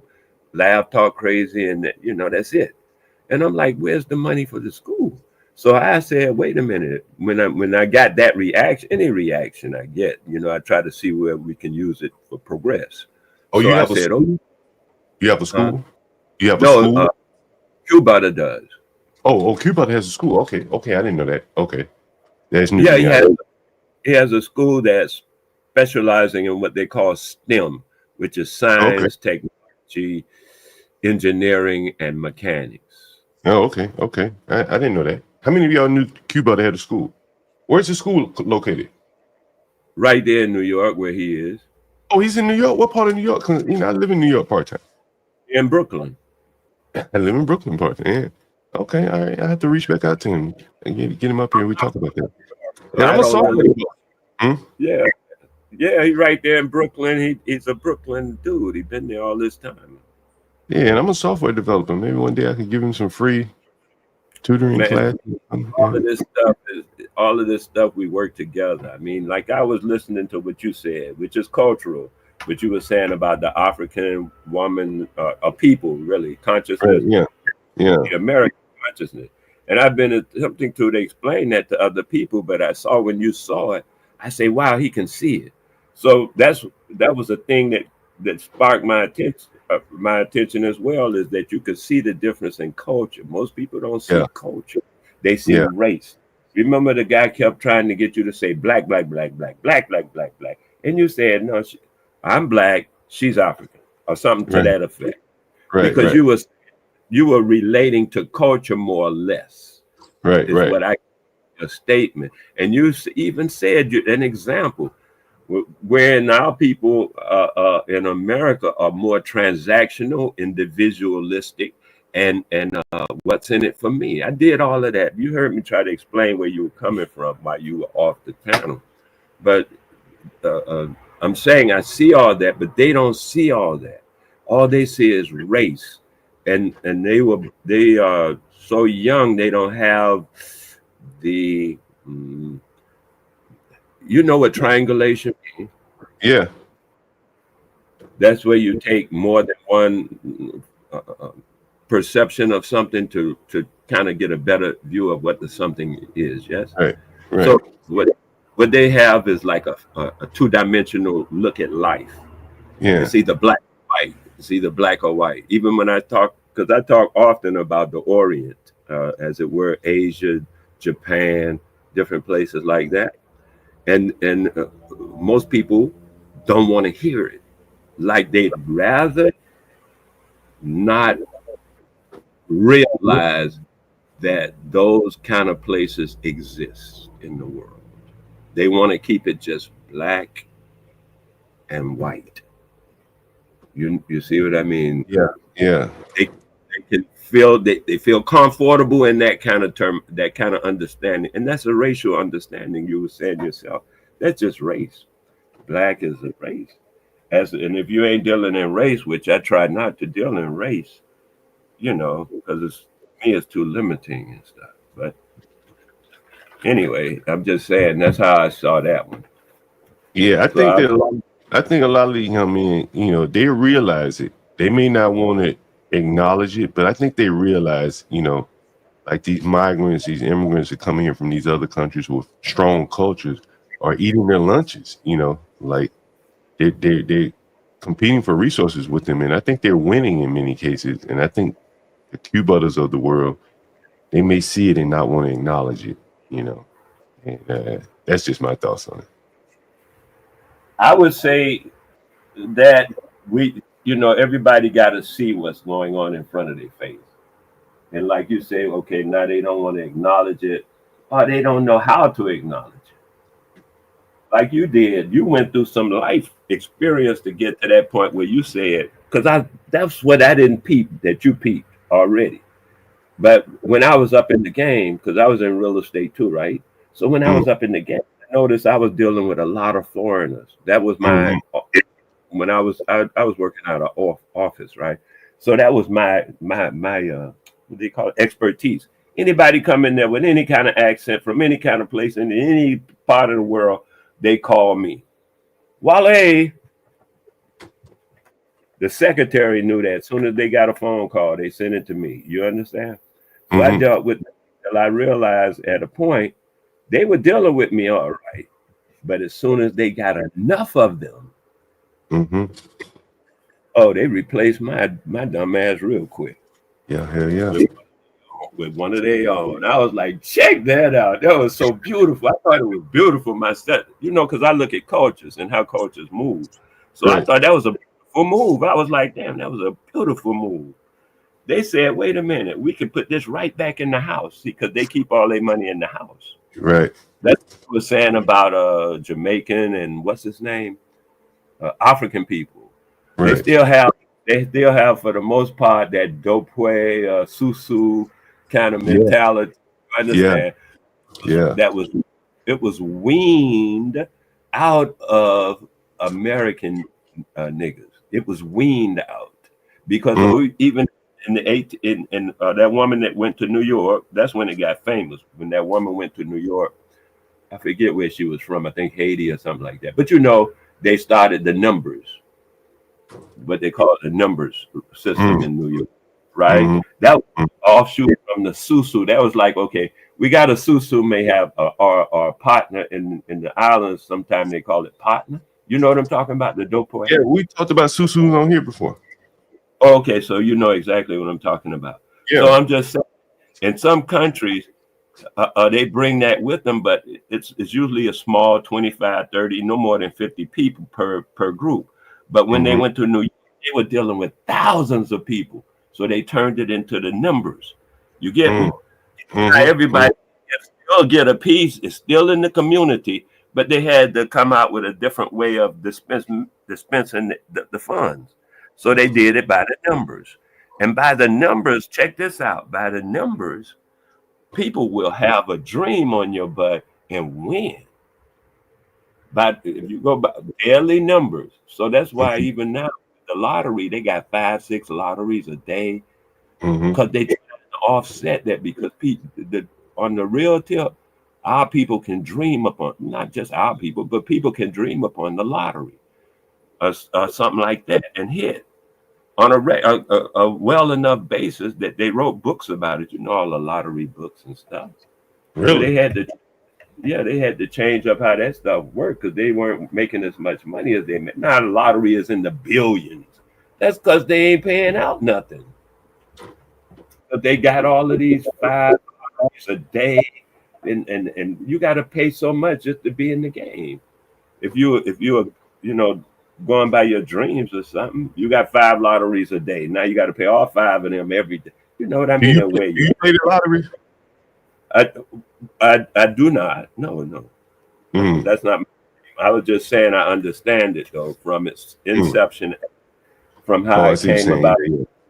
As a dope way, it came about from a susu, and then when they had to augment it to a big population, it became the numbers, and then the cracker made it legal, and then he took it over, and now the states are making billions of dollars off of our ancestral lineage. You get what I'm saying? Because they keep making us.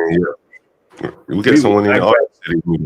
My ancestors were smoking weed. They made that shit illegal and started making crazy money off of it. And then now they coming back, making it legal now, and they still making more money than we are off our own herb. We ain't getting no herb from them. They got it from us. But they keep, they keep switching our stuff. Now, and Mr. Patterson was making cars in 1940. The Patterson car and shit. You know about that, right? The Negro. No, I don't know. Cars. You can tell us more. Oh man, no, I didn't know that. Tell me more. Please Google it. You got the accessibility of somebody around you. Googling it right now. I don't be very. No, look up Patterson Car Company, 1940. 1940. Yeah, niggas the man was making cars on the regular. See, I was in. You asked me where I'm from. I ain't ask you where you from. Where are you from? Yeah, I think I told you yesterday. I'm from Alabama. Say again. Stanley might be interested in this. Your thing is breaking. I didn't get you. Charles Richard Patterson as a carriage building firm in Ohio.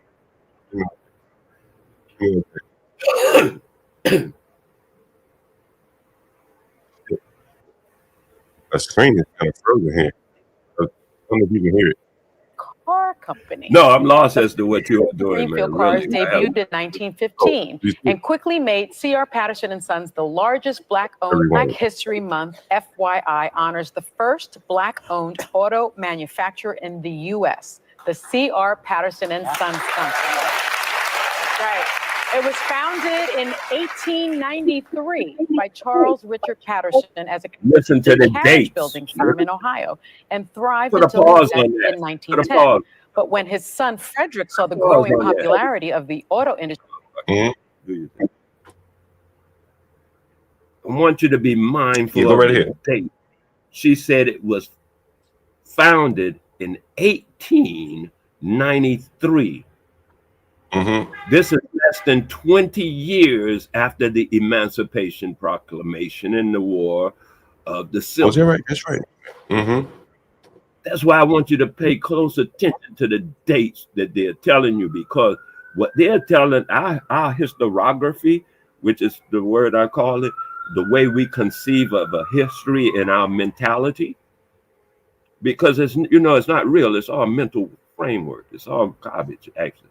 That whatever history somebody told you, you memorize it and you take it as your historiography, and then you say, okay, that's where I come from, and that's what I did, and that's la-di-da, the rest of the story. So now they're telling you less than 20 years, niggas were slaves. Kunta Kinte, chains around your neck, I'll slap you, nigga. Yet, less than 20 years later, the man not only knows how and is making cars, but he's founded a factory. This is what I want you to see, so that when you say, wait a minute, this was in 93, that was in this and that wasn't even 20 years.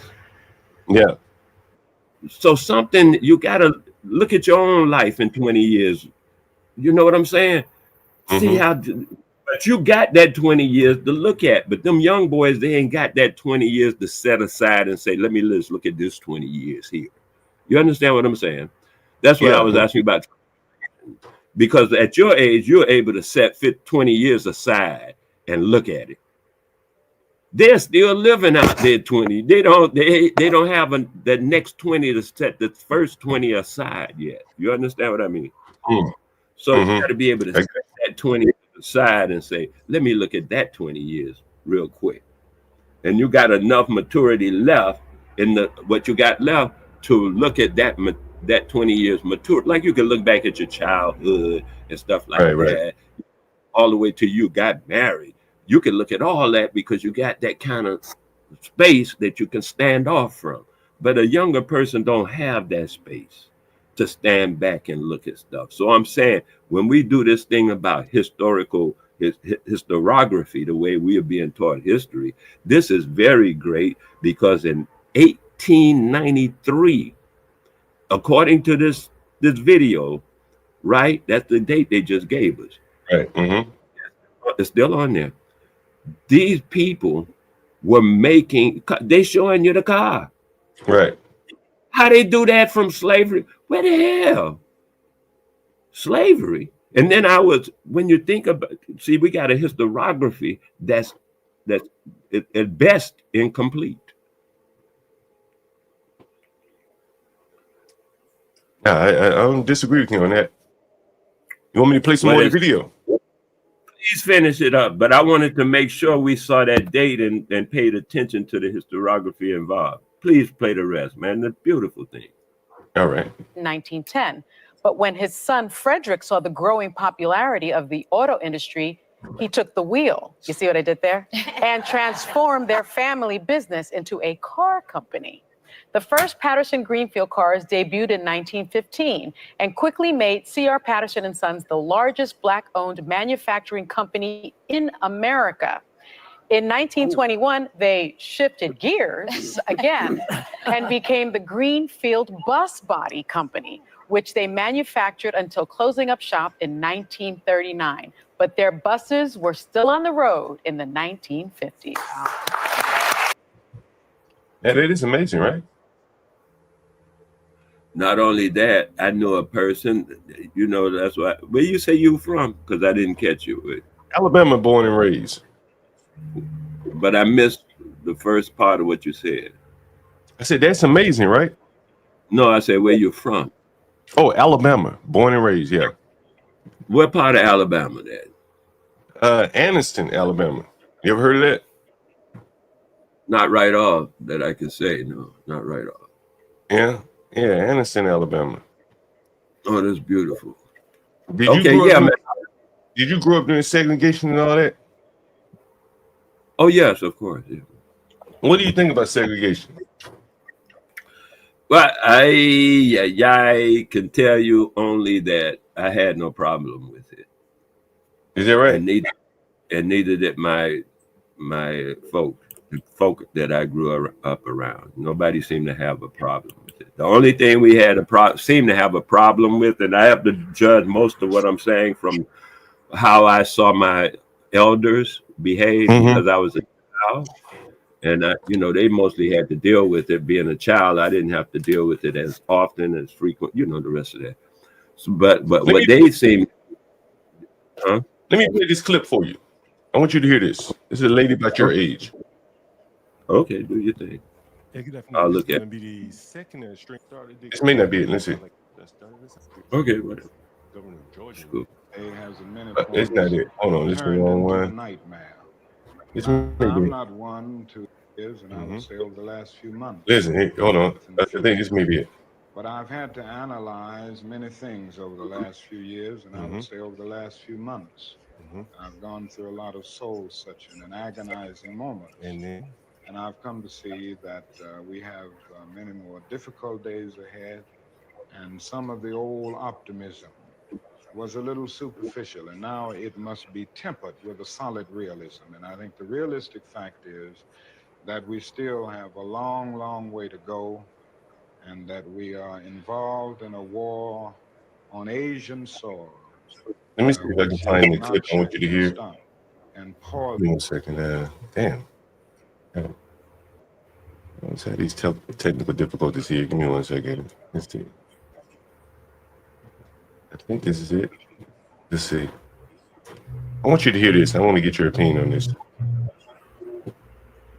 So few blacks. And if somebody comes You know, I get in, and I go in there. Go ahead. I'm listening. Yeah, I want to see if I can get to the part. Let's see. We'll see if we can play this first clip here. Let's see. Too bad for them. They wouldn't label men or women or black or white. But it's so few blacks. And if somebody come out of one of the bathrooms, we get empty, and I go in there. And when I come out, that's an empty bathroom. Well, whoever behind me, they white. They wasn't going in there. They just wait till whoever in the other come out. You know. What if a black And that person we'd have one. went to a certain bathroom? But if I come out and she just stand there to And that was a sort of segregation snip. Let me see. I want you to hear us talk about segregation here. They wasn't going in. I'm trying to hear it. Give me 1 second. But it was so they wouldn't label me. Clip here. Give me a minute.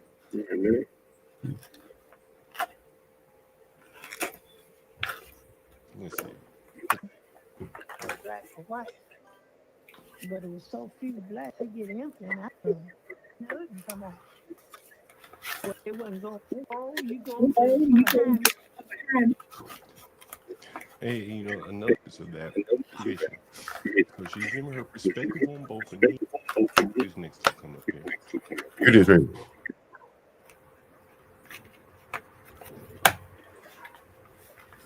Take some. Interesting, you lived in pre-segregation and post-segregation. Which do you think was better?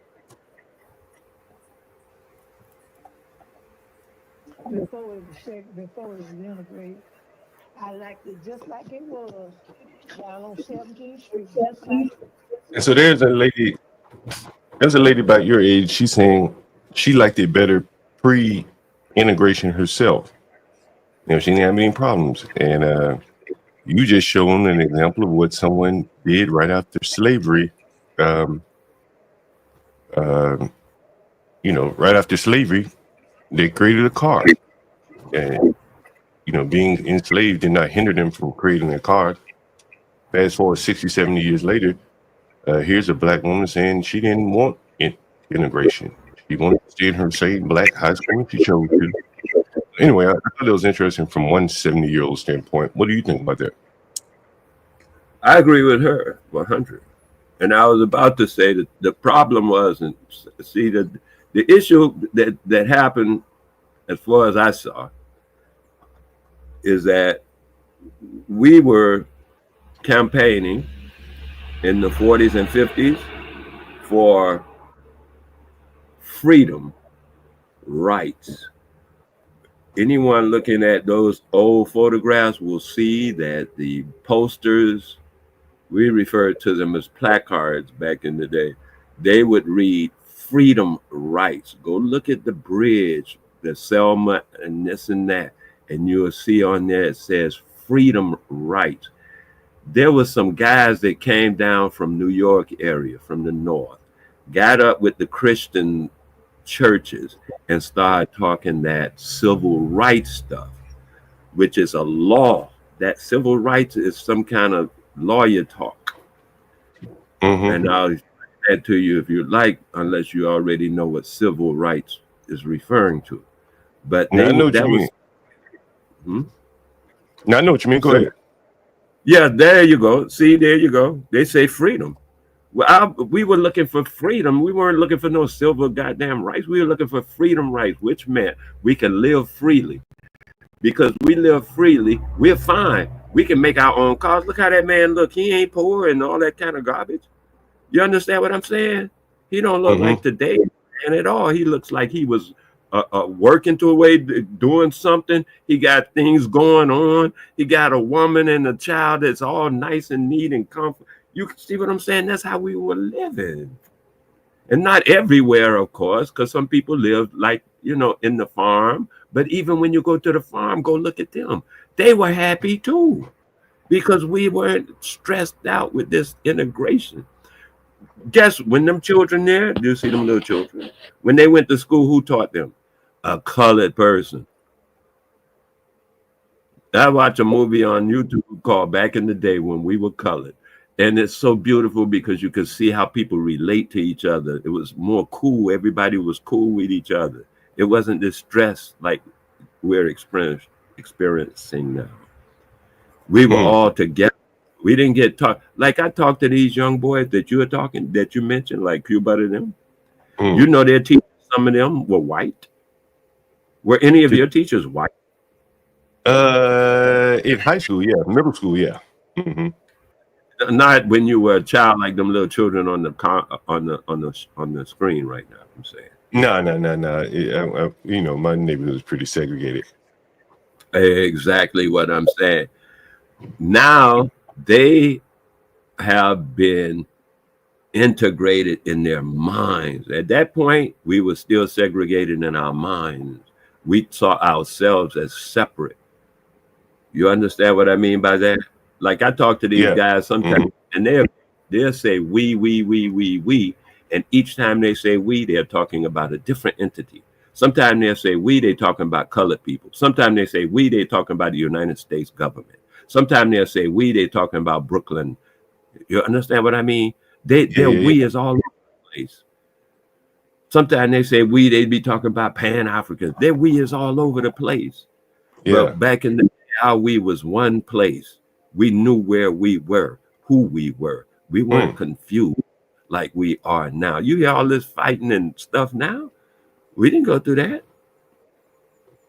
At that time, nobody was going through all that noise. Not with the vigor and yeah, you know, people talk history. I'm not saying people didn't talk history and stuff like that. But what happened is they're saying now they don't want to teach us our history in the schools.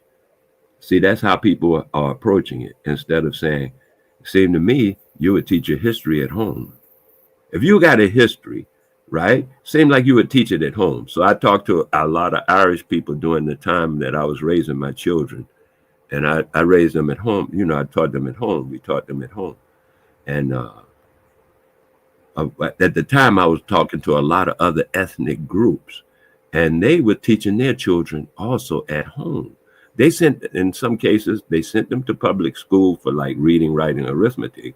But when they wanted to teach culture and their history of the actual people, like the Irish guy and the German guy and the Russian guy and the Italian guy, these people I knew, right? As a result.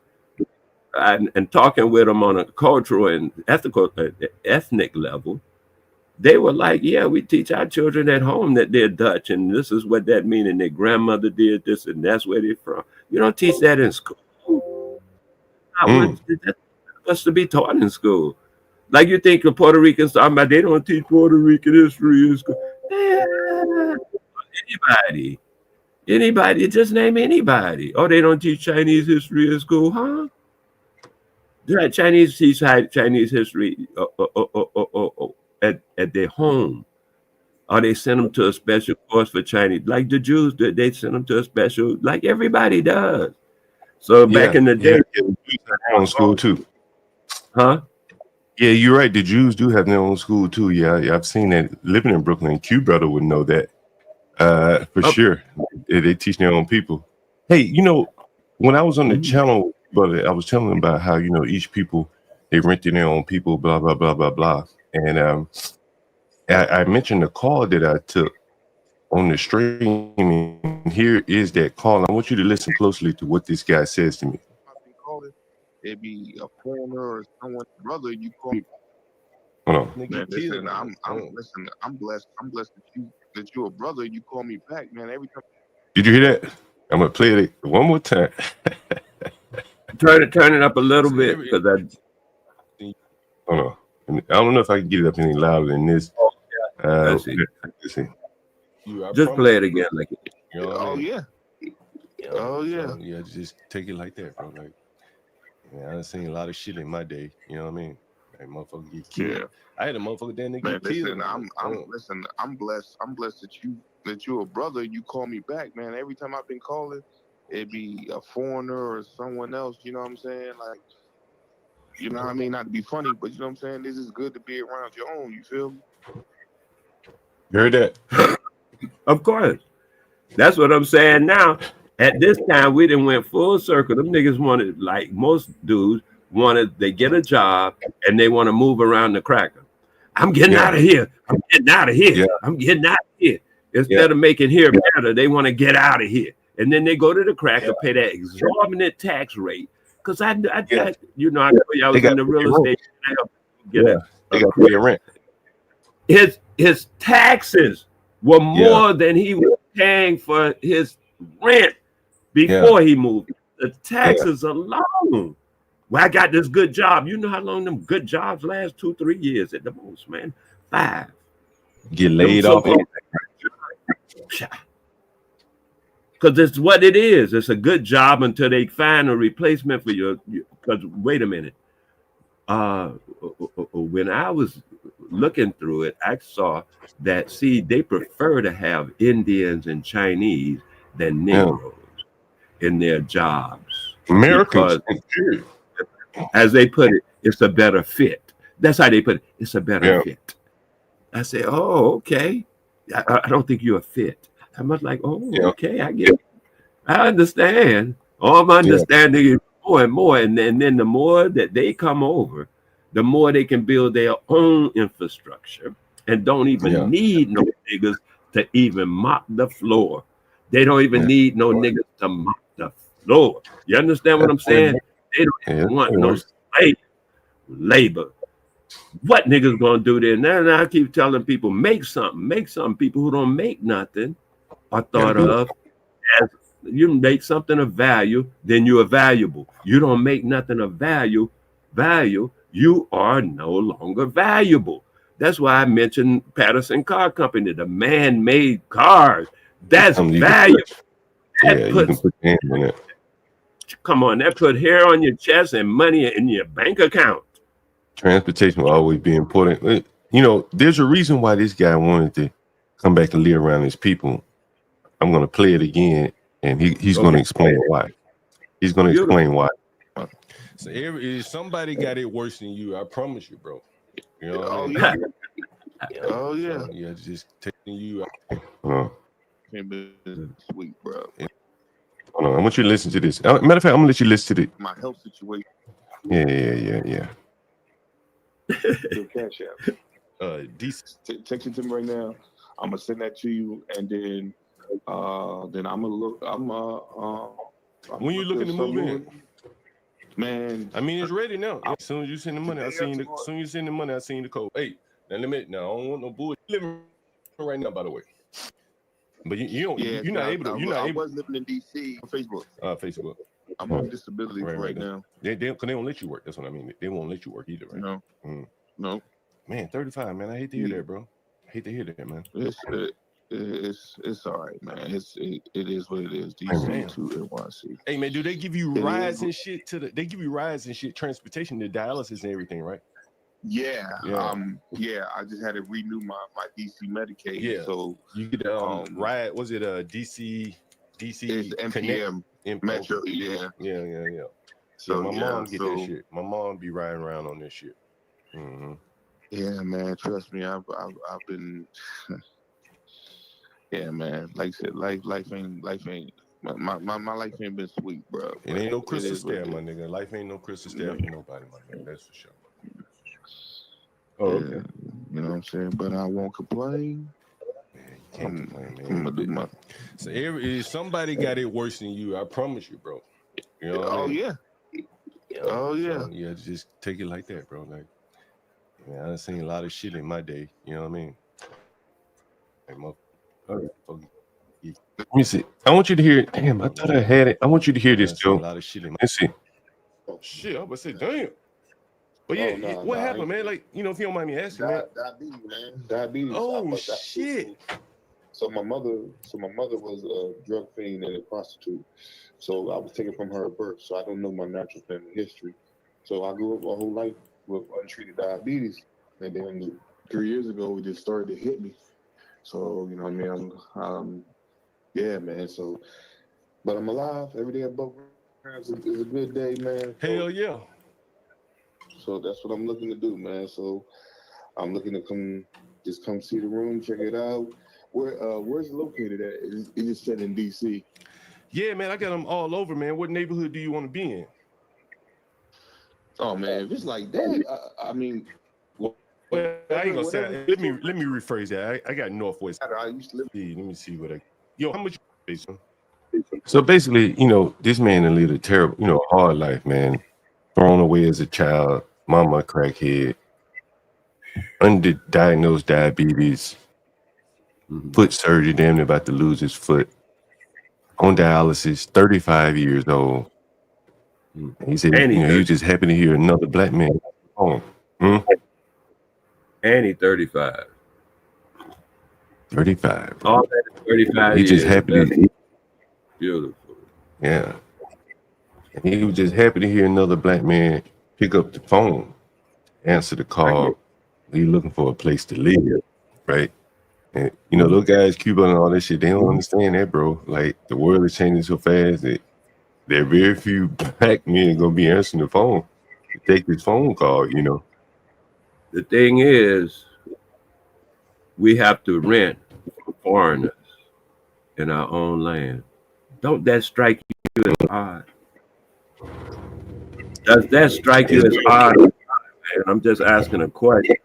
I don't know how I can't acclimate my atoms. My atoms and the cells in my body won't acclimate to that being something that's a reality. I don't know how anyone does that.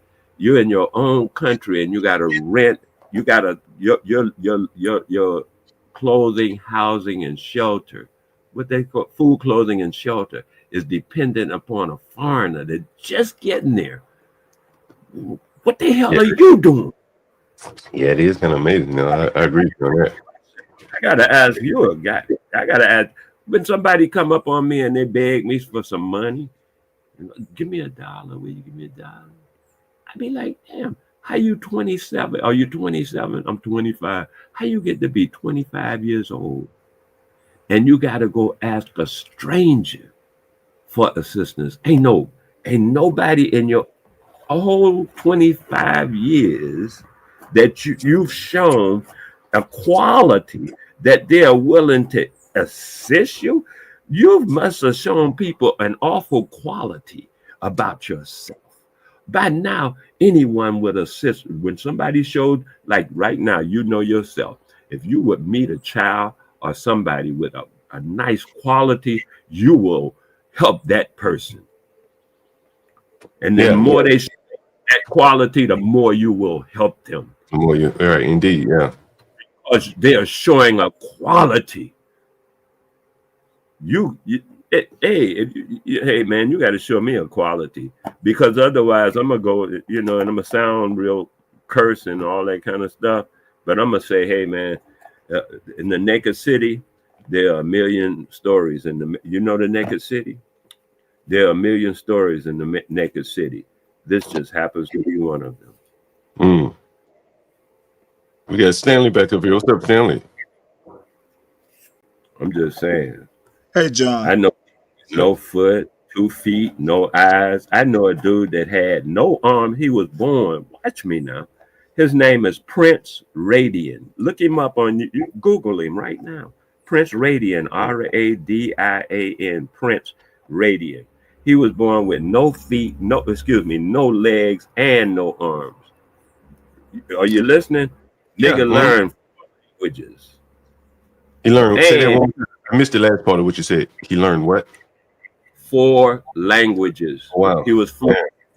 Look him up, man. He's on Google. You can rolled up right there. Give me a minute. looking at him now. You're looking at that's all this stuff you can do right in 10 seconds. Don't just be believing people. Check it out. I rolled up a joint. Give me a minute. Hey, Stanley, before I pull it up, I rolled up a joint. Stanley, did you hear about the car company, the black car company that he mentioned? Had you ever heard of that before? No, I don't think I have. Did you hear it? No, I missed it. I saw you pull it up, but I had to walk away. What's the name of the company? Tell him again, Wale. Patterson. Patterson, okay. And this was back in the 18. What was it again? The original, the first guy started in the 1893. Right. 1893. That's when it was, yeah. And then his son took over after that, and they moved forward until they were making all the way up to buses. They started in 1893, and I wanted to bring that out so that people could see how close that is to, and adjust our historiography to include the fact that in less than 20 years after the Civil War, niggas were like 30 years. Okay, 30 years after the Civil War, whatever. Yeah, I mean, it's a hell of an accomplishment, though. I think that I'd never heard of that before. It's a hell of an accomplishment, though. At least I think so. Okay, and why would the historiography need to be adjusted? I think we know this, right? I didn't know it. I'd never heard of it before. Okay, well, there are a lot of things people don't know about. That's true. That's true. That's true. But I just think the guy that you're talking to, he knew about the Patterson Company. No, I didn't. Oh, okay. So you sounded as though before you go too long, I don't have anywhere near the patience that John does. So that I didn't know something doesn't really mean much. Now, now I do know it. Yeah, this is Stanley's show, by the way, so he's in charge here. Oh no, I won't even be in charge, but there is a way to teach, and do it gently is my only warning. I figured you guys would probably have a lot in common, Stanley. Probably do, but when you start with a just historiography, do you actually know what historiography is? Please tell me. It's basically the documentation of history. So this is already documented. Basically, if you study history by the books written by history, that's historiography. So you're a little bit off base there.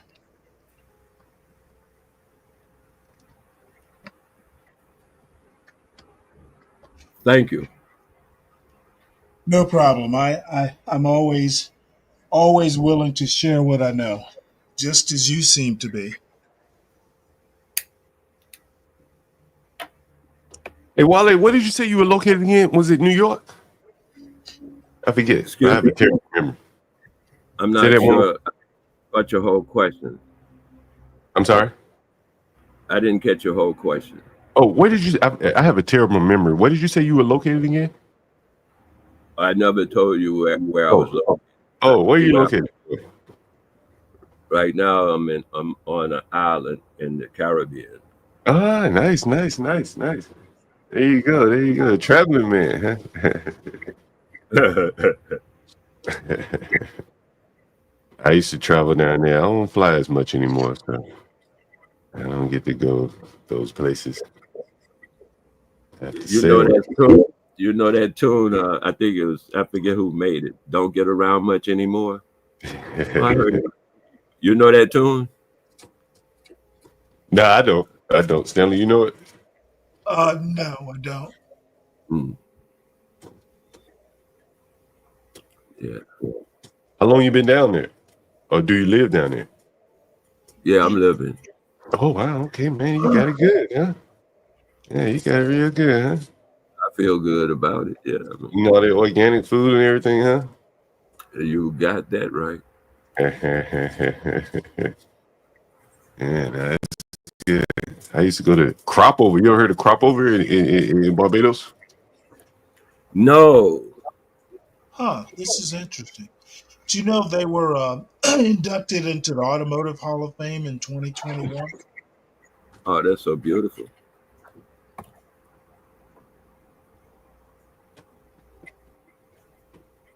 They earn their stripes. That's for sure. They earn their stripes.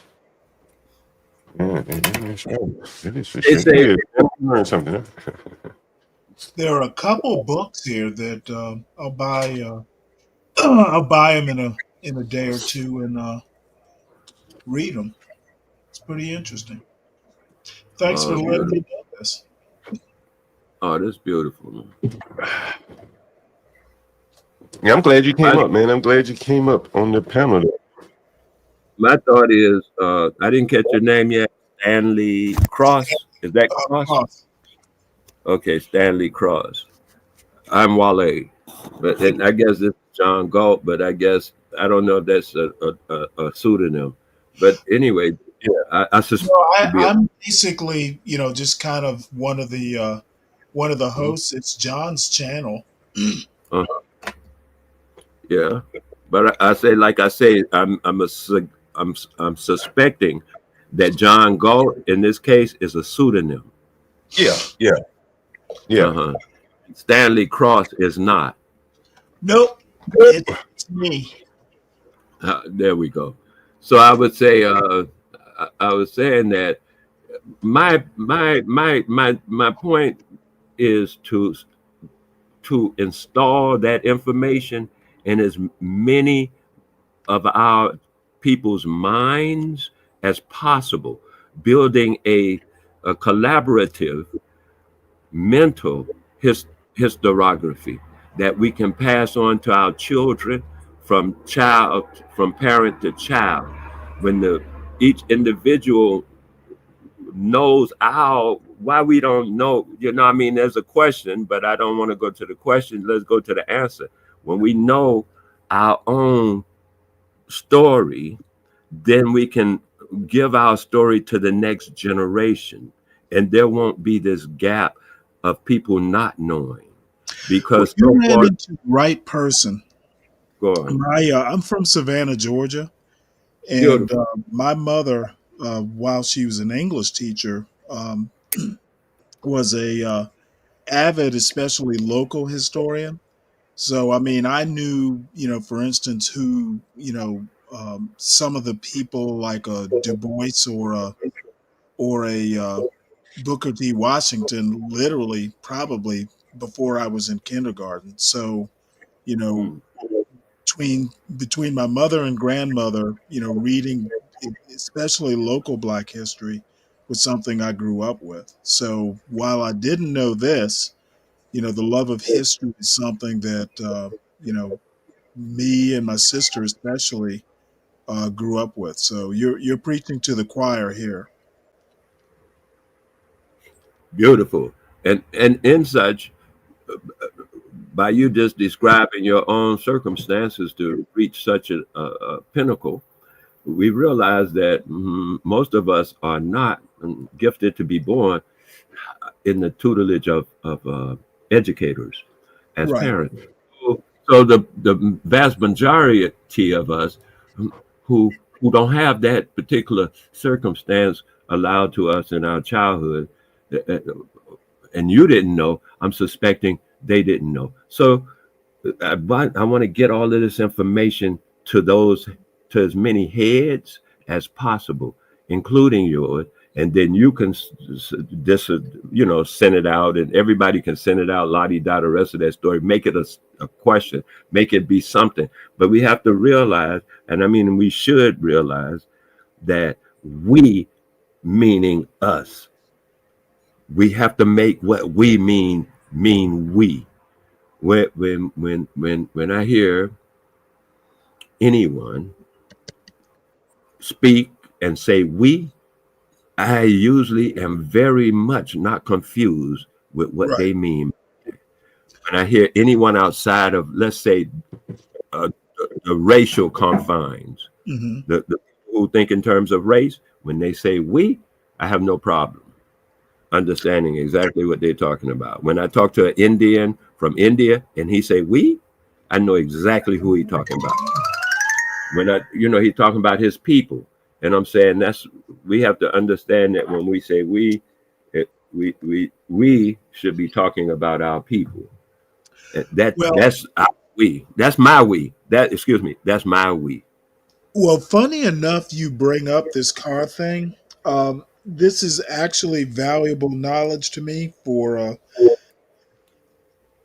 there's a concept I've been throwing around here, around the term stolen valor.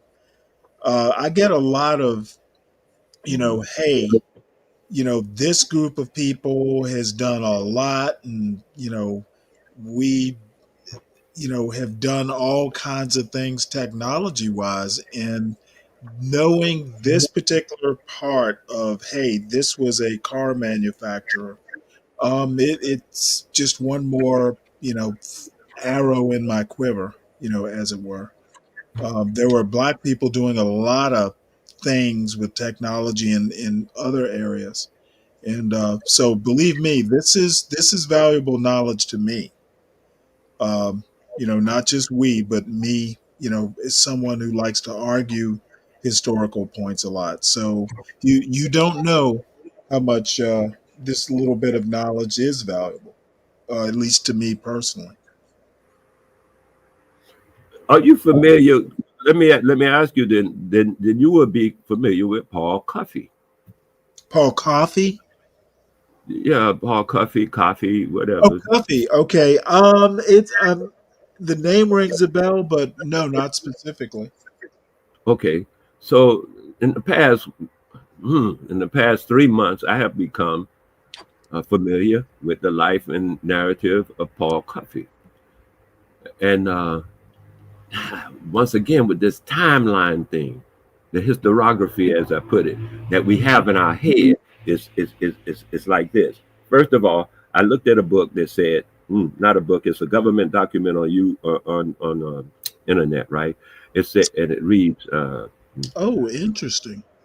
It says free and enslaved Negroes, Virginia, 1619 to 1685. I think that's right. It might say 1665. So in the Virginia colonies, this was before the United States, right? We're talking about the Virginia colonies, 1600, where they say 1619. That's the 1618 project and all of that kind of stuff. All right, let's go there. In the government.gov, I could give you the link if you should care for it. I can find it, and or you could just ask for it. Give it to you. Free and enslaved Negroes, the Virginia Report. Okay, and they tell you how many Negroes were free, how many Negroes were enslaved from 1619. They start with 1619, and they say, first of all, them Negroes that they say were slaves that came in indentured. They were indentured servant. They were. Some of them weren't even that. I see. They weren't indentured servants. I was like, yo, but check it out. From even there, they start telling you how many other people each year, every 10 years or something. Anyway, they got it delineated. It might be every 15 years. I don't know if they had a census at that time, but they did count people periodically for the ledger going back to England, because England saw it as a commodity. You know, like how many employees you got. It's a work thing. You know, it's a factory of a sort, but it's a company, and then it's a it's a corporation, right? So then it fits all that business profile. So they was writing back how many they got, how many barrels they producing per year, and all that kind of stuff. You know, that in their writing, and they would say how many people were in the colony and were they free, what their ages were, stuff like that. So you can start realizing what you can look at as potential workers. You know what I mean? So all this stuff was dictated and written down, documented. And so they, on the thing that I'm referring to though, is the free Negroes. In the whole time they were free Negroes. Some of them had bought contracts, had bought bonds. You know what I mean by contracts and bonds? I mean, by contract, they had bought the contracts of other indentured servants, and they had bought the bonds of the bonded people who were considered slaves. Slaves were bonded. That's what the slavery was. It was by bond. I mean, another name for slaves were bondsmen. A bonded, yeah, okay. I get, so we together on all of that, right? So that's so beautiful. But the thing is, on the constant thought pattern that our people are involved in the regular common, that's why I say common, that's not part of their thought pattern. That you see, because they haven't inculcated that into their personal historiography, to where they got a timeline for things that they think is historical in their mind about our people, without knowing these things.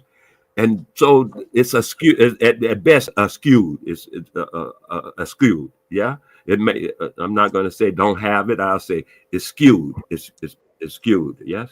All right. And so what I'm attempting to do is bring about an understanding that, and then when I mentioned Paul Cuffey, his father came, and you looked up Paul Cuffey real quick when I was mentioning. And I think his year was 1756. I think that's when he died. Okay. Oh, I'm sorry. No. 1754 to 1812. They basically have his life as. Interesting though. I actually lived in Newport, Rhode Island for a couple years. So apparently he was sold into slavery there. Oh, Paul Cuffey? Not Paul Cuffey. Yeah, no, dude. Look it up. Paul Cuffey wasn't. Let me make sure we're talking about the same person. Please make sure.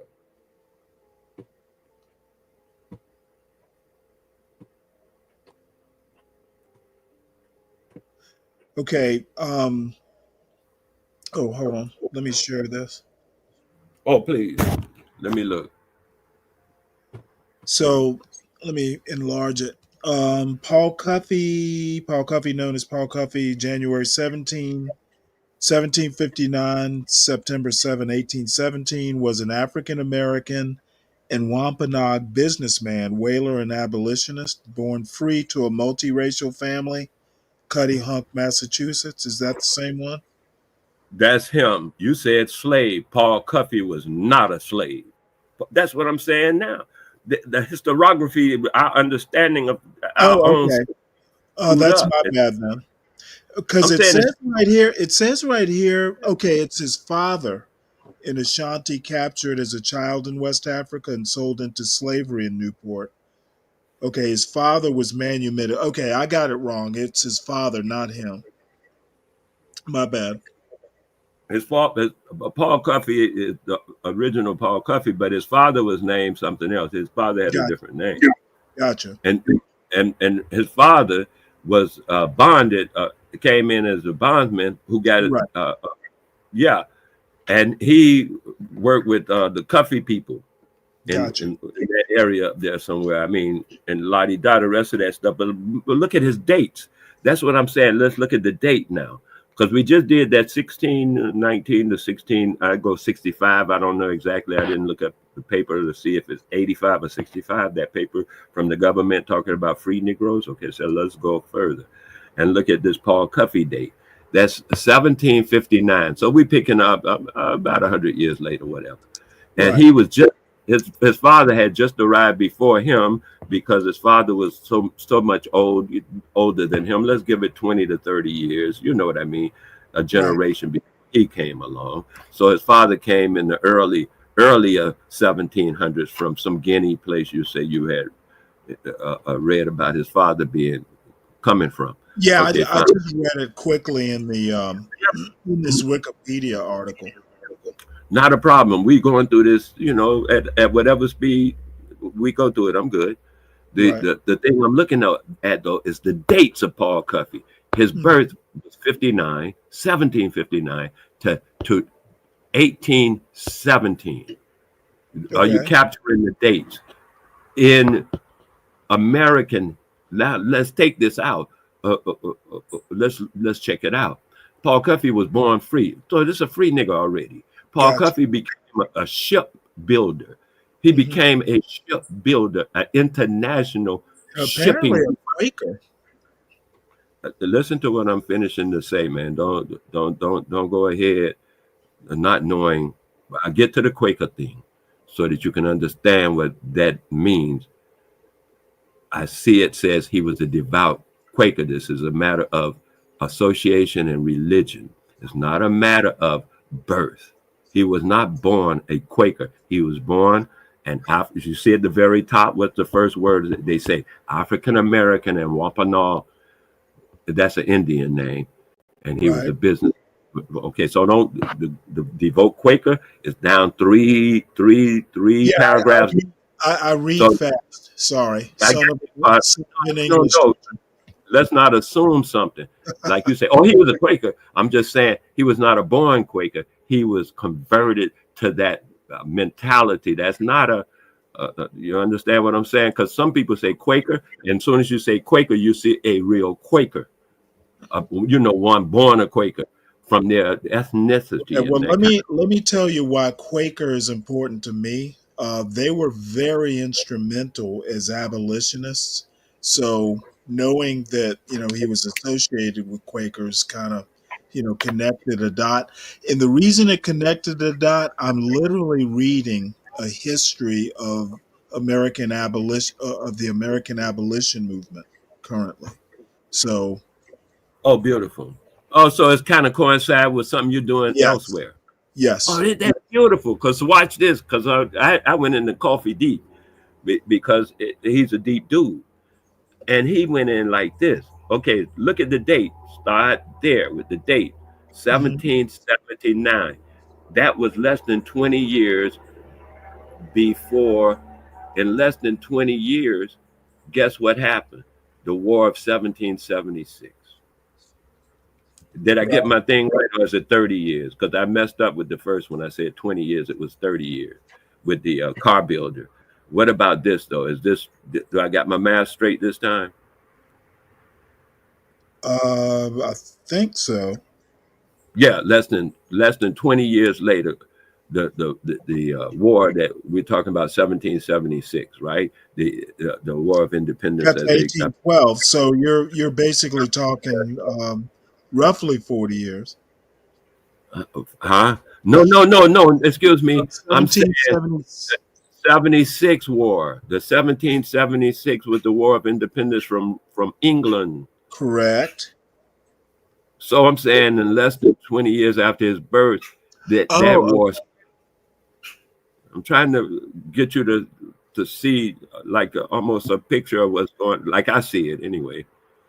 Because now this boy is about 17, 18 years old. Mm-hmm. He got involved in the war. Did you hear me? He got involved in the war. There were several. Yeah. So he was one of several. I got that part too. But I'm just taking him because we're looking at him right now. One of several is so. So I'm saying as one of several, you are expanding exactly and I appreciate it exactly what I'm saying. So I see you understand exactly everything I'm saying. No problem. I got that. And we're expanding it. You are expanding even on it. There were others that you even know about that you can call by name. Maybe I don't know, but you recognize. And so what I'm saying is it's enough of our people today, of our children today, who don't know this at all, though. Yes, I get the point.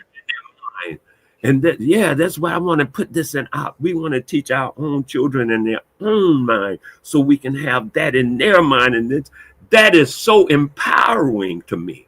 Can you imagine? There's 3 of us right now who know this and just got this. Can you imagine 3 million of us? And that's only 10% of us knowing this and our understanding, and then what this will make you know from other stuff too, because every time you know something, you realize you don't know something. And you get what I'm saying? Right. Which expands your knowledge.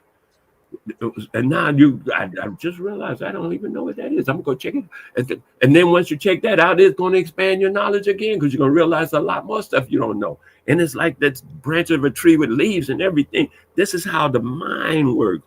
This is how I'm saying we start bringing this sort of, and I use the word the way I used it. You say it's erroneous.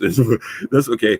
But I'm still using it in that fashion to say in the legend of our mind, in the recipe of our mind, we don't have these things in there for our own personal historiography, like me and my man John Galt had started with, is that because some of the people in the different places he mentioned, like Africa, Jamaica, they have a personal historiography that tells them to work together. But we've been taught out of that. There's another interesting thing you should look at. It's called erasing minds. You can put it in Google, erasing minds. Okay, hold on one sec. Put a dash. I'm finished. When you finish erasing minds, I'll tell you what next to put if they don't already give it to you. Okay. Usually they just give it to you from just those 2 words.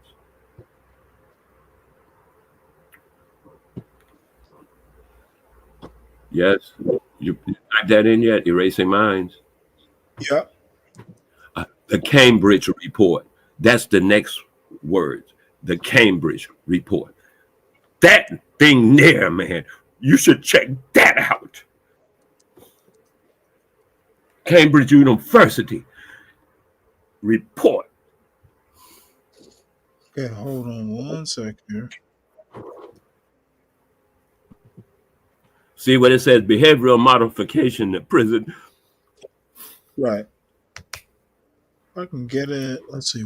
I know people went through this.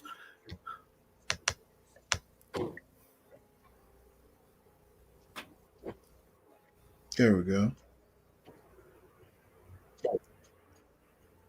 Psychological experimentation in American prisons, 1962 to 1983.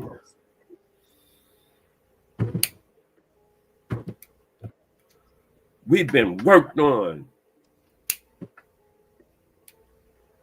And right after 83 came out, so did crack. I see. We are being worked on to disseminate so that our mind is blacked out. Black means redacted. Black means blacked out. We are done. We're blacked out. We don't even have our own story in our own mind. Do you understand what I'm saying? We don't know our own story. We know Ferdinand Magellan. Well, let me ask you a question. Now that you bring this up, why do you think that is? Because we stopped teaching ourselves. We got integrated.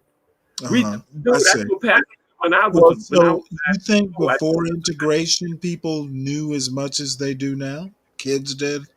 Parents More. Their kids? More. We knew more. I see. The average kid now, compared to the average kid then, we knew more. A lot. I knew Mr. Patterson. Excuse me. I knew of Mr. Patterson when I was 5 years old. I see. Talking. And I'll tell you why. Because I knew a man who had a Patterson car. Ah, okay. See what I'm saying? It's our story. It ain't something we got to read.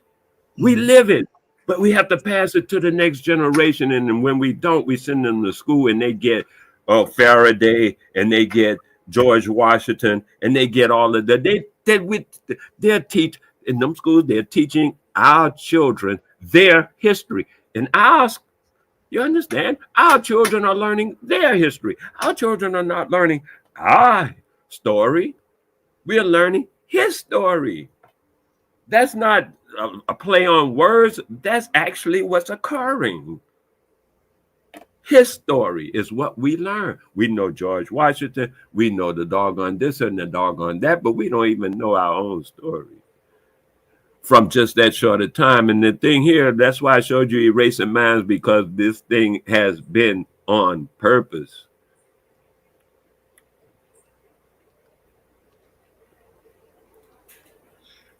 Interesting. So just and it's not actually changing the topic, but how familiar are you with I like you. well, I guess it's a couple years ago now, Florida's basically their stance on teaching, say something like AP African American Study. Remember they wanted to basically not teach it. My youth, I like you. I like the way you approach things, right? I just want to mention that. I like your attitude. So let me say this. When they first brought out Black Studies into schools, when that I was here before Black Studies was Oh, by introduced. the way, just so you know, I'm gonna be 60 in a couple months, so you got about 10 years on me. Okay, beautiful. That's even better.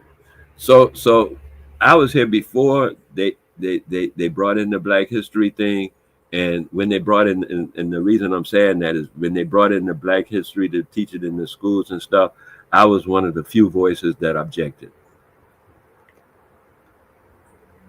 So the fact that Florida is saying that they want to not teach it in the schools, I'm all for it. I think Now, don't why teach. why did you object to it? And I have a point after this, but why did you object to it? First of all, because it was directive. It was to lead our people into it was corralling. They wanted to lead our people into a corral, like sheep or Well, not cattle. everyone takes AP courses. So, I mean, I would almost say the majority of black kids would never even be exposed to it. I know, I understand.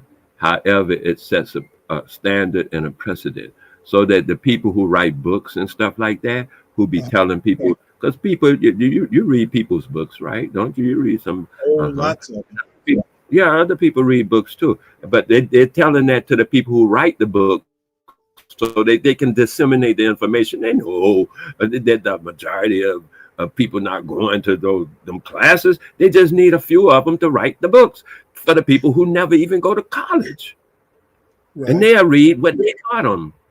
And there you go. Well, I mean, because it almost sounds like you're saying it's the books that are the problem. Are you saying that? Are No, you I'm saying saying the that books people were should full of read this. like primary sources, or I'm saying the books were a form of dissemination. Books right? are a form of dissemination. It's a tool. I Well, how cannot else does information tool. get disseminated? I just described they You mean put it in the. orally? I'm sorry, I didn't catch You you. mean like griots? American No, history should be. I mean, if not orally, I would assume that books are the way to disseminate history and that sort of information. What would be a what better way? sort of, wait a minute. What sort of information?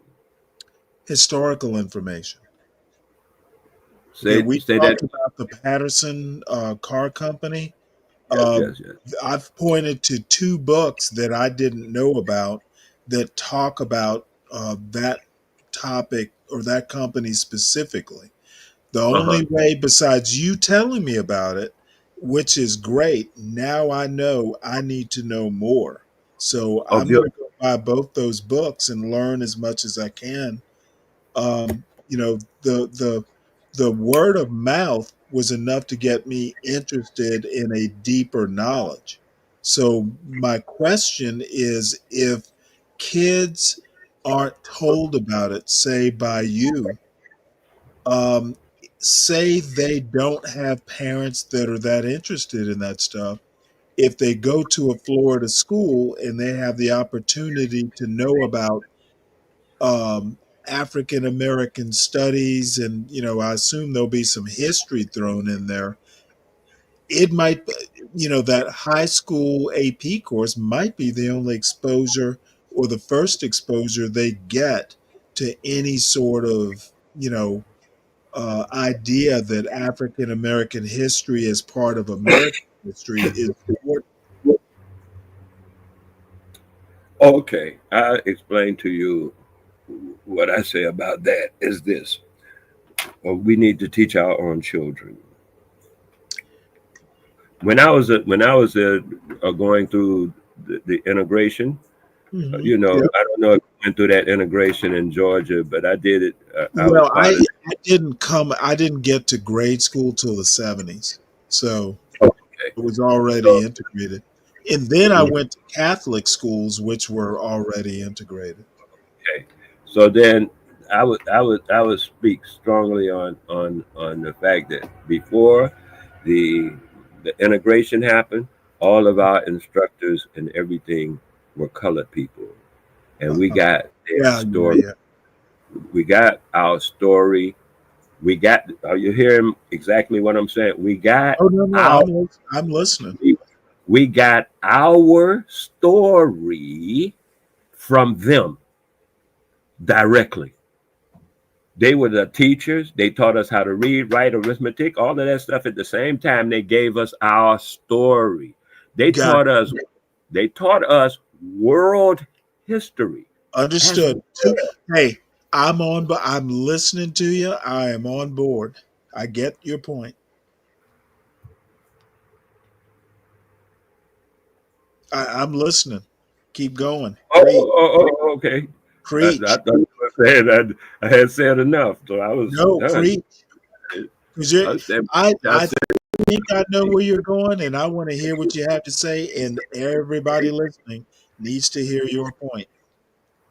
oh, I guess we are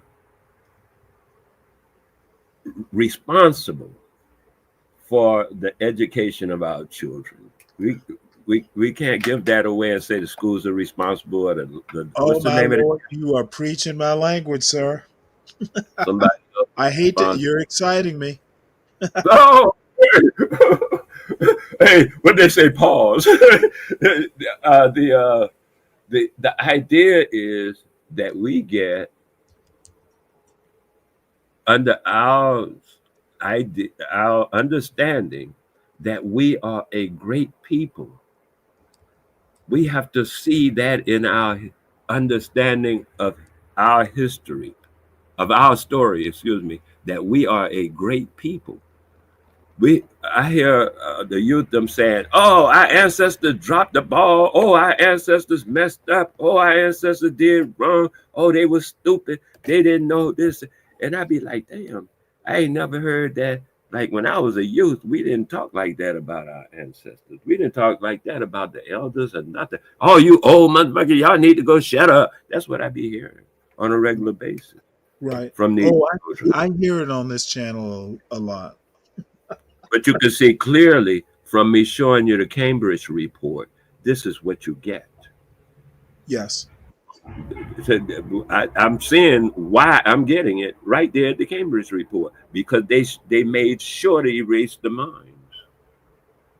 And like I said, I knew people who were involved in this. That's how I even knew it to exist. What is this? 50 years ago, I met a brother who was involved in it. Right. He had just got out of the San Francisco, and he was about 15 years old when they started electrocuting him in the prison. Juveniles. Well, when you say electrocuting, you mean like electroshock therapy. Okay, that's a nice way of saying it. Well, it's the only term I know. I remember I'm your junior by 10 years. Okay, I understand. Hey, I'm just saying that's how I saw it, and that's how we saw it. Because the stories he told me, they electrocuted him, and from what well, again, I'm way younger than you. You are my yeah. senior. Well, the guy went on to give me this information, and he had just gotten out. His legs, he didn't even have his sea legs back yet when him and I spoke. So it was fresh information. And that was then. And that's why I even know this report exists, is because I met him. That's where I got it from. I didn't get it from Cambridge. I didn't get it from Cambridge. I got it from somebody. Our story.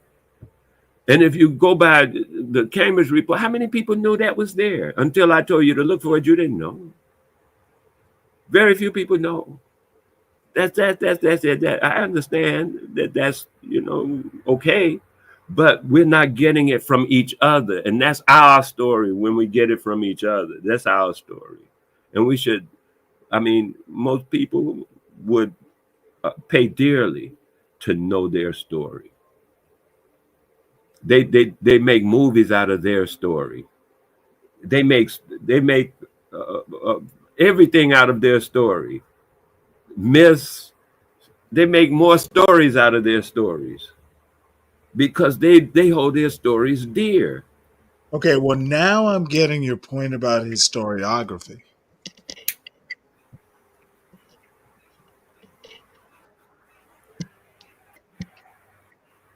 I'm getting your point, believe it or not.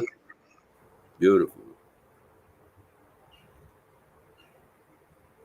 Beautiful.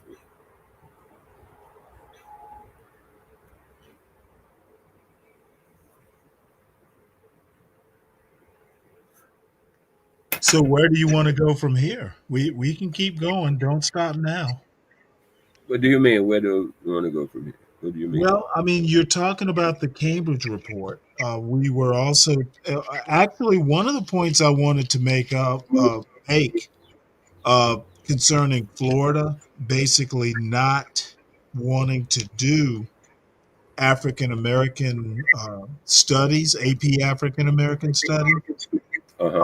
Georgia, where I live, actually kind of went back and forth with it. It was banned, then it wasn't, then it was, then it wasn't.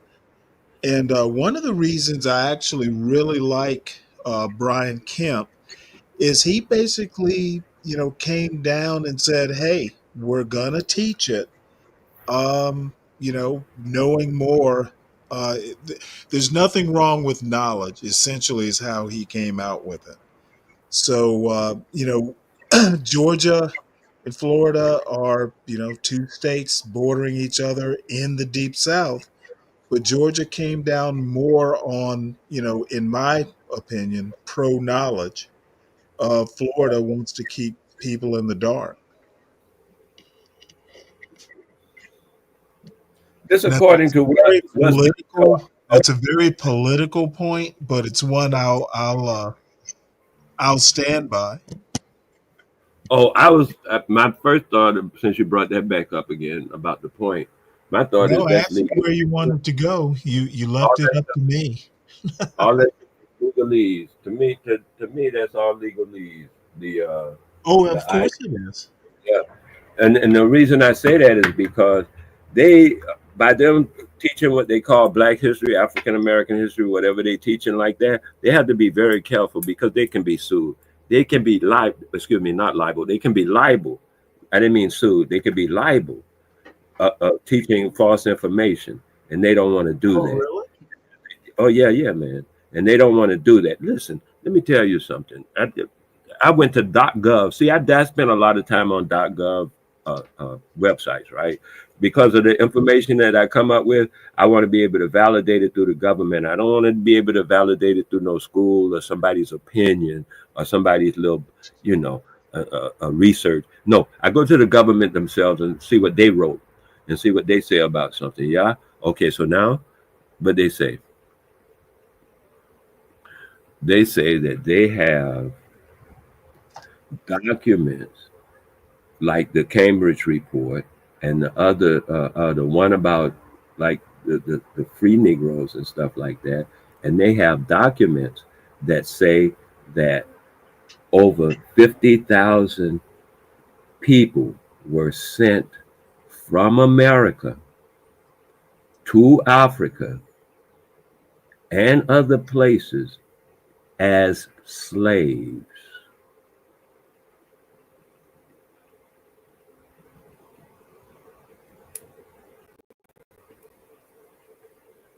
$50,000?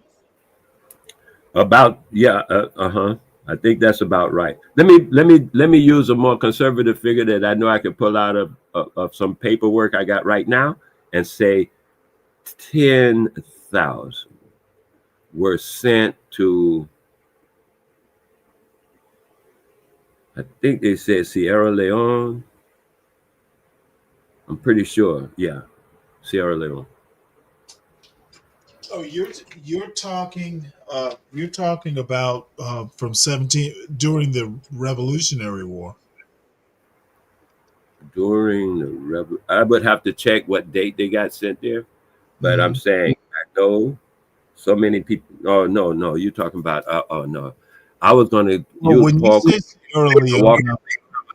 No, I'm talking about. Yeah, we mentioned Paul Cuffey earlier, and after that, because Paul Cuffey was involved in that thing you're talking about after the Revolutionary War when they were sent back. You're talking about Liberia, Sierra Leone, and all that kind of stuff. Okay, I'll get back to that too. But I'm talking about before all of that. When I was just talking about the people that were sent from America to those places as slaves, I am talking about before all of that. And then I was using Paul Cuffey. I remember we stopped at Paul Cuffey at 1756 or something like that. And I wanted to walk you through the fact that he was just only a teenager when the War of 1776 broke out with all of that talk of independence, because that's what he fought on. He fought on that promise of independence. Okay, during that time period, as you well know, as being a historian, there were some people who fought on the side of Britain and some people who fought on the side of the colonists. Yes? Okay. Paul Cuffey. Lord, huh? We'll say that again. Or Governor of Virginia. Remember, he was the one or a main driver behind, hey, American slaves, you can fight on the British side, you can fight on the American side. If you come fight for the British, you'll be freed. Oh, you're talking about a British guy when you said Lord? Dunmore was the royal governor of Virginia at the time. Was he a colored guy? No. He was a white British governor. Yeah, without making manipulation, you're confusing me because I'm only talking about colored people right now. Okay. I'm talking about our story, not their story. I got their story, but if you listen, I'm telling our story. Okay, well, you go ahead. I know it coincides as for synchronicity, being that there's a sequence of events that happens, people refer to as the past, time, all that kind of stuff. There's simply sequences of events. Those sequences of events may have happened during those particular time periods in coincidence. You know what I mean by coincidence? Everything is a coincidence because something is happening all the time, which means everything is a coincidence. So I'm saying we got that part covered. I'm just saying, though, so that you can understand in your head from your study of his story, you have placed it into his story so that you can have this is the time period. Oh, he talking about, I got it. I could locate it somewhere. You have a signpost. That signpost is the one that you just pulled out, which was the British guy, right? Yes. That's the signpost that you pulled out, okay? And I'm saying in our story, we have different signposts to pull out. And so what I was referring to when you said that stuff about who it was just kind of threw me off because I thought you were going to talk about the colored guy from that area. And anyway, so, well, we agree that some people fought for the British and some people fought, you say slaves, but we already exhumed that word. I think, what does exhume mean? Maybe Well, I'm using the basically pull out of the ground. Let's discard the word slave, period. Okay. Let's just don't use that no more. That always affects me when people refer to our ancestors as slaves. That bothers me to no end. What's a better term? People. See, Okay. that gets obfuscated in this terminology thing. That they're people. No, they were slaves. No, they were people. Okay. Who were bonded and had been enslaved, but they were people. And when we keep using all this, yeah, like, you know, in Vietnam, they use the term gook. You know that Yeah, term? I know that term. They use that term to, as they put it, dehumanize. Gotcha. Them, to make them less than, so that you don't think of them in empathy. You think of the dogs, they would call the Chinese the Japanese called the Chinese dogs, your yellow dogs. They refer to them as dogs so they can not empathize with them. You understand? So people use these terminologies so that, yeah, so this slave thing, no, man, the people were people. They were people, but they're not people first. And I can't deal with it because that's what we're talking about, our story. But we ain't got no story if we ain't no people. Only people have stories. Even okay. There's a historiography called biblical history. You know what I'm talking? Biblical history.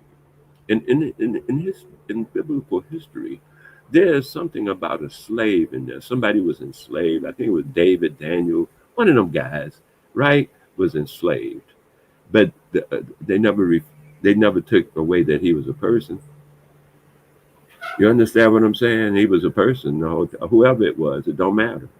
They were people, and we are people. Our ancestors are people. And as a people, we have a story, and this is our story. We must connect our story. So what happened was Paul Cuffey fought on the side of the colonists, right? And as he did, you know, he was born a free man. Yes. Yeah. But you see, in the first paragraph, they call him an abolitionist. That's why I say I don't want you to get all hung up on the Quaker, because the Quaker idealism, yeah. No, I got you. I get your point. So this guy, hey, now he's 1776. It comes around. He's already into ship sailing. You know, he has that. That's what he is. He's a merchant marine type of guy. And then after the war, he got into ship building and formed his own shipping line and stuff during the war. He was actually captured by the British and held in prison for 3 to 6 months, something like that. You know, they imprisoned him because he was captured by the British, the different, as a capture of war. Did you see that in your fast reading, that he was captured during that time? But it was a short time. He wasn't captured for long, and captured for long. But he was captured on the sea, because that's where he moved around. That's how he liked it. Anyway, he went on to work with people such as Samuel Adams. Now we get into them Quaker stuff that you in that direction. Samuel Adams and all of them other guys. I forget their name during that time of this. Who signed that? Hamilton, the 1776 paperwork that they did. Oh, the Declaration of Independence. Yeah. I don't think Hamilton did, but definitely Jefferson did. He was main authors. He was around them authors and stuff, and so was some other colored people. I thought you would have added that by now, because most people would not talk about this. None of them signed it that I know of. No, they didn't sign it, but they were around facilitating it. Gotcha. And in their own capacity of freedom. They weren't slaves. Them niggas, Paul Cuffey wasn't no slave. He didn't have to fight for them so he can win his slavery. I mean, you know what I mean, win his freedom. Quite to the contrary. He was fighting for other niggas. Him and some other people in 1774, I think it was 1774. They took a court case to the court about something. I forget exactly the actual court case. But they were taking court cases in 1776 to the Supreme Court of that area. I don't think it was the Supreme Court, it wasn't the United States, but of that area, like whatever the high court was of that colony or whatever, Maryland or whatever. They were taking court cases to those court cases based upon them trying to set up where colored people can work in a freedom mode, right? And not be attacked, not be harassed, stuff like that. Not be captured and put into slavery, sent down south, where a Negro had no rights or something like that. You know what I mean? That kind of attitude. They were fighting for that kind of thing to stop happening, and for all them other niggas to be able to become free and work and prosper. And it's evident by the fact that there were over 100 towns, I see on YouTube anyway, over 100 towns of colored people that were flooded, burned out, and raided, right? We see, because what we wanted to do was be free to be ourselves. We didn't want to be around no crackers. That's why they raided that so-called Black Wall Street, because the niggas were free and being themselves. And so they raided them. They were like, oh no, y'all gonna do better than us. And we were. You see, we had car companies and stuff. They're one of the biggest black companies. Ford Motor Company came after. He got most of his shit from Patterson. Go check it. Oh, I don't doubt you. I mean, doubt or not, I want you to be firm. Doubt, belief and doubt is that's like a teeter board. Be firm. Check it out. Okay. And what the story is on where he get his ideas for it. I mean, where he get his ideas from and stuff.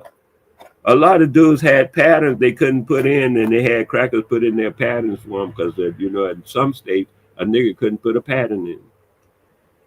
You understand what I'm saying? I think so. So he came up with stuff he can't put the pattern in. And so it was a lot of kind of stuff like that going on. And so the thing that we don't know is this kind of information on a common and regular basis. And they're not going to teach you that in their schools. That would mess them up. Listen, I'm fighting you, right? Me and you arch enemies. And then you're going to send your children to me to learn? What do you think I'm going to teach them?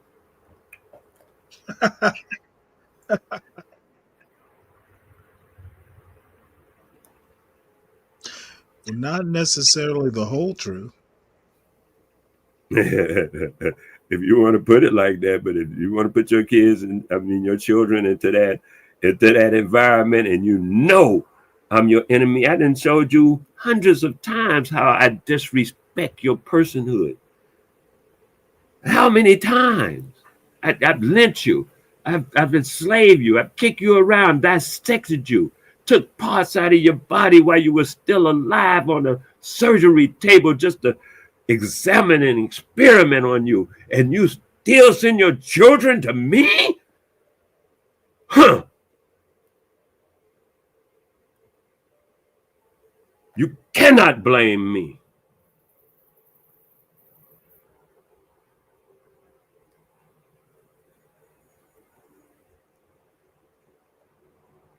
I have shown what I am, and you still send me your children. and you seek to blame me. You want me to have remorse? From where I'm going to get it? And why should I even show me something nobler than that? And maybe you can get my attention. Anyway, that's my thought about that.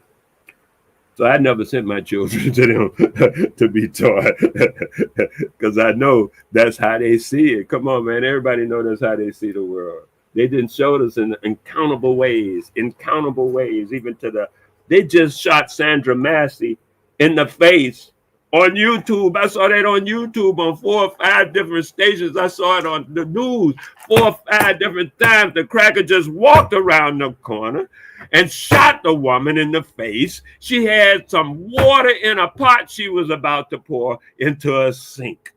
And he shot her in the face, and nothing changed.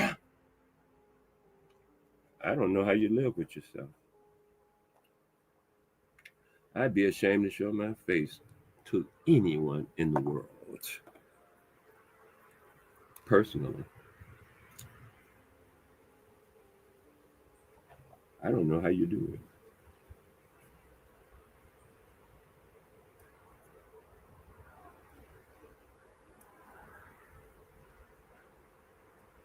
So, what do you, besides government reports, what are you reading right now? Okay.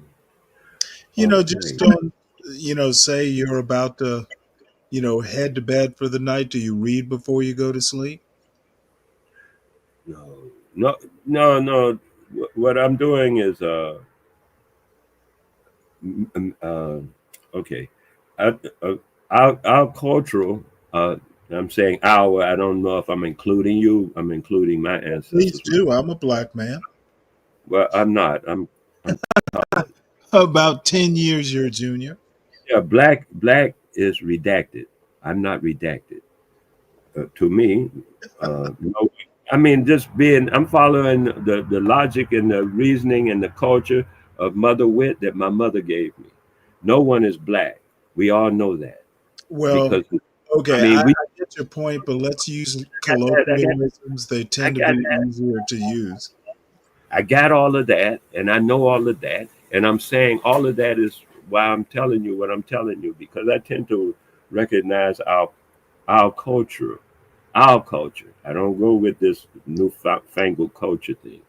I go with our culture, and I lay everything that comes to me has to filter through our culture, as I know our culture to exist. Understood. Actually, I understand that. Okay. So the way I filter things is like this. If it's not true, I'm not going to say it. So I know I'm not black, so I'm not going to say I'm black because it's not true. And I don't care who that's popular. I don't care. I got to filter to my thing first, and I'm not going to participate in that lie. So then I say, hey, it don't filter. And nobody can take that from me and make, this and that. I mean, you can say all that stuff, but it won't faze me because that filter is up. I will, that's how it goes. So that's what I'm using that for. And secondly, our filter is like this. We have a way, excuse me, I shouldn't say different. We have a way of looking at reality. This cosmology, I think is referred to, of looking at the universe. See? And that's the first thing that I go to is our cosmology. And our cosmology determines stuff like, speak the truth, to go with the truth, all that kind of stuff. So our cosmology says that we are a people who make and invent things. All we have to do is want to and have the will and the courage to actually do a thing. And we can do pretty much anything, right? A lot of people say, we create this and we created that. Yeah, because our cosmology says we are in sync in certain circumstances with the creator. And so we create things because we get that information, idea. Where does an idea comes from? An idea comes from, most people call it ether or refer to it as the ether. And I'm going to simply refer to it as the ether in this terminology so we can continue. And from that ether, we get the idea, and then the idea is translated into the mind, and the mind tries to deal with how to, the logistics of making it a reality. Yes? Okay, so, but the idea first is still etheric. It has no space. It takes no physical space or nothing like that. It's in a different dimension. So that's our cosmology. Our story teaches us that we must delve into that dimension. And when we do, we come out with all kind of invention and creations and stuff like that. And so what I'm attempting to get our people to realize by learning our story is that we have that connection and we can use it now, because in this moment, in any moment that you pick out, we are ultimately free when we choose to be, or we are ultimately enslaved should we choose that route. It is up to us, each of us, yes, and then us as a group, yes, to determine our own story, not allow others to tell us their story.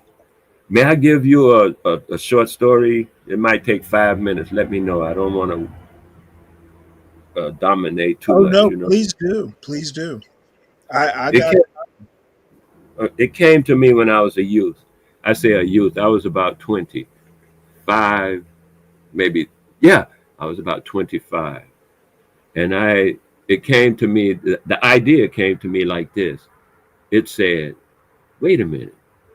When I thought, I considered historiography, my personal historiography. I right. say, wait a minute.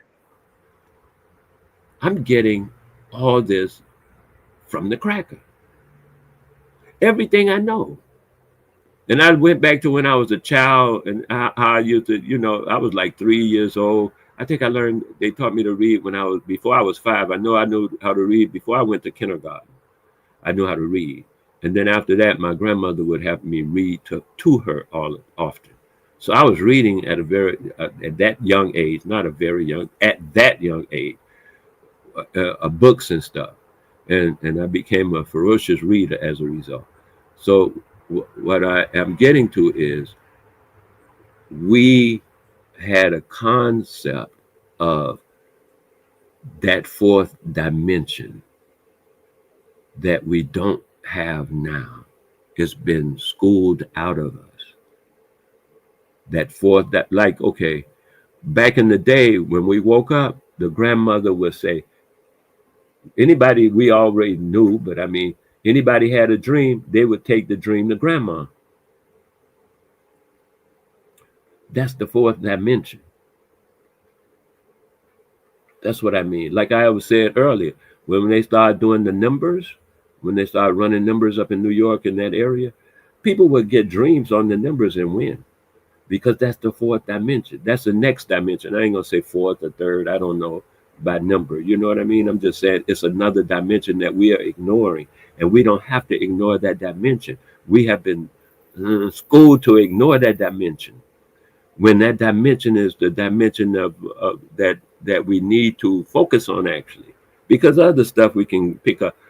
I heard some guy say he tells people to be, go into driving trucks. That's a good thing to do. Go into driving trucks. Yeah. But like I tell people when I do instruct people about martial arts, I tell them never practice with just one person. Like if you're gonna spar, always have 2 or more people to spar with. Don't spar with one person if you can avoid it. Try not to spar with one person. It slows you down. But when you spar with two or more people, it speeds you up. You have to move faster. You have to think. You see, you're forcing yourself into a new dimension. But when it's just one person, so I'm saying, when I told my son just last week, when you think in terms of a trade, have 3 or 4 of them boys in your pocket.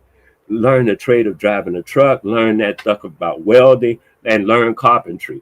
Learn something else as soon as you get a chance. Learn that too. Learn electricity. Learn fucking HVAC with the HVAC. Learn that too. Learn all of them things. See what I mean? That's how I look at it. So that's that. To me, the things on the like we normally do, like, oh, he's a truck driver. Okay, if that's where you want to stay. But if you want to move forward and become great like we can be, then learn truck driving, learn auto mechanics, learn a lot of stuff. They all physical stuff. You can learn stuff all the time. But the ideas now, those are different. Yeah. So grandma would want to know what our dream was, so that we can know what's in the ether. And we stop doing that. We don't care what's in the ether. No. We think everything is matter and non-matter. You understand? Even though the scientists even are saying that over 95% of the material existence that we are looking at, are you familiar with what I'm talking about? Over 95% of the material existence that we look at and we know to be solid and tangible is actually 95%, over 95% of it is empty air. You familiar with that concept? I am, but there's some folks in the audience or in the chat who would like your wisdom. Excuse me, I'm sorry, I didn't hear you. Oh, no, I was going to say there's some young folks in the chat who could actually use your explanation if you could teach them. Explanation of what, though? I'm not looking at the chat. I was looking at what you have on the screen, but I'll look at the chat. Oh, okay. Well, no, I'm looking at the chat too. You know, as a host, I have to do multiple things. So, Stanley, I know why. I know Wale very well, somebody said. Portia. Is that the one you're talking about, the comment? So what comment are you referring to? Well, it was about, you were about to tell me or teach me something. Oh, really? But you drew my attention to this to the chat for some reason. Now, I've been, what they call it. Well, no, you were about to tell me something about essentially it was a way of being sort of point, an ontology. And I was thinking, well, you don't come up on chats much, according to Portia. We never get graced, and it's your first time over here, and we want to make sure we learn everything you have to teach us. Okay. Well, look, you're a celebrity. You are a scholar of note, and your first time here, we want to make sure we give you all the deference and respect that you deserve. Okay, I appreciate you saying that. First time we've talked, and I'm learning a lot. And apparently, you are well known in these, kind of Black scholarly philosophical circles, historical, philosophical. Historiography can be philosophy of history also. Okay. I would use a different word if I wanted to talk about the philosophy of history. I personally would use a different word that would let you know I'm not necessarily the philosophy of it. I don't know. I'm not talking about the philosophy of history. I was talking about the cosmology of our people as a culture, a cultural cosmology that we draw from our ancestors. Well, cosmology of our people, let's say ontology, Ontology is being, a way of being, the study of how people are. So that's Okay. where it's kind of going. You know, if you're going to Un- talk cosmology yes, of yes. people, it is a way our people should be, would be, could be. See where I'm going? No, I thought cosmology would be, well, let me use a different word, a different group of words. Let's Okay. get rid of the words that do all these ologies, because that means study, which is, Okay. what I was Right. doing. Right. So let's just say what I'm saying is this is the perspective that our ancestors have left. This perspective, according to these stops, guide posts, or whatever you want to call them, what they call them, the things when you reach a spot and you see a thing and you say, okay, I'm gonna go by that mountain, because they say when I reach that mountain, I go left. With them guideposts they call, our ancestors left certain guideposts for us, and they passed it down verbally to us that we function in a factory. I've looked it up, and it's an indigenous thing that I found in pretty much worldwide, which is this: we function from what is described in the annals of the European as animism. Are you familiar with that term, animism? Animism, yes. I'm trying to find where we. I'm not. Okay. Animism is where we say anima means refers to soul or spirit of life.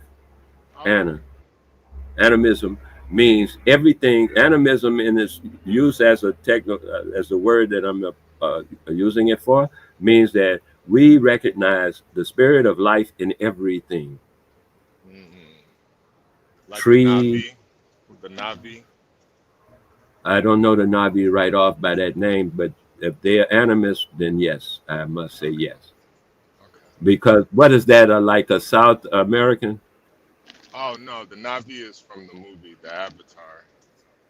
Oh, because I know there's a group in South America by that name, and they are indigenous people. So yeah, the Avatar was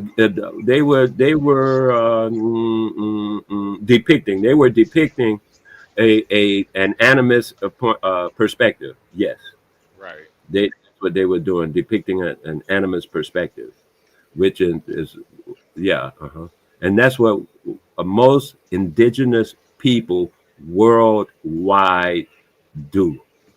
That's what I've found over my time period of looking at this stuff worldwide, because I talk to people in Africa.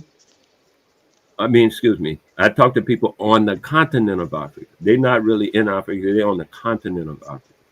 And that's people on the continent, on other different islands and continents and stuff, who are indigenous people, and we all meet up in animism. We have, every time I meet up with them, we go right there, and it's no problem.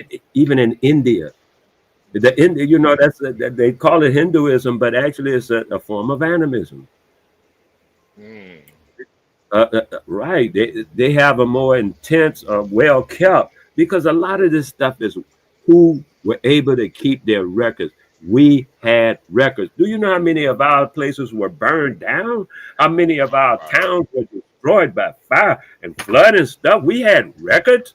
People say, well, why we didn't have no records? Why, they did. Man, shut up. We had records. Look, in 1828, I found out just this year past, in 1828, I think it was 1824, 1828, between them two dates. You could check it out. I found it on the internet, so it's findable. A little nigga from Jamaica went to Louisiana and opened the school. 1828. Talk to me. I thought that was deep in slavery. 1828. The war didn't even get going to 1860 something.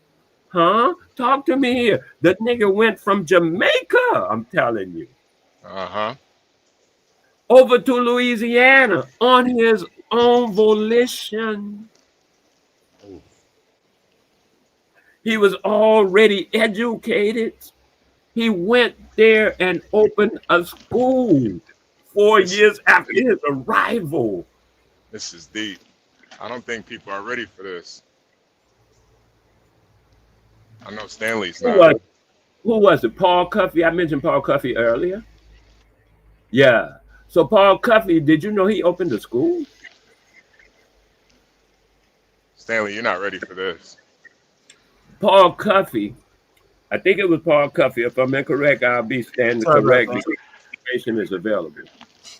The niggas went to the crackers and said, "Hey, let's the Quakers and stuff. You were bringing up later because anyway." He said, "Let's make a school where everybody can go to the school." Where he wanted to make a colored school, and they didn't want to help him make a colored school. The government refused. First they say yeah, then they say no, then they say no, then they say yeah, like that. He said, "Okay, screw all y'all." He opened the school on his own land, built it, opened it, and thank you. On his own land, Stanley. Read his story. Read Paul Cuffey's story. I beg. See, that's what I'm saying. We don't know these things. And then when you put them in the numbers, like 1824, 1826, 18, and you start looking at the numbers, you be like, wait a minute. I thought the guy said this. This is the little story I wanted to tell you. When I was telling you, we got our whole historiography from the cracker. That's because that's the story the cracker told us. He told us, what's his name? Columbus discovered America. He told us, whatever story we got, he told it to us. So I was thinking as a child, I say a child, but I was about 25. And I was thinking to myself, wait a minute.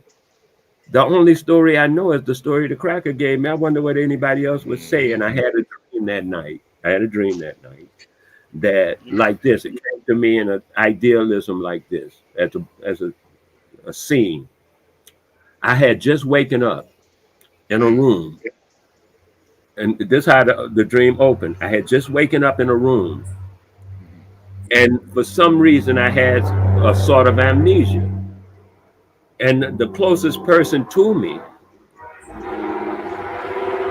I woke up and I started talking to them, and they told me a story. And their story, the closest person to me now, their story was that they knew me and they knew my people, and they used to own my people. This is the story they told me. And I sat back with that for a few minutes. I said, wow, really?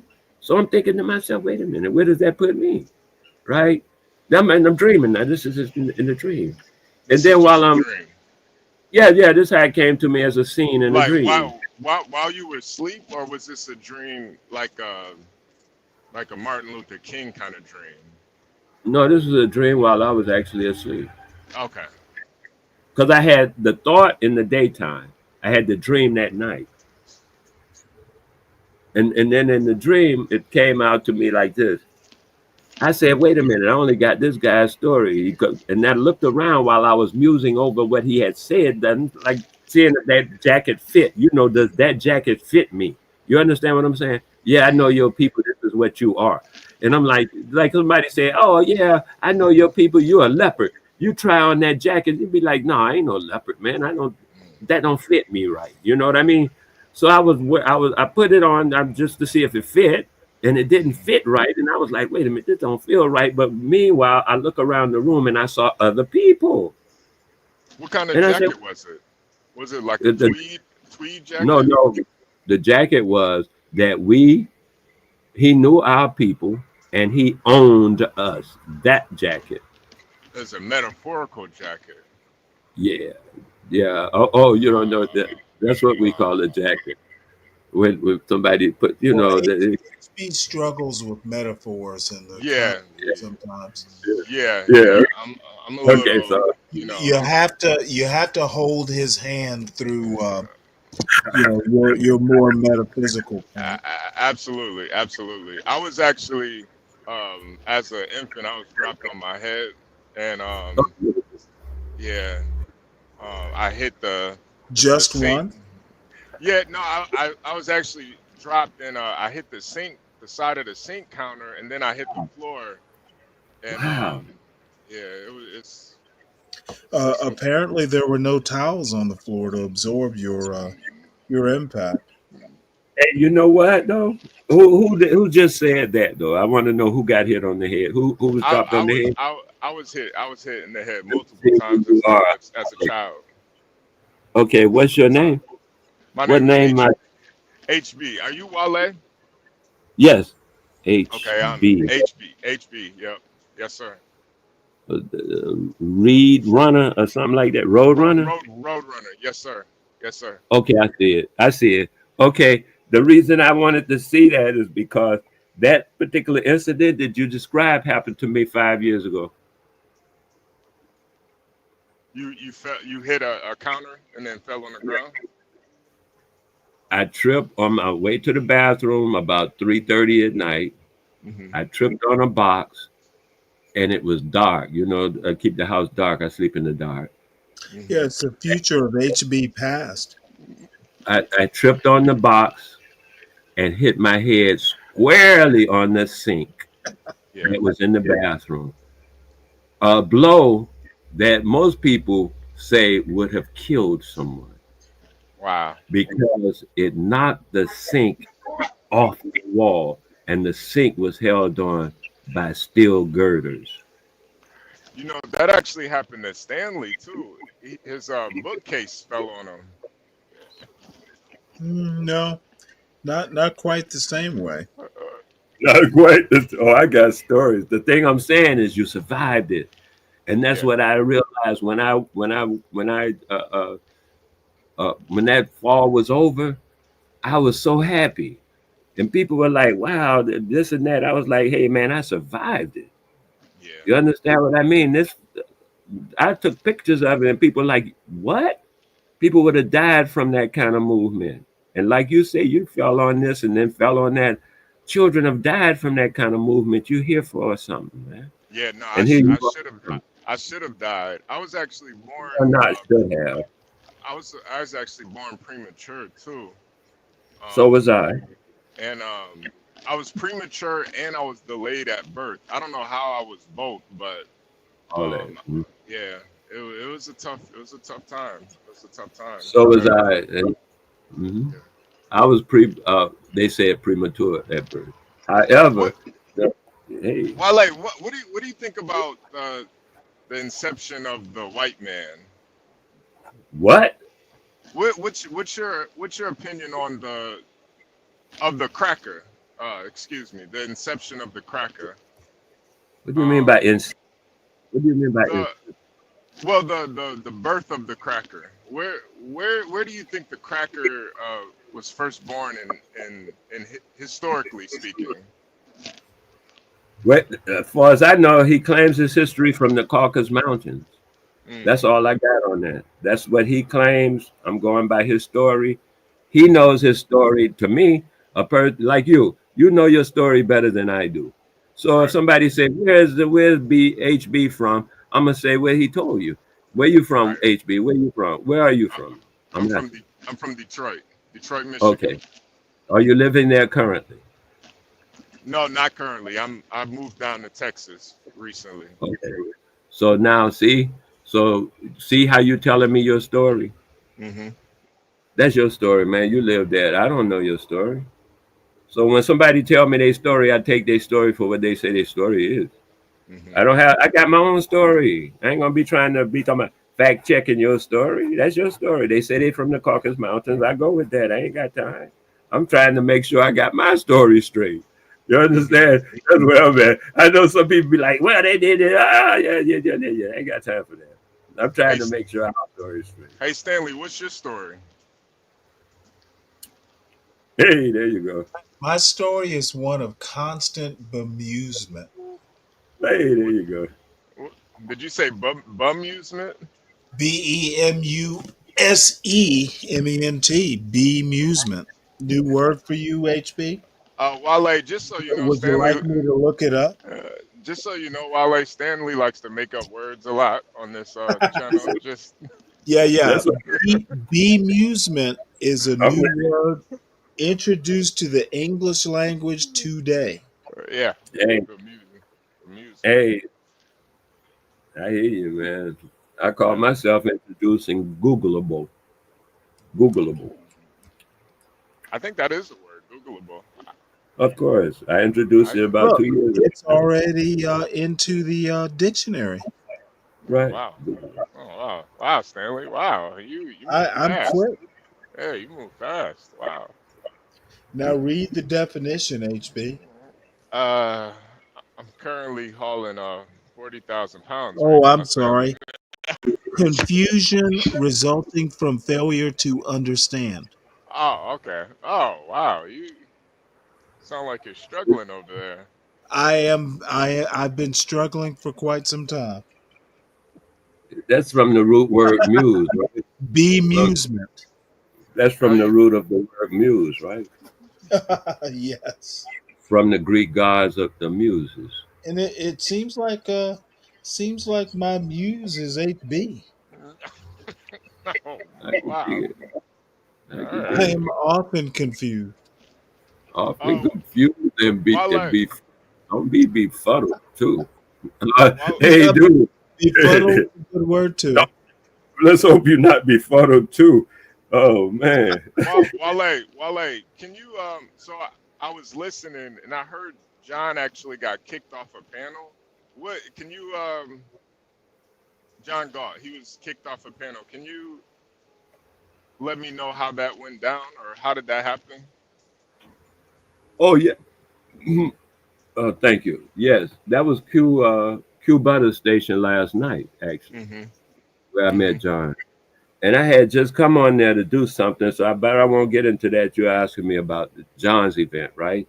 So what Right. happened with John was while I was listening, I came on, I saw the name John Galt, which was on my mind before I came to the panel. And then when I saw the name, I just listened to see what he had to say because I felt like it was another dimension calling. And so I Mhm. listened and I said, okay, let me listen to this dude. And everything he said, I agreed with. He was talking Mhm. about his real estate experiences and his experiences with cultures of different eth- racially black people who were Mhm. ethnically different. So Mm. he was making examples that he recognized that Mhm. came to his mind to make, and uh, some of the people, I would Mhm. say most of the majority of the people took his statements in a way that their mind registered it, but not in the way he was attempting to convey it. Because people have their prejudices, and so they Mm. assume he was being prejudiced. Because people have their prejudices, they assume, like, okay, are you familiar with the saying, often we cause offense by taking offense. You're gonna have to explain that a little bit more. That sounds kind of deep though. Often we cause offense by taking offense. Mm. John meant nothing offensive, yet they took it as an offense. Mm. And that they caused an offense by taking it as he didn't come off offensive. Actually, he was just stating the facts, actually. Because I agree with my experiences had me agreeing with him 100%. And I spoke to them about it. I said, y'all prejudices. One guy was really into it deep. You could see it on Q Butter Station last night because they put it on, you know what I mean, on YouTube. And the idea that one guy was trying to corner John almost immediately into a box where he can shoot, like a kill box. You're familiar with that concept of a kill box where they ask you so many questions till Right. they get you to say something that they know is a box where the audience and most of the people around are ready to kill you on that spot. So they try to work your words around and then they will say you're on that spot, whether you're Mm. on it or not. Oh, Because he okay. was saying, oh, so you misusing the people, you abusing the people, and you get the people to do. I bet you be banging them and stuff too, so they can for their rent and stuff. Now, you know, John didn't never. Oh, wow. They went there. They went there. He went. You should. That's why I told you could check it. He went. They went in, and I was like, man, see, the thing. And then when he finished accusing John of all the stuff John never said. See, that was the beautiful part. John never said none of that stuff he was accusing him of. And then when I said, the man didn't say that. He said the one thing that John did say. And I said, yeah, he did say that. Well, see, I ain't lying on him. I said, golly, because you said one thing the man did say, and the rest was total just lies and everything you've been lying on the man. But just because one thing you said, this is amazing. And then the other guy came out and he said his first take on it was John was belittling a certain group of people. And John said, simply, he was recanting his experience. It don't got nothing to do with belittling when something happened. You know what I mean? If you come out and, I was at a guy's house one day, and we were talking about something, and he turned his head and spit on the floor in the corner. Was he white? See how quickly you knew who I was talking about? I mean, usually that's how white people usually live. They live like animals. So you understand what I say when you pick right up on it. You're beautiful. I ain't even have to say nothing. You picked up on. See, this is what I call culture. This is what I call what we go by. This is what I call that dimension that we don't go by certain things. We go by, like you picked up on that right away through your intuition. You didn't have to be spoon-fed. Oh, I met this guy in Missouri. You didn't have to be spoon-fed. You picked right up on it. I'm saying we have that in us to be able to do. Our ancestors had that in us to be able to do. What we have done is we only go by now book knowledge. And so if you can't show me in a book, if you can't provide a source, then it ain't truth or something like that. That's crazy, right? Because we all know that hundreds of towns were burned, hundreds of stores were burned. Look, I opened a bookstore, and they how do you say? They ran me out of business. Wow. What was this bookstore recently? No, 1970, man. Okay.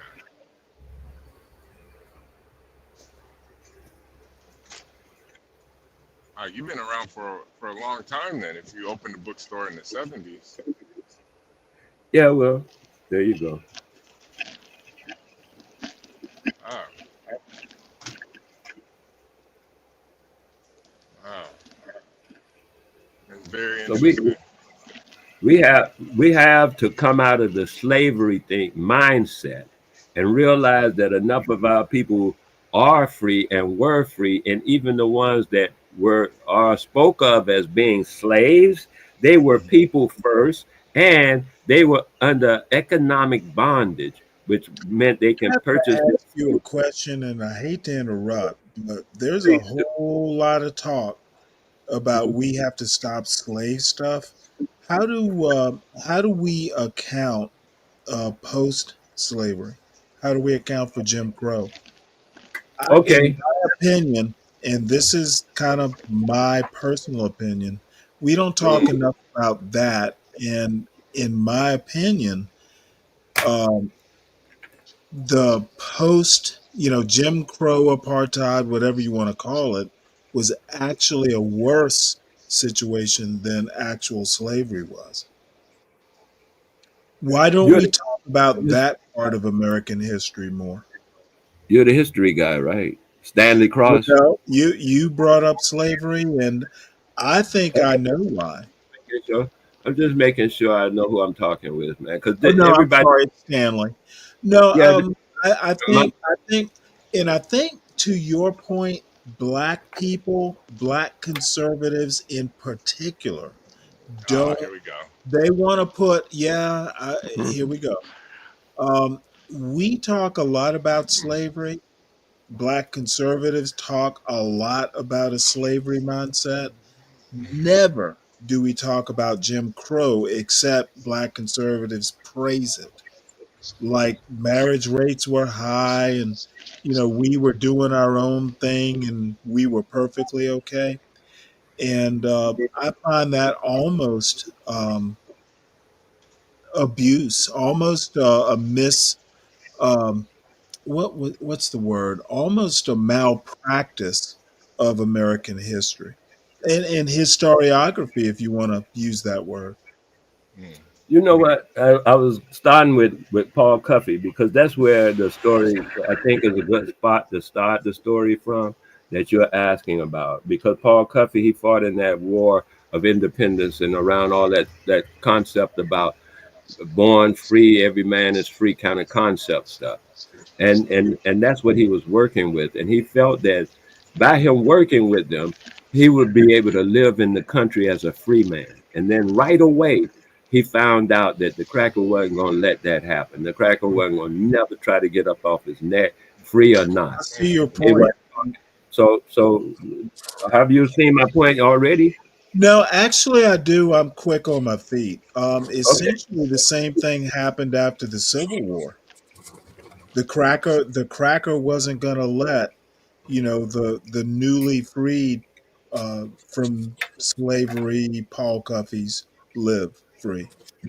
Of course, you're familiar with Muhammad Ali saying that his people went to war, and then when he come back from the war, the people who they were warring against get better treatment in the United States, his own Well, country. except Muhammad Ali never went to war. I didn't say Muhammad Ali went to war. I say his people, he said, went to war. Come Okay, I on, thought he was including himself and his people. My bad. I wasn't talking about him personally. Gotcha. Yeah, Stanley.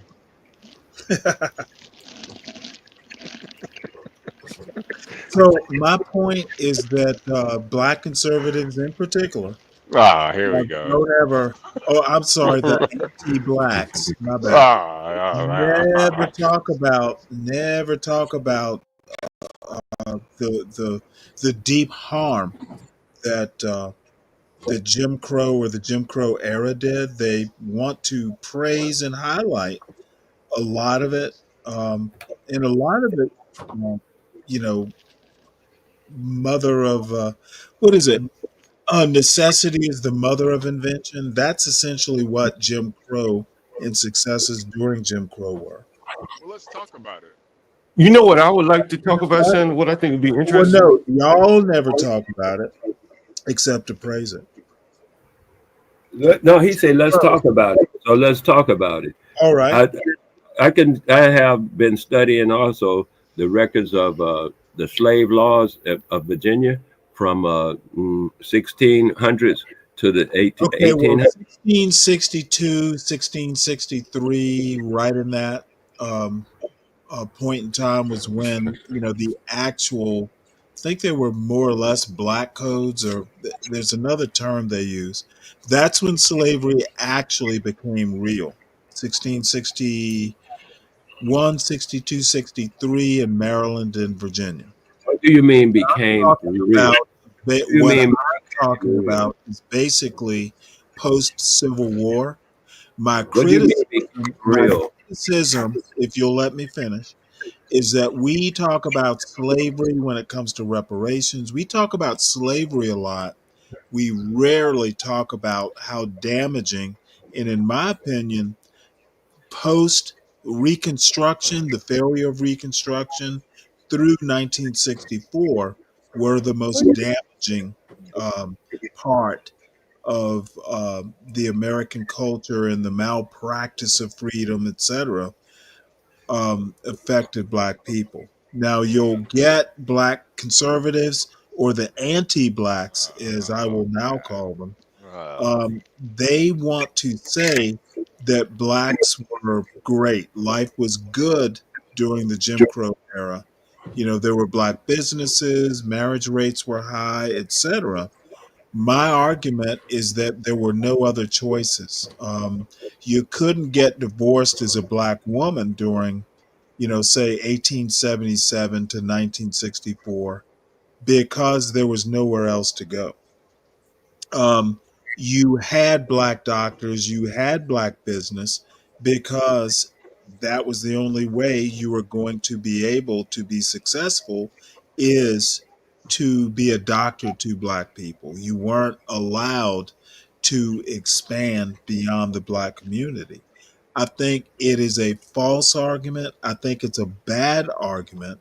And I think the anti blacks want to look at there was a fishbowl, to use that word, and black people were in a fishbowl being successful among themselves, but not in the larger American culture or society. Basically, I don't buy the bullshit that, things were great during Jim Crow. Okay, you're asking me a question, or you just Oh, pronouncing no, your I'm making a statement now. You didn't answer the question quick enough. what? Oh, okay. I didn't answer the question quick enough. Yeah, Yes. That's Stanley's a kind of rude. Don't mind no, him. that's an interesting Oh, no, perspective. no. You better mind me, because I'm probably onto something. And sorry to leave a bunch of this bullshit logic in the dust. Oh, I thought you were saying that the logic you were espouting was the bullshit logic, because that No, is actually, it's the opposite. Hey, I Stanley, think you able a to hear me? lot. I think a lot of Yeah, the. John, I can hear you. Stanley's just Okay, talking I over just you. make sure my No, mic. I'm going to talk over John too. No, there's no problem. I'll just make sure my mic. It's intentional. Yeah. No HB. problem. Go ahead. No, go ahead. hey, My point is, a lot of the anti-blacks talking about how great things were during Jim Crow um, are simply wrong. okay. That's beautiful. So you're just simply stating your position, your Yeah. perspective. Okay, Oh, then yeah. beautiful. Have a perspective that Stanley, is not. I welcome the pushback. it'd probably be a No, good topic to have someone like Wale here, who's lived through both sides of it, and have them express their He's opinion. lived through Yeah. 1955 forward. He didn't live through that much of Jim Crow. We got it Damn. there. Hey, We got And it. in Ohio, I don't think that's the same thing as Georgia Jim Crow. well, how would I you know? wouldn't even make the comparison. How would you know?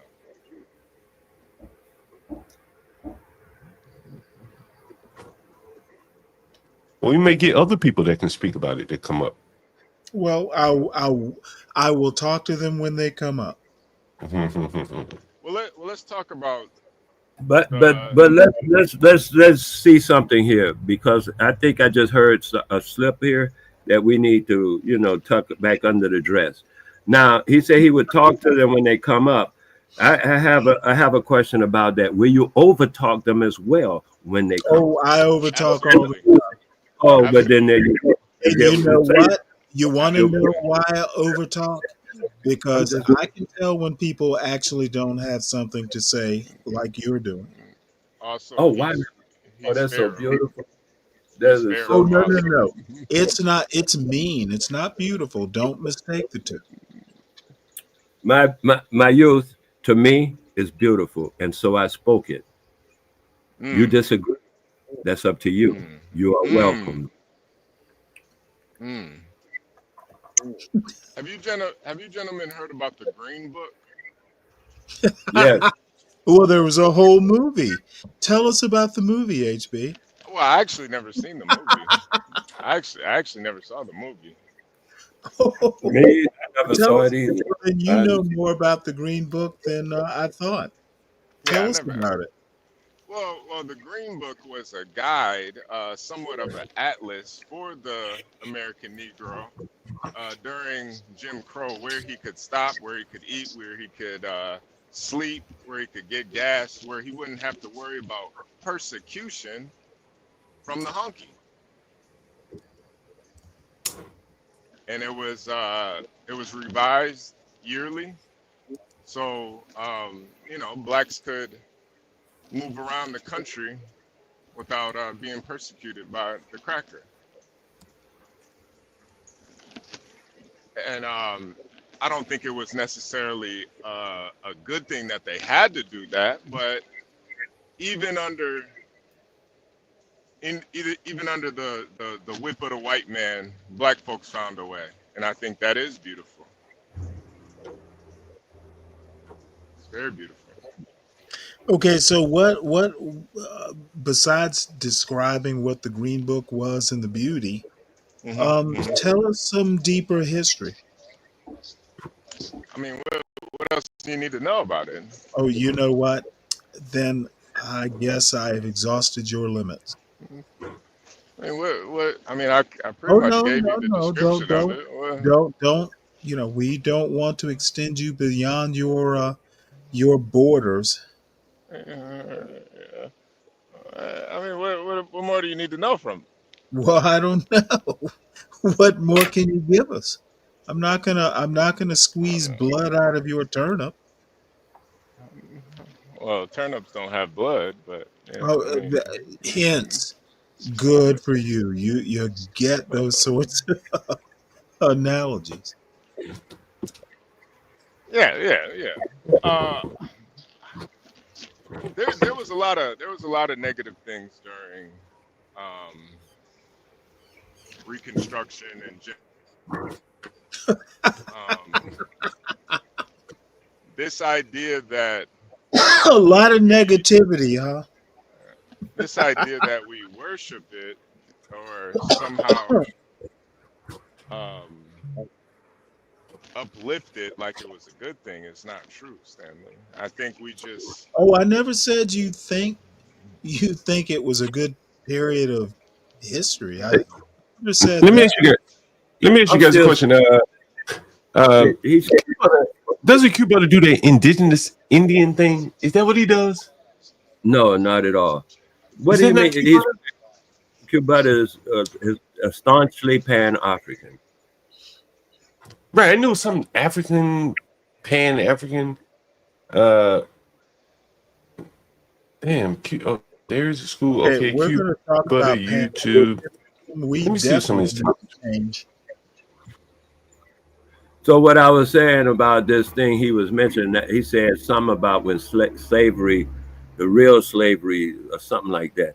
Because I noticed that even though a lot of people, I mean, often I speak with people and they have these skewed historiographies, they maintain them and are willing to, I don't know, fight over them instead of saying, okay, let me see what your idea is or your perspective is. Instead of, because we can all sit there, even if you tell me something, I can sit back and contemplate your perspective. I don't immediately dismiss your perspective because it doesn't automatically rhyme with mine. I must at least consider your perspective before I do that. However, I notice that people are unwilling to do that. They want to be. That's what was happening with John Galt last night. People wanted to follow through on their prejudice. So no matter how you fix an argument, no matter what information comes aboard, the argument will always revert back to, I told you so, I knew it all along. Whatever that prejudice was that they're carrying about, they're going to use any and everything, even though the things that they use are inconceivably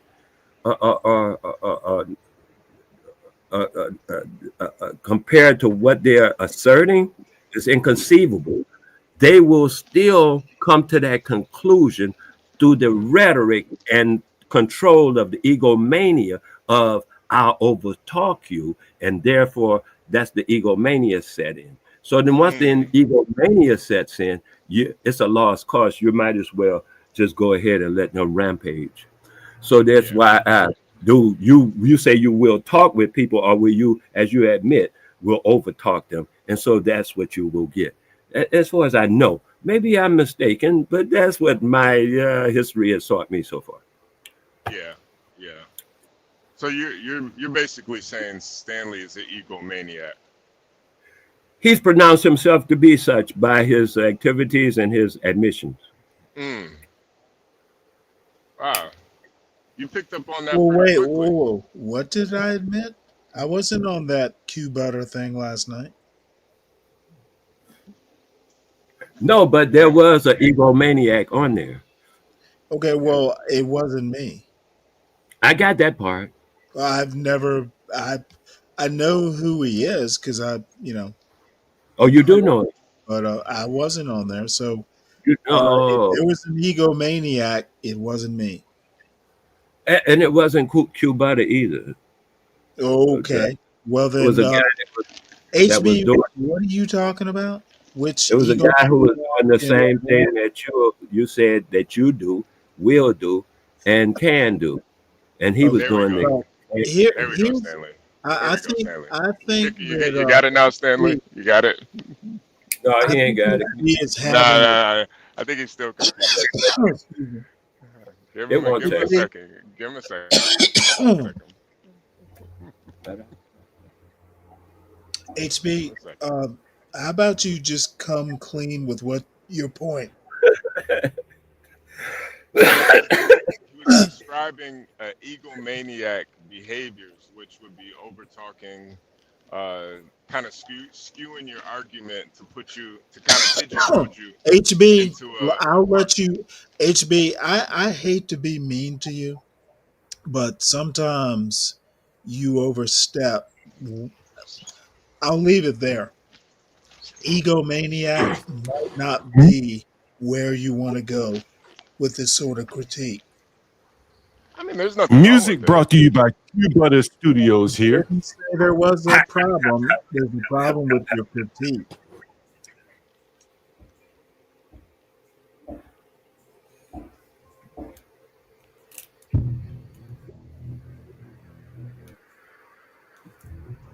That's beautiful.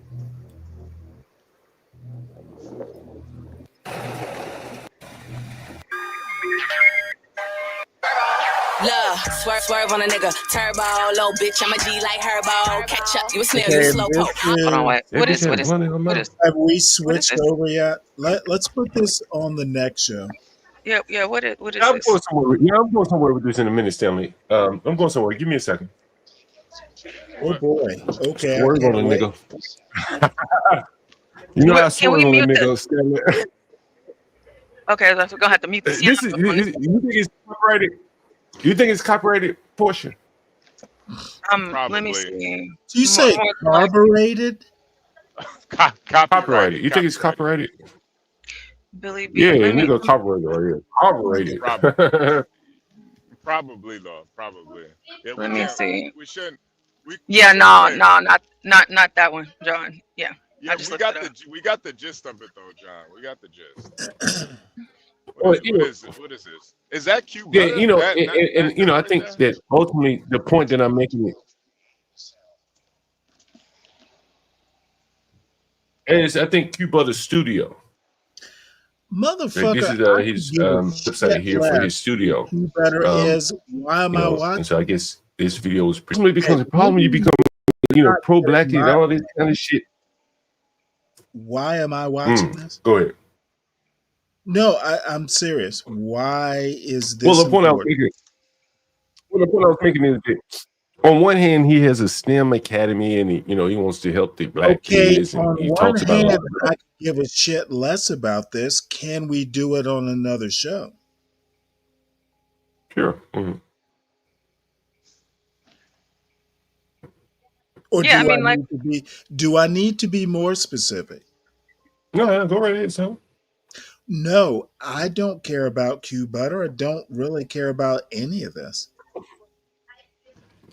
No, I just found it interesting, that he talks about. Well, you often find things interesting, and I understand that and accept it, but we could change the show, put it in a space that it might be better appreciated. Yeah, I think that's pretty much the gist of it. I don't have much more to add.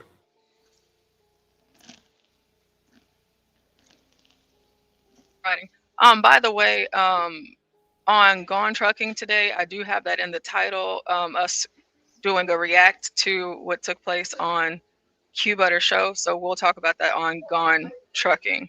after we end here and go over there. And so, John, whatever extras and stuff you got, just save it for us for the next show. All right, fair And then enough. Wale, if you would like to join us on the next one, please feel free. We stream 24 hours. We're always here. Always here. Hey, John, I do think there is a difference Oh, between thank you so pro-black much. and Dear. I appreciate that. I do think there's a difference between pro-blacks and pan-Africans, though. There's a difference. Oh, you just realized that. Ooh, I'm interested to hear the difference.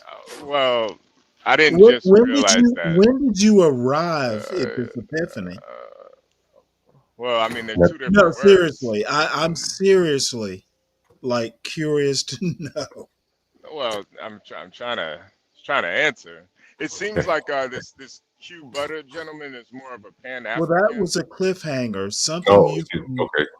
Yeah. You I don't know, think he's pro-black. I'm not sure. I don't even know what all this stuff means. FBA. I know FBA. Yeah. Yeah. Well, Pan-Africans, they think all black people are pretty much one people, and pro-black is more African or Negro, the American Negro.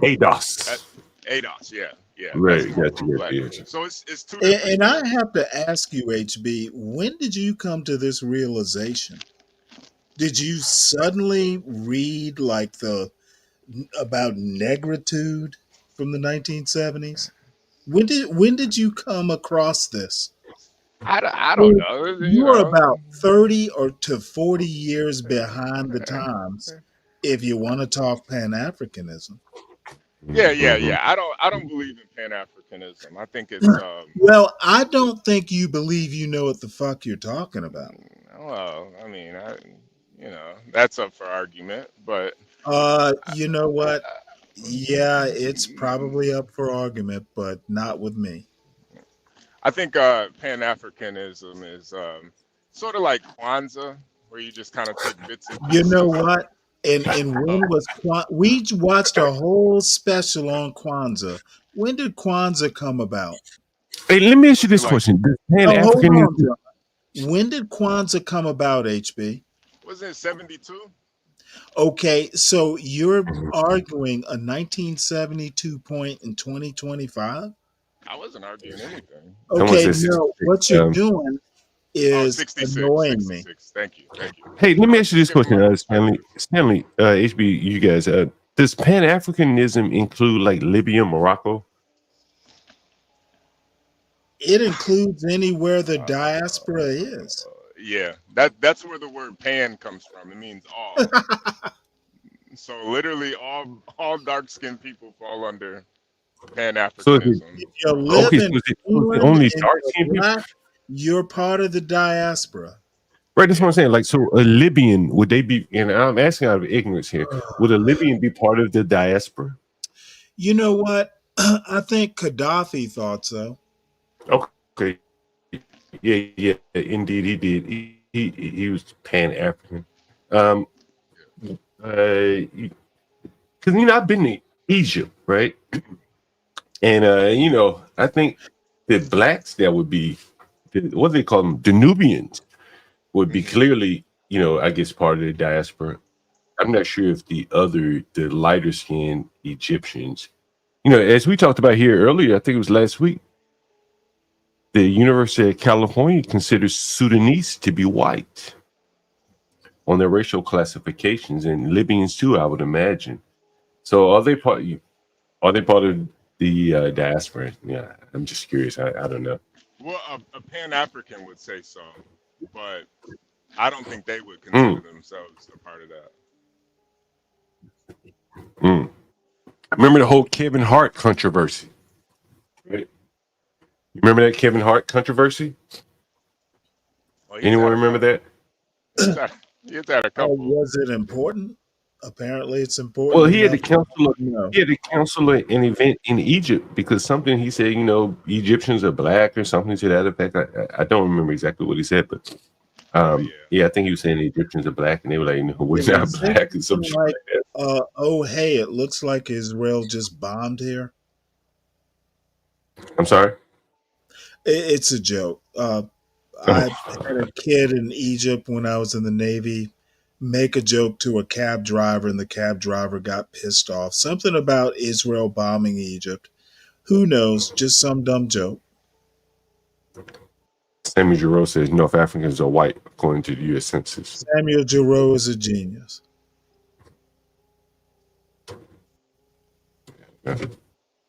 So y'all know about the 7-Day War then, where Israel attacked Egypt. That cab driver did. That's why he tossed that kid out. You know, I've been to Egypt, and I don't even think I understood how close that was to Israel. Maybe the part of in Egypt I was in wasn't close enough to Israel, but I should have taken advantage and got as close to Israel as I could. Just, see if I can see over there. Well, maybe you could have parted the Red Sea on your way. Is that what separates them, the Red Sea? Oh, that and the whole Sinai Desert and some other things. Okay. Get that close. I tell you, I went there right after Mubarak was overthrown. The whole not Tunisian, but the Tahrir Square. Does anyone remember the Tahrir Square? Yeah, that's in Cairo, right? Yeah, it's in Cairo. I went to Tahrir Square. That's where they were like raping the women or roping the women, stripping their clothes off. Man, it feels so fucking dangerous over there, bro. Like, you're so surrounded, all these people speaking foreign languages, and I guess the propaganda of the time, you think it's just a riot could just break out at any time, and that's where I think, what was her name, Laura Logan, someone got groped over there. They were just groping her in the market. Yeah. Tahrir Square.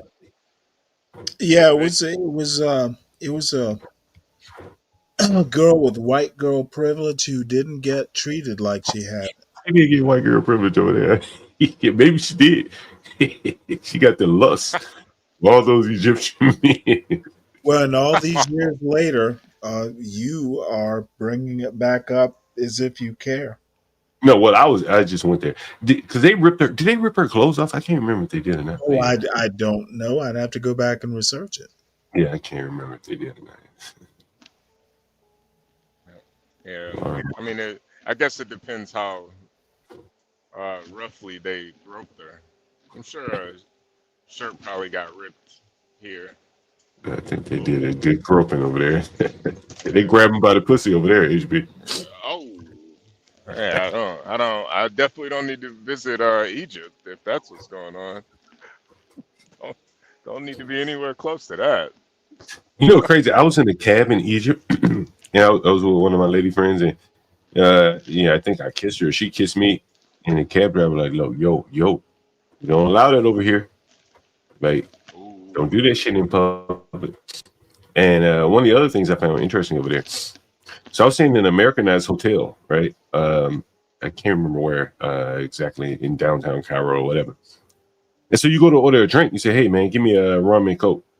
He gives you a Coca-Cola bottle, and he may pour you some rum, but he won't mix it for you, right? They strict code there. Yeah, I'm definitely against PDA also. I think we should have that more in America too, but yeah, not my cup of tea. Kim and Kate say you will go to jail indefinitely for PDA over there. Yeah. Yeah. You gotta be careful. You gotta be careful. You don't want to give those guys any idea about your lady.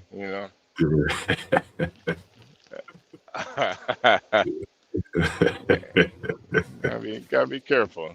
You want to play around over there, HB. Stanley, what do you think about PDA? In Egypt? Oh, well, just in general. Well, I think you should know where you're PDAing. Well, yeah, definitely don't do it in Egypt. But I mean, just in America, are you And in America, you need to know: is it okay to PDA with who you're PDAing with? Right. What are your thoughts on PDA? Do you get to do it much in your truck?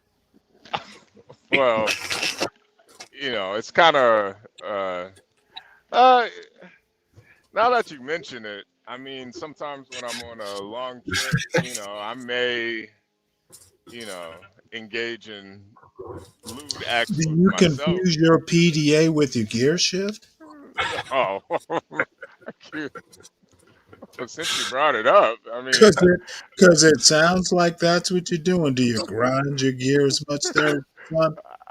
I do have about maybe eight, eight, eight, 8 gears I can shift. I mean, Well, I bet you got 12. Oh yeah, I mean, I can gear 1 through 12. I can get into all the gears, all the gears.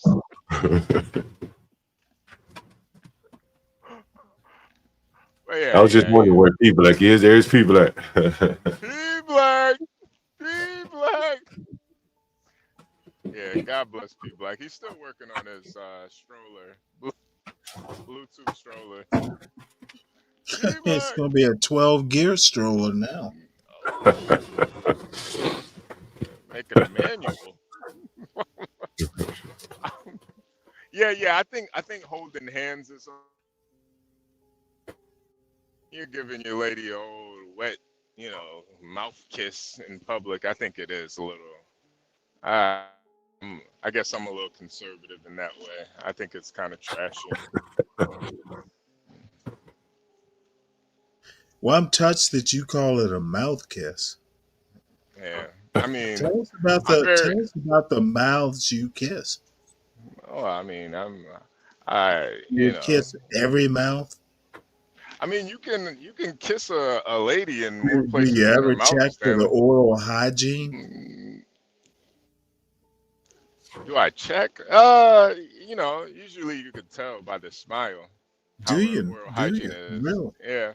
Let's see. Yeah, you could usually tell. You ever meet a girl that doesn't floss her teeth? It's pretty obvious. It's got all that shit between her teeth. Like, well, you know what? You missed your chance to be a dentist. I don't generally check the mouths of the women I'm going to mouth kiss. Well, yeah. I know where you're going, Stanley. You do? Yeah, you're going straight for the border. You're not. Well, I'm going to meet you where you are.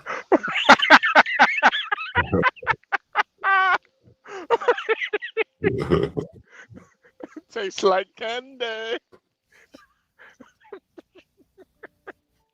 How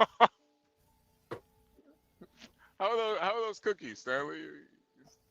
Did you eat them all, or did you make a full batch or half a you batch? finished them, HB. Oh. You make a full batch, or did you make a half batch? Oh, you meant the chocolate chip cookies. Yeah.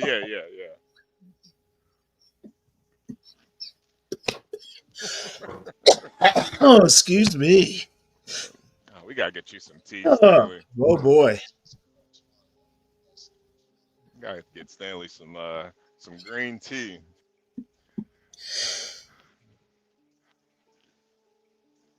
Yeah. Yeah, I wasn't expecting that. Yeah, man. Oh no, there's still plenty of cookies. Oh, okay.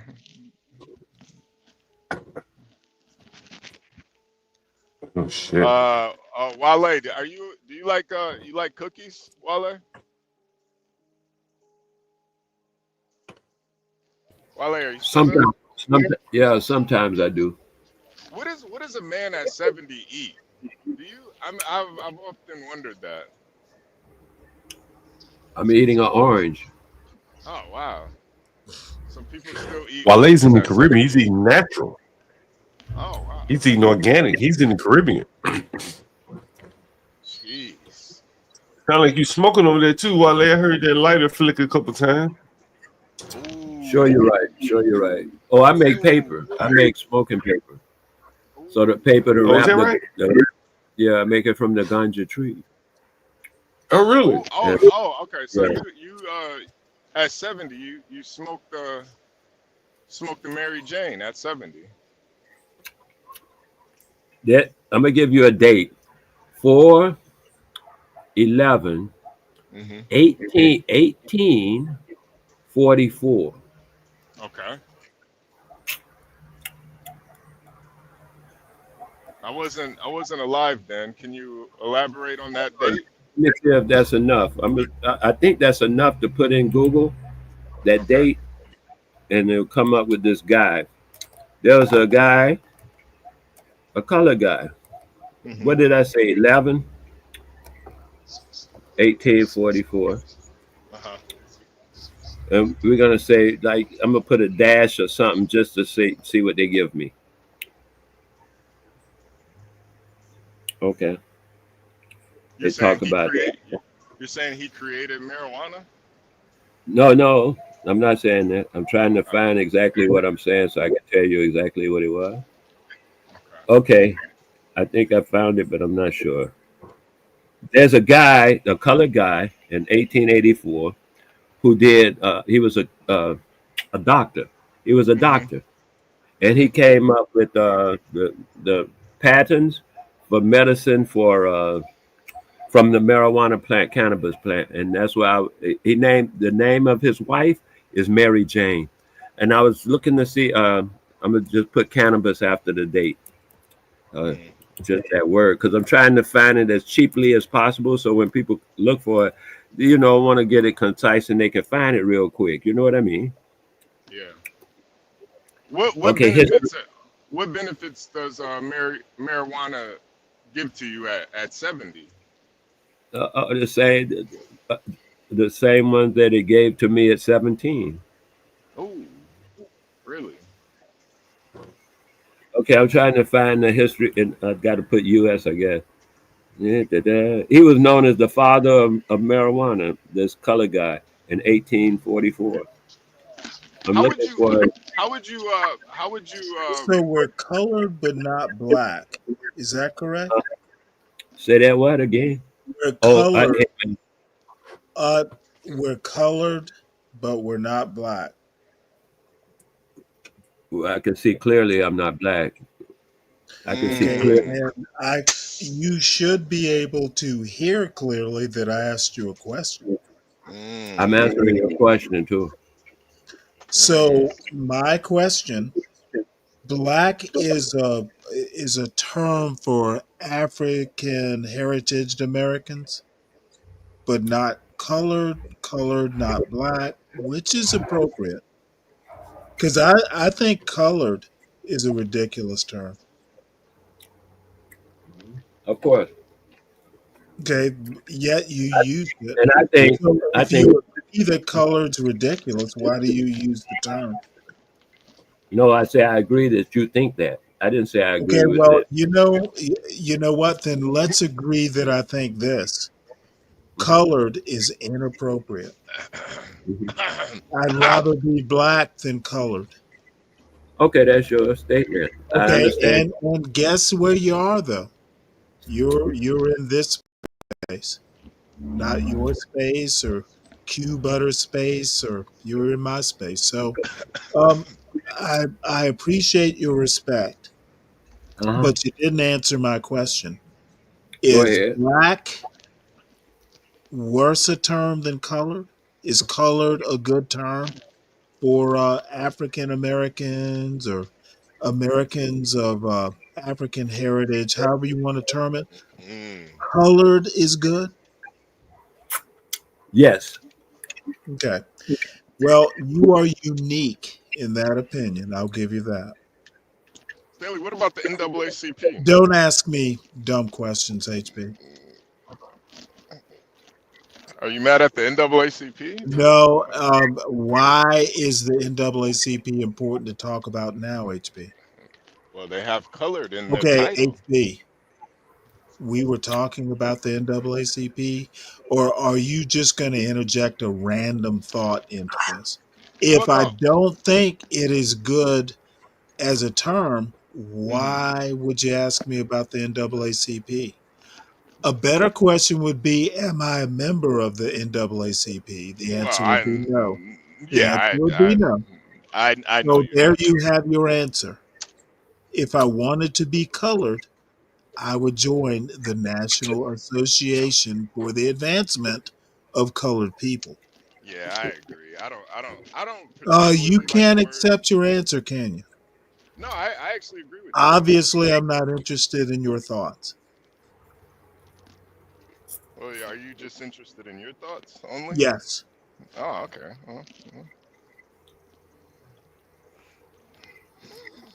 What are you Hate to thinking be of? mean. What are you thinking about right now, Stanley? I am thinking, why is this show continuing? What else are you thinking? I am thinking, why are we not on the silly show where you can talk about what you want to talk about? And I've been saying that in the chat, and maybe Stanley's the only one that's been paying attention to that. And since I was trying to I have.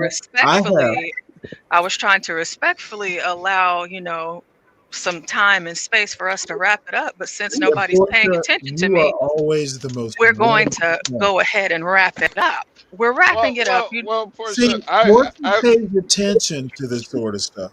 Portia, I think tired, Oh, really? cranky Well, I'm Stanley is understand, hilarious. honestly. Kim is If coming I'm up. being honest Yeah. with you guys, I really want to see Q Butter and John get kicked off. And that's going to be on Gone Trucking. So I would like to talk Portia, about that. ma'am. And John was trying to talk about other things. And, Yes, and we're ma'am. not doing that on Stanley's show. Yes, ma'am. But I Kim, just came to let me see how say you're doing, hello to Oh, we Stanley. Kim. get Stanley, are you okay? Yes, ma'am. You sure? I am. Oh, Okay. come on, Kimmy. You need me to He's fight just people in the tired. comments, Stanley? I got You're you. slightly annoyed. He's just tired, Kimmy. He's tired and cranky. Come on, we know when Stanley needs some sleep. I know. A little cranky. That's Yeah, all. and of course I'm gonna follow you like a bad cold over to your show. he has to get his rest. Yeah, go crack open that coffin, Stanley. Get some rest. Oh no, I'm gonna follow you and Did we say coffin? ask you about colored people over there. Well, I don't like the term colored. Well, I don't either, but for some reason or another, I have to put up with it here. They say colored in South Africa. Yeah, they Well, do. no, I understand, that I'm being impolite to my guest, but you know what? Stanley, we're used to it. I've put up with the silliness for long enough. We're used to it at this point, Stanley. We know when I'm you gonna get a hop little. down. I just wanted to check on you, Stanley. I'm Friends good. check on friends. Kimmy, you're a dear. Hey, Kimmy, you're coming over to Gone Trucking too, right? Yeah, I'm gonna stay. I stay in the show. It just changes automatically, right? Yes. Okay. So I'm here. All right. Well, Stanley, I do hope you get some good rest. Hopefully you have a dream like our good friend Wale over here, and you can. Oh no, I'm coming over to your show. Oh, okay. All right. We get finished telling you about the dream. Now that I recognize, thank you for bringing that to my mind. I have a dream, but yeah, I don't think this isn't that type of show to talk about your type of dream, Stanley. I don't want to. Well, no, you know what? I actually have a dream where people meet a standard that we don't seem to do. Oh, man. All right. I'm gonna go start the next What? show. I can't talk about it now. All of a sudden, I am muted. Stanley, we're ending the show. All right. All right, I'll end it. All right. Give me And I will thank all the people who have so much patience with me. Give me like 60 seconds though, Stanley, before you end this. Yes, sir. All right, I appreciate it. Yeah, I always say whenever Stanley gets off, I always like to give him a round of applause here. You guys really should. Huge Stanley. What do you say, Stanley? Well, yeah, I think you should probably throw Wale into. Always appreciate it, John. You of all people are very patient.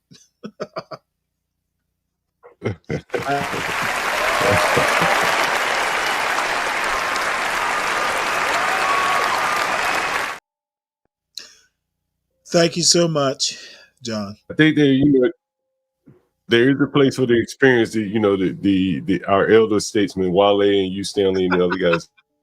Come on, disagree or agree with him. You can always learn something. Someone is already across the forest there of life there. I'm gonna go on Q Butter and see if I can get I figured you would. And Wally, please make sure you come The back. money apparently goes to the school. Any and all the time. I enjoy talking history with you. Okay, thank you very much. Yes, sir. So, folks in the same chat. here, Wale. Same here, man. Come back anytime, all the time. Yeah, 24 hours a day, Wale. You come anytime, jump on the panel. Yeah. And it doesn't have to be with me. And no one's gonna throw you off. Yeah, no one's gonna throw you off. Hell no. All right. Well, I think people enjoy the wisdom over here. I'm out of here. Yep. Feel like I should, feel like I should, feel like I should, feel like I should go. Feel like I should go. Feel like I should, feel like I should, feel like I should, feel like I should go.